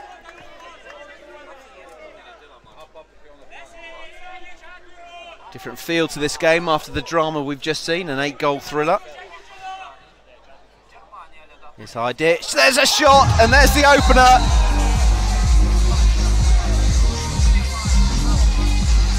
Croatia have struck already. Real quality there in that strike. And look who it is. Clenched fists. And it's Borna Vidicek who's got on the score sheet.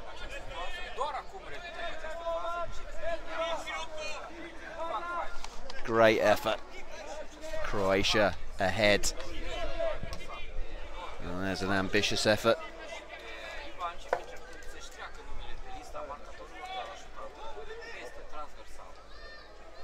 Croatia again. 1-0 they lead. Goal after just 4 minutes. That has been a feature of this EuroCup. Goals scored very early on in matches. Threatening again, there's a second! Who else but Ante Kovacevic? Great move. Good position taken up on the left-hand side from which the ball came across. And it's another goal from Ante Kovacevic. Really good give and go. Forward well placed on the line. Bobbles over the line and it's 2-0. Ante Kovacevic, the number 11, the goal scorer. Who else? 2 goals in the opening 5 minutes. Hungary haven't had an attack yet. Made a decent start. Corner. Chipped into the penalty area, headed away. Here's Francekovic. Kovacevic available to his right. One back well though. Opportunity perhaps here to shoot. Good defensive work that from the Croatians. So strong. Such good technical players. Such great know-how. Ball down the line. Goals are plenty in Croatia's games so far. They've won them all. 5 in a row. Conceded 2. That was in the first game against Spain. Since then, 4 clean sheets in a row. So, not only incisive up front, but very, very secure at the back. Ball out of play over there on that far side.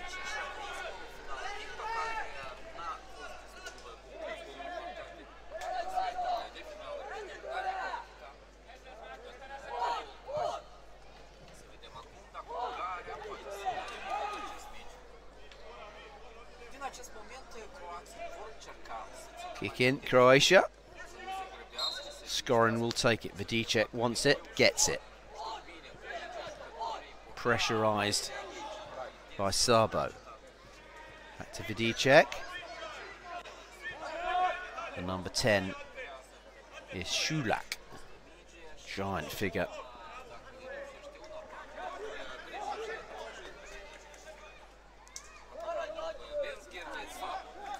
Substitutions for the Hungarians.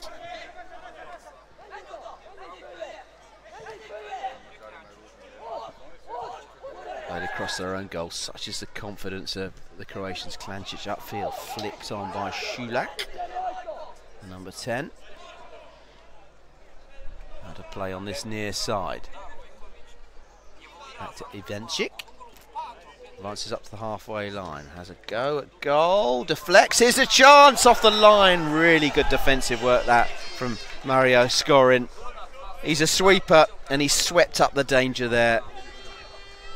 It looked like finally the Croatian defence was going to be breached. And that was a great rearguard action.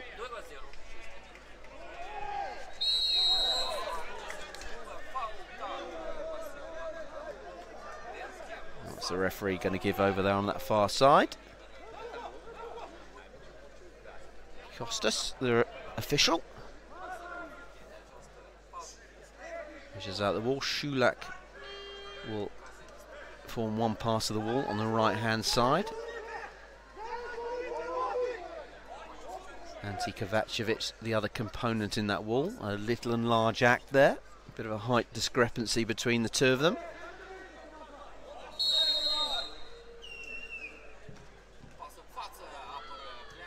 Cleared by the Hungarian defence.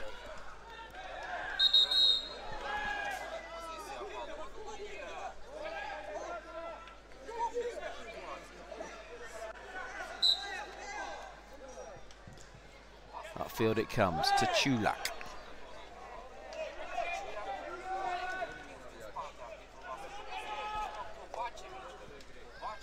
Kovacevic, is he going to go all the way? Vidicek, given away, swept up by Klancic. Here's Vidicek. And that's a rare slack moment from Croatia. Kovacevic lets it drift under his feet.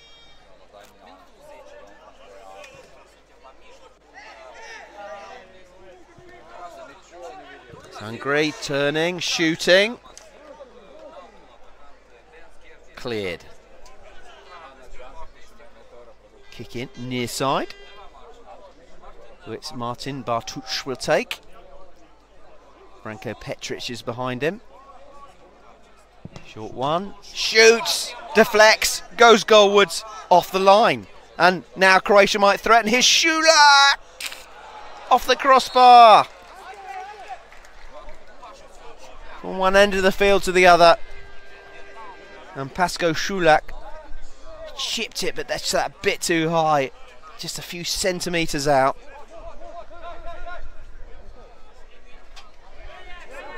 Back he goes to Ivancic. Hungary with work to do. Here's Husti, the captain.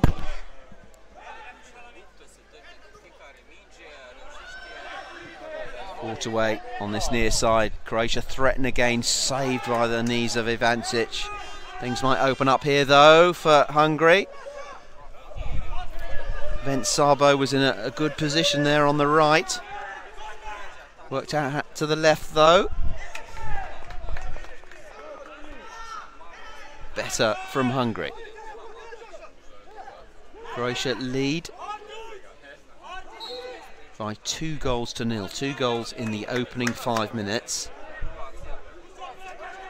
And in previous games, Croatia have simply kept going, offering no let up at all. I wonder if they will conserve some energy should they be required again tomorrow in the semi-final to play Poland, who have just advanced into the semis in a memorable performance. Here come the Croatians down this near side.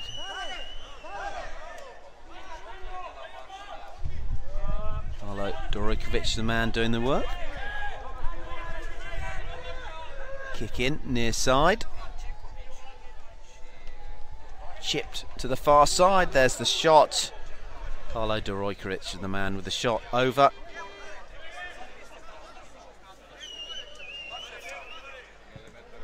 Here's Marcel Sabo.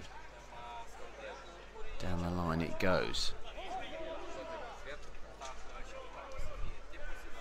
4 black shirts around the Hungarians and they win it back, Croatia.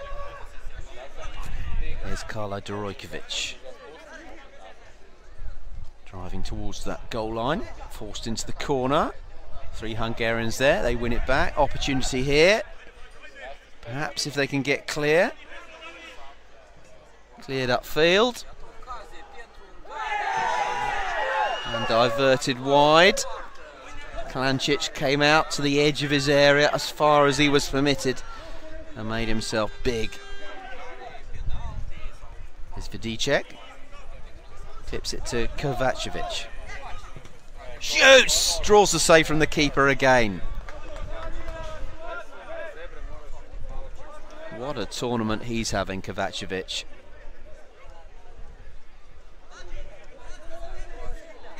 Man who featured at EuroCup 2024, but what an influence he has exerted on this one. Badrov can't find a way through the Hungarian defence. Kick in near side.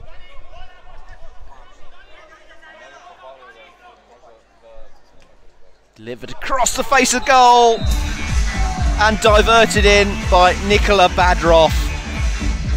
It was all about the quality of that ball, hitting that sweet spot at the far post. And there was Nikola Badrov, perfectly positioned, just to tap it over the line. It's 3-0 to Croatia, and you'd think that if there were any hope for Hungary, it has been extinguished now. Just 6 minutes to go before half-time. Goals from Franceskovic, Kovacevic, and now Nikola Badrov doing the damage.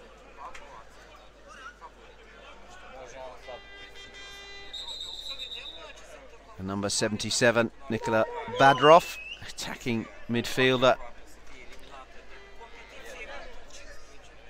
Perhaps not one of the men that have caught the eye. It's just there are so many good players in this Croatia squad. And remember, they're shorn of one of their best players who wasn't available for this tournament, Filipovic. Shot. And is that one going to go into the stands? Yes, it does.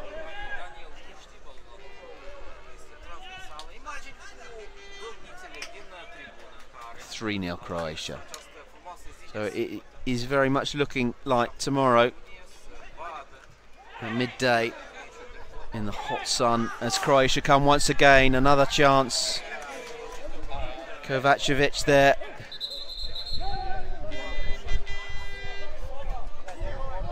Another corner. The referee Piotr Stoyanov on this near side. Here's Marcel Sabo, who's had a good tournament. Good defender. Produced a good shot as well when required. Hungary won their opening match on Wednesday in the group stages. 5-0 against Cyprus. Since then they lost 2-0 to Lithuania.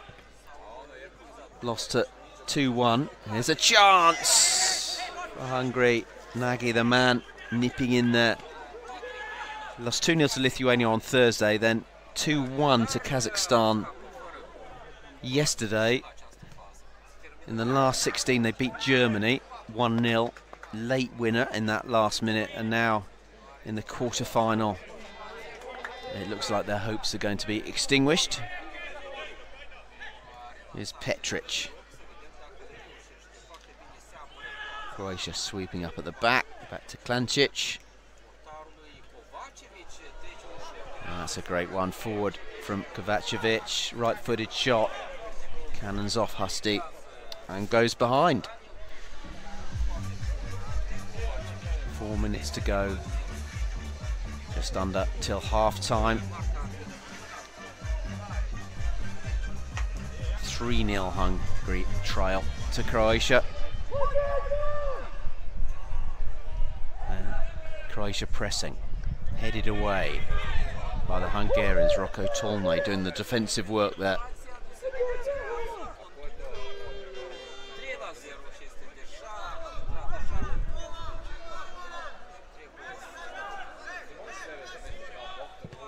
Here's the kick in.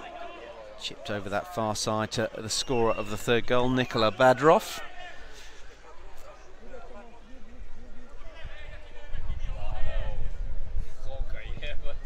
Sabo. It's a good ball to Tolnay. Tibor Soron's available at that far post.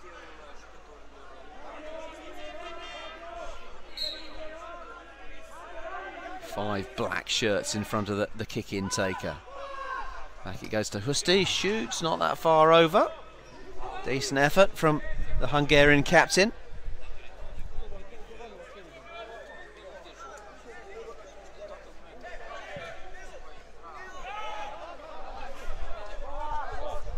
Back to Ivancic. Hajdic forcing it back to the Hungarian keeper. The Croatians' passage through to this quarter-final has been serene. They beat Spain 4-2 on Wednesday. They're behind in that one. Spain scoring the first goal. 4-2 in their first group game.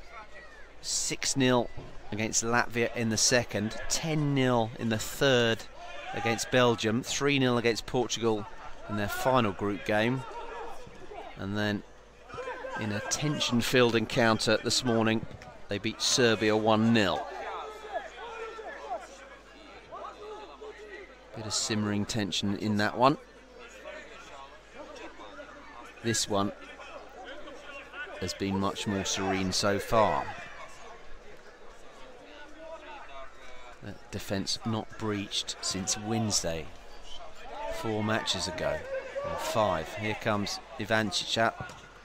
The Hungarian goal, gathered by Hajdic. You might like to chip it. There might be a shot here. There is. Dorokovic is wide. As we enter the final 30 seconds of this first half, which has gone entirely to form. Hungary the 7th seed in the competition, Croatia the 3rd. This one going entirely to form.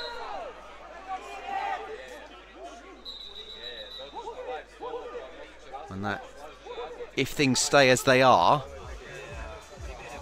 is going to be some encounter in the semi-final tomorrow at noon, high noon, between Poland and Croatia. Free kick here. Ivancic saves. There is the half-time whistle. Blown opposite on that far touchline. So all too easy for the Croats.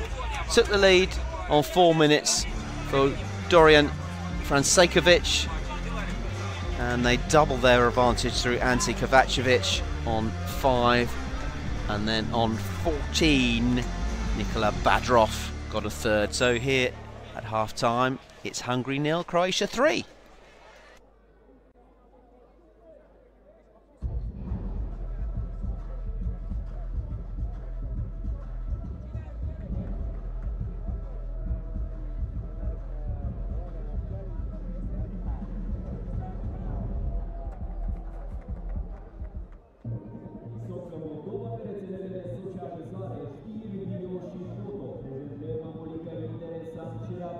Instagram și Facebook Socca Moldova, canalul YouTube Socca Media, abonați-vă chiar acum, fineți, fii cu noi, fii cu Amoriga! De secole întregi, tot ce au pus oamenii în mână a trecut printr-un proces de transformare.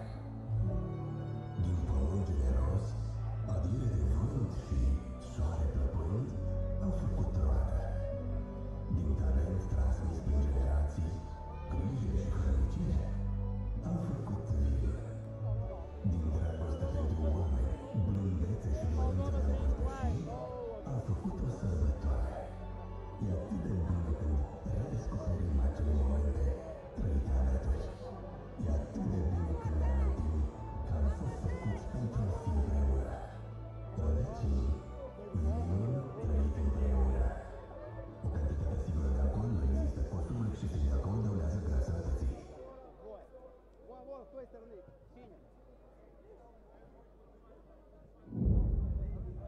Телеграм-канал Socca Moldova. Подписывайтесь.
So it's quarter-final 2. We're back underway here in the second half.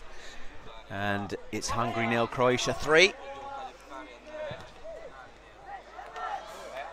And Hungary are going to have to produce the mother of all comebacks to come back into this. Having fallen behind on just 4 minutes and then conceded a second a minute later. Quick fire double from the Croats that have done the damage. And the sun is almost down completely behind the trees opposite, and it's a lovely cool evening. Great conditions in which to play soccer. As Tolnay goes down, help to his feet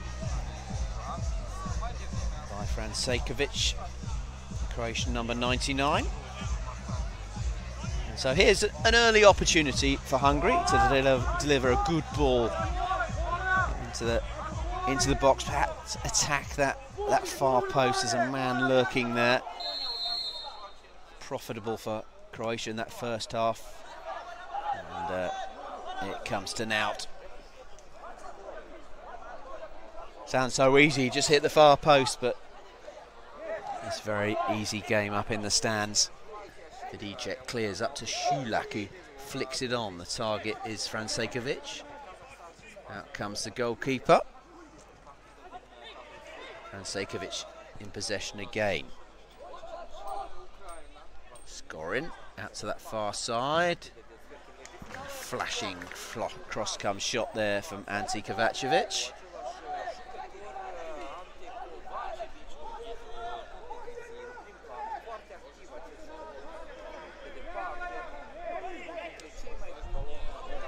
Back in possession. Here's Spirilis on the left-hand side.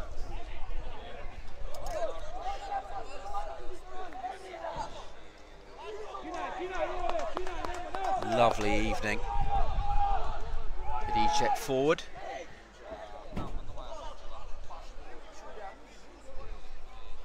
Ball back for the Hungarian goalkeeper. Understandably, a lower key feel to this game after the drama of the home side exiting the competition. Free kick over there, says the referee.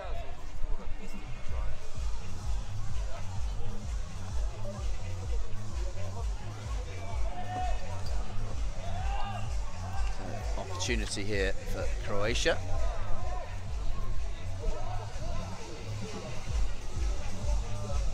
Hungary on the defensive.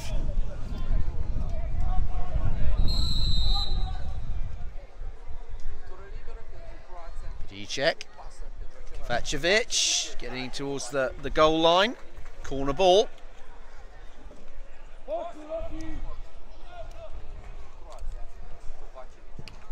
There's a shot, decent effort. Skorin with the effort.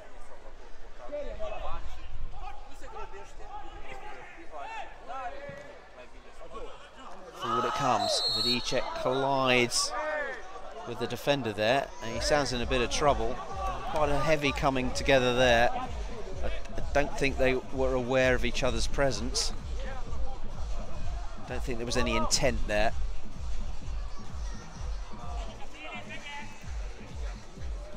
Immediate substitution. I think they were both winded. Free kick goes Croatia's way. Šulak, Kovacevic, Dorojkovic.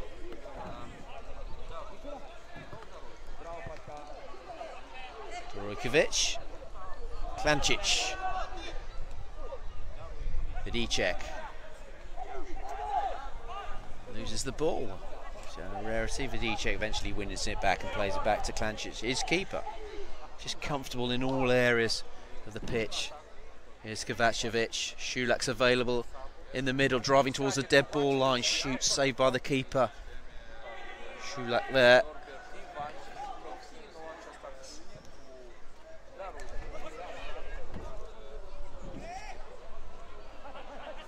.25 minutes played. It's Hungary 0, Croatia 3.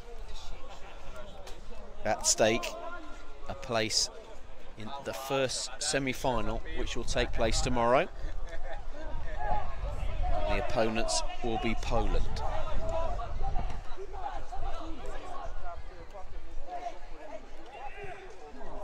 Some defending to do there by Marcel Sabo. Not done yet though. Dorojkovic there, challenging for the ball with Bent Sabo.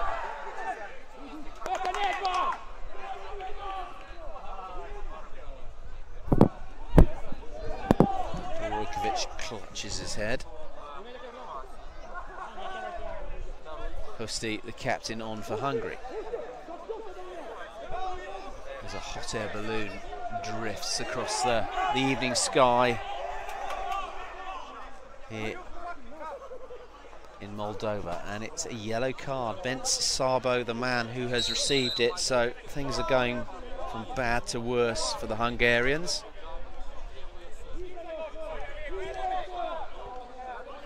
Reduced in numbers. For 2 minutes, remember, a player shown the yellow card has to visit the sin bin. And those have provided very, very decisive moments in soccer. The opposition, more often than not, seem to score.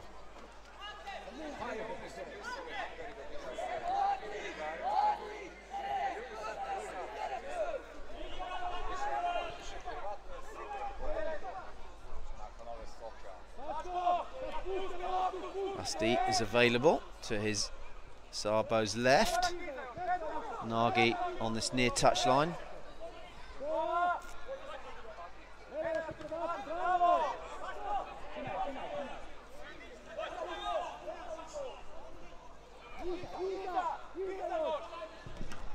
There's a shot. Nagy picks it up. Goes down, one back though by Croatia. Kovacevic peels off to the left-hand side. I should point out that I think it's Croatia have been reduced to 5 men. Our screens said Bent Sabo had been shown the yellow card, but the numbers on the pitch would indicate that it's Croatia who are a man down, which I don't think will bother them too much. So well able to keep the ball at will, especially when they're 3 goals to the good.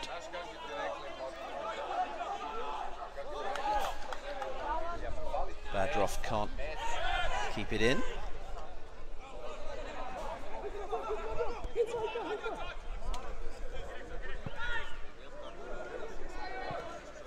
Croatian player waits to come on down on the touchline beneath us.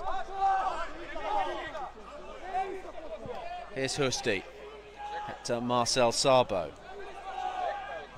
Dorojkovic nips in there, whips it off his toes. Croatia number 4. Croatia back up to the full complement.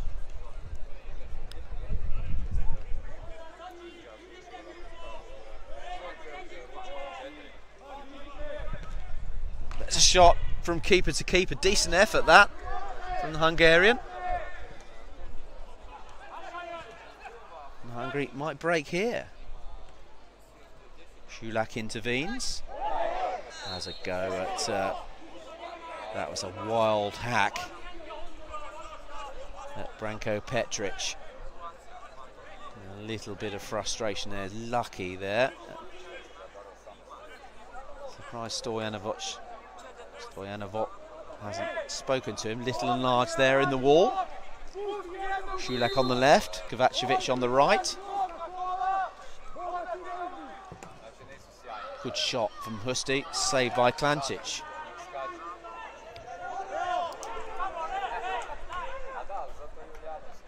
And that's a rare miscontrol from Karlo Dorojkovic. And he's conceded a corner. Clipped over to that far side. And the advantage has dissipated.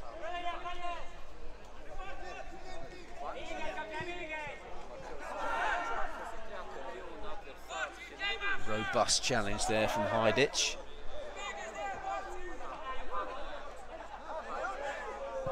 Kick in taken by Marcel Sabo.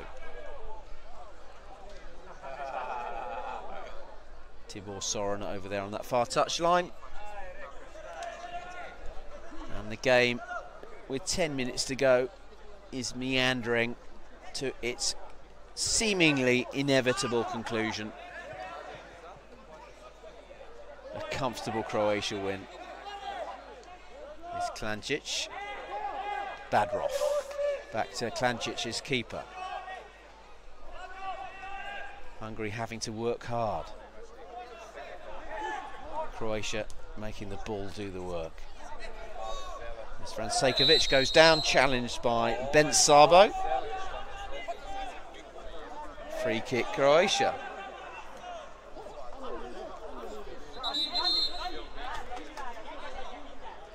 Two more matches after this one to decide the other two semi-finalists in this 2025 Soccer EuroCup. The first name is already decided. It's Poland. It looks like it's going to be Croatia. It will once again reach the last four of a major tournament.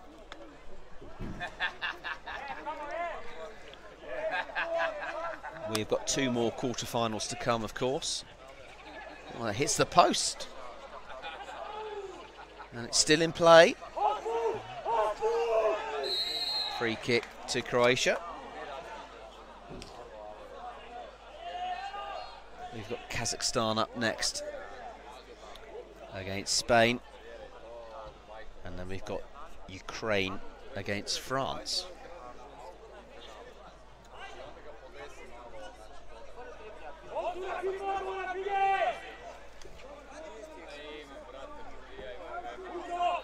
Free kick. Francekovic once. All does the job. Husty's there. Kai is there as well, the number 11.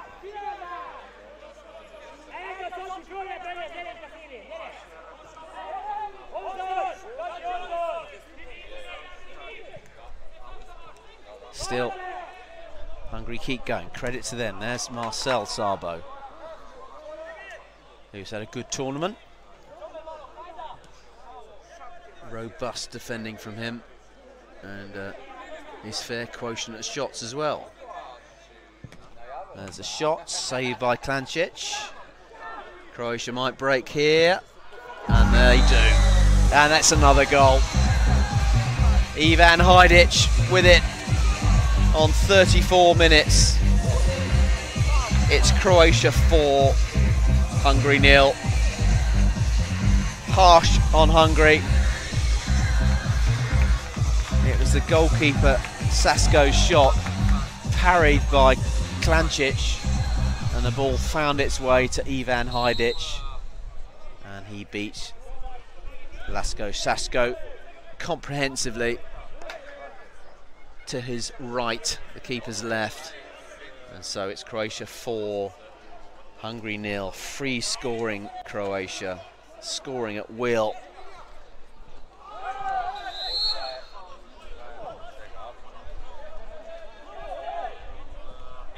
See the pain there. Racevic, in fact it's Dorian Francekovic.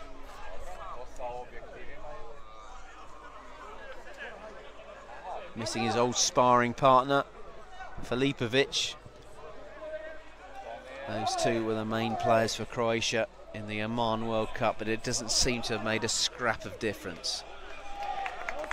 Still very, very strong.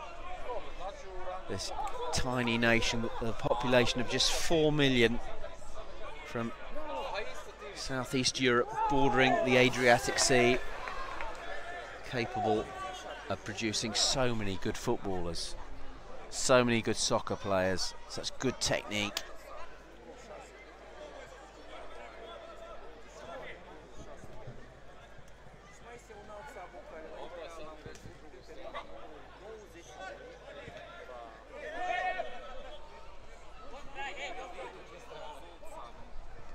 Gorin. Just had a play over there on the far side as we enter the final 5 minutes. Hajdic, Francekovic, blocked by the Hungarian defence.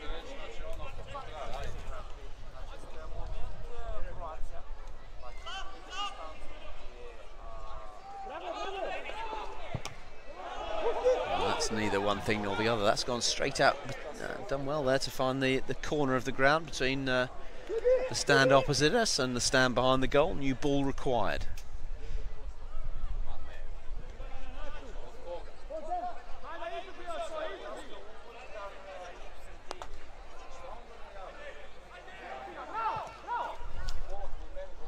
Plenty of drama so far this evening.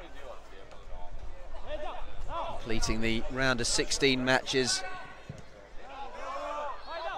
That's a decent effort. Klancic goes down theatrically, not sure there was the need for that. But the drama of a couple of soccer penalty shootouts.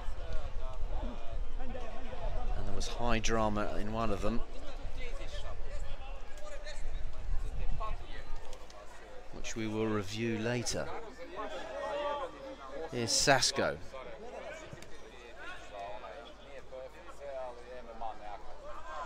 Brought clear by Croatia. And Sejkovic. Šulak shoots. Tall, rangy striker Šulak. Well, he looks like a striker to me. He's listed in the information we were given as a defensive midfielder. Tall man up front. In fact, just looking down the Croatia squad, they list one striker, and that's Ivan Hajdic, the number 57. But they're all capable of pretty much playing anywhere. There's Josip Haluska wearing the armband for Croatia. Haven't seen too much of him in this game. Croatian captain. He's listed as a sweeper.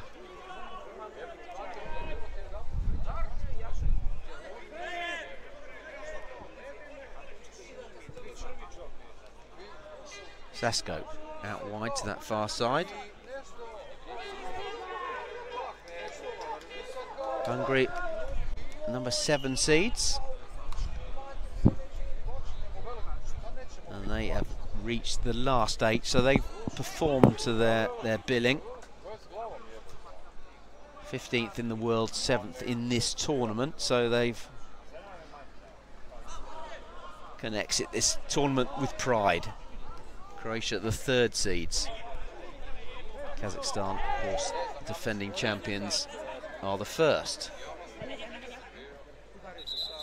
Just wonder if there's going to be a new name on this cup. Kazakhstan have won the first 2 editions of the tournament.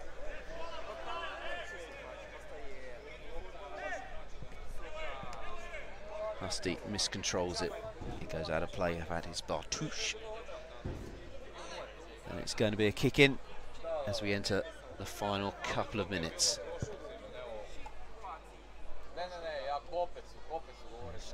Klancic. Hajdic. Haluska. Croatia now spreading it around at will. Hajdic. Klancic. Šulak. It's a rare stray ball from them. Clip forward. Might be an opportunity if a Nagy goes down. Nothing doing, say the officials.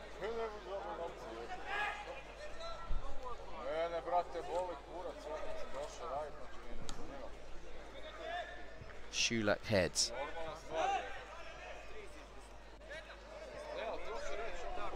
Miscontrol there from Djurkovic. The man who left his number 4 shirt on the beach while he went for a dip in the lake behind us. And he went missing. So with their change strip, he'll wear number 28. Here's Šulak. There's the more goals here. Here's an opportunity. Yes, there is.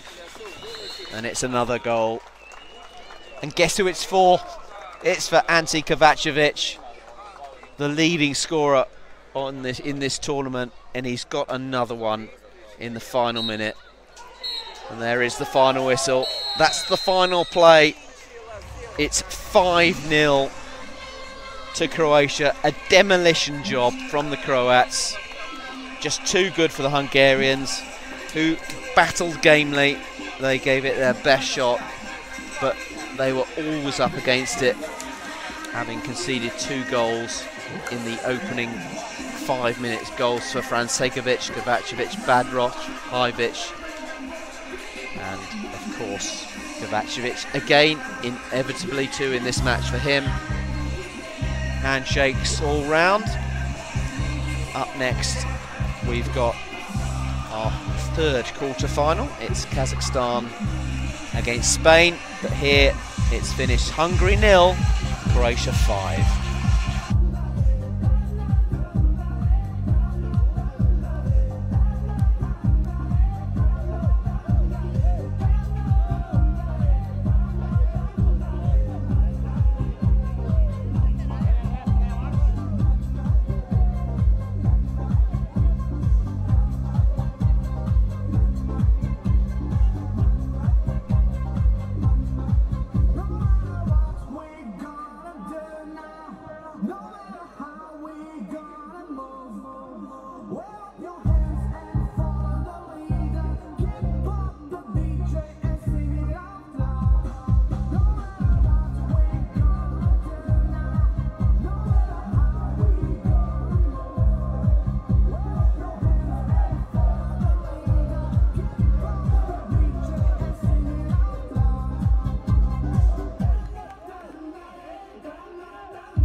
Socca Moldova pe rețelele de socializare, știri, video și foto. Prezentăm Amoliga interesant și rapid. Instagram și Facebook Socca Moldova. Canalul YouTube Socca Media. Abonați-vă chiar acum. Fiți activi, fiți cu noi, fiți cu Amoliga! De secole întregi, tot ce au pus oamenii în mână a trecut printr-un proces de transformare. Din pământ generos, adire de vânt și soare plăpând au făcut roadă. Din talent transmis prin generații, grijă și hărnicie, am făcut vin. Din dragoste pentru oameni, blândețe și dorința de a împărtăși, am făcut o sărbătoare. E atât de bine când redescoperim acele momente trăite alături. E atât de bine când ne amintim că am fost făcuți pentru a fi împreună. Rădăcini, vinul trăit împreună. Cu cantitatea sigură de alcool nu există consumul excesiv de alcool dăunează grav sănătății.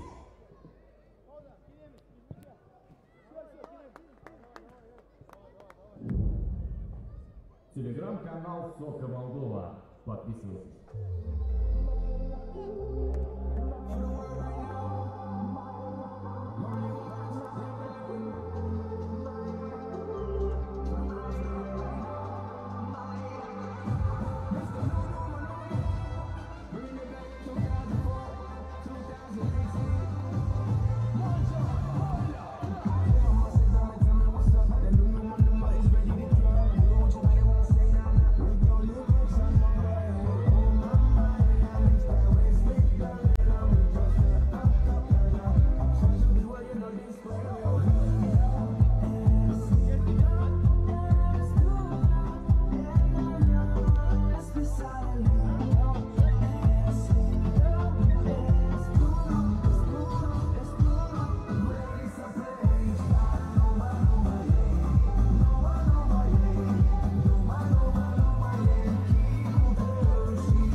It's the third of our 4 quarterfinals here in the 2025 Soccer EuroCup. I'm your host Martin Hopkins. The 2 teams making their way out onto the pitch here in the Orange Arena in Chisinau, Moldova. Kazakhstan away to our left, Spain to our right. The first seeds against the 20th seeds, and we will now hear the 2 national anthems.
So there's your two national anthems. The Kazakh national anthem, one of the longer anthems in the world. Two teams greet each other and the officials. Let's have a look at the Kazakhstan squad, packed full of quality. The number 1, Akzal Kairatullah, such a good goalkeeper, and there's two other players to draw your attention to. The number 8, Olzas Taybasarov, such a good striker, most valuable player in the 2023 version of this tournament, and number 14, Tamilan Adilov. There's the two captains, Mareks Kere from Latvia, Jakub Orlinski. These will be the officials on the near and far sides. Let's have a look at the Spain squad. David Larumbe has donned the captain's armband, but in practice the number 20, Alejandro Regadas, has been the goalkeeper. Goal threat from them could come from a number of places. Watch out for the unconventional Edgar Pla and Julian Ituri as well. He's been a goal threat. Also number 16, Roberto Galan. So it's Kazakhstan against Spain for a place in the Soccer EuroCup semi-final. The reigning European champions seeking to win it for a 3rd time in a row.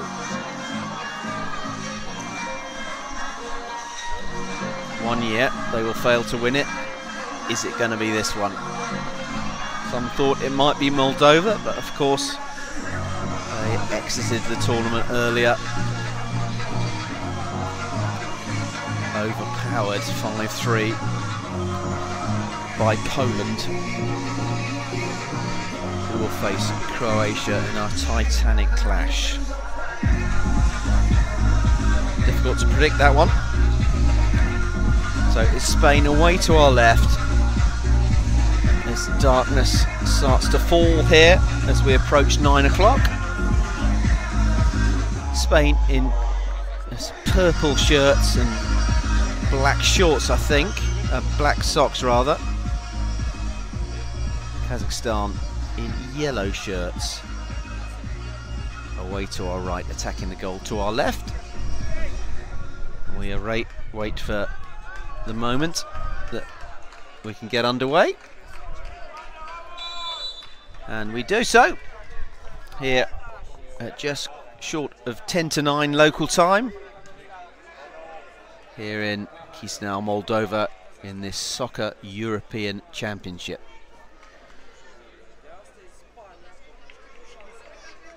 Plenty of drama already today. Is there going to be more this evening? Here's Taybasarov coming forward to Adilov. Brought clear down that far side by Imanol Corral. Great run from him.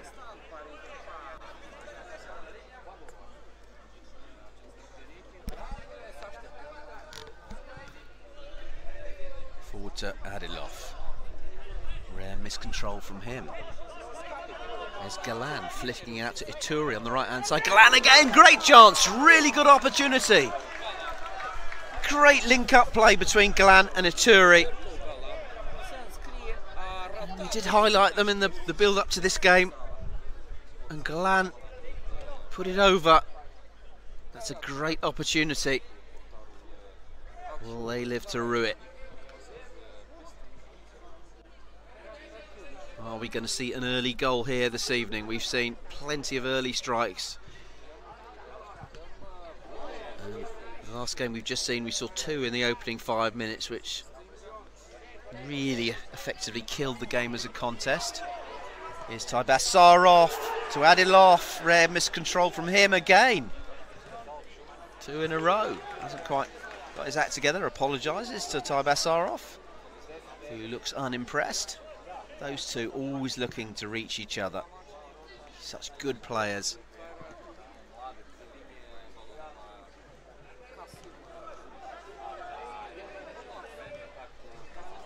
Given away though. Radilov tries to win the ball back over on that far side. Work back. So they keep up Regadas, who clears upfield from one end of the field to the other. Regadas and Lurumbe have shared the goalkeeping duties out.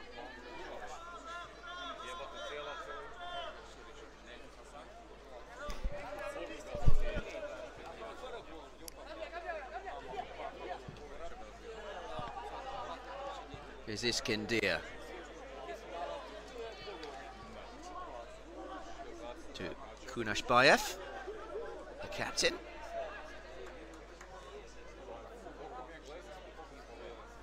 Back to Kairatullah. Basarov out to that far side. Kunashbayev. Radilov. Murzabek. Iskendir rather. Kunashbayev. Oh, it's given away by Basarov. That's uncharacteristic from him. Recovers though. Number 8 for Kazakhstan. Landlocked country in Central Asia here in this EuroCup.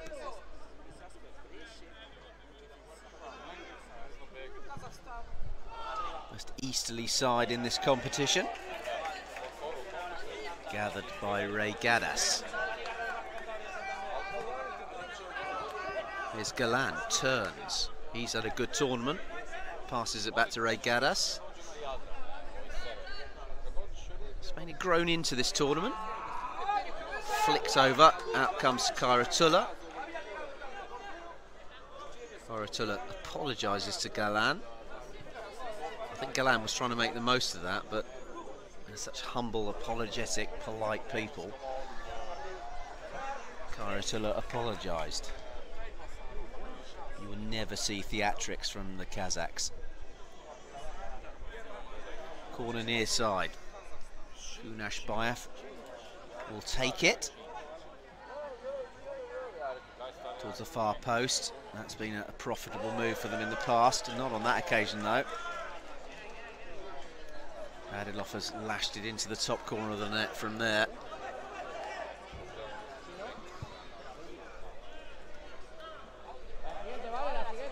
It was a delightful moment in the Moldova game earlier, when a goal was scored by Poland and the ball nestled in the corner of the net in the stanchion at the top. No one knew where the ball was. It was still in the goal.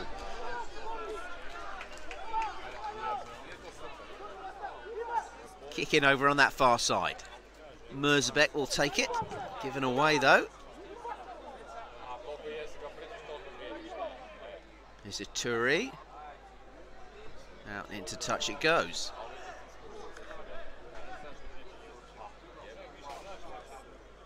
Alex Kere indicates where the kick's to be taken. Flick forward to Galan. He will seek to lead cut with Ituri. Here's Otamin. Here's a chance. Galan, right-footed shot into the turf, gathered by Kairatullah. Here's Adilov. Always looking for Basarov. Those two always looking for each other. They seem to have some telepathic understanding. As Basarov lays it off to Murzabek over on that far side. Kazakhstan disciples of the team game. There's Kairatullah unleashing one. The whole is greater than the sum of the parts. Very much the Kazakh philosophy. They changed their team. There's a handball from Otamin. Play can continue, says the referee. Up in the air the ball goes. Kunashbayev heads it onwards. On comes Yerlik Alkambekov.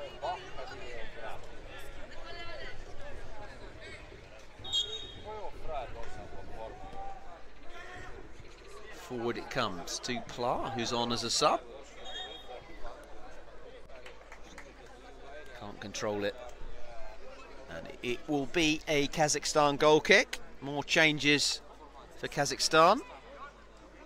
Abu on, Kudai Bergen Abu. There he is, receiving it over on that far side. Up against Kushko, who's also on. Zuma Bekov. Spain might break here. From the back, powerful run from Imanol Corral.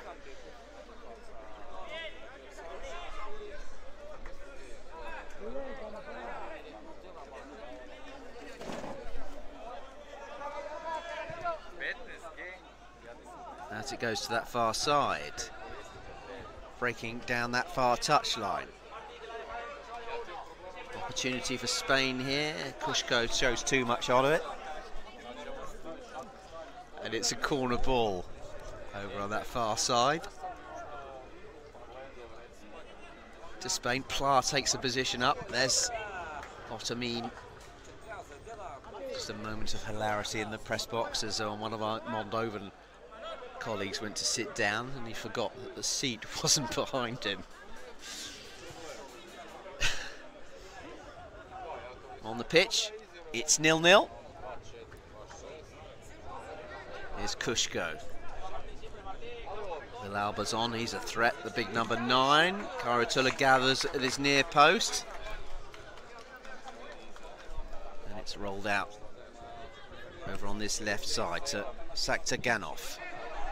Villalba's there, losing out though. Sakhtarganov.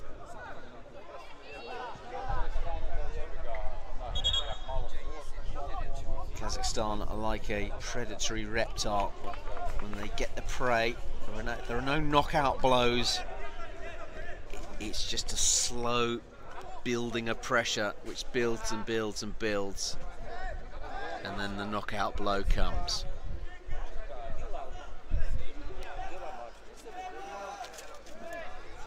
Earlier on in the last 16, Kazakhstan beat Georgia 2-0, goals at the beginning and the end of that game. Spain drew 1-1 with Bulgaria and then won 3-2 on penalties in some controversy. And a lesson to all to read the rules. There was a penalty taken by Spain, it was missed. And because under soccer rules the ball's still alive, it's just on the pitch. Unless it goes out or the goalkeeper has control of it.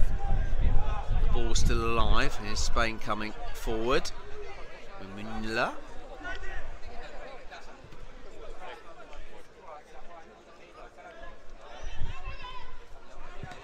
Villalba. Back to Corral. As the ball was still alive on the pitch, it was just going off. A helpful Bulgarian kicked the ball back from the support staff,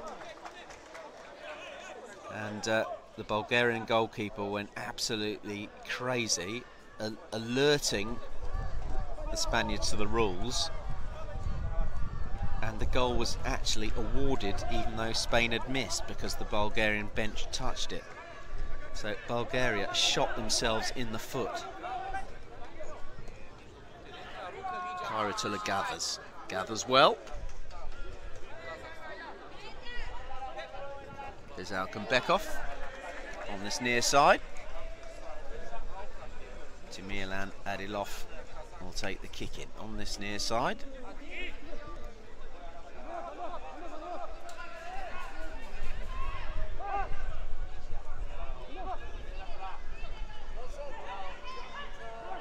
Here come Kazakhstan.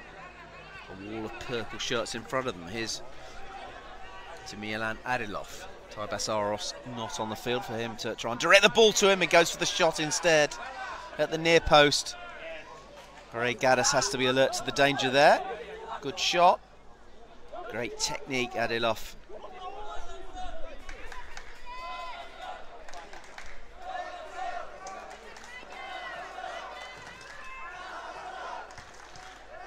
Here's Pla.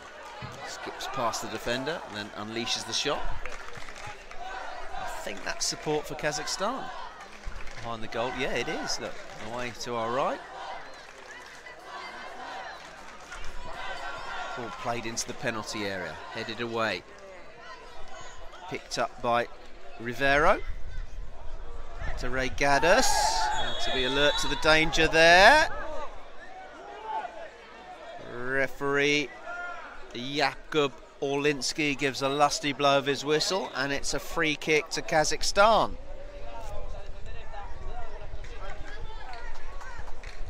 Almost dead centre, perhaps slightly to the right of the goal. Adilov ominously stands over the ball.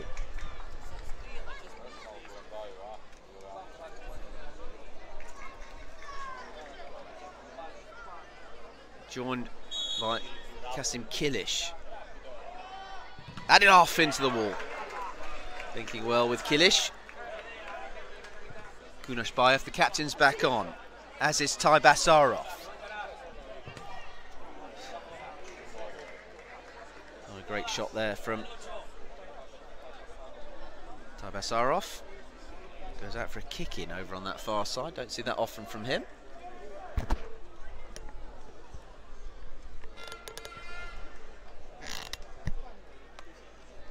Back to the keeper, Greg Gaddis, chased down by Adilov.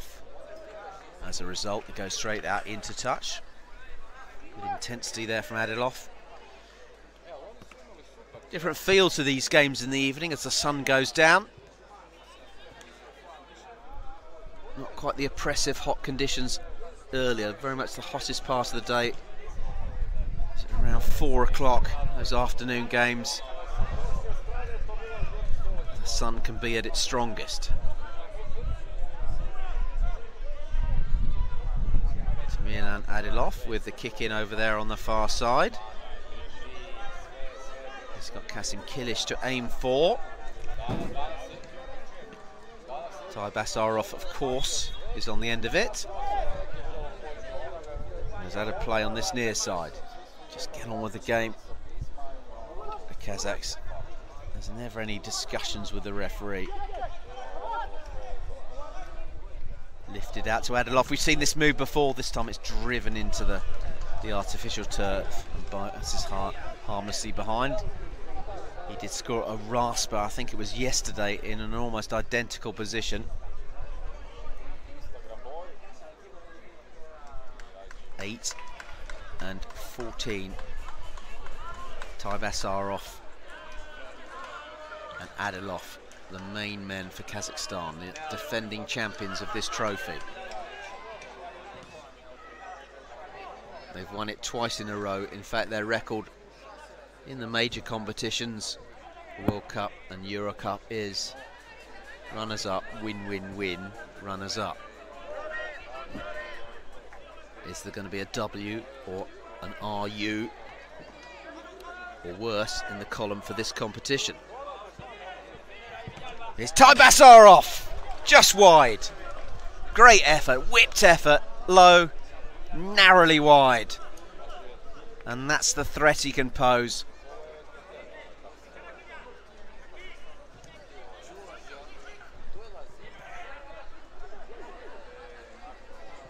Here's Taibasarov. Crowded out though, gives it away. That's a collector's item. Wins it back though for his team. Of course, well placed. Seemed to have an instinctive understanding of where the ball would go. Kazakhstan on the defensive, just Galan in the box. And that was always going to be tricky. One man attacking against 5 defenders. It's been a day of high drama, last 16 day. In the 2025 version of the EuroCup. Here's Taibasarov down this near side. Over it goes to that far side. Low shot, Ray Gaddis gathers from Kunashbayev. There's Rivero. To Ituri. Forward to Galan. Via Corral. Now, Afghanistan might break here. Here's Adilov! There's the save from Ray Gaddis. Quick breakaway. Good effort.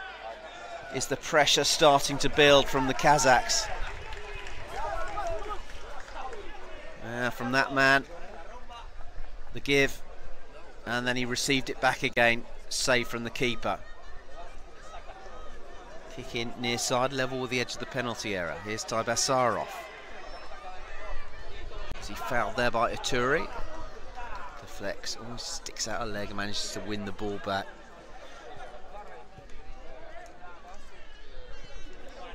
Mirzabek. Taibasarov on the left-hand side, driving towards the goal line. Good low cross to Adilov. I don't know how those two, wherever they are on the pitch, always manage to find each other. Look at that. Really good whipped-in delivery in that gully between defence and goalkeeper. That's so profitable.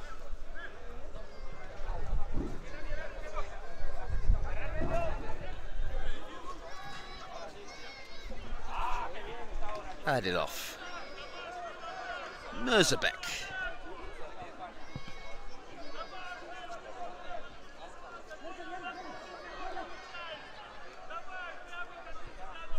Just possession all the way from the Kazakhs.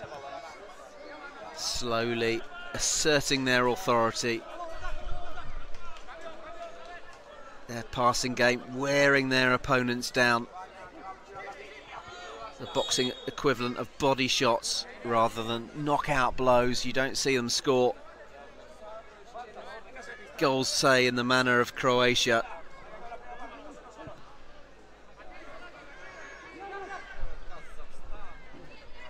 Bekov. Coolness starts to descend here in the orange arena. Milan Adilov can't keep it in. It's going to be a kick in to Spain as we enter the final minute of this first half. Still plenty of fans here. Had plenty of entertainment this evening and today. Otomin bombs down this near flank, aims it towards Gallen in the penalty area. Kazakhstan bring it away. Zuma Bekov was almost through there. Just needed a kindly deflection. Here comes Spain. Here's a chance! Real opportunity for Ituri. Oh, he holds his face. Really good move. Ituri took up a really good position. And if Spain's to win, those are the sort of chances that simply have to be taken. You don't get many of them against the reigning champions. And that's the last action of this first half. Plenty of passing. Shots from Kazakhstan. They've kept Ray Gaddis the busier of the two goalkeepers. But then that great chance for Spain just now at the other end.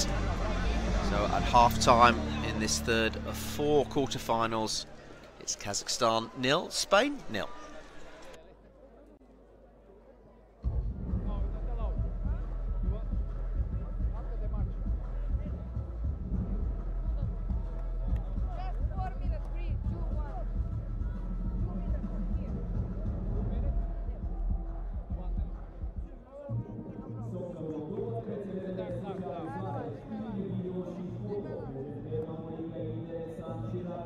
Instagram și Facebook Socca Moldova. Canalul YouTube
Телеграм-канал Сока Молдова. Подписывайтесь.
Two teams back out for the second half.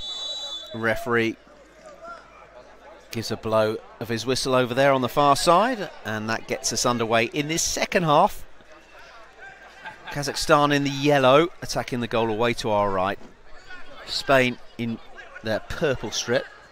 Here come Kazakhstan down this right-hand side, and don't forget Spain had a golden opportunity just before half-time. Turi at the far post.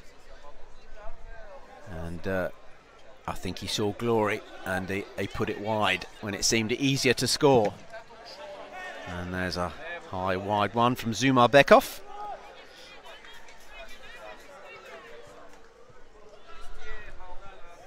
It's Corral in the left full-back position. Change of goalkeeper from Spain. Larumbe on. Regadas and Larumbe sharing the custodian duties. Galan back to his captain and goalkeeper. That comes Larumbe. I wonder if that is tactical or just part of the overall Spanish strategy.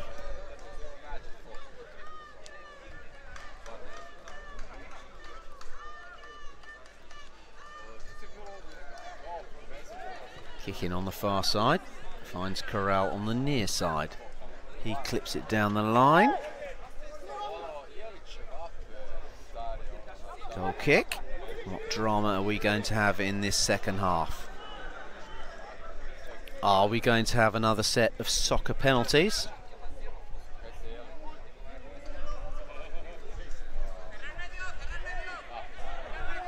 There's Kunai Bergen Abu.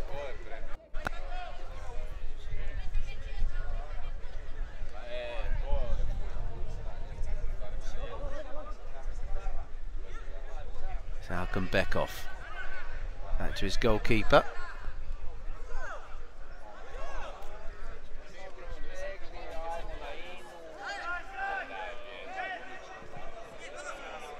Abu down this near side, and just look at it on the bench. Adilov and Taibasarov get a break. Remember, no added time in these soccer games. 40 minutes, straight to penalties. Deflected shot, comes off Otamin. Sakhtar Ganov with the shot, and it's a corner. We've had 3 lots of penalties today. And that is high and wide. Rumbe organises his defence. 40-year-old goalkeeper. Ray Gadas, the other goalkeeper, is almost half his age, 21 years old. Corner near side.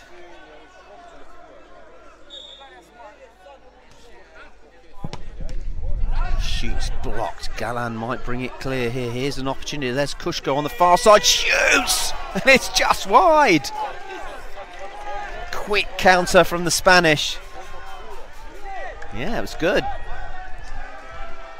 Yeah, bueno.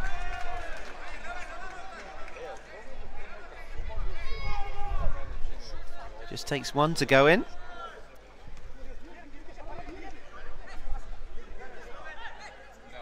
Had one upset already today with Germany exiting the competition. Put out by Bulgaria. There's a Turi. 3 defenders there for Kazakhstan. Goes behind.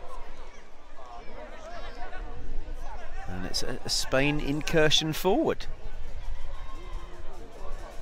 5 yellow shirts already defending in the penalty area. Back it goes to Kushko.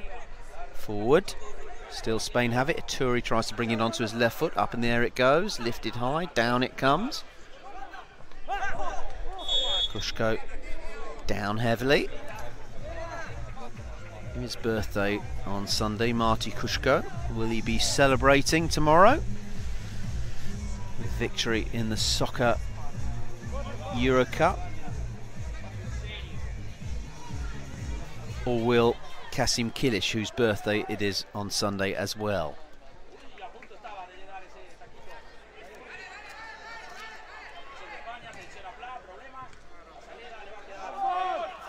In fact, it's Adilov's birthday on Sunday. Spain driving down that right-hand side, trying to find Pla. Kazakhstan breaking here. There's a shot, and just wide. Sakhtar Ganov, set up by Adilov, and he put it wide. The chances are starting to come. Who do you think is going to put them away first? Forward to Pla. Tall figure, wins the aerial challenge, but he can only head it out into touch. Effective player, Pla. Striker, 21 years old, 6'2".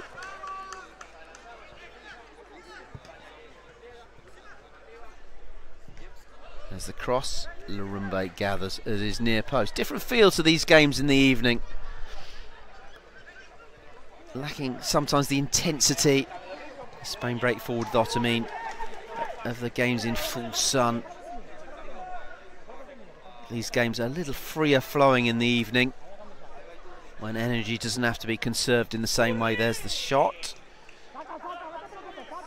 Iskindir deals with the danger.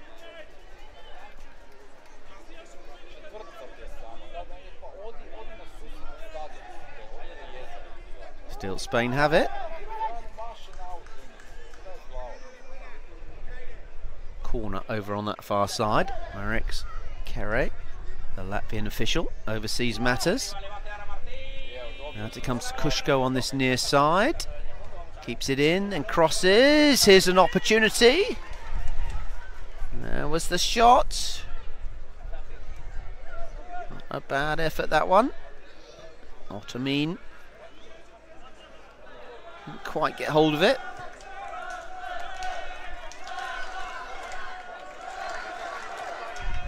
And it's the Kazakh fans away to our right. In fine voice, Pla takes it down. Rugged defending from Iskendir to wrestle the ball away from him. Here's Kunashbayev. Across to Kasim Kilic, long ball forward, aimed towards Adilov. Spain might break here. It's Villalba and it's in! Spain have scored! Luis Samuel Villalba on 28 minutes. It's crept over the line. And is there an upset on the cards? It's Kazakhstan 0, Spain 1. Kairatula couldn't keep it out. It just had too much power. Now we've got a game on. Kazakhstan never panic. Here's Kairatula looking to have a shot. That's not that far wide.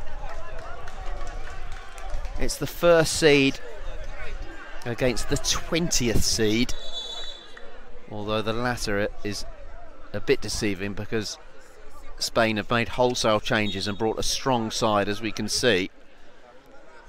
There's great strength there from Villalba. The shot just had too much power for Kairatula. Here's Adilov on a cross. And 11 minutes for Kazakhstan to do something about it.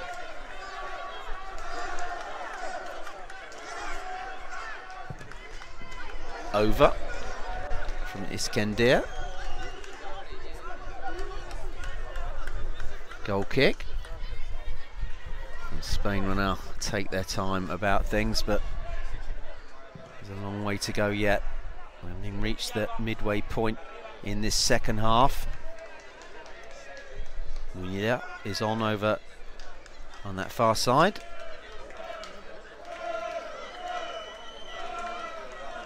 Kick in. Goal scorer Villalba with the kick in. Drives it goalwards low, blocked by Taibasarov.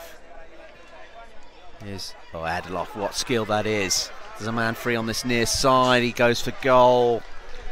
That was Mirzabek when the cross might have been the better option to the far post. Such lovely skill there from Adilov. Long ball out to that far side. Kilic dealing with the danger. Kilic, who grabbed a couple of goals the other day, one of which he didn't know too much about. It was crossed with such power by Taibasarov. He just stood there and it came off him with such power that it winded him, but the ball went into the back of the net. Not that he knew too much about it. Mirzabek. Back to Kairatula.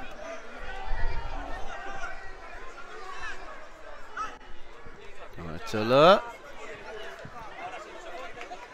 There's Otamin pressing forward. Adilov helping out his defence. Slipping it, who else, to Taibasarov. Driving down that far side. Great work from him, brings it across into the side netting. Was that a defender's touch? And he gets entangled in the netting behind the goal. Great run, powerful run. That resulted in a corner. Here it comes to Adilov. There's the shot. Again, kept it down. Such great technique. Now, do we see a slight... Oh, it's given away by Adilov. That was a dangerous moment. Uncharacteristic from him. But look, there won't be any panic from the Kazakhs. They've been behind before. They've needed a goal. They've brought on a rush goalkeeper and they've got what they've needed. Here's Mirzabek. Forward. Down goes Yesakep Sinabayev.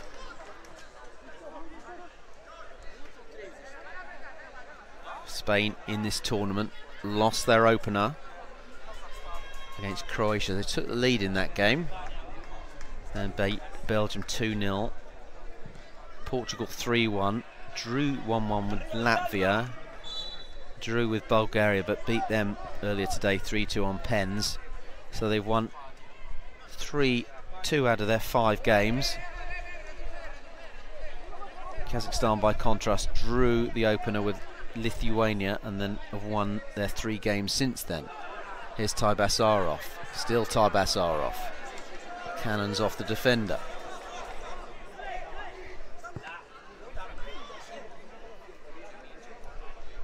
Back he goes to Kairatula. To Adilov against Pla, beats him with some ease. Tries to deliver the cross, can't get past the defender. Taken quickly. Here's Mirzabek, lays it off for Kasim Kilic. To Mirzabek again. Adilov on this flank. Taibasarov available on the other flank. There's the shot from Adilov, saved by Lurumbe.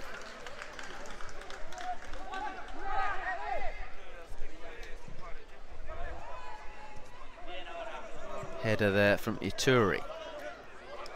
There's Otomin. Brings it down. Adilov in to win it back.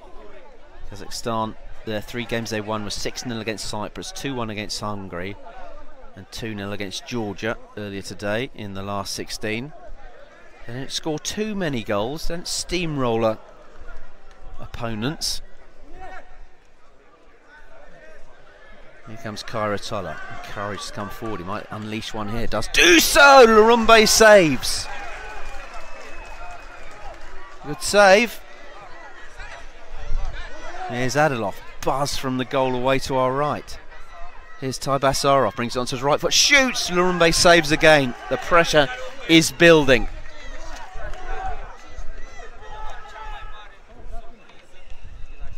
Can Spain hold on? We've got drama here. We've got just over 5 minutes left for play. Is there going to be a big shock here? Here's Galan, not too far away. Kazakhstan have won the first 2 EuroCups in 23 and 24, aiming to make it a treble in 25, but they are within 5 minutes of exiting this tournament. Here's Taibasarov, shoots with his right foot, gathered by Galan. There's going to be some gaps appearing at the back. There's Adilov.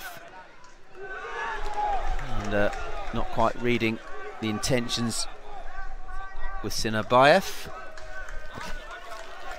Now to play it goes on that far side. Headed goalwards by Munilla.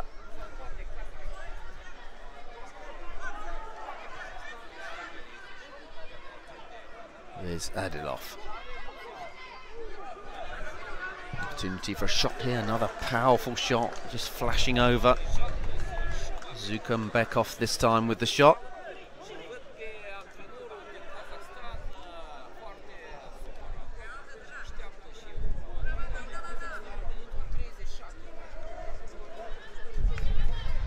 Four minutes left. Forward it comes. Gathered on the edge of their own penalty area by Kazakhstan. Down goes Alkanbekov. No free kick. Rules the official Jakub Orlinsky.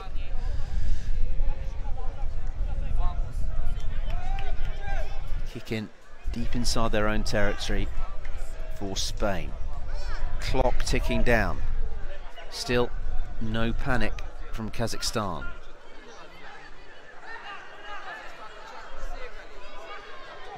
Men getting forward for the Kazakhs.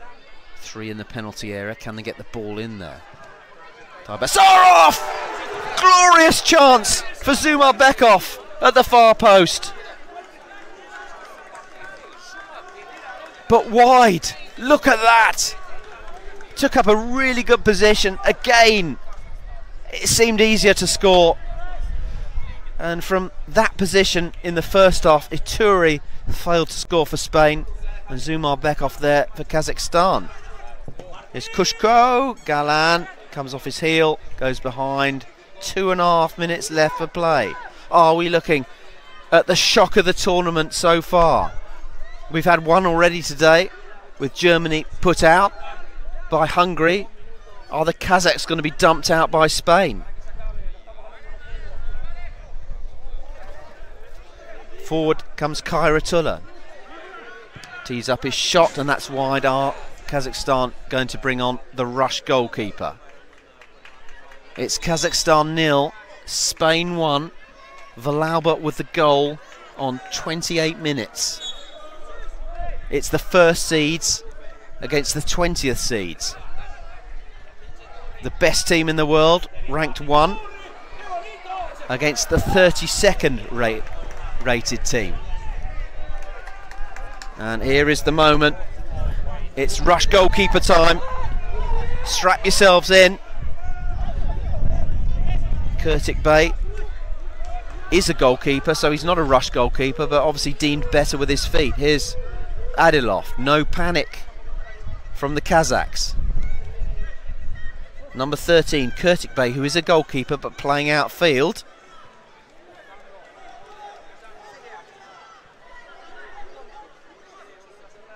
Can there be one last chance? Here's Taibasarov. Out to Kurtik Bey on this near side to Taibasarov. Shot cannons off the defender. No goalkeeper, of course. And it goes behind. And Kurtik Bey receives it on the left-hand side, bombing down that far flank.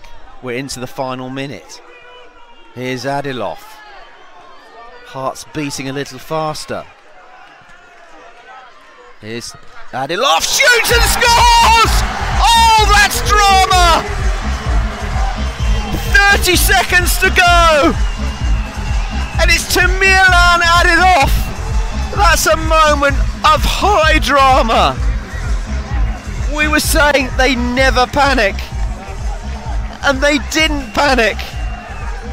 And they've got the leveller. Look what that means. That is dramatic stuff. Entirely within Kazakh keeping. That is just fantastic. In the last minute, Larumbe gathers. Is there going to be more drama? Surely not. Surely there can't be more drama. Kazakhstan, we said they always keep going. They never panic, and they didn't. They shoved on a different goalkeeper who took part in the attacks, and it paid off. Such great technique. And Khairatullah, the regular goalkeeper, the number one, is back on. Kurtik Bey must be delighted with his efforts. I should say it is 1-1, so we're going to have more drama. There's Otamin high into the stands, and it's hard to imagine there will be much more time, and there isn't. There is the full-time whistle. It's finished 1-1, and what drama there was there at the end. We have soccer penalties. Spain took the lead on 28 minutes when Luis Samuel Villalba beat Khairatullah with the pace of his shot. It trickled over the line, the clock ticked down, and then 30 seconds from time, there was the number 14, Tamerlan Adilov, to blast it into the net to rescue things for the Kazakhs. It's finished. Kazakhstan 1, Spain 1, and we will be back with the soccer penalties.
So strap yourselves in, it's soccer penalty time. Kazakhstan against Spain away to our left. It's Spain who will take the first soccer penalty. Remember, you've got 10 seconds to score. It's forward against goalkeeper. And that is the first one. John Ottomin scores for Spain. Advantage to the Spaniards. The ball is still alive for 10 seconds unless it leaves the field or the goalkeeper gathers it. If you're in any doubt, just stick the ball in the back of the net. Here's Taibasarov against Larumbe. Taibasarov advances up towards the edge of the penalty area, goes around the keeper. Still those two keep going. Taibasarov has run out of time. No goal. No goal. 10 seconds up. So it is a miss for Kazakhstan. Spain to take a giant leap forward. No drama amongst the Kazakhs, no panic. It's a Turi. Shoots, scores!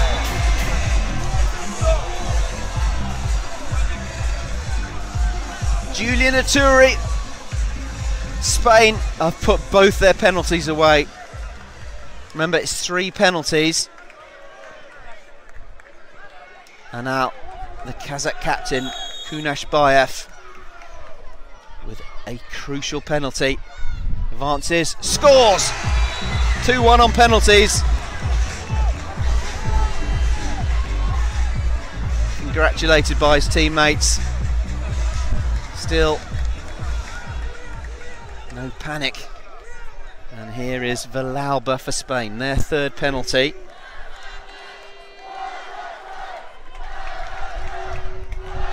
And this could be the defining moment. Here's Villalba forward, and he misses. He's missed. So here's Kazakhstan, there's pressure here. It's 2-1 on penalties. If he misses, Kazakhstan are out.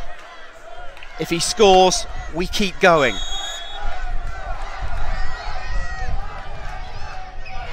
Keep going, still going, the ball's still alive. Keeper hasn't got it, it has now! Spain have won!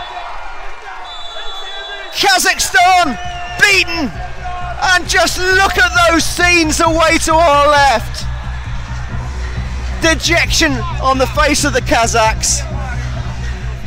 They've lost 2-1 on soccer penalties, and you can see what it means to the Spaniards.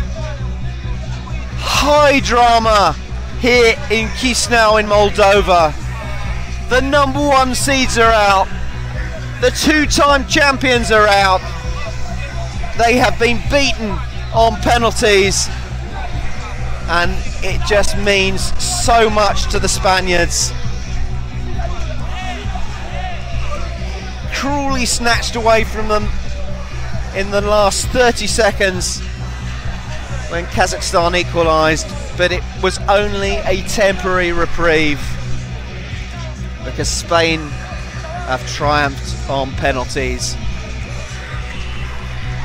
And so, once again, the Kazakhs, as they were in the World Cup final, are runners-up, losing out on soccer penalties by the finest of margins, it has to be said, when they ran out of time with Taibasarov's penalty. Up next in our final quarter-final, it's Ukraine against France. But here, the shock of the tournament. Kazakhstan beaten 2-1 on penalties.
Instagram și Facebook Socca Moldova, canalul YouTube Socca Federation, abonați-vă chiar acum,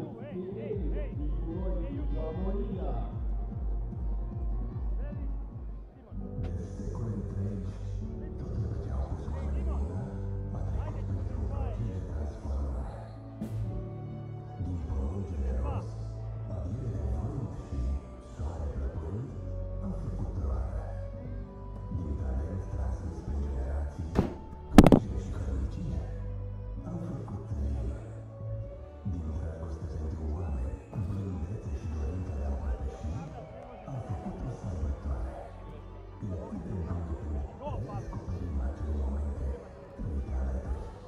E atât de bine când le amintim că am fost făcuți pentru a fi împreună.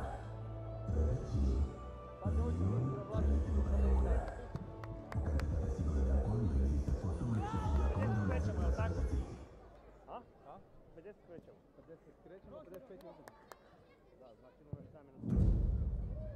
Телеграм-канал Socca Moldova. Подписывайтесь.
It's our final quarter-final here in the 2025 Soccer World Cup.